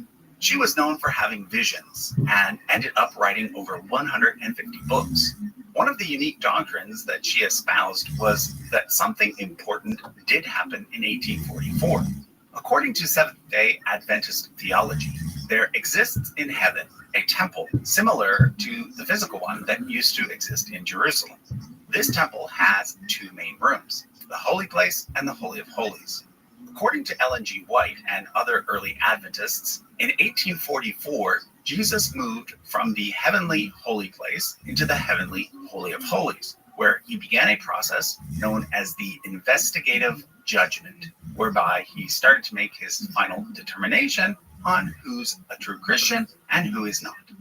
Now, not all Sabbath-observing Adventists agreed with the teachings of Ellen G. White. Eventually, those that didn't formed a much smaller denomination known as the Church of God Seventh-day. It was from this church that Herbert W. Armstrong split. He went on to form the Worldwide Church of God, which is the non-Nicene church that I was raised in. Although relatively small, it became well known during the 60s, 70s, and 80s for producing the Plain Truth magazine, as well as the World Tomorrow television show. Now, growing up in the Worldwide Church of God, I had no knowledge of anyone named William Miller, but basically Herbert Armstrong was just recycling many of Miller's ideas. For example, here's one of Miller's original charts. My church talked about a lot of the same things, stuff taken from Daniel and Revelation. It just used updated images. The one unique thing that Armstrong added to the mix was British Israelism, a topic that I've discussed in a previous video. Again, I'll leave a link to that in the description. However, in the mid-90s, something interesting happened within the Worldwide Church of God. It gave up all of its non-mainstream ideas and embraced Nicene Christianity instead. And it eventually changed its name to Grace Communion International, which is what it's known by today. Of course, lots of members didn't agree with these changes, so a good chunk of them formed a new church called the United Church of God, which is basically the same as the old Worldwide Church of God. Now, before I move on, a quick note about my personal journey, because I get asked about it a lot. After having grown up in the Worldwide Church of God, and having been in that church during the time of its doctrinal changes, I ended up attending an Assemblies of God church, as well as an Anglican church, while living overseas. But then, while working on my PhD thesis about atheists, I myself became an atheist, or more of an agnostic, actually. Then I married my wife, who is Jewish. A few years later, I started to become interested in Judaism, after learning that it was actually quite different from what I thought it was. In particular, I liked how it encouraged doubt and questioning at the same time as maintaining a basic faith in God. There was also the fact that I was already familiar with many Jewish customs, because the Worldwide Church of God had integrated many of those into its belief system. So overall, it seemed a good fit. After a year of study, which is required for all Jewish converts, I converted. So nowadays, I am a Jew.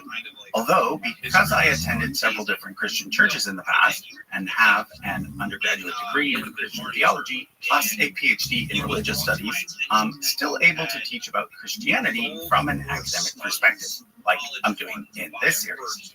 Okay, one last thing about the Adventist branch. I want to point out these guys here, the Branch Davidians. Although a very small group, they are well known because in 1993, their leader, David Koresh, had a standoff with the FBI in Waco, Texas, that ended in the deaths of 86 people, including Koresh, 47 of his adult followers, 28 children, and 4 law enforcement officers. The event took place just a few months before I myself left for Texas to attend the Worldwide Church of God's college there. My friends, knowing that I belonged to a strange church, joked that I must be part of the Waco group. Well, strangely, while I didn't realize it at the time, there was actually a connection between my church and David Koresh's group. Both traced their roots back to William Miller. The Branch Davidians are actually a branch that split off from the Davidians, who themselves split off from the Seventh-day Adventists. Also known as the Shepherd's Rod, the Davidians are not well known. But luckily, Joshua over at Ready to Harvest has done a video today all about them. So after you finish this video, be sure to head over there and check that out. Okay, so there's one more branch that I want to talk about before I go. That's the Plymouth Brethren, who are different from the Anabaptist Brethren that I mentioned in episode 4. They originated in the UK as a split from Anglicanism, but ended up influencing American Christianity in a major way, even though they themselves remained a relatively small, unstructured group. This is because it was the founder of the Exclusive Brethren, John Nelson Darby, who became the father of dispensationalism. Dispensationalism is a theological framework that spread throughout American Christianity in the early 1900s and remains popular in many churches today, especially among the Baptists and Pentecostals. One of my all-time favorite chart makers is the Baptist dispensationalist Clarence Larkin. He made hundreds of hand-drawn charts like this one, which remind me a lot of what I was taught during my childhood. But it's this one that I want to take a closer look at because it nicely sums up what dispensationalism is all about. Basically, the idea is that human history can be divided into 6 dispensations, with one more to come. A dispensation being a kind of legal structure. So first, there was innocence, which is what Adam and Eve lived under. This was followed by personal conscience, which lasted up until the flood. Then there's human government up to Abraham, a family-based dispensation during the patriarchal period, and then the law, from Moses to Jesus. According to dispensationalists, we are currently living under the church-based dispensation. But soon, Jesus will return, ushering in the final dispensation, in which the world will be recreated as God intended it to be. Now, before I go, I should mention that the holiness movement started during the Second Great Awakening as well. But since it continued on during the Third Great Awakening, I'm going to wait and cover it in the next episode, along with the Pentecostals and Charismatics.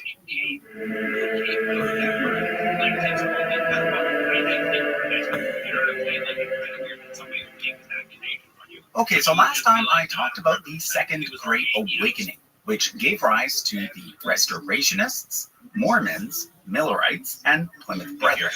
This time I'm going to talk about the Third Great Awakening, which mostly grew out of the holiness movement, which in turn grew out of the Methodists. As I mentioned in episode 5, one of the distinct features of Methodism is the idea of a second work of grace, also known as entire sanctification. According to Methodists, this is the process by which a Christian is transformed into becoming a more perfect and holy person. Now, initially, this was understood to be a gradual process. In other words, it was something that occurred slowly over time. However, in the mid-1800s, some Methodists, such as the female preacher Phoebe Palmer, started promoting the idea that entire sanctification can also occur instantaneously. This marked the beginning of the holiness movement, which initially started as a movement within the Methodist Church, but then eventually resulted in the creation of new denominations. The earliest holiness denomination was the Wesleyan Methodist Church. It was formed in the U.S. in 1841, when the main Methodist Church failed to take a firm stand against slavery. The new denomination also became a strong supporter of women in ministry. In fact, it was the president of the Wesleyan Methodist Church who ordained Antoinette Brown Blackwell, the first female minister in the United States. The second holiness denomination was the Free Methodist Church, formed in the U.S. in 1860. It too broke away from the main Methodist Church, this time over several issues, one of which was the practice of renting the best pews to the rich. Then in 1865, over in the UK, the Salvation Army was established by the Methodist couple William and Catherine Booth. A lot of people tend to think of the Salvation Army as more of a charitable organization, being that they're mostly known for collecting money for the poor around Christmas time and for running secondhand stores. But the Salvation Army is actually a Protestant denomination as well, complete with ministers and Sunday services, although they prefer to call their ministers officers, and they give them ranks that are similar to military ranks. However, it was in the 1880s that the holiness movement really took off, with dozens of new denominations forming, 8 of which I've named on the chart. This coincided with the start of the Third Great Awakening, which also involved some new denominations that had nothing to do with Methodism. One such denomination is the Church of God, Anderson, Indiana.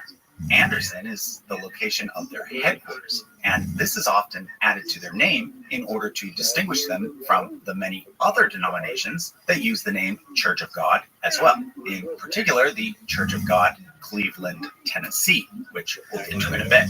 For now, let me point out the main difference. The Church of God Anderson is a holiness denomination, whereas the Church of God Cleveland is a Pentecostal denomination. Basically, what that means is that the Church of God Anderson does not allow the speaking in tongues during worship, whereas the Church of God Cleveland does. I'll be explaining what speaking in tongues is in a moment, but for now, just take note that while many holiness denominations went on to become Pentecostal, not all did. And the Church of God Anderson is a good example of one of those that did not. Another holiness denomination that did not become Pentecostal is the Church of the Nazarene. It was formed by a merger in 1908 between an earlier church called the Church of the Nazarene and the Association of Pentecostal Churches of America. In addition to these two churches, more than a dozen other holiness denominations, not shown on this chart, ended up joining them as well. Interestingly, they were originally called the Pentecostal Church of the Nazarene, but that was before the word Pentecostal came to refer to those who speak in tongues. Once the Pentecostal movement became firmly established, the Nazarenes dropped the word Pentecostal from their name in order to avoid confusion. I also want to point out the Wesleyan Church, which was formed in 1968 when the Wesleyan Methodist Church merged with the Pilgrim Holiness Church. Another movement that occurred around the same time as the holiness movement was the Higher Life movement, which started at a gathering in Keswick, England.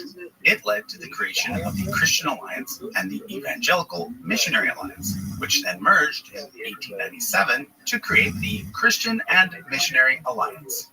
I'll mention them again a bit later.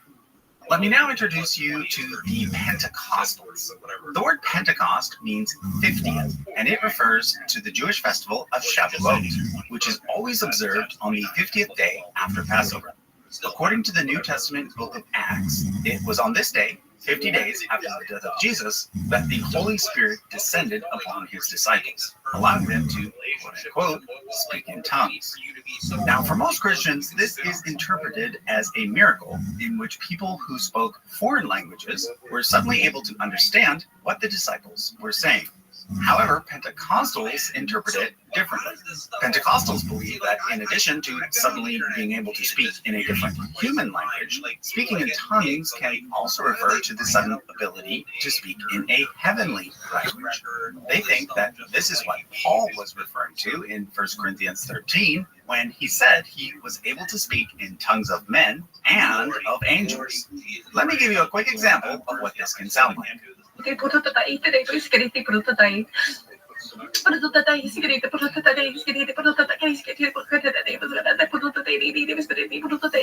So here's the thing. All Christians believe in a first work of grace, in which a believer experiences justification, meaning that they are, in an instant, made right with God. Holiness Christians add to this a second work of grace, in which a believer experiences entire sanctification, meaning that they are, in an instant, made holy and perfect. While the early Pentecostals added to this a third work of grace, in which a believer experiences, again, in an instant, the baptism of the Holy Spirit, the evidence of which is that the believer is now able to speak in tongues. The first person to connect the ability to speak in tongues with the baptism of the Holy Spirit was a man named Charles Parham. However, it is one of his former students, William J. Seymour, who I think deserves the title founder of Pentecostalism. Seymour was the main person behind the Azusa Street Revival, an event that started in 1906 and which sparked the Pentecostal movement. It took place in downtown Los Angeles, in what is today Little Tokyo. Back then, on a small lane called Azusa Street, stood this old building, which was once an AME church, but had been converted into a stable. Seymour rented the building, and pretty soon crowds started showing up, and word began to spread about the strange things that were happening there. People were shouting and speaking in tongues, and supposedly some people were getting healed. But perhaps the biggest miracle was the fact that even though this was the height of the Jim Crow era, the crowds consisted of both blacks and whites, rich and poor, educated and illiterate. Immigrants from Asia and Latin America were there, along with Native Americans. And Christians from all churches dropped by to check it out. Baptists, Methodists, Quakers, Presbyterians, etc. But not everyone was happy about what was happening.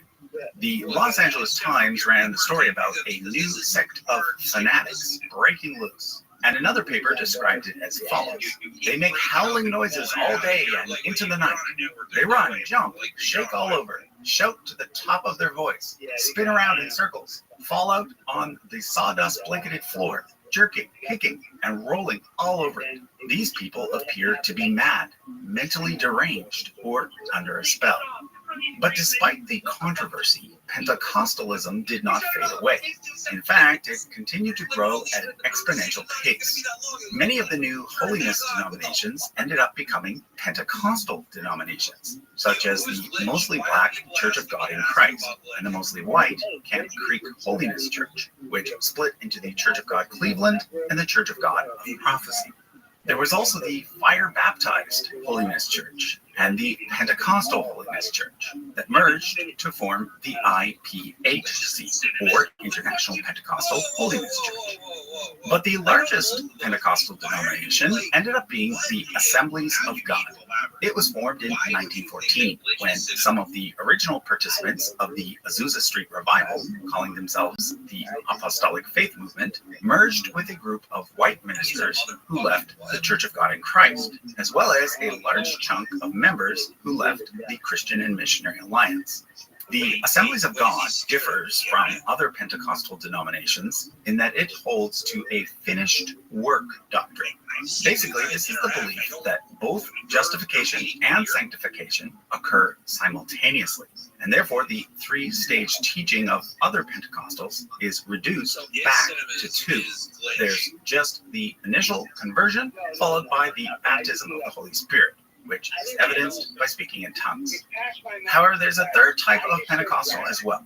These are the oneness Pentecostals, and I've placed them in the non-Nicene box because they reject the Trinity, instead believing that God is only one person, Jesus.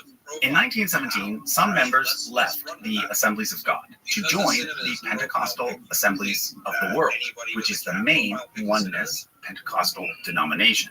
Two other denominations later split from them, and they eventually merged to form the United Pentecostal Church International. The next Pentecostal group I want to point out is the Foursquare Church, founded in 1923 by a woman named Amy Semple McPherson.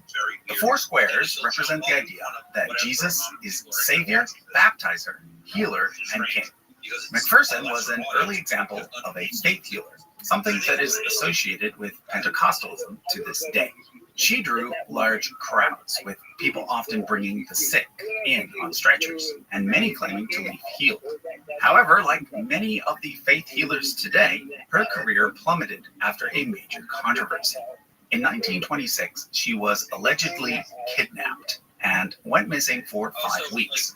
But later, she was accused of setting the whole thing up herself, either as a publicity stunt or to hide an affair that she was having.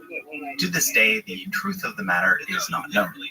Now, something else that was happening around the same time that not only impacted Pentecostalism, but Christianity as a whole, was the fundamentalist versus the modernist debate. The late 1800s and early 1900s saw major advances in the fields of science, archaeology, and textual criticism. Therefore, many biblical scholars started to understand the Bible in a more literary way, rather than as a primary source for straightforward history and science.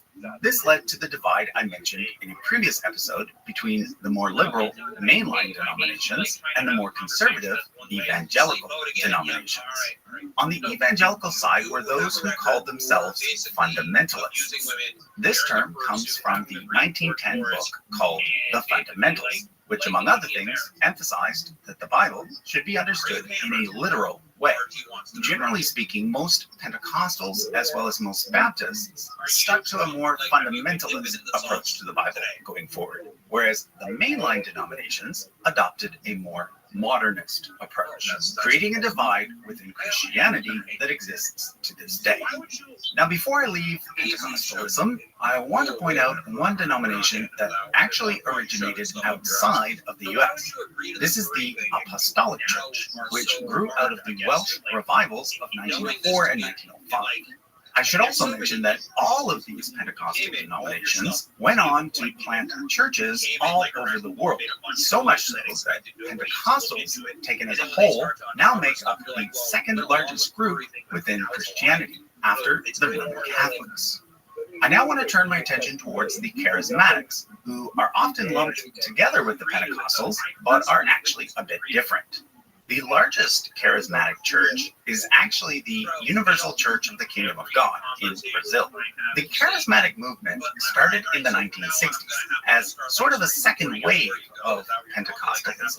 But this time, rather than leading to new denominations, it mostly just led to some people within older denominations embracing a new style of Christianity. So nowadays, within the Anglican Church and even the Roman Catholic Church, you can find certain congregations that look a lot like Pentecostal churches. In these cases, we would call those congregations charismatic. This could mean that the members there speak in tongues, either publicly or privately, but it could also just mean that the music and worship style they use is more similar to the worship you'd find in a Pentecostal church. So I suppose you could think of charismatic churches as being a kind of Pentecostalism light. The Christian and Missionary Alliance is a good example. While they see speaking in tongues as being valid, they do not require it or see it as a necessary sign. The word charismatic is related to the Greek word for gift. So often charismatics will focus on other kinds of spiritual gifts instead. Now, in addition to the charismatic Christians that exist within existing denominations, there are also many so-called non-denominational churches that would be best classified as belonging to the charismatic movement, which brings me to an important point. Although this is now the 7th episode in my series on Christian denominations, I've not once stopped to define the word denomination. The main reason for this is that while it can be a difficult word to define, most of us have an intuitive understanding of what it means.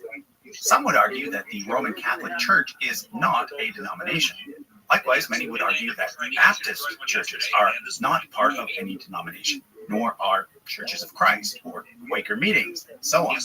But in this series, I've been using the word denomination in a fairly loose way to refer to any grouping of Christians based on shared characteristics and or shared history. Ready to Harvest actually has a great video on what is a denomination that goes into this topic in greater detail. So if you want to know what I mean when I use the word denomination, I suggest that you watch his video, which I'll link to in the description, along with a video he released just today about Pentecostals. Which brings me to the point I want to make about non-denominational churches. Non-denominational churches are not really non-denominational. Most of the newer ones have a lot in common and started to spring up around the same time. So basically, we could lump most of these non-denominational churches together into a denomination of their own. And that denomination would probably fit best under the charismatic umbrella. Some examples of this would include the British New Church movement in the UK and the many churches associated with Calvary Chapel. The original Calvary Chapel having started as a breakaway from the Four Square Church. Its founder, Chuck Smith, was associated with the Jesus Freaks of the 1960s, who were kind of the Christian version of hippies. He also founded Maranatha Music, which to this day produces a lot of the worship songs used in churches all over the world. However, before I go, I do want to point out one change to the chart that I decided to make. A lot of people requested that I remove the Westboro Baptist Church, which I had mentioned in episode 5. Initially, I didn't want to remove them because I felt that they were notable, and I didn't want to be an arbitrator of who is or is not a Christian. even though in the case of Westboro Baptist Church, virtually everyone agrees that they are more of a hate group than church. But eventually someone who I believe is a veteran convinced me that they should go. So they're gone, as are the FLDS and the Branch Davidians, although in those two cases, it was mostly about them being so small and there simply being not enough room to include them.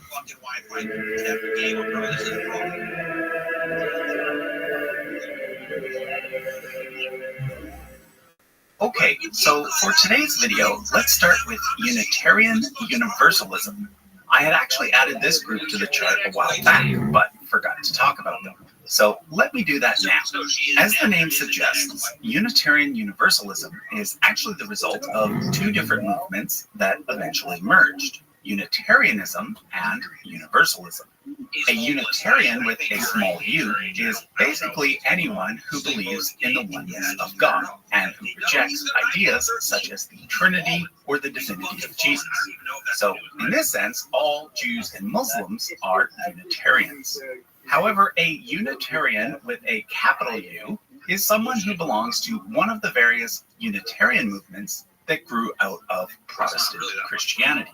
The earliest of these Unitarian movements were actually based in Eastern Europe, but eventually there were movements in the UK and US as well. In the US, Unitarianism grew out of Congregationalism, and it became official in 1825 when the American Unitarian Association was formed. Universalism is quite different. It's the idea that ultimately all humans will receive salvation. In other words, no one is going to hell. This idea became popular in some churches around the same time as Unitarianism, and in 1793, the Universalist Church of America was formed.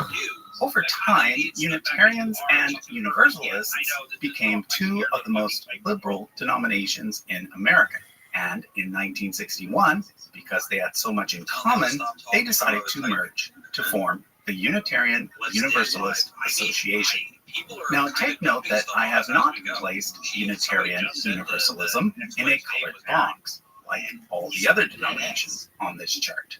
This is because they are non-Trinitarian and thus non-Nicene. In fact, one could argue that they aren't even a part of Christianity anymore. But instead of drawing a line all the way down to the non-Nicene Christians box, I opted instead to show them as a black and white symbol, like I did for Judaism and Islam, to indicate that they're more of a separate religion rather than a part of Christianity.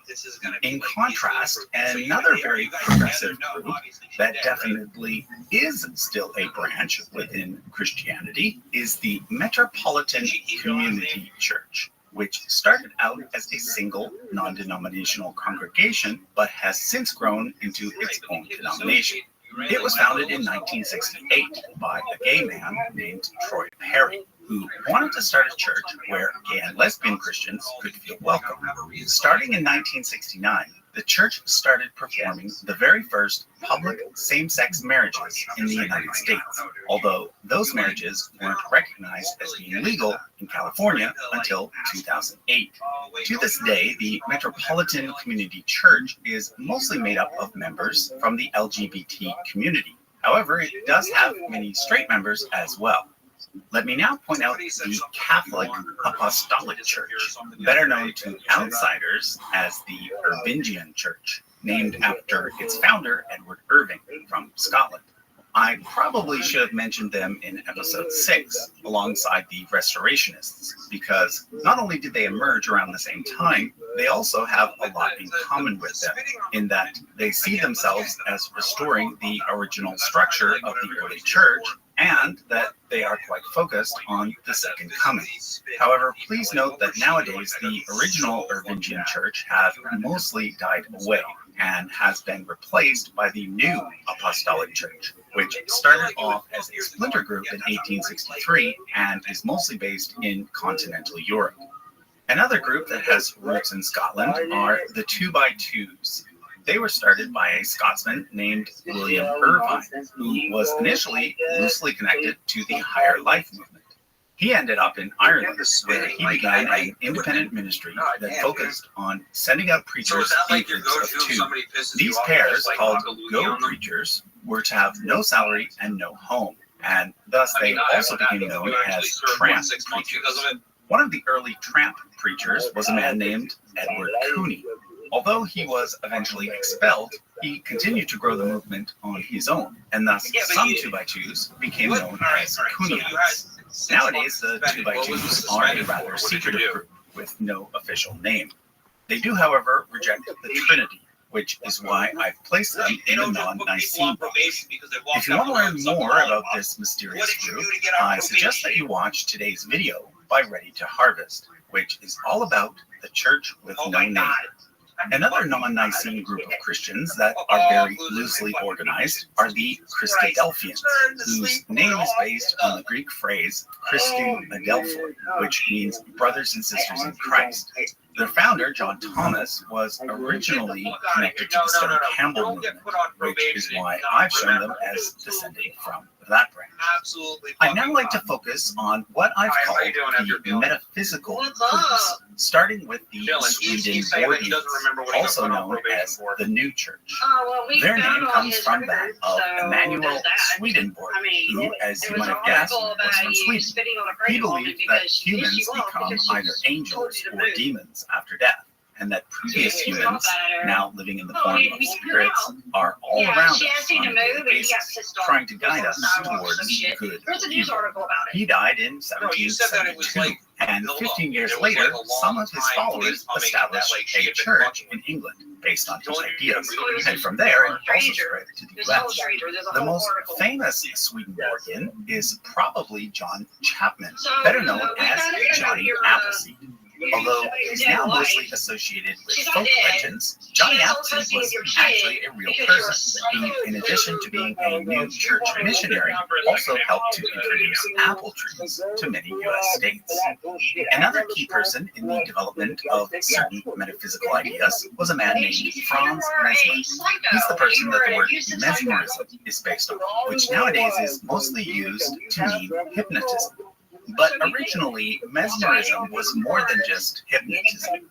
Also known as animal magnetism, it centered on the idea that there exists an invisible force that connects all living things, and that this force can be manipulated.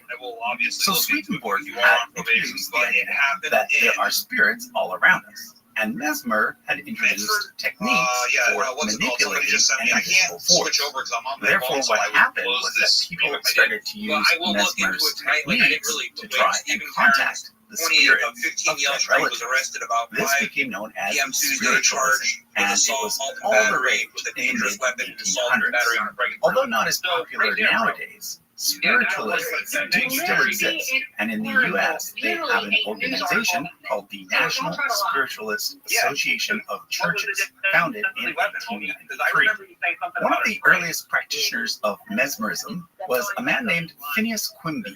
He's considered the founder of the New Thought movement, which is a philosophy that connects some of these 19th century metaphysical ideas with similar ideas from the ancient world. In 1889, this movement, combined with the Transcendentalist movement, inspired a couple known as Charles and Myrtle Fillmore to establish an organization called Unity, also known as the Unity Church. It sees God as more of a divine energy that connects all things, and teaches that we can use our thoughts to change reality.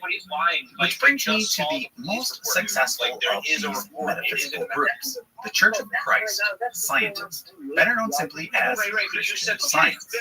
The first thing you need to know about Christian Science is that it is not related to Scientology. Scientology was founded by L. Ron Hubbard in 1951 and has no historical links to Christianity. Hubbard, who was a science fiction writer, simply made the whole thing up from scratch. Christian Science, on the other hand, was founded in 1879 by Mary Baker Eddy, who happened to be a patient of Phineas Quimby. As the name suggests, Christian Science is connected to Christianity, which is why it gets a spot on this chart, but not Scientology. The second thing you need to know about Christian Science is that it actually has very little to do with science, at least not mainstream science.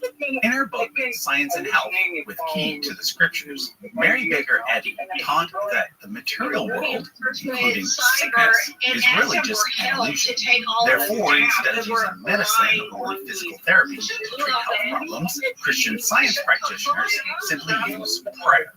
The idea is that by focusing on the fact that the physical world isn't really real, you can make physical health problems go away. According to Christian Science, this is what Jesus did, and what we can do too if we follow Mary Baker Eddy's teaching. Interestingly, the Church of Christ Scientist is also the publisher of the Christian Science Monitor, which does not actually promote their religious views, but rather simply reports the news. It has won several Pulitzer Prizes and is generally seen as being a fairly unbiased news source. Okay, that takes care of the metaphysical groups. I now want to mention a few more non-Nicene churches, all of which developed in Asia. The earliest of these is Iglesia Ni Cristo, which is based in the Philippines. It was founded by Felix Manalo and is today run by his grandson, Eduardo Manalo. According to Iglesia Ni Cristo, Christianity in the West became false Christianity within the first few centuries. It points to a scripture in Isaiah which says, "Fear not, for I am with you. I will bring your descendants from the east." As you can probably guess, Iglesia Ni Cristo believes that it is those descendants from the east. Like many of the other churches in this non-Nicene section, it believes that it is the one and only true church, and that every other church on this entire chart is false. Even more extreme is the Unification Church, based out of Korea. Its followers are known as Moonies, named after the church's founder, Sun Moon. Moon taught that he was the second coming of Jesus, and that it was his task to do something that Jesus hadn't done during his first coming, and that was to get married. Moonies believed in a special kind of marriage, one that removes the couple from Adam and Eve's sinful line and places them back in God's sinless line. This is why the Moonies are known for their mass weddings, which sometimes involve thousands of couples getting married at the same time. But if you think that's weird, it gets even weirder. After Sun Moon died in 2012, a power struggle began between Moon's wife, Park Ja-han, and their son, Hyung Jin Moon, which eventually led to the son forming his own breakaway church called Rod of Iron Ministries. Based mostly in the U.S., it focuses on gun rights and gets its members to carry semi-automatic rifles during their wedding ceremonies and other rituals. Back in Korea, the Unification Church has now been eclipsed by a newer non-Nicene church, now known as the World Mission Society Church of God. Originally called the Church of God Jesus Witnesses, it was founded by a man named An Sung Hong, who had originally belonged to the Seventh-day Adventists. Because of these roots, the World Mission Society shares much in common with the Adventists, but they also developed some rather extreme beliefs, which include the idea that An Sung Hong was the second coming of Jesus. He has since passed away, and they now also see him as being God the Father and the Holy Spirit, and they see his wife, Zhang Yujia, who is still living, as God the Mother. Let's now move out of the non-Nicene box back to mainstream Trinitarian churches and take a look at how Christianity has developed in China. Even though Christianity is followed by less than 5% of the population of China, in terms of sheer numbers, China is actually one of the most Christian countries on earth. According to some estimates, China now ranks 7th overall, which is higher than both Italy and Greece. But due to the communist government there, things are, well, complicated. Officially, there are only 2 churches in China, the Three Self Patriotic Movement, which is a coalition of Protestant groups, and the Catholic Patriotic Association, which is Roman Catholic. However, the vast majority of Christians in China do not belong to either of these two churches. For example, in 1957, when the Catholic Patriotic Association was set up, it was forced to reject the authority of the Pope in Rome, and therefore many Roman Catholics became part of an underground Catholic Church instead. However, this is recently starting to change. In 2018, China and the Holy See agreed to a situation whereby the Pope now gets to sign off on bishop appointments. So it's yet to be seen how things will develop from this point forward. When it comes to Protestant churches in China, there are many house church networks that run independently from the three self-patriotic movements. The three largest are the Born Again movement, the Fang Sheng Fellowship, and the China Gospel Fellowship. However, due to the situation in China, it's difficult to know exactly how many members belong to these organizations. It's likely, though, that these are some of the largest Protestant denominations in the world. I also want to point out a group known simply as local churches, which was established in China prior to the Communist Revolution by a man named Watchman Nee. This group was initially connected mostly to the Plymouth Brethren, but then went on to build connections with other evangelical churches as well. After the Communist Revolution, Nee was arrested and imprisoned, but one of his followers, known as Witness Lee, continued to grow the movement in Taiwan and then later in the US, where he founded Living Stream Ministry. Okay, let's now move from China to Africa and look at a few churches that were founded by Africans. These differ from most churches in Africa, which were originally led by European or American missionaries. The earliest of these African-initiated churches is the Zion Christian Church, which is based in South Africa. But don't be confused by the word Zion. Zionist churches in Africa have nothing to do with the modern state of Israel. Surprisingly, the name actually comes from the city of Zion, Illinois, which was founded by a controversial figure named John Alexander Dowie in an attempt to create a modern-day theocracy. I call him controversial because although he started out as a popular faith healer, he's now mostly known for having fraudulently made millions off his followers. However, the idea of creating a new city of Zion spread to other areas and became particularly popular in South Africa. It is for this reason that when a man named Anganas Lekanyane decided to start a church, he decided to call it the Zion Christian Church. Today, it is run by his grandson, Barnabas Lekanyane, and it has grown to become the largest denomination in South Africa. The next African-initiated church that I want to point out is based in Nigeria and is called the Eternal Sacred Order of Cherubim and Seraphim, although nowadays they like to use the acronym ESOX. It was founded in 1925 by a Yoruba man named Moses Arimolade, who supposedly performed many miracles. Today, ESOX is the largest of the so-called white garment churches in Nigeria, also known as Aladura churches. Aladura, the Yoruba word meaning praying person. The words cherubim and seraphim refer to two different types of angels. You're probably more familiar with the word cherub, which nowadays is used to refer to angels that look like little babies. Another popular church in Nigeria is the Redeemed Christian Church of God. I showed it in red because it is a Pentecostal church. Many of the other African-initiated churches share certain Pentecostal elements as well, but they do not officially consider themselves Pentecostals, whereas the Redeemed Christian Church does. It was founded by Josiah Alufemi Akindeomi and is currently led by Enoch Adeboye. However, the one African-initiated church that really stands out as being different is the Kimbanguist Church, based in the Democratic Republic of the Congo. It was founded in 1921 by Simon Kimbangu, back when the country was controlled by the Belgians. Kimbangu was another supposed miracle worker, but in this case, he ended up being imprisoned by the white authorities because he also preached about black liberation.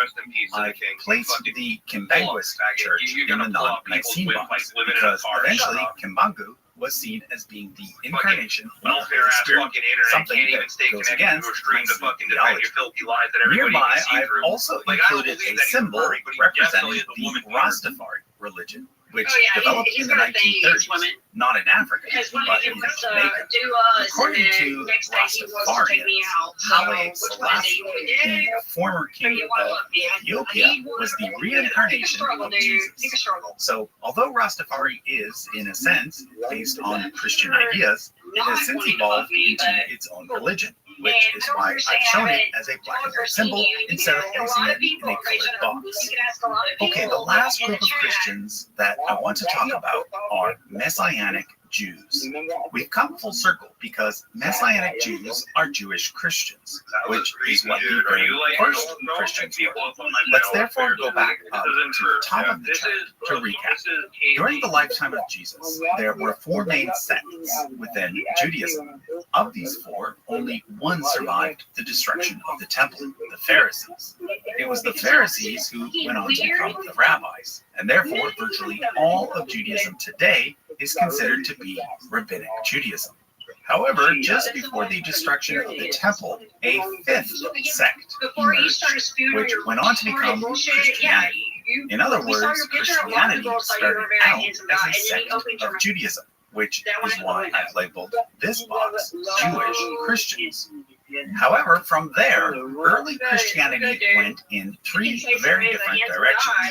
Those who rejected Jesus as God and continued to practice Jewish customs like circumcision and avoiding pork became known as Ebionites or Nazarenes.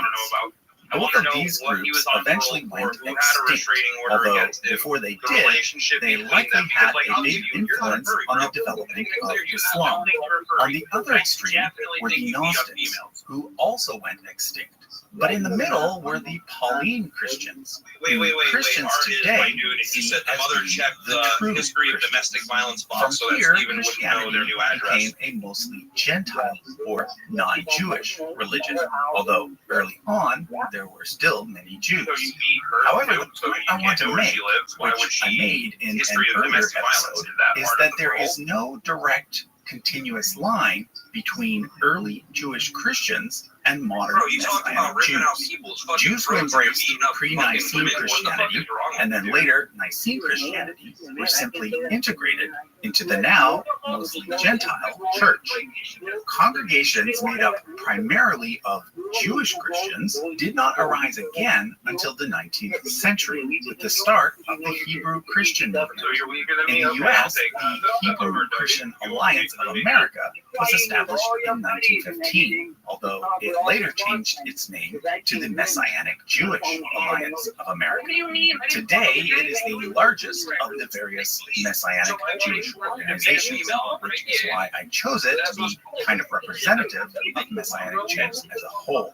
Note that they fully accept the Trinity and all other aspects of Nicene Christianity, which is why they are shown within the main chart.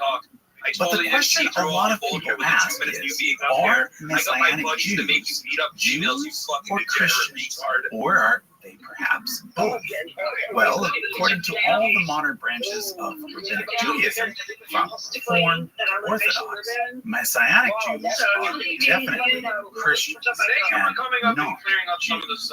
While many Messianic Jews were born Jewish and would show up as being Jewish on a DNA test, they are actually no longer considered to be Jewish by the greater Jewish community.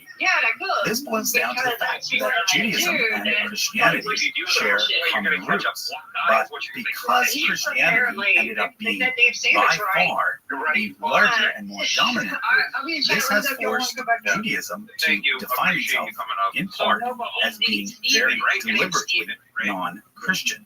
In other words, one of the defining features of Judaism is that Jews do not believe that Jesus was gone. Therefore, if a Jew converts to Christianity, they are no longer a Jew. Ironically, a Jew can stop believing in God altogether and still be considered a Jew. That's because Judaism is, in a sense, still a very tribal group. So long as you don't join another tribe, you're still a Jew. But if you do join another tribe, like the one that believes Jesus is God, you're no longer a Jew. Okay, so that concludes our look at the family tree of Christian denominations. A big shout out to Joshua from Ready to Harvest for helping me along the way. If you want to get a copy of the finished chart as a poster, you can do so now by heading over to our website, usefulcharts.com. Thanks for watching.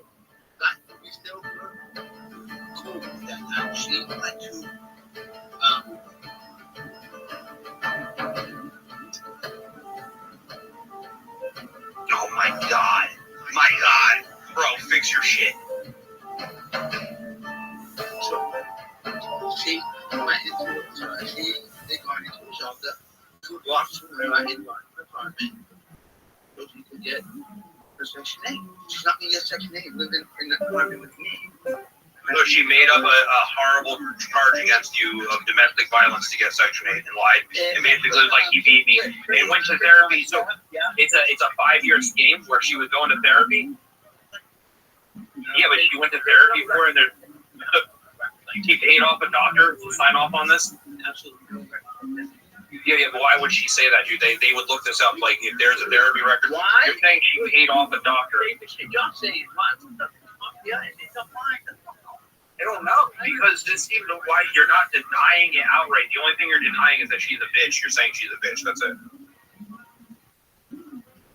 That's like your only argument. And you have like records of you even admitted that you had multiple restraining orders against you because you like to beat up weaker people. I cleared you of the furry stuff. I don't think you're a furry. I don't think you're a furry. Art's amazing. Art does great work. He is one of the smartest people in this sector, and I respect him. That's why I expect Art to do the due diligence. Damn, dude, you're down bad. Your life kind of sucks. Yes, if you say so. I think I'm pretty. I mean, like, you gotta wake up every day and live with the fact that you beat women. You know, I'm good for a lot of these guys. I have good genetics. Does that excuse you beat women because your dad was a drunk? So you are? It counts that you can't see your son. You're a fucking piece of shit. That's not true. Why are they saying that, Steven? You're listed at 7. Dude, that's what he's saying. Apartment 7. Yeah, Art is saying he knows where you're at. Art. I love to fuck the Art. What the fuck, Art? What even is a fucking vandal, hey? Come on, dude, nothing. I agree with it wholeheartedly. If he gives me the address, I'll drop it. You beat women, dude. You just admit it. Tell the truth and I won't be so kind. Yeah, he did. He kind of just gave it right there. Like, look, I see.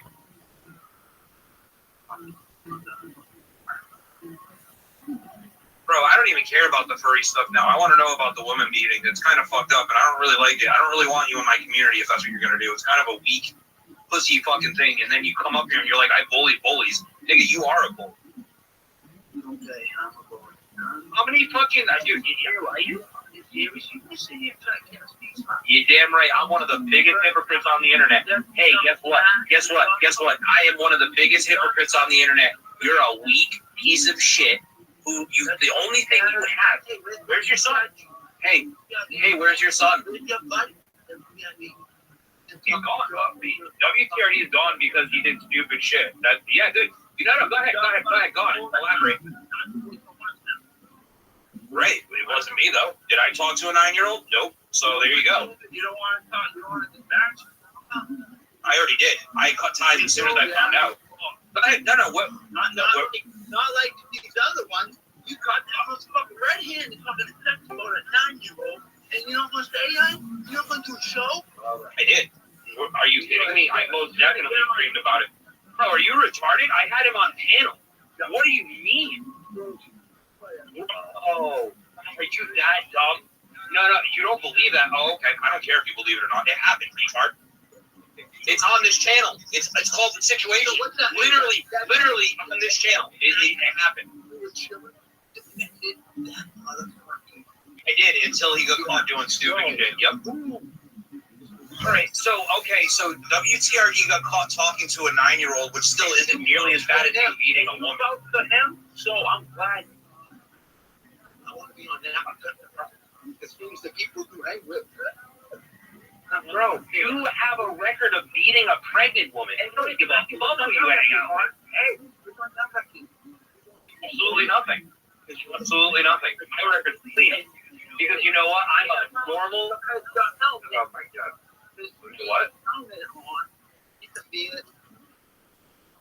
Yeah, you're right. Yes, it does. Dude, people saw me. I've cammed up. My fucking shit's out there, bro. But whatever. Either way. I love that one. All right, bro. So again, let's go back to why you were on parole to begin with. That got you arrested. We can talk about WTRD. Go ahead. Throw your criticisms at me. I do both. I like to get really fucking high, dude. I like to get extremely fucked up. I do both. I'm never gonna get clean. I'm hooked on the system. I'm just gonna stay on methadone for the rest of my life. It's cool. Can you show proof where you saw what methadone clinic I go to, homie? Or some doctor's records? Because I can show your criminal record. Because I'd like to see where you got the information that I'm a crackhead besides Deacon. Oh, wait, your fucking welfare internet is breaking up. All right, definitely send me that docs, bro. I'm not going to do it here on the stream, but I'm going to start sending people. Fuck this nigga. Call me a fucking heroin addict. Bring up WTRD, and it has absolutely nothing to do with this. Break me off some of that methadone. Yeah, dude, it don't matter, Art. He's not going to come clean. He's mad. It's all done. We got his number, and now it's going to happen. Yeah, Caleb, I'd like to see him run a half mile. How about you, Art? I think that's the only way that this is going to get resolved. I want a half mile. And he leaves. All right, well, he can go backstage for now. Are you coming back, or... I'm ending it soon anyways, because I don't think he's capable of running that far. Me either. I'm trying to not just kick him out. Yeah, he's in sleep mode. And he ran. That time, that was not me. I did not kick him. Adam Sadler is Toll Booth Willie. Oh, dude. Fucking, wow. Yeah, and he did. That's what happened. Oh, he's back. Let's let him up. We're ending this soon, so wrap up your final thoughts. Yeah, give him a second to come back. You're back.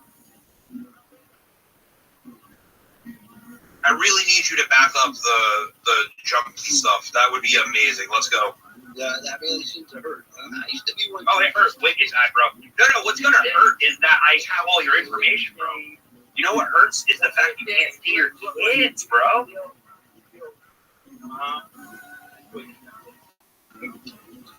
Yeah, you got it. No. What's your son's name? How does it feel to wake up and not see him? Why you always have to talk about kids? Well, because you can't see your kid, and it's for a good reason, because you would teach him bad life lessons. There's a good reason why the baby mama kept you out of that kid's life, because he will learn to abuse females like you, because you're a piece of shit. How many females you beat up today, bro? Like 3? He's not gonna cam up. Dude, his internet can barely fucking have a conversation. Stealing my mom's stuff. So that way I could get my methadone. Is that even how methadone works? You make methadone? To get high. A lot of people did. Don't be ashamed, dude. You're doing good now. Sparkling. Yeah, I'm fucking chilling, bro. I live my life. Dude, I don't have a green Ford Taurus. Bro, I wonder if Erin won't talk to me. You think if I reach out to Erin, she'll talk to me about like, wait, Casey. Yeah, no, and I'm going to. So when I reach out to Erin, do you think she'll talk to me about you? Do you think Erin will talk to me about you when I reach out to her? I mean, do you think she'll come up and do a panel, kind of like what I do with Tips? Because I'm getting that itch, bro. Probably. All right, let's fucking go. Do you want to give me your last name, or should I just ask everybody in the chat? Why are you gonna do that? You're doing it. It's happening. I'm gonna reach out as soon as this stream's over. I'm gonna upload that other Tibbs episode, and I'm gonna reach out to her and be like, "Yo, what's up? You know a Steve, whatever your last name is. I'd like to have you on a panel, and I'd like to talk to you about the abuse." You're saying that yourself. Sure, yeah. That would be like, I'm sure Chapman would be for that. I think they would be too. They like it when we do this stuff. You know what? I'll see if Cinema's interested. He'd be on a bigger platform there. I don't know if he'd even get involved in this, but I mean, he's in for this stuff. Well, he's not that generous. What the fuck are you talking about? How is me reaching out to the woman you beat up degenerate, retard? Who said that was? I said you are. I mean, we're all degenerates, but like not as bad as you. I don't have a woman beating charge. Bro, I bully retards. Of course, I'm a degenerate. If I would like come up here and say anything else, I'd be a retard like you. I'm not gonna deny that I'm some kind of monster. I am. I dox people for fun. 317-717-1056. That's Deacon's wife's number. See, that's the one I know off the top of my head. There you go. He dropped again because his internet sucks. Would you rather run half a mile right now and get this over with in 3 minutes, or make this go on for a few weeks, month? Read that. That's true statement right there. Cam up and run half a mile right now. So what? Okay. Or you get the boots, nigga. What do you mean?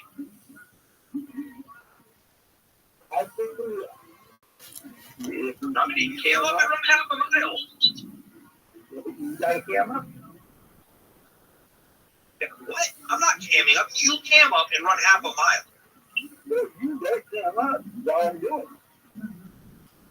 Absolutely not. Whatever. Okay. Dude. All right. So I'm the one who got an abused ex-wife that's going to want to talk to me about all the abuse. So, you don't have to run half a mile. Dude, you're missing the point. You're missing the point, Casey. I like the fight. If you watch any of my type stuff, I love this stuff. This is where I fucking eliminate the limit, nigga. You know, yes, that's you. She can't even talk right. Spit it out. Come on. Take a deep breath. Come on. Namaste.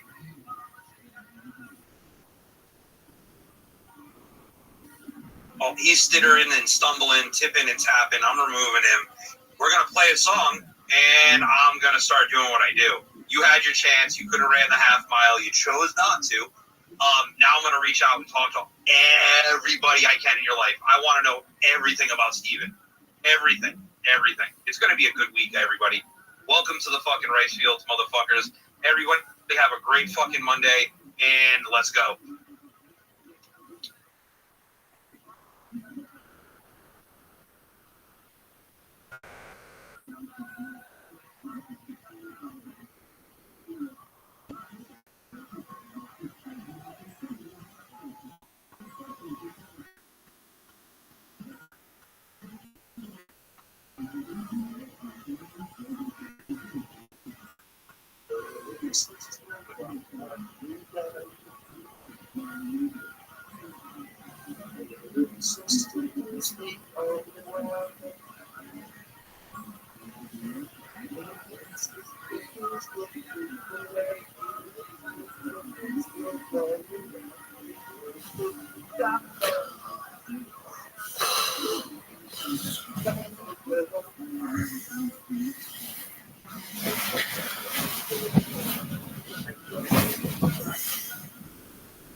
wait, breaking news. It looks like Bunny King just joined with a handwritten statement, so we gotta zoom that in. We gotta stop the song. Wait. I'm sorry, everybody. I was gonna end it. We're gonna have to play a different song. We're just gonna start that one from the beginning. Good, you blanked out the son's name. All right, we, my son, and I blanked out, fled to a shelter for reasons of domestic violence.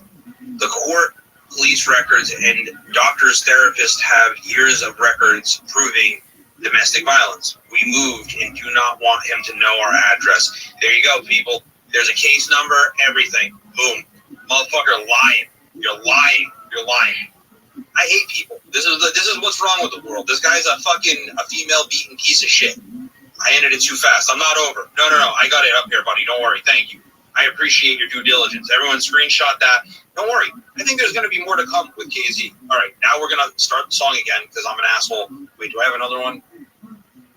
No, we're not playing fucking 816 in Katy, Texas. All right, y'all have a great Monday. Thank you for coming out and listening to my autism barking dog fucking at the mailman running down the street. Y'all have a good day. Peace the fuck out.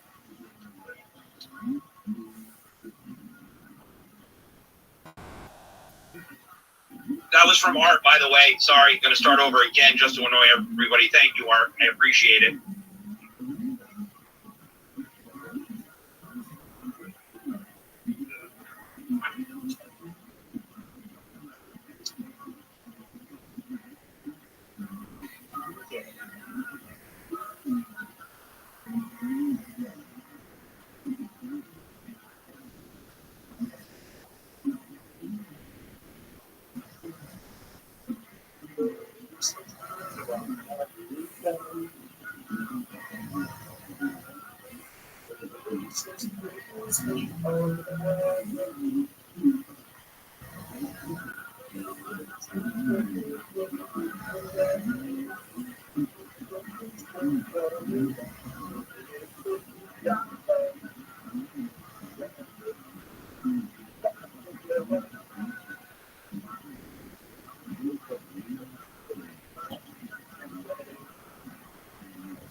had that evidence and that information when we were confronting Flynn, that would have been a very different conversation.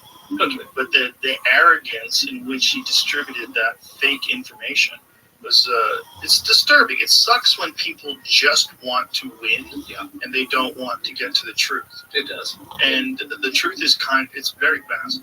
Getting fact-checked by Joe Rogan has to be one of the lowest points of anyone's life. But if you're a career academic carrying on your father's name around the globe, digging up trenches, searching for Earth's long-lost deepest and darkest secrets, there's basically nothing worse. Flint Dibble, aka Flint Dibble, found himself the target of the top 250 Mean Girl in Chief this week during the latest episode of JRE with regular guest Graham Hancock. And Joe didn't even need an invitation. Good to see you too, Joe. I watched episode 1 and I'm into episode 2 of the new season. Looks fantastic, looks awesome, fantastic information. But before we do anything, I think we should probably address what we know now about the debate that you had with Flint Dibble. Yeah. So that was the last time we were here. It turned out he played fast and loose with the truth and distorted quite a bit of information that were some key points that you had discussed. So this was obviously something Rogan wasn't happy about. He wasted absolutely no time in calling Flint Dibble a straight-up liar and even accused him of manipulating facts and figures to support his own narrative. And the magnitude of the occasion wasn't lost on Joe's audience. People in the comments provided a timely and accurate account of the events unfolding in real time. UFC 330, Dibble versus Hancock, live from Göbekli Tepe. Flint Dibble is wringing the sweat out of his Indiana Jones hat as we speak. Hancock! Flint Dibble right now, probably. 27 missed calls from Flint Dibble. This podcast is the origin story for Flint Dibble becoming the Joker. And my personal favorite, Flint Dibble. 1% Flynn, 99% Dibble. Fucking brilliant work right there. But let's stop goofing around and get down to it. Rogan's main issue was with Flint Dibble's account of shipwrecks and how well they preserve over thousands of years. For those of you who saw my previous video covering Graham Hancock and Flint Dibble's debate on JRE, this will refresh your memory, and for everyone else, let's get you up to speed. Graham Hancock's central theory is that there was an advanced ancient civilization that existed around 12,000 years ago. He believes this lost civilization was culturally and technologically advanced, even compared to what we know today. And it supposedly explains how there were so many megalithic structures built around the world, like the pyramids in Egypt or Göbekli Tepe in Turkey. Thanks to this lost culture's sophisticated engineering and astronomical alignment, they were able to build these structures that still defy explanation to this day. However, conveniently, this lost civilization was apparently destroyed by a cataclysmic event like a comet hitting the Earth or a bunch of floods around the world, which would seem to explain why there's almost no evidence that they ever existed.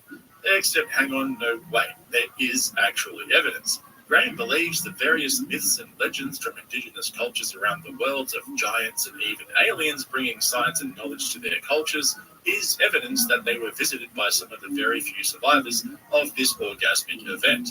And so archaeologists like Flint Dibble disagreed with Hancock's theories because they believe there is insufficient evidence to support such an outlandish theory. One of the things that Flint Dibble pointed to was a lack of shipwrecks from this ancient period who, according to Graham Hancock and many others, had advanced seafaring abilities. Greatly inflated the amount of shipwrecks that have been discovered. The oldest shipwreck that we are currently available, it's about 4,000 years old. About 6,000. 6,000? The Dokos shipwreck. But there's nothing left of the ship. And it was important that, what he was trying to say was that it would be preserved by the cold water. That turns out to not be the truth at all. Right. And it's left is pottery and coins and things of the like. And especially when you consider the possibility of ships having gone through a cataclysm. Not a single ship has survived to testify to that. Same with Australia. 50,000 years ago, human beings got there, and even at the lowest sea level, they would have had to cross about 90 kilometers above the water in large numbers. And again, no ships have been found to testify to that, yet archaeologists accept that they got there by ship. So to say that we haven't found any ships from the Ice Age is not really evidence. So basically, Rogan and Hancock are saying that the earliest known shipwreck from around 6,000 years ago is so poorly preserved that it makes sense why there are no discovered shipwrecks from 12,000 years ago Therefore, Flint Dibble's criticism that there should be shipwrecks from their ancient civilization is completely redundant, and he's a liar and he's manipulative, etc., etc. People like Flint just out and out lie to try to dismiss these things. It was most unfortunate. I think he let archaeology down very badly when he manipulated that debate. Flint Dibble wasn't going to take this lying down. He made an appearance on Decoding the Gurus today and hit back at both Rogan and Hancock.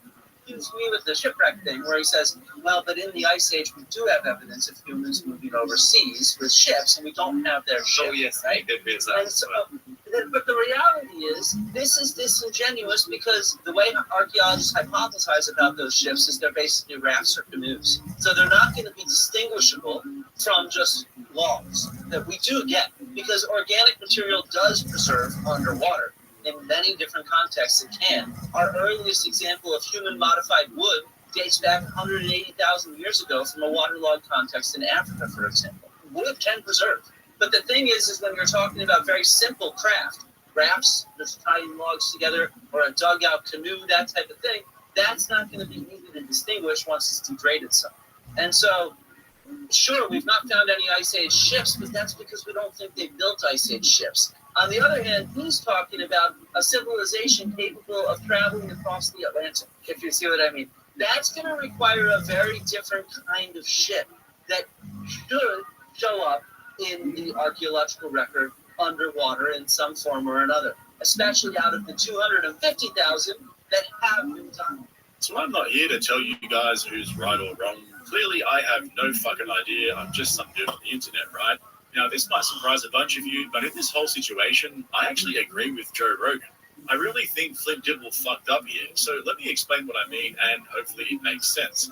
Flint Dibble should have never done the debate in the first place. That was his first mistake. Rogan has been close friends with Graham Hancock for years. In fact, Hancock's first JRE appearance was way back in 2012 on episode 142.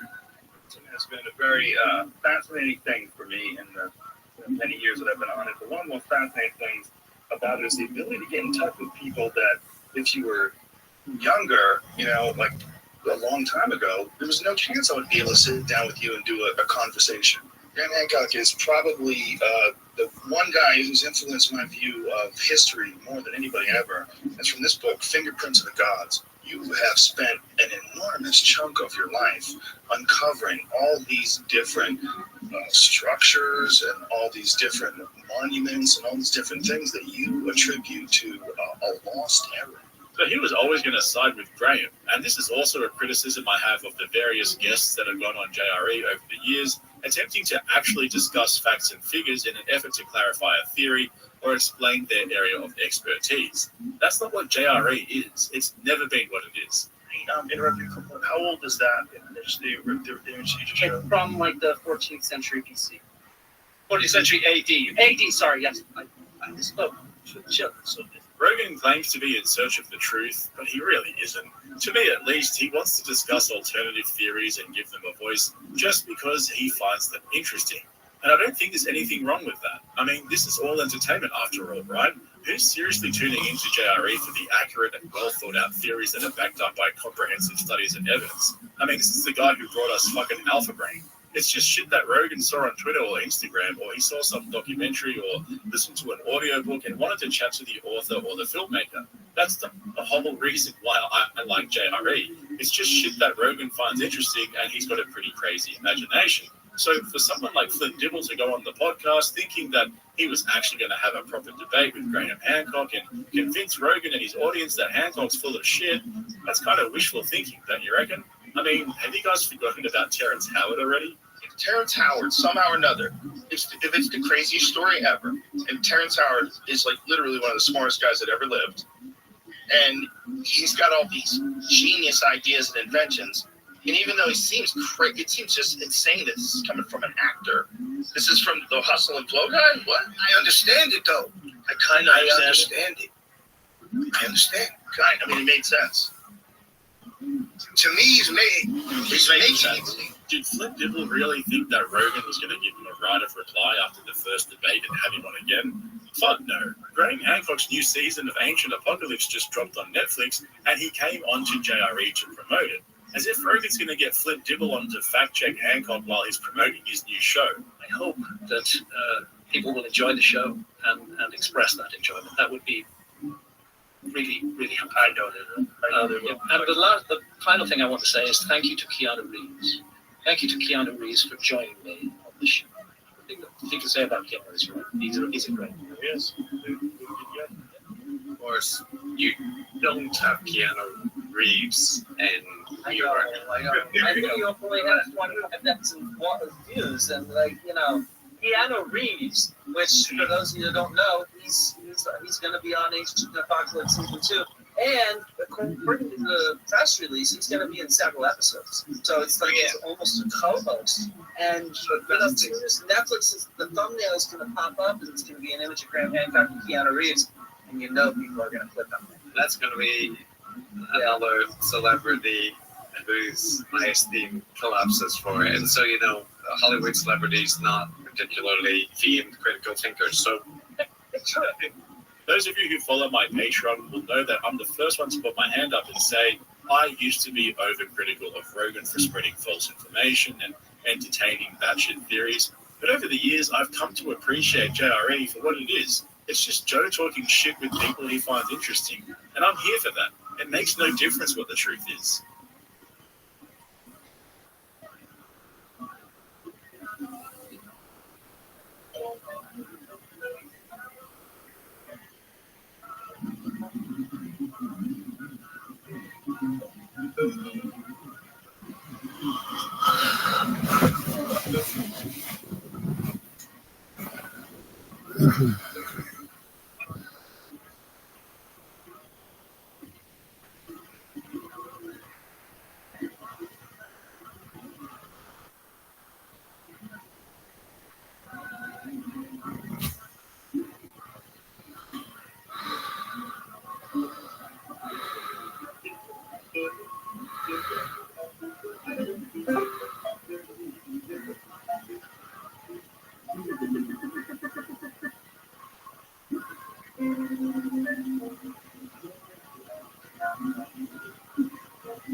Give me 1 second.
Hello,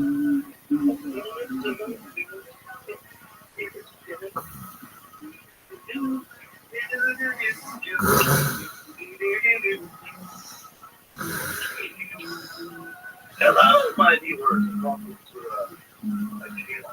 Give me a second here. We're gonna do something nice, and it's Valentine's Day. I can look at least look halfway nice, right?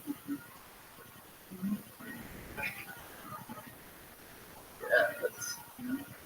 God, that don't really care if they wear it as long as they'll get the bare minutes from having going. Right. That flies it. We'll have a wardrobe malfunctions here. Let's see. Let's see here. Yes, that's all fine. Andy. Let me get my handy notebook here. Get the head with my head. Day. Special day. Valentine's Day. Now, have some fun today. Have nothing to go.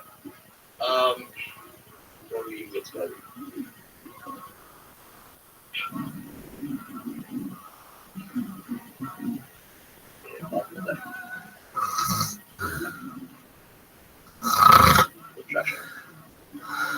There we go. Just copy that shit. How's everybody doing? Get a stream a couple seconds. So today I'm going to play Psychological Therapist. I'm going to run a second social experiment. In fact, we already started this one. So I had this idea that I have some names. Okay. Now I'm going to throw out some names here. I think at this point, why not? It'll help generate the setting here, I guess. So May of last year, I called someone out for some booty instructions that they were doing. Some people didn't like that. Here's the problem with being a scumbag criminal. You think it's all fun and games until you get caught. And that's what I did. I exposed somebody, they got angry, they got caught. You know, backlash against that person started happening. They started stalking my channel. And the rest of that is pretty much history. They have what they call this person. Hubson. That guy came after me not long after. And then around the same time, in fact, it was still in May at this point, we had a community coming at us called the Rothschilds. Now, I want to note here a couple of fun things. One, this is a social experiment. Just put it out there. Sometimes the shit goes way over their heads. Fine. We were saying a few times, maybe they'll catch on. Figure out what the hell that means later, if anything. Number two, these guys identify as trolls. Trolls troll people. Trolls troll people by trying to manipulate people for a certain response. Usually toxicity. Just fun and dandy. These guys have no life. Probably all live in my face. But you know, it's one of them lost my asshole. Which is a whole new ballgame. I'm not ready for this, but whatever. Deal with it as we go. I already said no. You did not take the rejection well. Heard reports that this guy is going ape shit, and right now the windshields are wild. Really bad thing. But anyway, I had to deal with about 4 of these guys originally. Now we chopped it down to like I think maybe 2 or 3. Depends on what idiots actually show up. Now, just for hilarity, just so everybody knows, all my comments have been open for like at least a month. Live chats have been open for at least a little bit, and just what's out there, I am looking for feedback on almost all fronts. Here's why. The original social experiment was because these wing trolls, these douchebag Nazi pedophile protected motherfuckers on one side of the internet, and right now they're all like me, unfortunately. They are very pissed they got caught doing some pretty stupid shit. And if they don't believe me, it gets to them as Josh doesn't Kazoo pulled in video. But look at me, I'm not the fucking moron who's actually bragging about that shit on Discord. I'm just a guy who received a video from some kind soul who said, what do you do with this? Oh my god, it's Christmas, we can do a lot. Anyway, we have those fuckers, we have those fuckers, and they've been trying to kill my channel. They've been trying to shut me down, and if that bully video is anything to go by, they want me to delete my content. First of all, Valentine's Day, but I don't bend the knee for no person. Lay that out there. So I had this idea. What if I took all their hatred against them? Now, I may be wearing black flannel, but we're still talking to Johnny Barris here. Johnny Barris is a monster. His power is to feed up negative energy and ensure they need power. Now, that could be the story, right? But let's look at what's happened so far. About a week ago, I chose to cover some controversial topics to generate a response. Nintendo Boy came in here, walked in the fucking walk like he was Macho Man Randy Savage, but then got his ass beat by Hulk Hogan. I know. Why the fuck wrestling? This is a great entertainment. You gotta admit, a lot of views have gotten WWE, still it fits the metaphor. Anyway, we managed to generate a huge response. My topic of choice was, why are white content creators punished for saying the N-word ending in EA? Apparently it's okay in black people, because it's a bro thing. I'm going off what I've seen and what I've heard, right?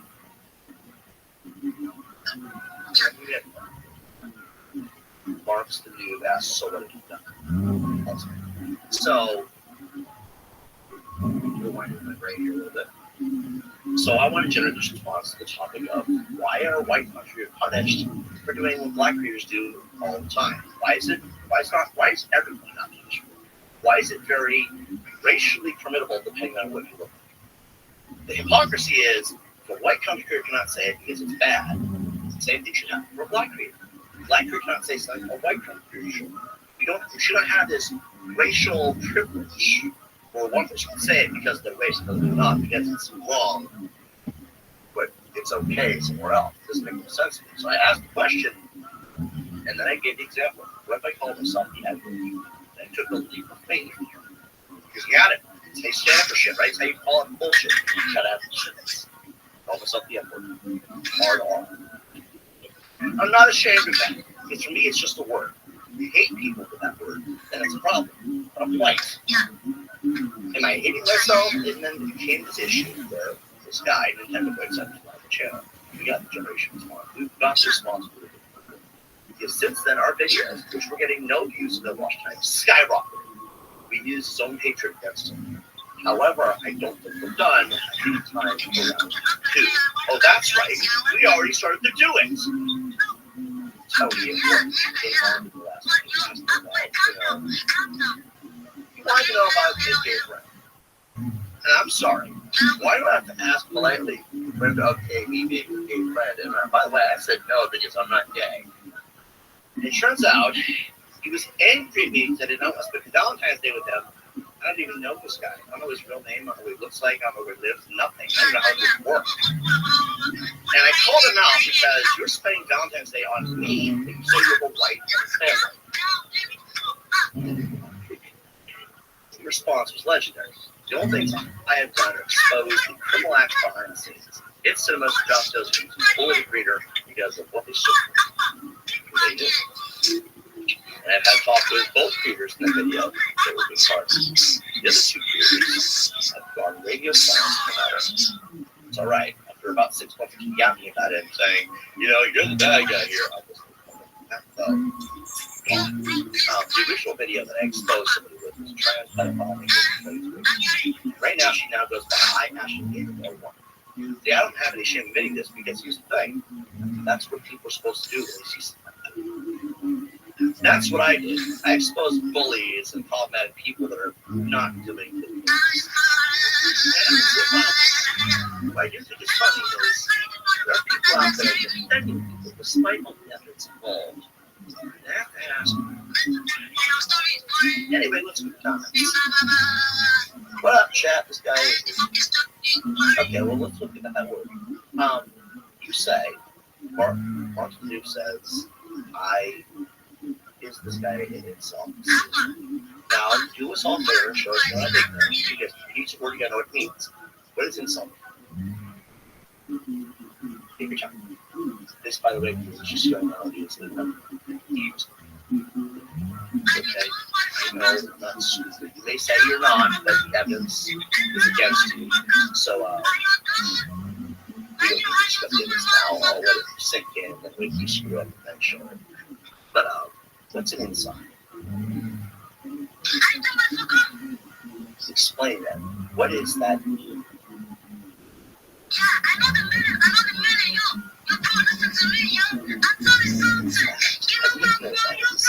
Because you don't use your attention.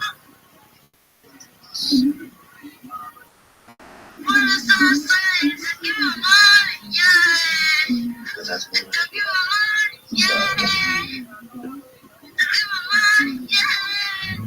you know, it's funny. I do think it's funny, but you're not allowed to question hypocritical racism by other people. If you do, you're something racist. Dude, be what you want. Because if I'm a racist because I'm white, you're something every other person out there nowadays. Just because you look like the skin color, apparently you will think you're a racist. I don't think all white people are racist. I don't think all black people are evil. I'm not allowed to question this. It's kind of funny. Let's see where this goes. That's not how it works. I don't think the word has meaning. Well, that's the thing. We really got to look at that question there. Okay, he says, Marx the Noob says, no, bud, that's not how it works in relation to that question of why white people can't say black man when it comes to gross sense. That's why hey, right? That's what I've been hearing by everybody.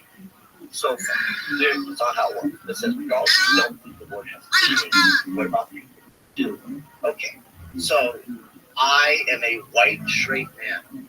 Tony at work was super offended that I was not going to go be gay. Now, does that mean that because of my morals and standpoints, or my meaning behind the word saying, no, I'm good, that I should be punished for his being offended? Sensitive to my response. By the way, if the conversation has nothing to do with you, does your sensitivity mean a damn thing?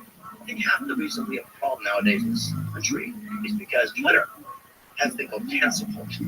I've looked into what it is and where it comes from. It has a lot to do with communism, social credit system, where basically, if people cannot prove you are what you say, and even if they just don't like you, you will be punished via that credit system. So clearly, you do support that kind of ideology, and I should be punished because you're sensitive.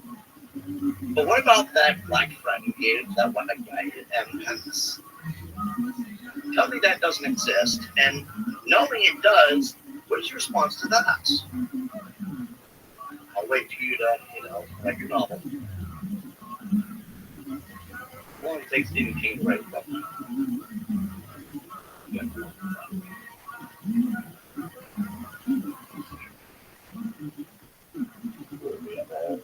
Trying to show up here. His name is Tony. I don't care what his name is. He wanted to do it.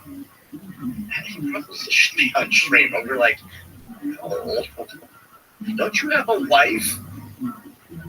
Aren't I straight? She would never work. And we're like just wondering what the fuck this is coming from. And I'm like, oh my god, but Johnny Bearshore, you're gonna be gay. He was asking me at one point. Not what I was hoping you would do, but definitely is a situation nonetheless. I don't know, I wonder why. I don't know if that's what you're talking about there, because I've been yapping for a good 5 minutes. Also, let's be honest here.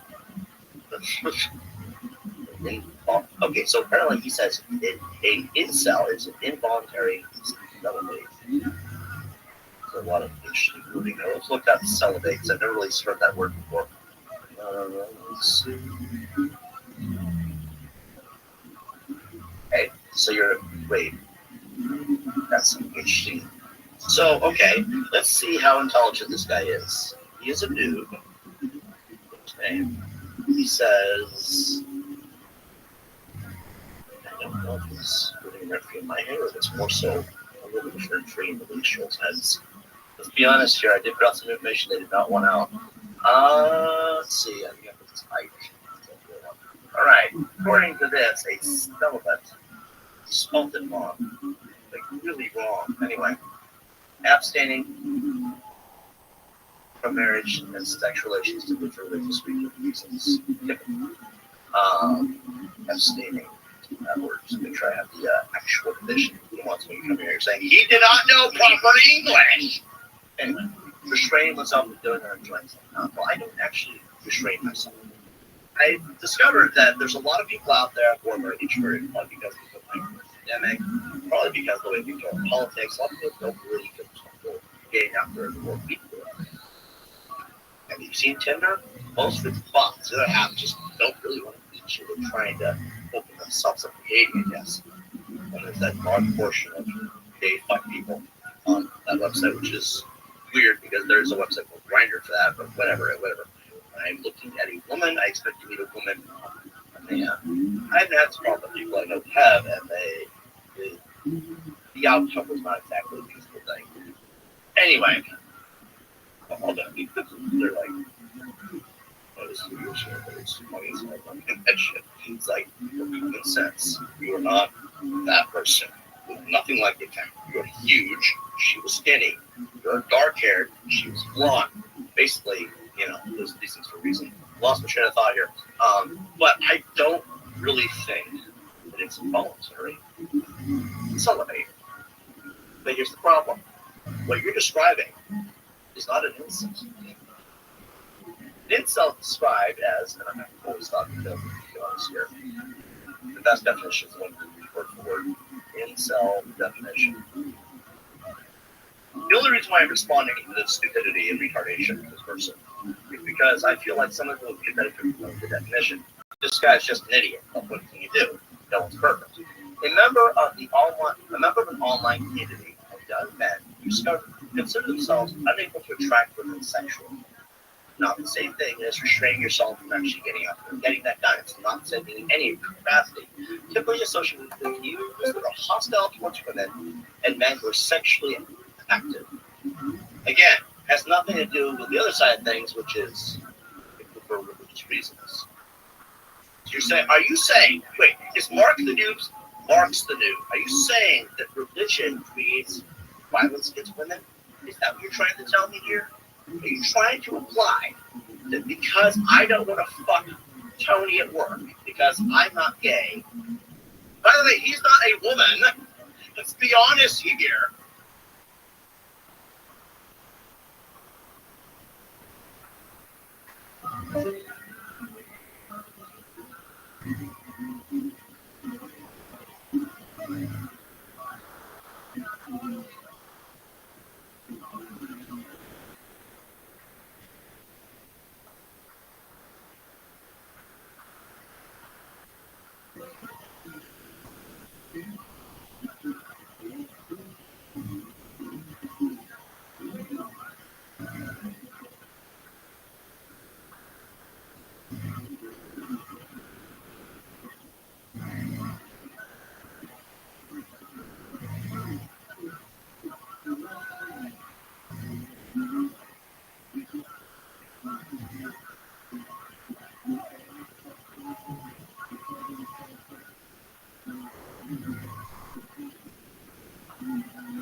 Mute. Hey, your, we're live. Mute your phone. We're live. Mute your phone. Mute your computer.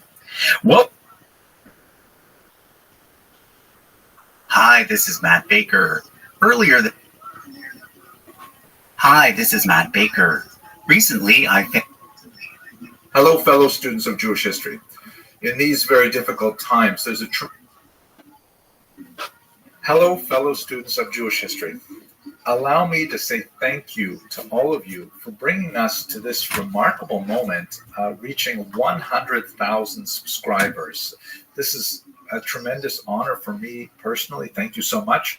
But really, it is a testament to your support and the fact that you're willing to sign on and say, yes, I'd like to learn more about this unusual people and their long history. So thank you so much for participating as subscribers and as members. Okay, let's go very quickly through the history of this channel. I think it has some utility for us to understand where we've been. The first upload was on November 12th, 2009. And back then, I had a small adult education group, about 10 students. This was when we lived in Miami, Florida. It's really nice to see you on this experiment. I'm going to try and do a little YouTube thing. Let's see if it works. You're in my office here. And I just wanted to say a great thank you to Penny Pash for offering her home to the Shir, and also to Eileen for putting the whole thing together. It was really a tremendous boost for me. It's so nice to be together with you. Then in 2012, again at the suggestion of my wife, I was teaching these adult education lectures at the Young Israel of Bal Harbor, Florida. Very wonderful place to teach, a wonderful community. And we had about 50 participants every week in these, lectures. And I was initially giving them without recording them until suddenly I thought, why not just put the actual lecture online? I know we're trying to get people to come together in person, and that's great, but you know what? Let's open up the audience to the entire global classroom. So the first upload there was January 26, 2012. First of all, I want to say thank you so much to the Kehila for expressing so much enthusiasm for these classes. Academics, we just need someone to talk to. If no one will listen to us, we feel useless. So it's so wonderful that all of you come out here and help me along with my personal therapy and we talk about history and things like that. I certainly can't do it at home, so at least I can come here and do these things.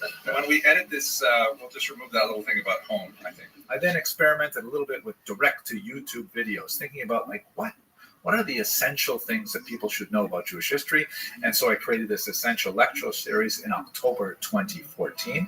And that allowed me to experiment a lot more with the technology end of it, which is not something I learned in graduate school, but I'm thinking it's really important that we teach our graduate students specifically this. And those came out starting in October 2014, but the experiments would be especially important when we got to the COVID pandemic of 2020, where it was no longer possible for us to gather in large numbers, and all of a sudden YouTube became especially important for teaching Jewish history. Then the personal change in my life in fall of 2015, I was promoted to the campus in Brooklyn, New York of Touro College, now Touro University. And I started doing the same kind of thing there in the college campus with the Jewish History at Avenue J series. This was also great. Larger audiences enjoyed it quite a bit. And we raised about $20,000 for student scholarships with voluntary donations and sponsorships of the lectures. And that was also, really nice too. I have to add to that in the spring of 2017, after some political events that were happening at the UN, I realized that there's a lot of power in these videos and this growing audience for social advocacy. And so I began the series, which I called Israel, the Land and Its People. And it went beyond the academic blah, blah, blah to providing information that can be consumed on a much more popular mass level and hopefully educating people about the situation in the Middle East and helping them to understand the kind of difficulty that Israel finds itself in.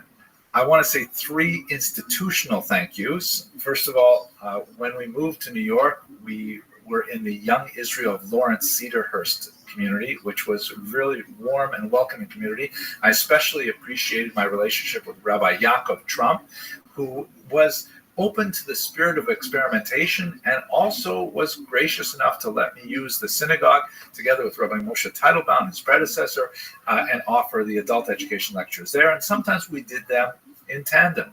We also had some opportunities to do some really exciting things, like, for example, when I discovered a modern Persian equivalent of a food that's described in the Talmud. We had a wonderful tasting ceremony on December of 2022. Luckily, I found one that was actually under kosher supervision. That was really exciting. The second major institutional thank you, and this is all due to YouTube. I'm really grateful for all of you for making this possible. A great organization called Kosher River Cruises, led by David Lawrence and Malcolm Green, friends of mine now. They invited me and my wife to join them on their cruises of discovery along the great rivers of Europe, in particular, looking at Jewish history. And so when I got involved with Kosher River Cruises, all of a sudden, most of my learning, which was basically book learning, archives and occasional trips to specific locations, all of a sudden I was able to go travel in tremendous luxury together with large groups of people who are similarly motivated to study the history of the Jewish people and actually go to the sites where these things happened. It was absolutely mind-blowing, and I'm really grateful to be continuing this partnership with Kosher River Cruises. Stop and do it like this. Baruch atah Olam she'akol niyeh bidbaro. Amen.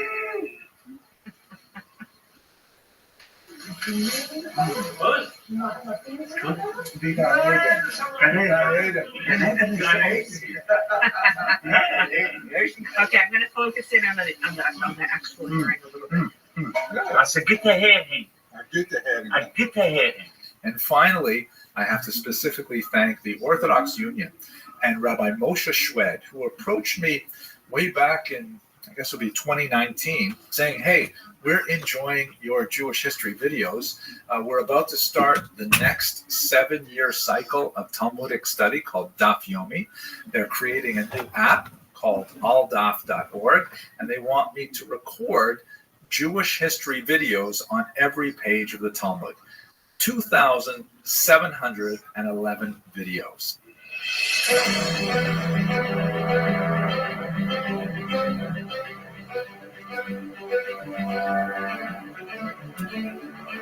This is a way to just introduce people to the amazing, fascinating diversity of topics and subjects that are in Daf Yomi.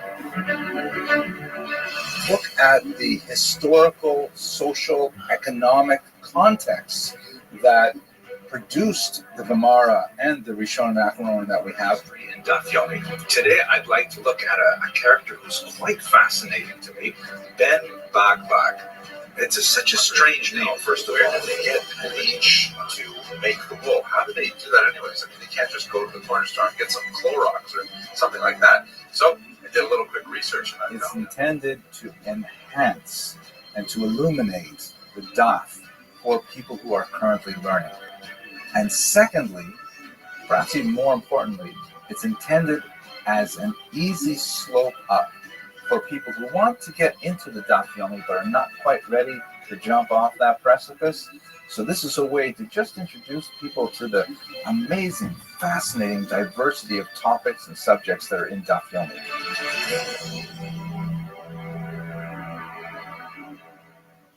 I think it's really important for us to recognize what a strange historical moment we are in, that there are 100,000 plus people who are sufficiently interested in Jewish history as to commit to subscribing to regular videos to learn more about it.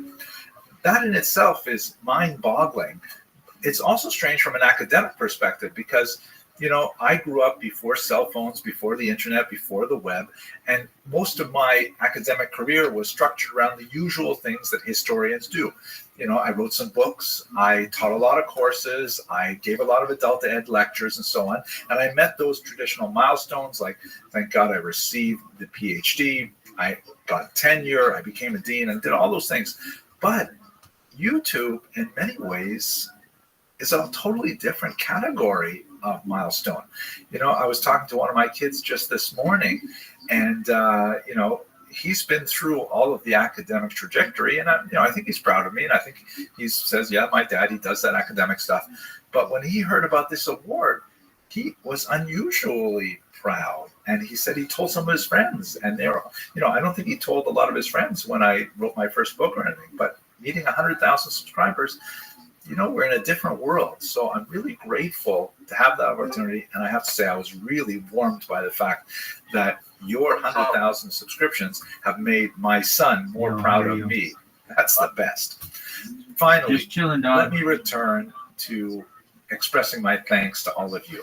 I am deeply gratified by this recognition that, again, it's not me, it's all of us together, coming together as a community to create this. And more importantly, I am encouraged and inspired to do more. I want to if you send me an invite, just increase the awareness of Jewish history. I'm very grateful to be a small vehicle of doing that. And there are many other great YouTubers online who are doing that as well. I'm going to call out Sam Aronow, for example, who does these great videos with animation and stuff. Wow, really fantastic. I love working with a team at Unpacked to produce explainer videos. There are so many great people doing work in this field, and I want to do more. So I'm going to continue experimenting. I have a few ideas in mind about what we'll do for the next 100,000 members of this community.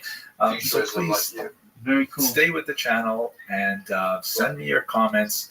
I'm very, very grateful for your attention and your endurance. And I look forward to learning with you for many, many more years to come. Thank you again. Shiur in Nachas von den Kindern.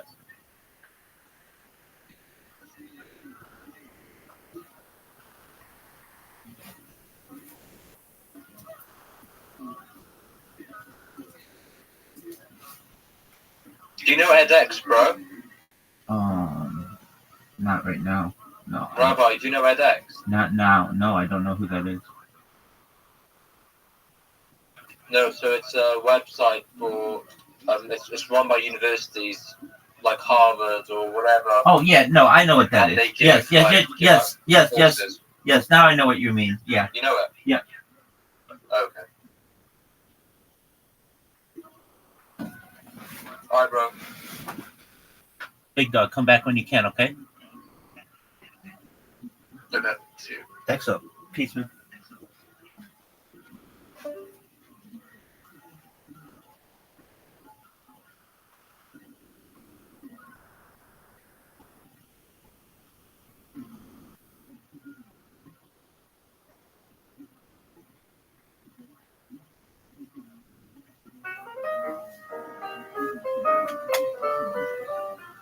One of the things that I find so exciting about the early Jewish community in Amsterdam, particularly in the 16th, 17th, and 18th centuries, is the fact that it was a place that drew in people from very diverse backgrounds, surprisingly diverse backgrounds, and they came together to produce some tremendous artifacts of Jewish culture that later went on to have very illustrious careers. One of those documents is the Amsterdam Haggadah of 1695, and in particular, the copper engravings that really set the signal for many, many more Haggadahs for centuries, right up to and including the Maxwell House Haggadah that was very popular here in America. Now, we all love reading Haggadahs with great illustrations. And the person that we have to thank for the Amsterdam Haggadah is an unusual individual named Abraham Bar Yaakov, whose years were 1669 to 1730. He was born in Germany, probably in the Rhineland, and what little we know about his background is that he was actually a convert to Judaism. He was originally a Christian pastor, a Protestant pastor, and he moved to Amsterdam at the age of 26, and that's where he converted and began to, use his talents as an engraver and presumably as a pastor, because he had great familiarity with the illustrated Bibles in circulation at the time, and he brought those talents together in the Amsterdam Haggadah. We know just a handful of facts about him. He was apparently married twice. We don't know about his first wife. Perhaps that was when he was still Christian. His second wife, however, was Deborah Proops, a very famous family of printers. Her husband was actually employed by her brother, Solomon ben Joseph Proops, who published the 1712 reprint of the 1695 Haggadah that Abraham Bar Jacob is associated with. And it was Abraham Bar, Aramaic rather than Ben, Yaakov, And normally with a convert, you add Yaakov bar Avraham, but there's no question about it because he referred to himself elsewhere as Mishpachat Avraham Avinu, meaning from the family of Abraham, our father. At any rate, let's have a look at this amazing Haggadah just for a few minutes. So here's the title page of it, absolutely gorgeous. And you see there's representation of Moses on the right, the lawgiver, and Aaron, the high priest, on the left. Extremely influential design that was repeated again over and over again. And copper engraving, which is a technological upgrade from previous forms of illustrations. Here you can see gorgeous rendition of the daughter of Pharaoh receiving or finding baby Moses in the Nile. You can see right in the center of the river, in the mid-ground there, is Moses in the basket, and then it's sort of compressed timeline. In the back, you can see it looks like the maidservant, not the daughter of Pharaoh herself, as we might have in the Midrashic tradition, reaches out to receive Moses. And then on the left side of the foreground, you see apparently the maidservant presenting the baby Moses to the daughter of Pharaoh herself, who was so designated by a crown. Fascinating, kind of very detailed and gorgeous illustration. You can imagine people sitting around the Seder table in Amsterdam enjoying this, and then really all over Europe. If the previous image might have appealed to the young daughters in the family, perhaps with maternal instincts, this one is definitely designed for the young boys in the family, with this dramatic image of Moses beating the Egyptian who presented a danger as described in the book of Exodus. And you can see all around are various, activities involved with building Pitom and Ramses, the cities described as the slave cities that the Jews were involved with in the book of Exodus. So really gorgeous, detailed illustrations, very evocative, and so on. It's also famous for being the site of a very early Hebrew map. You can see it's laid out east to west. Here's a colorized version of it, also very interesting looking.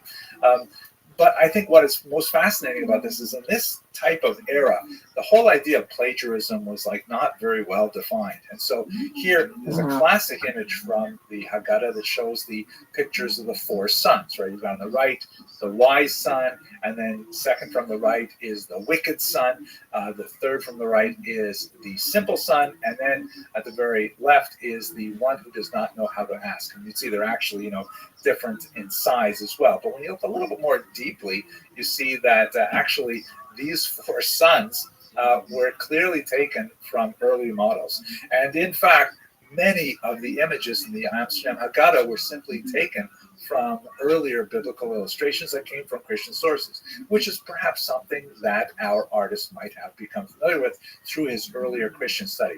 Here, for example, you see the four sons in the Amsterdam Haggadah is in the top left image. And by the way, ironically, it says underneath here in the German, Nachdruck verboten, reproduction is forbidden, which is ironic because, of course, this is exactly what he was doing.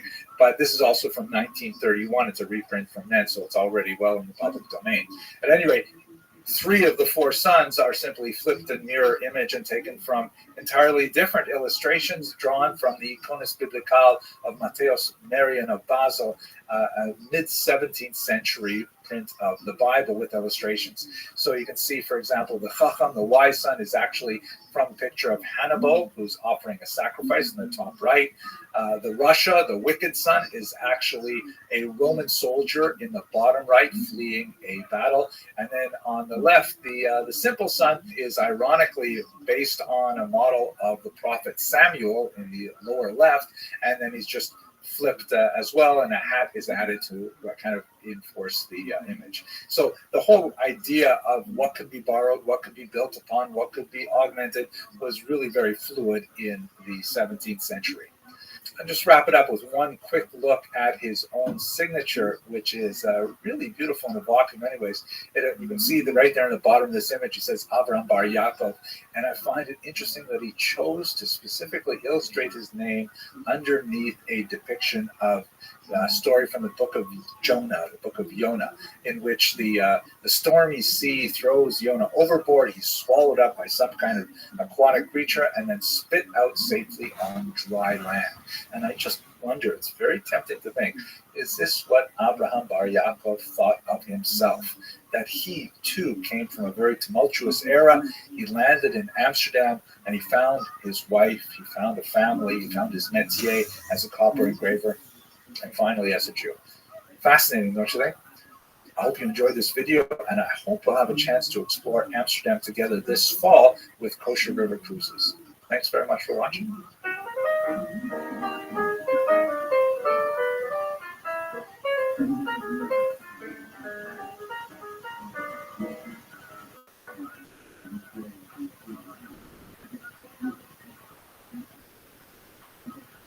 One of the most fascinating and fun aspects of my career as a Jewish historian is the opportunity to explore some of the exciting historical sites of Europe, in particular with kosher riverboat cruises.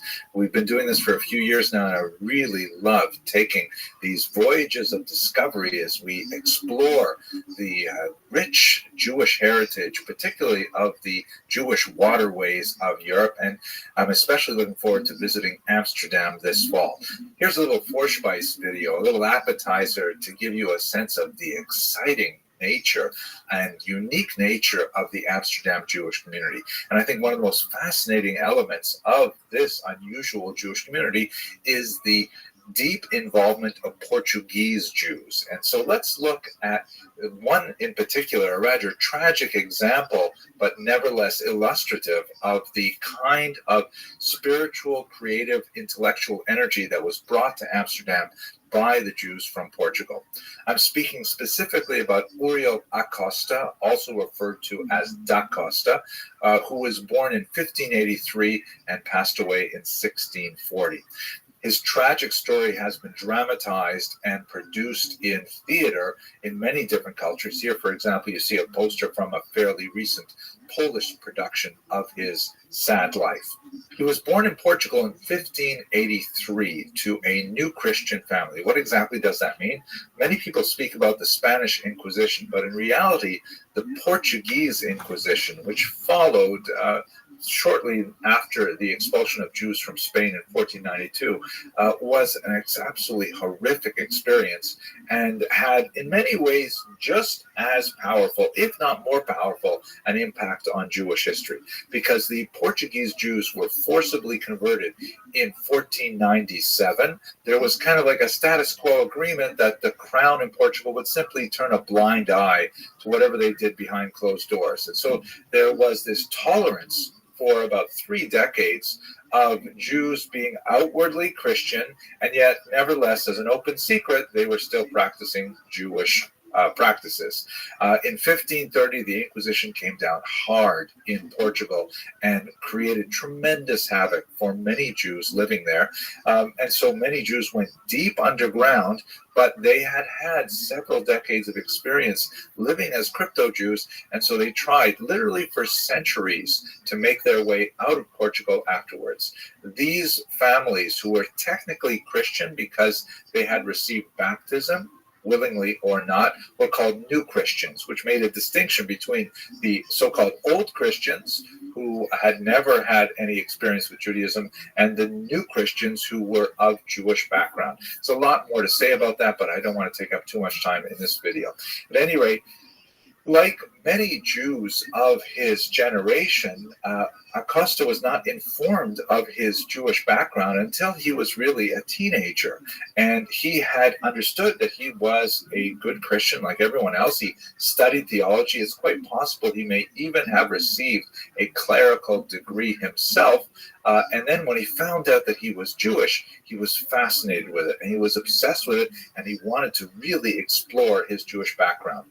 This was only possible, however, once the family did make their way out of Portugal to Amsterdam, which was a much more liberal and tolerant environment, at least in some senses, where these Portuguese Jews could once again re-engage with their Jewish identity. Unfortunately, for people like Acosta, his Jewish identity was an imagined identity. because this is 1583. The Inquisition has been in place for 50 years. The Jews have been forcibly converted for almost a century.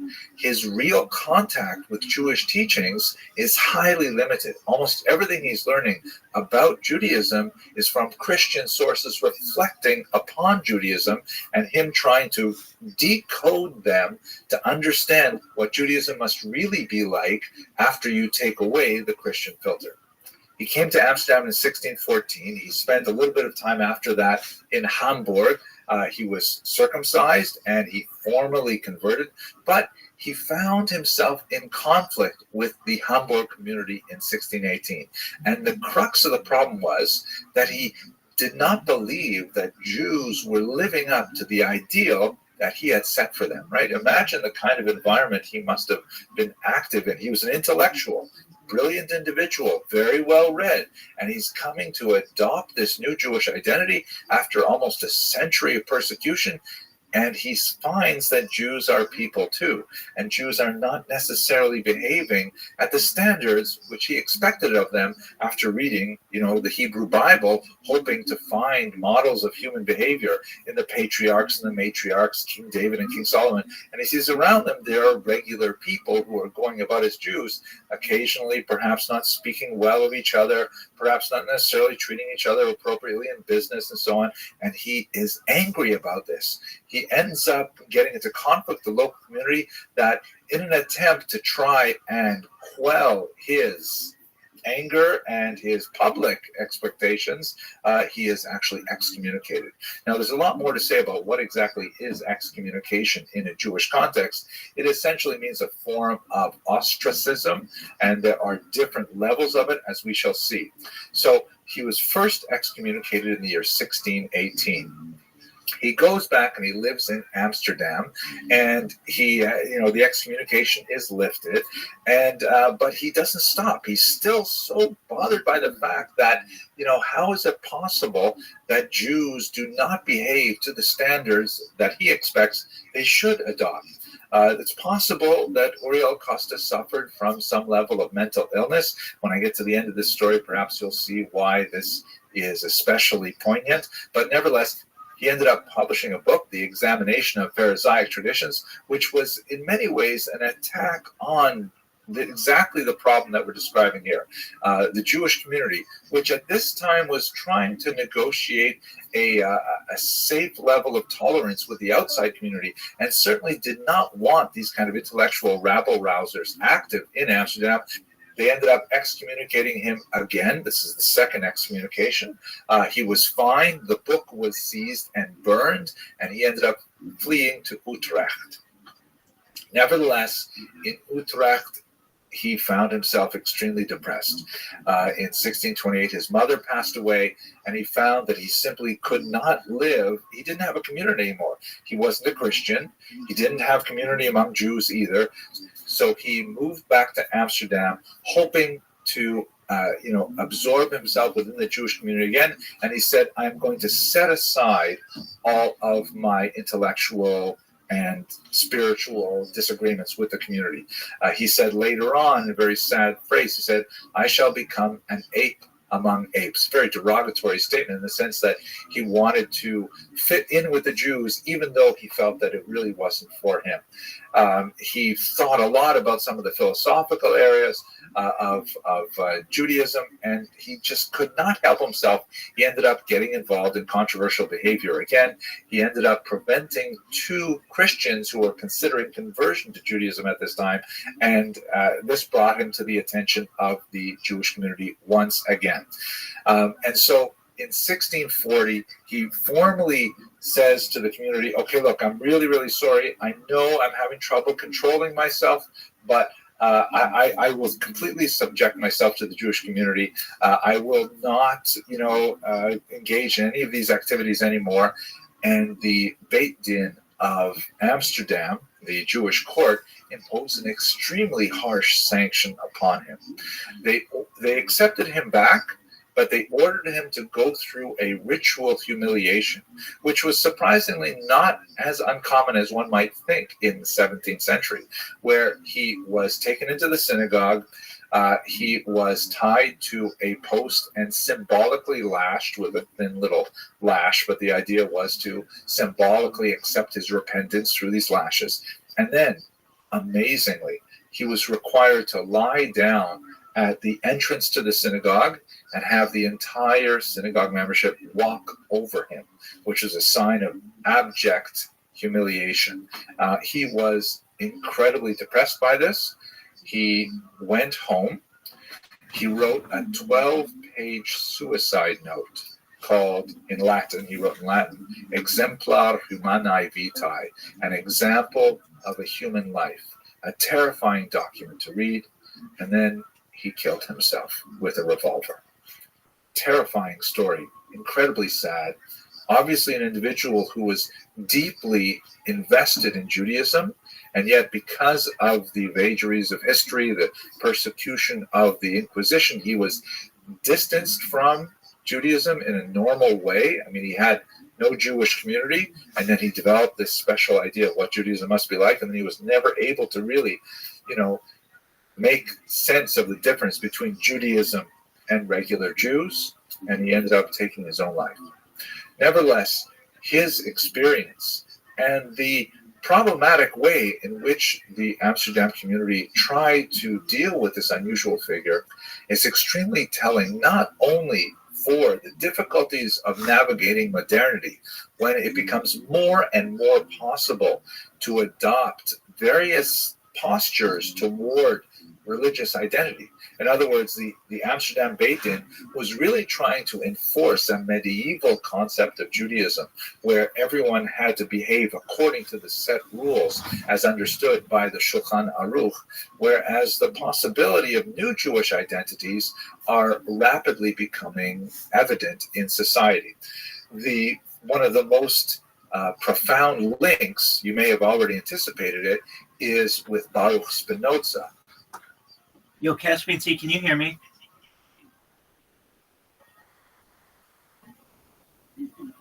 Caspian C, can you hear me?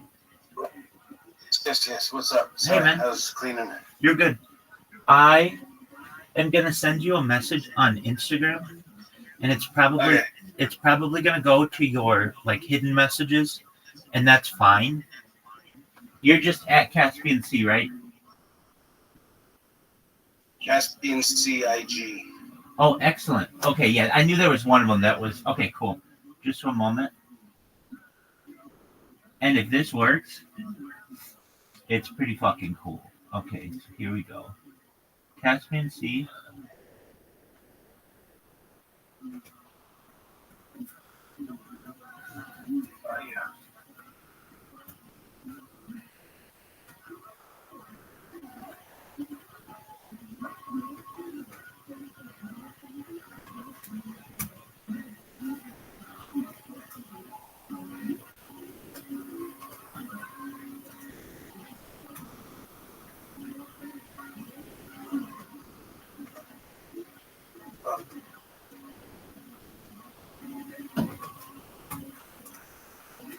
All right.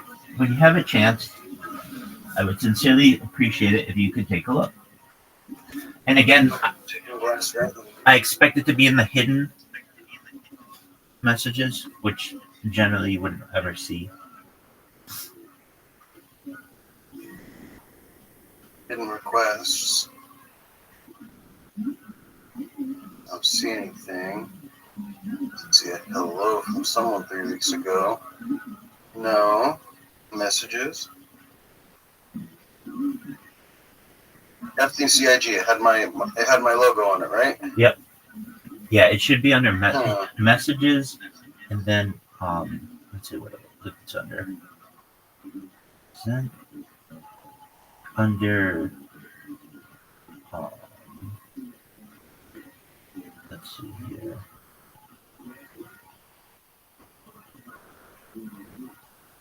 No way. People fucking got back to me. Okay, so if I'm trying to help Caspian C. All right, so it's under requests. Okay, so you see primary, general, and requests. I see messages, Caspian CIG. I see messages, I see requests. Yeah, press requests. I'm looking on the desktop app, by the way. Okay. If you press requests, Should I be using the mobile? if you can, I mean, then I can just tell you what I'm looking at. Oh yeah, please throw my phone away.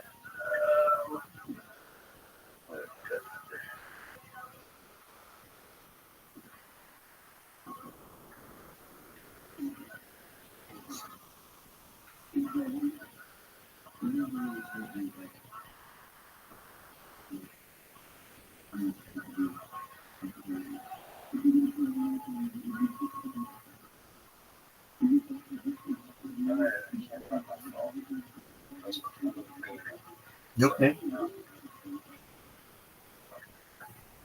Take your time. It's important to find your phone.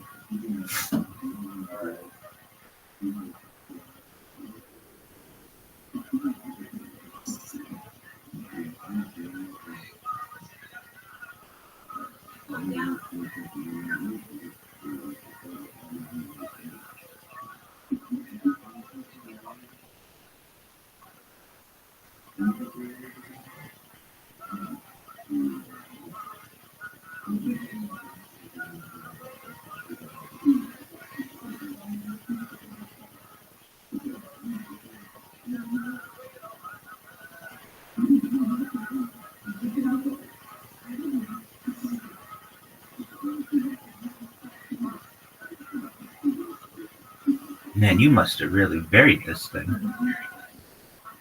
I really must have.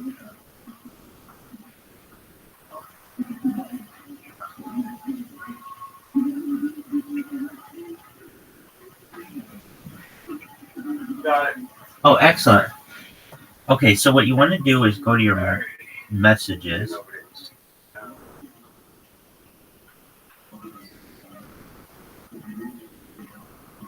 And then you should see primary, general, and requests.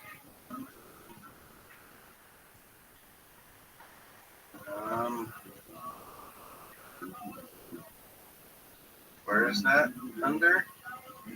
Okay, so if you, let's start at the same page. Go to the main page of Instagram, and in the corner you're going to see the messages. It's like a little paper airplane. Okay. Yeah, messages, suggestions, account to follow. Okay. Okay, then when you click that, you're going to see your name at the top, so it should say Caspian Sea IG. Does it? Yeah. Okay. Then you'll see a little, like maybe a third of the way down, it says primary general requests. It just says requests right at the top next to messages. Okay. Account to follow. Press requests. Yeah, requests. Do you have anything in What am I looking for? hidden requests? I don't have anything that says that. Okay.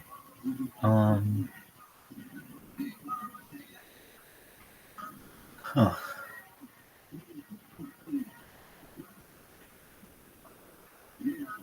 Okay, let me try again. I doubt that this will work. The stranger shit is definitely happening.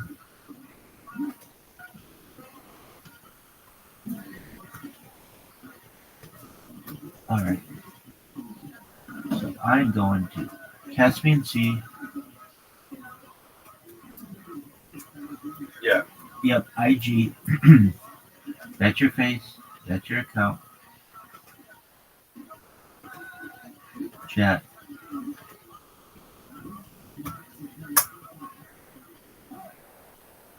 Can you check now? Alright, and then I go to messages.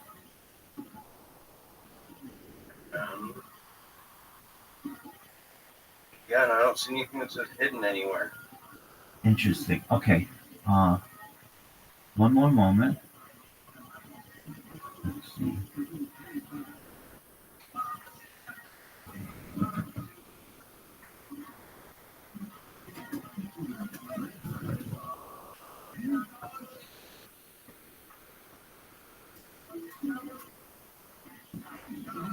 And you don't see that I just said hi?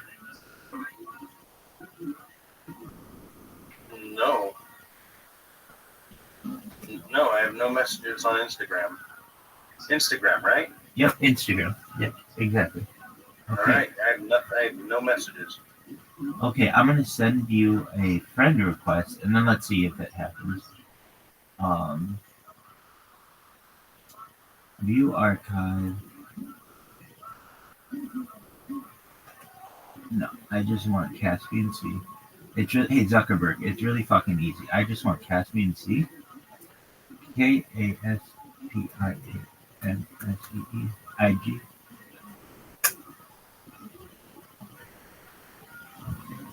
No posts yet. I'm gonna follow you. Did you just get a new follower? Let me see. Load. No. I'm still at 8 followers. Let me reload it completely. Oh, yeah. Looks like 9 followers. Okay, and Viral Rob 1. right. All right. Now you're following me. Do you want me to follow it back? No, don't. Okay. Now look at your messages. Okay. No messages from Viral Rob. Okay.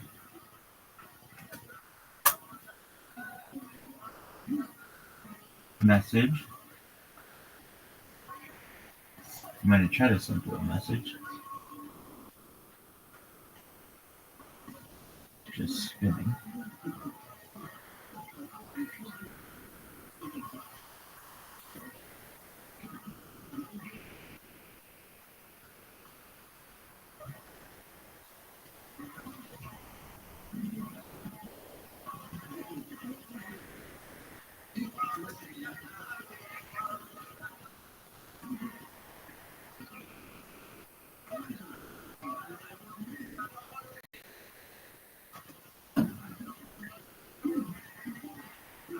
Caspian Sea, I don't think you're getting this message, so I appreciate your assistance. I appreciate your assistance, but I don't want to waste any more of your time.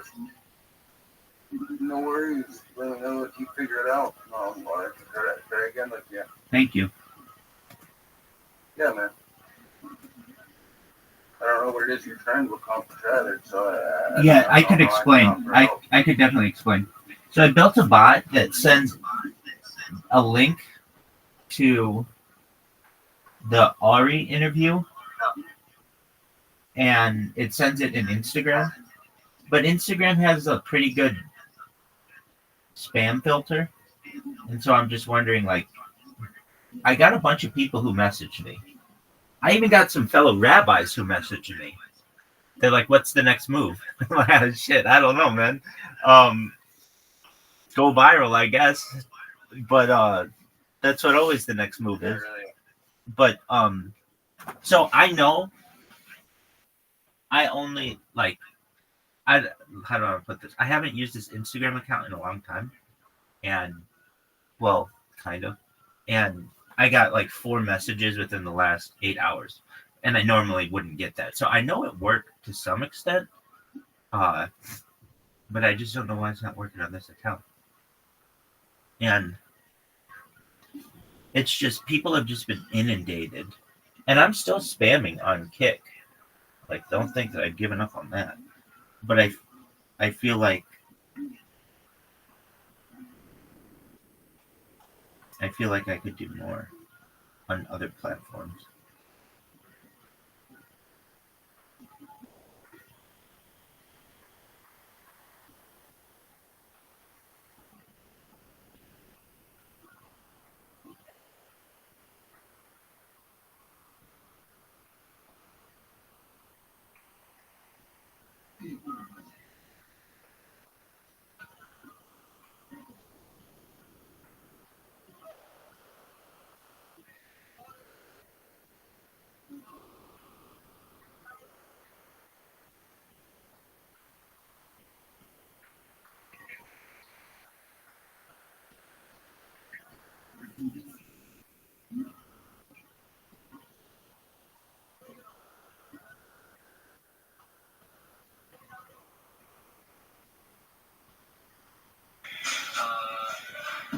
Staying.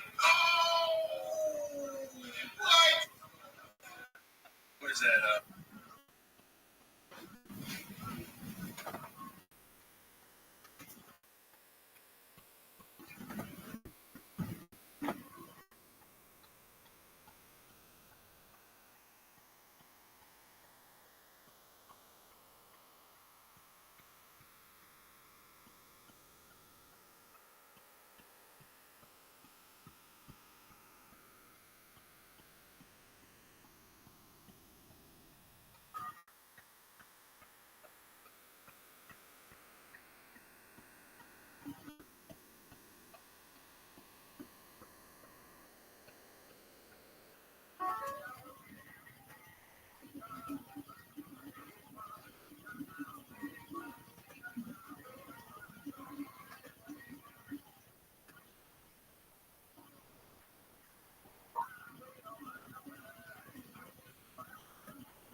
Yo, how are you? Your dog. What do you want? Huh? Do you speak English? Do you speak English? Excellent. What's good, dog?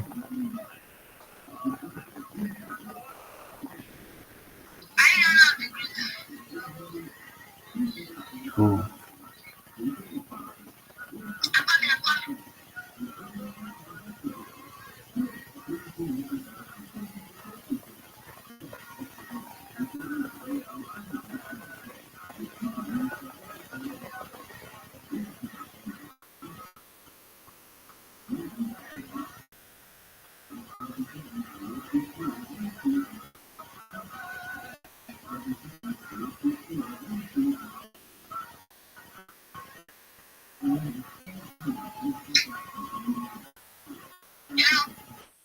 Yo, dog.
Dog, you are asking way too many questions right now.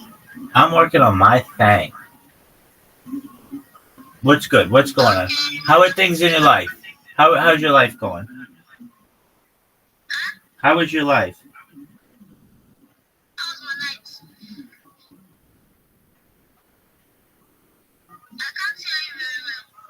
All right, well, things happen, baby.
No, I'm not the owner of the group. You can chat in the group, though. They can tell you who that is.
Yo, dog.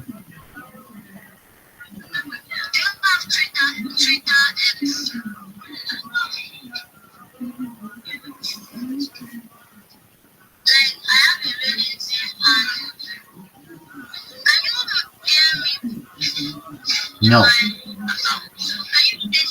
No. No.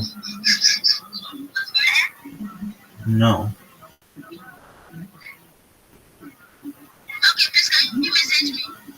No.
Yo, dog, I'm busy with something. I'm busy. You're good. No, dog, I'm busy right now. Come back another time and we can talk. Cool, dog.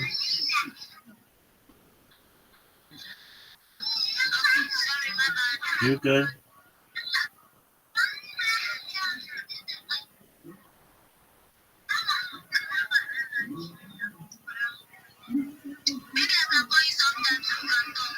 Sure, dog. Sounds good. Sounds good, dog. It sounds good.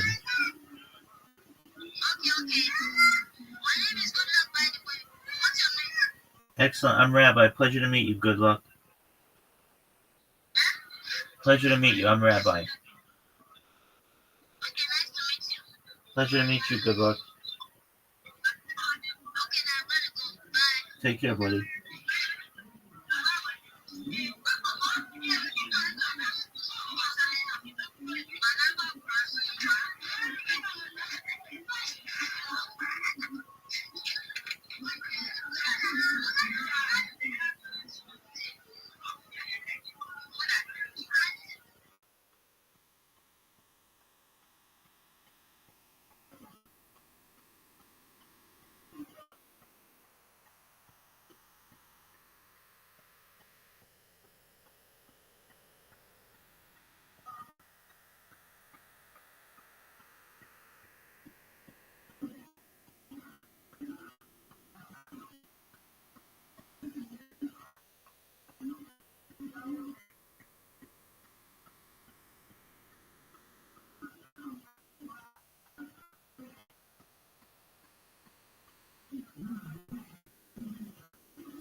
Yeah, dog, I'm a pimp.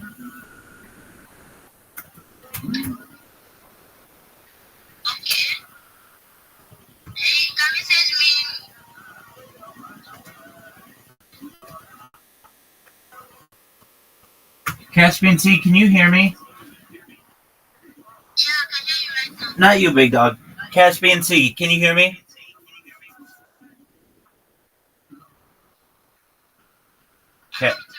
No.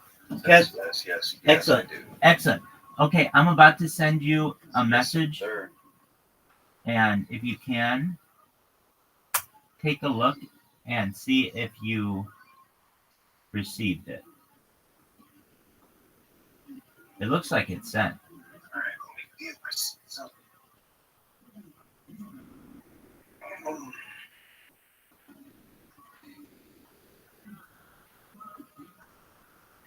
All right, that's that all. I go here, go to messages. I don't see any messages. Loading, no.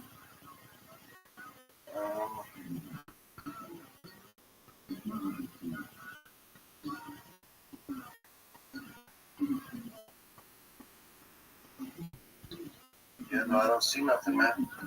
Not even in hidden or anything. A what? Not I don't even in. have like a red note, like. Not even in hidden. You don't even see. notification. You don't even see anything in hidden. I don't see it hidden. I'm trying to see one more time. Let me look again. All right.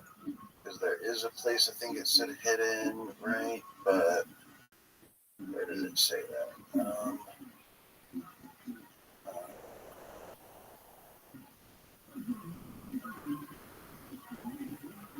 Messages.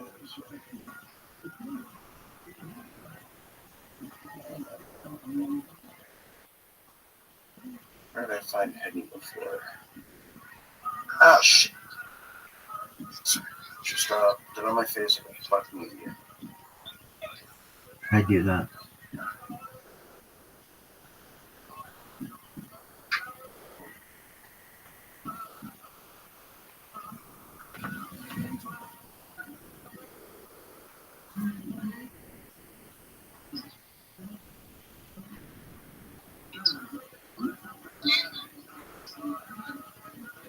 Yeah, no, I don't see. I don't even see where hidden is anymore. So you had hidden before? Did I find hidden before? Okay, so here's what you do. Because I just sent it to myself and I got it right away. So you want to go to the main Instagram page. And in the upper right corner, you see a little paper airplane, right? A little what? Paper airplane? Message box. No, I don't see that. It looks like this. Oh, just one moment. Hold on. I have a heart and I have a message bubble with a light string. Do you see in the? No, I have the. Do you see in the corner there? There's a heart, and then there's a little triangular message, a little triangular paper airplane.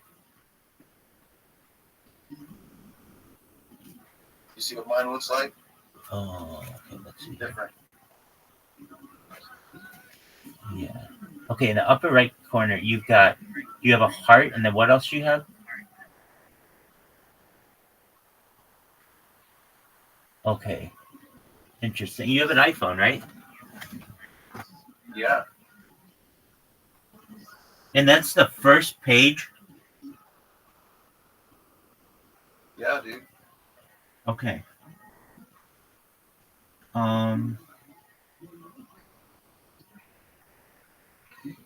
Weird.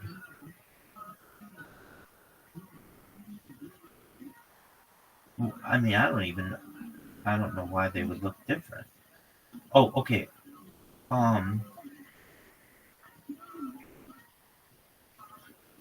Yeah. Okay, so what happens when you click your messages? Okay, take care, dude. Messages. Caspiancy, do you see where messages are? I don't see messages or anything. Okay, so I'll send you a message. What? I'll send you a message from a real account that you should be able to get. I mean, the only messages I have are right here. You see that? Someone said Heidi sent me a hello, and my friend Elgin. That's it. Did you? Oh, I did not. You can only send one message to this invite. Okay. And it didn't send. There we go. Now it says you may know. This just popped up. Accept. I just got something that said request, and so now I just accepted it. That's okay. So from whom is the request? You. Which account? It's a YouTube link. Perfect. Is it from Postmodern Orthodox? Or Viral Rav 1? What's that? What's the name of the account? Yep, Viral Rabbi. It says Rabbi Rothschild, hashtag Viral Rabbi. Profile is Postmodern Orthodox. Perfect. That's the one that should have come to you.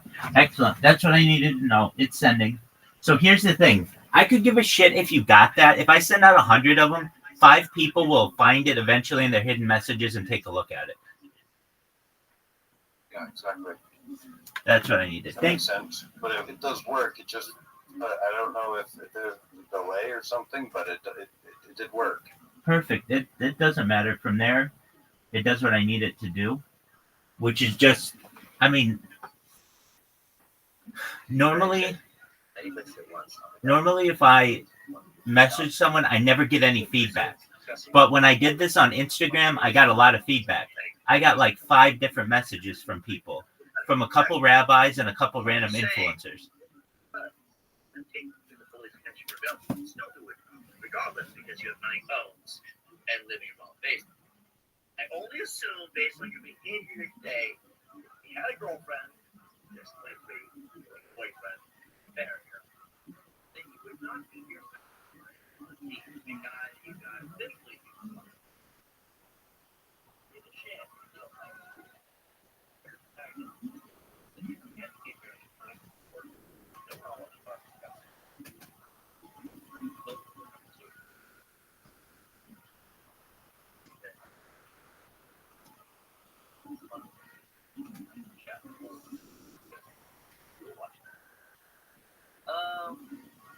I never said that.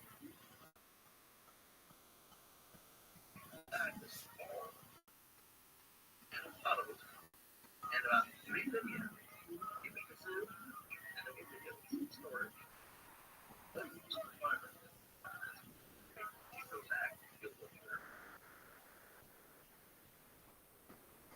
Now, here's the thing.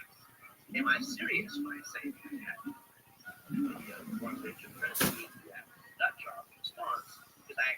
There were those Jews who were expelled from Spain in 1492, who technically speaking never had to pretend they were Christian.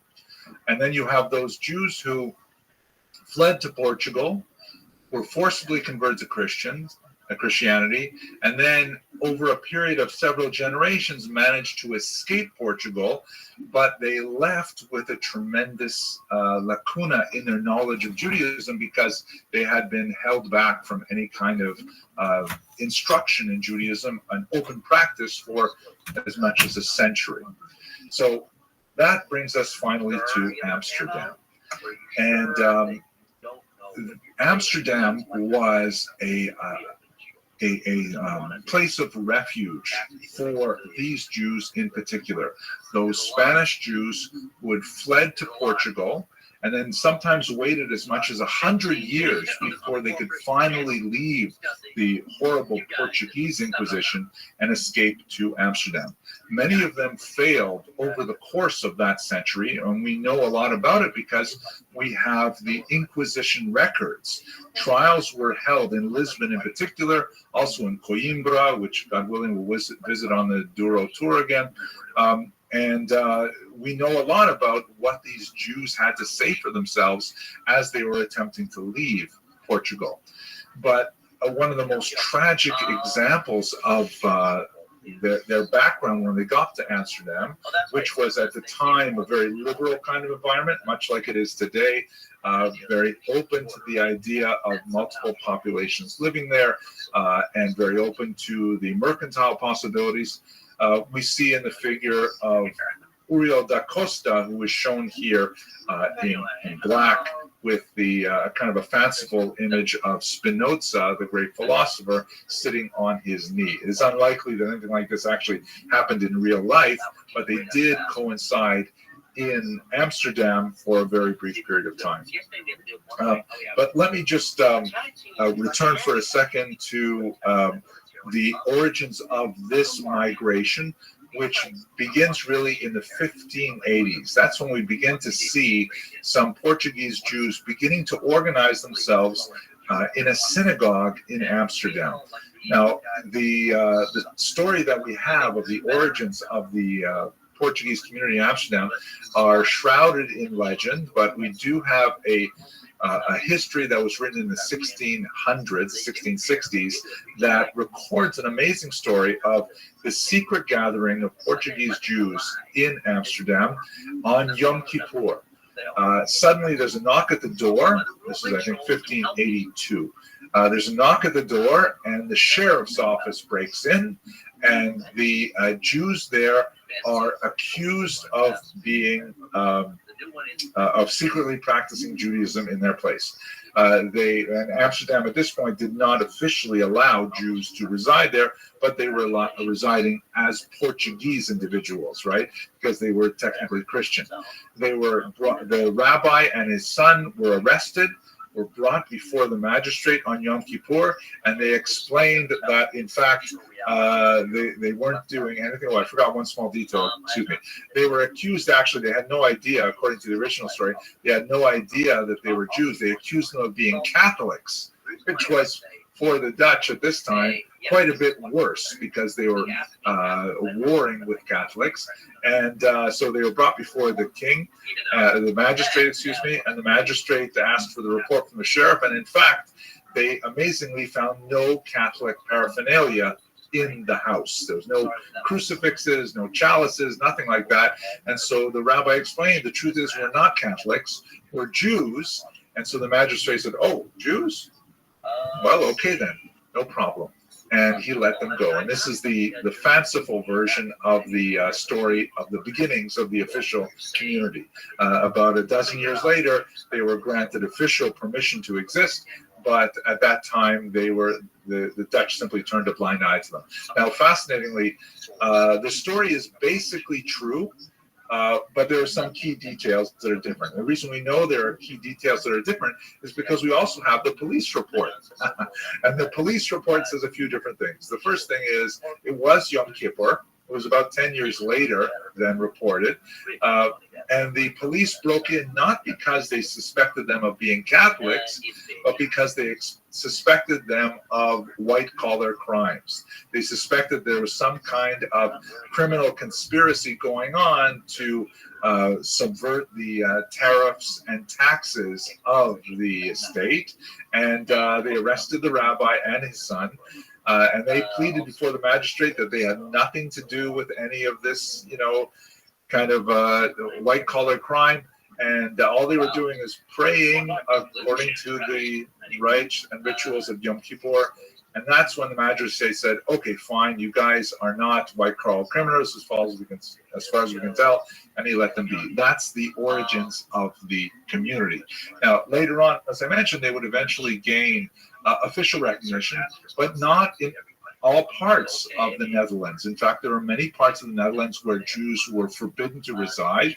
There are other parts where they were allowed to reside, but only in certain small restricted numbers, and they all had to sign statements of good behavior. And even in those places where they were required to reside, they had all kinds of disabilities, like if they were drawn into a court case, they were intrinsically believed to be liars, and they had to take the more judaico, the Jewish oath, which meant they had to undergo a ritual humiliation in order to prove that they would tell the truth. Not only putting their hand, for example, on a Tanakh, which is a very common thing, you put your hand in the Bible and you swear to tell the truth, the whole truth, and that kind of thing. But Jews were required to, for example, bare their chest, stand on a newly slaughtered pigskin, sometimes even hold a Torah scroll to swear they would tell the truth, because they were intrinsically considered to be untrustworthy. At any rate, by the time you get to the year 1600, you definitely have a small, officially tolerated presence of Jews in Amsterdam, and they're primarily these Portuguese migrants. They are functionally illiterate in Judaism. They have been living for a century now without any access to Jewish teachings, to Jewish texts, and they practice a kind of like half and half Judaism, half and half Christianity. They take advantage of their Christian identity to be able to travel wherever they want in Europe. And only when they feel sufficiently safe do they begin to reveal themselves to be actually Jewish. This happens, incidentally, in the town I mentioned earlier of Recife, which was actually a Portuguese-held island off the coast of Brazil, which many Jews fled to as Christians. And when Amsterdam took over that small island in the 1650s, they essentially came out of the closet and said, hooray, the Dutch now control us, we can be Jewish. And they revealed their identities only to discover that in 1654, as a result of a treaty, the Portuguese took the island over again, and now they are in trouble with the Inquisition, and so they fled northward to land in Manhattan and establish the Jewish community here in New York. Okay, so if we go back to Amsterdam now, we have figures like Uriel da Costa, who I spoke about in a video a little while ago, who is this remarkable figure who comes, his parents tell him as an adult that actually he's Jewish. Typically, Portuguese children were not told of their Jewish identity because fear they would reveal their identities to their friends, because children talk and don't understand the significance of it. So when he learned that he was Jewish and that they were going to leave Portugal and make their way to Amsterdam, he was like overwhelmed. He was delighted. He thought that was fantastic. But he was sorely disappointed when he got to Amsterdam and he saw that Jews don't always behave as wonderfully as the characters that he read about in the Old Testament when he was living in Portugal. And he became quite a gadfly to the Portuguese Jewish community in Amsterdam, so much so that they actually excommunicated him 3 times. The idea being that by trying to moderate their control over his behavior, he would stop making such a mess and stop, representing Judaism as being somehow hypocritical to the larger world. Uriel da Costa was a very great intellectual. He actually wrote books in Portuguese in order to communicate, and in Latin, by the way, how he felt about Judaism, and it was like an embarrassment to the community. He ultimately, after a ritual circumcision, a ritual humiliation, he actually committed suicide, which was in itself also a terrible humiliation to the entire community. But he served as a role model, not necessarily a positive one, for Baruch Spinoza, shown here, who is perhaps the most famous Jew to emerge from Amsterdam of all time. Spinoza, who was about 25 years the junior of Acosta, was a lens grinder. He in fact died from lung ailment from inhaling the dust of lenses that he was grinding all the time. But he developed, partially from his Portuguese roots of skepticism, a very different approach to Judaism, which directly challenged the authority of the rabbis, among other things. The rabbis, wishing to control this kind of heretical behavior, not only heretical vis-a-vis traditional Judaism, but even more seriously, heretical vis-a-vis Christianity. We should not forget that the Portuguese Jewish community was still quite tenuous in the beginning of the 17th century, and although Amsterdam was a comparatively liberal place, the Jews were quite worried that they would lose their privileged position there and they would be expelled, which was something that was happening all over the continent. And so they especially wanted to make sure that all members of the community kept their heads down, did not make waves, didn't make a fuss, and didn't draw unnecessary attention to them, particularly by promoting heretical approaches to the Bible, which reminds me of a joke. I can't help, I gotta tell you this quick joke. Two Jews are being led out to a firing squad. As they're being led out, they placed in front of the wall, and they're putting the blindfolds on them. One of them starts saying, "Wait, don't do this. It's a mistake. I'm totally innocent. I can prove it. Please don't shoot me. Please don't kill me." And the other one says to him, "Shut up. Don't make trouble." Because the idea was that the Jewish community was trying to self-police themselves, trying to control their heterogeneous elements, which were only bound to grow in Amsterdam given the nature of the Portuguese population. And they failed to do so with Spinoza. They placed him, like Acosta, under a cherem, under a ban. No one is allowed to stand within 4 feet of him. No one was allowed to do business with him. No one was allowed to speak to him. And you get this picture of Spinoza here from this brilliant picture by Shmuel Herschenberg from 1907, one of the early artists of Israel. Originally from Poland, who composed this image. You can see that he's like lost in a book. He's dressed in Portuguese, Dutch fashion, and he has no idea of the impact he's making on these traditionalist Jews in the background, who are alternately afraid of him. One of them is literally blocking the door to the synagogue. Another looks like he's bending down to pick up a rock to throw at him. Obviously, this is a very pro-Spinoza kind of image, but it carries some of the theme of this.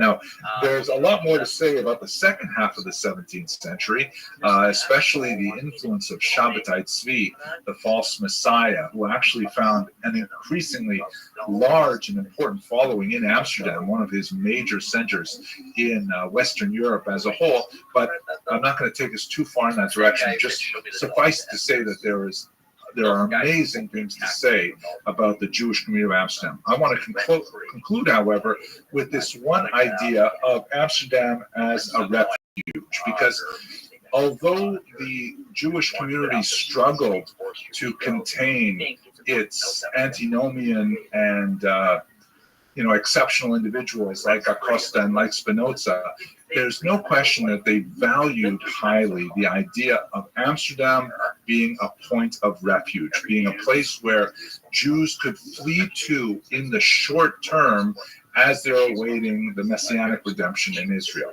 And we see this in particular in one place, graphically at any rate. What you're looking at right here is one of the most important literary products of the Spanish, the Sephardic diaspora. This is the so-called Ferrara Bible, which was published in Italy in the middle of the 16th century. And it was a translation from the Hebrew into Spanish, very valued by Bible scholars of the day. And it was largely translated by Spanish and Portuguese refugees who had made their way to Italy. And there was a very, very great sponsorship by two amazing women of that century, Gracia Nassi and also Benvenida Abravanel, very important figures from Spain who used their great wealth to promote Jewish causes.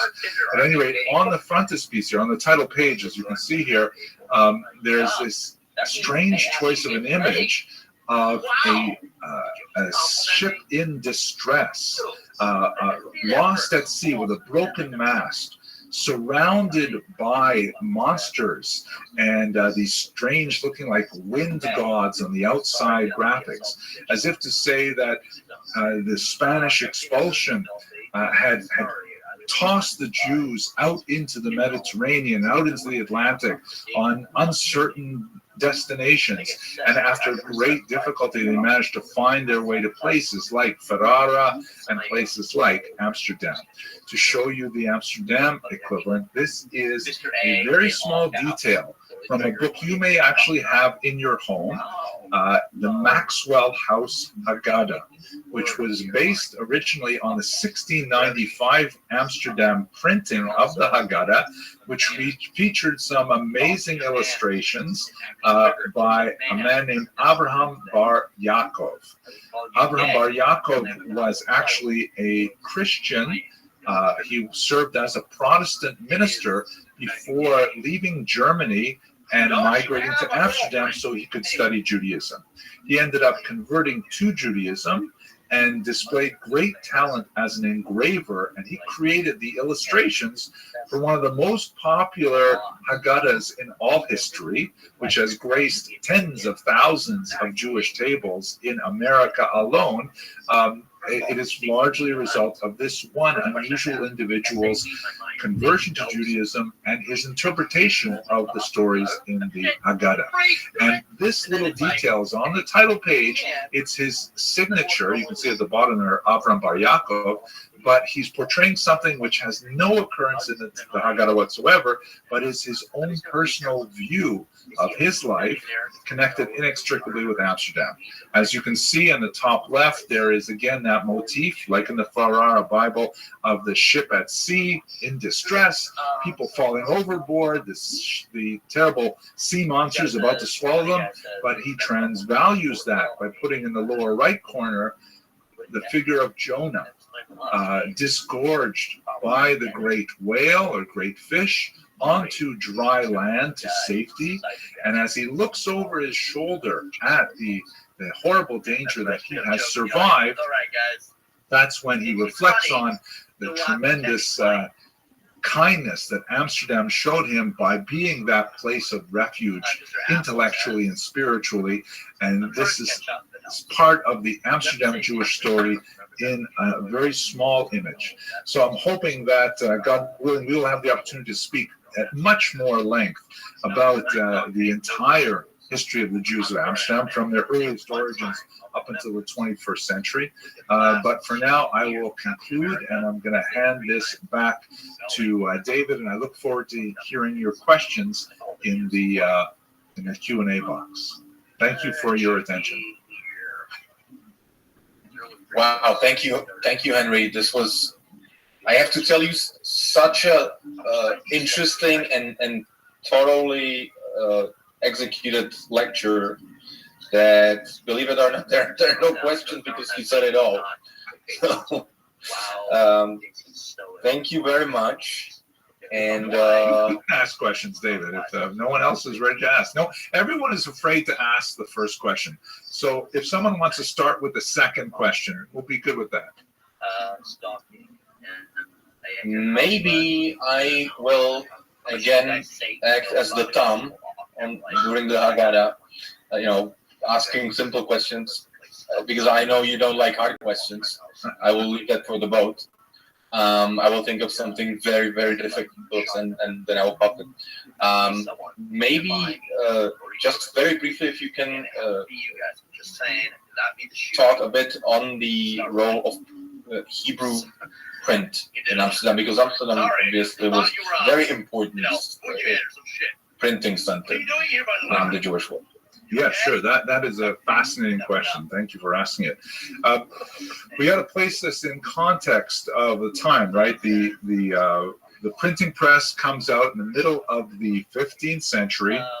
Jews are early adopters. They're loving it. This is a great way because, the Jews are al-kitab, as the Arabs call us, the people of the book. And they really meant the people of the manuscript. But manuscripts are like hugely expensive, prone to error, very easily damaged, fragile, hard to replace. With the printing press, and especially movable type, all of a sudden, you have the opportunity for a tremendous new industry, and Jews are big consumers of written material. So there are a few big centers that develop. The Spaniards try to get into it early on, but of course they're expelled very early. But our first Talmuds, for example, come from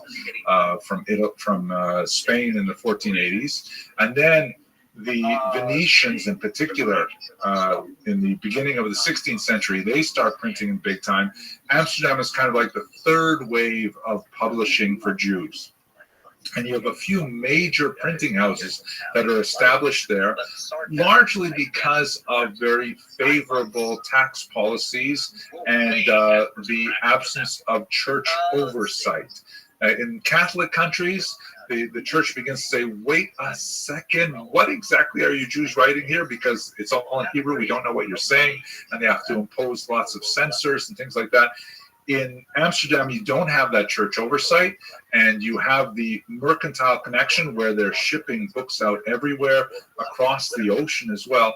So there is this effervescence of Jewish printing. Also, bear in mind that these Portuguese Jews, they're essentially Baalei Tshuva. They're essentially coming to Judaism with a Christian background, the secular background, if you will, for that time and place, and they're willing to entertain new ideas.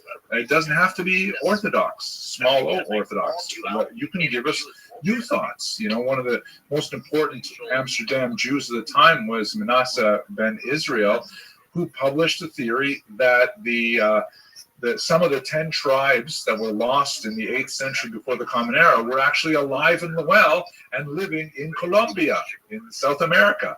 And that was a hugely popular book, very influential across the ocean. He translated it into English as well. It's available under the title The Hope of Israel. So there's some fascinating, beautiful things with printing in Amsterdam. Thank you very much. We have another question, which is from an anonymous attendee. Any idea why Dutch Jews, alone among all other Jews, wait only 1 hour between meat and milk?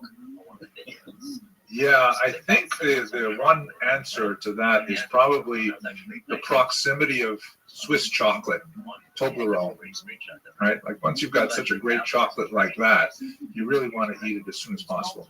Okay, that's a joke. I hope you laughed at that. But it's an excellent question. I've never actually thought about how that particular minhag or custom developed.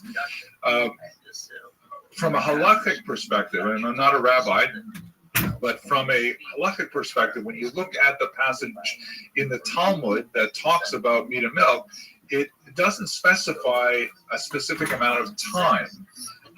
And when you get to the expositors of halakha, especially at the time of the Shulchan Aruch, 15th, 16th century and onward, that's when it begins to find its expression in text in a very reified fashion. So most of the Talmudic commentators of the early medieval period tied it to the process of digestion. How long does it actually take to digest meat so that you're not really consuming meat and milk together? And especially the sense of taste, so you won't taste meat and milk together. That's why you have the development of a more strict opinion, perhaps in Eastern Europe, of 6 hours. In Germany, per se, the 3-hour time limit. And in Amsterdam, in Holland, only 1 hour. I'll have to look further into it to see if there is a justification on a historic basis. But excellent question anyways. I'm going to be thinking about that once I have lunch today. Thank you. I think there are no more questions, so I would like to conclude the lecture part. Thank you so much, Henry. This is as always just pure pleasure to listen to you and learn from you. And I really, really hope, Bezrat Hashem, that we will continue on the boat, and we will. We all know that, and I'm looking forward to that. So thank you. And now I will hand over to David Lawrence, who has a few concluding remarks. Thank you so much, Henry. What we do on our cruises, I mean, Henry's an integral part of the team, and makes it, a really special experience. When we do our cruises, we're going all over the world, but we always try to have that Jewish aspect of we're a community of Jews traveling together, learning together, and that's all part of our process. When we our cruises are meant to be education in both secular, exactly what we're seeing, but to understand and the Jewish part of it, and to understand the secular part and the Jewish part. You got to understand both sides of the coin, and that's what makes us really, really special. What we do is, and when we create this community, people, Henry is always around, whether they're impromptu talks over dinner or whenever people can ask questions, people can have extra time. There's so much going on, as you know, and people have been on our cruises before. They start at 8 in the morning and finish at 11 at night. So there is always something scheduled, and there's always something happening. Do as much as you want, or do as little as you want. And again, this is something that we've tried for the last, I guess, cruising has been doing this for about 25 years. Malcolm is one of the experts in cruising from large ships, and we've moved over to the small ships because we enjoy being just a community of Jews traveling together, and we think that's what makes this a really special experience. People who came in a little bit later, we are waiting to hear what's happening in Europe, what's happening with the governments, how they're allowing the rivers to flow, who's allowed on the river, when, what are the protocols. Once we know what's happening, we'll let you know exactly what's happening. We have, like I said, our Dream Now cruise later, which is just sign up. No deposit necessary when the cruise is confirmed, and at that point you can make a decision if you want to come or not. And if Amsterdam doesn't go, if the Netherlands doesn't go, again, our next cruises will start in October in Portugal. And then for next year, we have everything from, as you see on our website, which we keep updated all the time.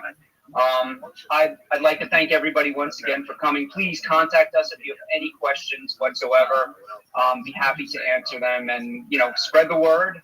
We're here, and we're looking to travel all together soon. And once again, thank you, everybody.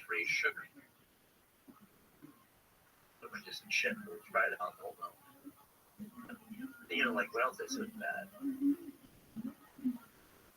Guys' behavior other than the basements.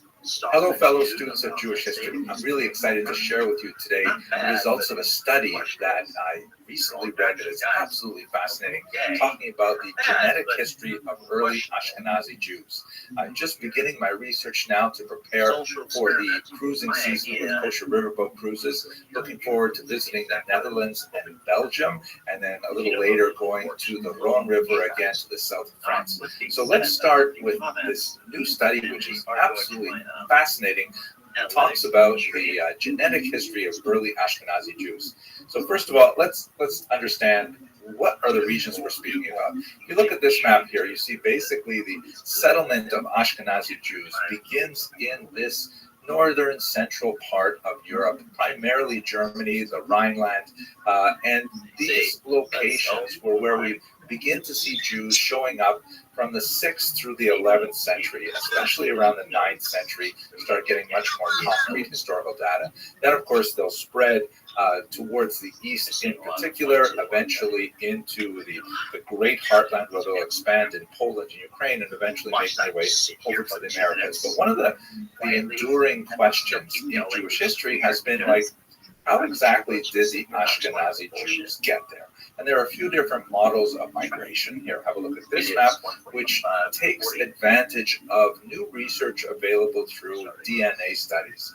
And the model, which seems to be the most definitive, and in fact, the study that I'll look at with you today seems to confirm it, indicates that most Ashkenazi Jews, or at least a plurality of them, have their roots in the Middle East, of course, in the region of ancient Israel, with a strong admixture of Italian DNA, meaning that they migrated from the ancient site of Israel through the Italian peninsula before they made their way to the heartland of Ashkenaz in Northern Europe. There's also a significant admixture of Sephardic Jewry. You see them coming from the Iberian Peninsula after perhaps a trek across North Africa, and then moving into Provence, the south of France, and then up into the Ashkenazic heartland. But the main trend of migration, which has historically been accepted based on literary evidence, like the Calonymous family settling there and so on, has always been through the Italian peninsula. And some partial DNA results have indicated that there's support for that. DNA research is definitely the cutting edge of historical work, looking at these original populations. And one of the studies that we looked at a little while ago was the discovery of the remains of 17 people who were sadly thrown down a well in Norwich, England. Radiocarbon dating of the remains suggested that they came from the 12th century, a period when there were great massacres of Jews connected to the Third Crusade. And in fact, when the DNA analysis was performed on these remains, it did confirm that these were Ashkenazic Jews, very well matched to contemporary Ashkenazic Jews. And as you can see from this image here, which comes from the Natural History Museum in England, they were able to actually reconstruct their faces. Amazing, based on the DNA evidence that they collected. They're also able to reconstruct some of their, complexion and eye color and things like that. They were also able to determine, for example, that one of the children had blue eyes and red hair, which was sort of a stereotypical way of depicting Jews in the 12th century as well. So it's just fascinating to see these kind of episodic bits of information. The problem, however, is that, in Jewish law, Jews are prohibited from simply digging up graves and then taking DNA samples. That's totally unacceptable. And in fact, in Israel, whenever there's some kind of construction going on and they find the remains of some ancient cemetery, they have to take all kinds of precautions. They can't immediately dive in and start, dissecting the remains of these ancient people who lived there. So there's always been a great difficulty in actually conducting this research. But I'm very grateful to my colleague, Dr. Ellie Dolgan, who is a science writer who shared with me this fascinating preprint study that's going to be appearing in a very prestigious journal soon. And it gave us the results of a new study that comes out of Erfurt, Germany. Let me show you that study and explain how it depicts in much greater detail the genetic history of early Ashkenazi Jews. So first of all, it's dealing with this site in Germany, the city of Erfurt, which has a known, well-documented Jewish community living there. The title of the article is Genome-wide Data from Medieval German Jews Show that the Ashkenazi founder event predated the 14th century. And there are over 20 authors from really prestigious institutions all over the world, led by S. Waldman, putting together this amazing piece of research. It's about 100 pages long in total. I was so fascinated to read it. Here's a photograph of the actual discovery itself. It's a cemetery just outside the city walls of ancient Erfurt or medieval Erfurt. You can see in the top picture, the city wall is just there on the right, and in the bottom you see actually the discovery of the remains. Now, once it was suggested that these were in fact Jews, the study actually went to some of the most premier authorities of Jewish law to ensure that the remains were treated with proper respect. In fact, the research was conducted entirely on teeth that were detached from the skulls of the deceased, which constitutes a different category of remains, and it was much more lenient with regards to assessing the DNA in those teeth. Also fascinating, they looked at differences in the enamel and were able to identify, in fact, that some of the remains came from a slightly different location earlier. Absolutely fascinating research. But what I really want to focus on is this idea of the founder event and something called the genetic bottleneck, which together gives us a much clearer picture of how Jews came to Ashkenaz in the first place. Please have a look at this diagram, which I have painstakingly created for you, that illustrates how I see the idea of a genetic bottleneck.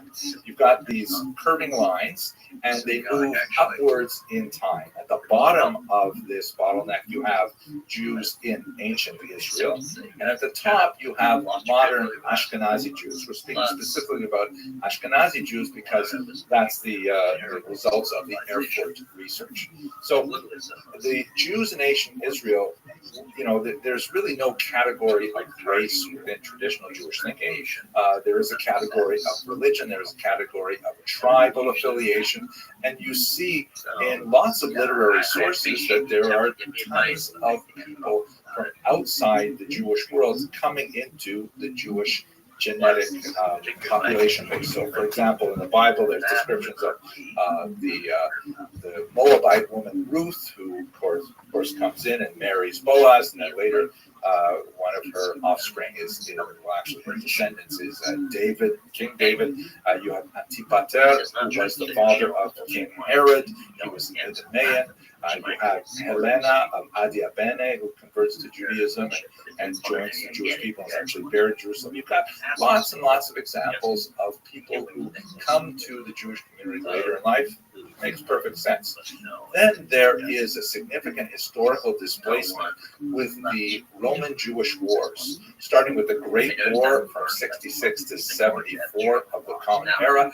A massive number of Jews are displaced from ancient Israel and taken as slaves to Rome. That number is expanded with the Bar Kokhba rebellion 70 odd years later. And there's already an existing Jewish diaspora community living in the Italian Peninsula, so that's when you have a significant population of Jews moving to that part of the world. So beginning in the 1st, 2nd century in particular, you have Jews who are also marrying South Italians and then later North Italians, and the genetic base of those Jews who are displaced to Italy is naturally expanded by their connections with other people. Of course, we're not getting here into the whole discussion of the various types of relationships. Certainly some of them involve conversion of one form or another. Some of them might involve forced relations, of course, rapes, but at any rate, you definitely have an admixture of DNA during the early part of late antiquity.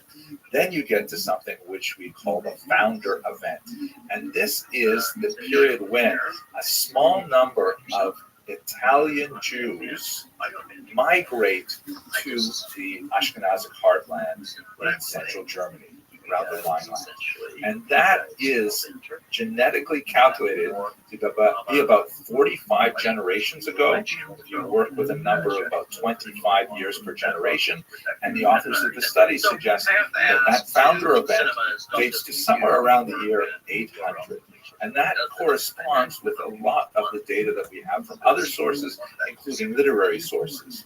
And when you calculate that based on the Erfurt remains, it's very clear that the people who were buried in Erfurt, the 33 individuals discovered there, are the descendants of people who have this combination of Middle Eastern and Italian DNA, to be sure.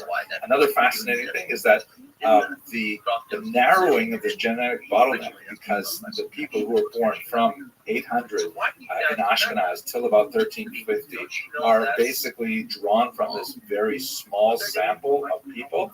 And in fact, the authors observe that modern Ashkenazi Jews, even after another 700 years, are also really closely linked to the genetic profile that they see among the Erfurt remains. So even though there's been a tremendous amount of change in the Jewish world over the last 100 years or so, Ashkenazi Jews still seem to have a very similar profile to this medieval image. I don't know what this would look like if we were to examine it again in 200 years from now or something, but this essentially describes a picture of how modern Ashkenazi Jews came to be. Have a look at this map here, and basically the picture we have is where the number 1 is. You have the Jews exiled from Israel in the context of the Roman Jewish wars. They settle in Italy, and there they mix with the local Italian population and eventually make their way up to the Ashkenazic heartland, and the actual percentages. Now, it's hard to calculate precisely because there's some time where you have a lot of southern Italian influence and later the northern Italian influence. But the authors of this study suggest that the Middle Eastern DNA of the Erfurt remains is somewhere between 15 and 45%, depending on the individual and how you measure the difference between southern and northern Italian influence. And that Italian influence is somewhere between 45 and up to 70% of their DNA. So that's basically confirming the literary picture we have of Ashkenazi Jews being essentially the descendants of Middle Eastern Jews making their way through the Italian peninsula. I find that fascinating just on its own because it helps solidify our picture of how the Ashkenazi Jews came to be. But of course, there's a lot of other implications. As for example, the Norwich study was able to identify specific illnesses that affect Ashkenazim, like, for example, breast cancer and cystic fibrosis and things like that, and that may have implications for later cures. It also, puts to rest some of the more bizarre theories, for example, of a Khazarian influence on Ashkenazi Jewry, which is not supported by any of this research. And it's also especially relevant in today's social moment because there's so many people who are, fairly vociferously arguing that Ashkenazi Jews are not actually Jewish. Some other population is Jewish, which is kind of bizarre. I mean, historically speaking, Jews have been accused of being communists. They've been accused of being capitalists. We're at a moment now where Jews are accused of being not actually Jews. That's something new. At any rate, I'm fascinated by this study, and I'm really hoping that if you want to learn more of this, please join me on our Kosher Riverboat cruise to the Netherlands, where we'll be really focusing on the history of Ashkenazi Jewry in particular. Thank you very much for watching this video, and I'm looking forward to speaking with you again.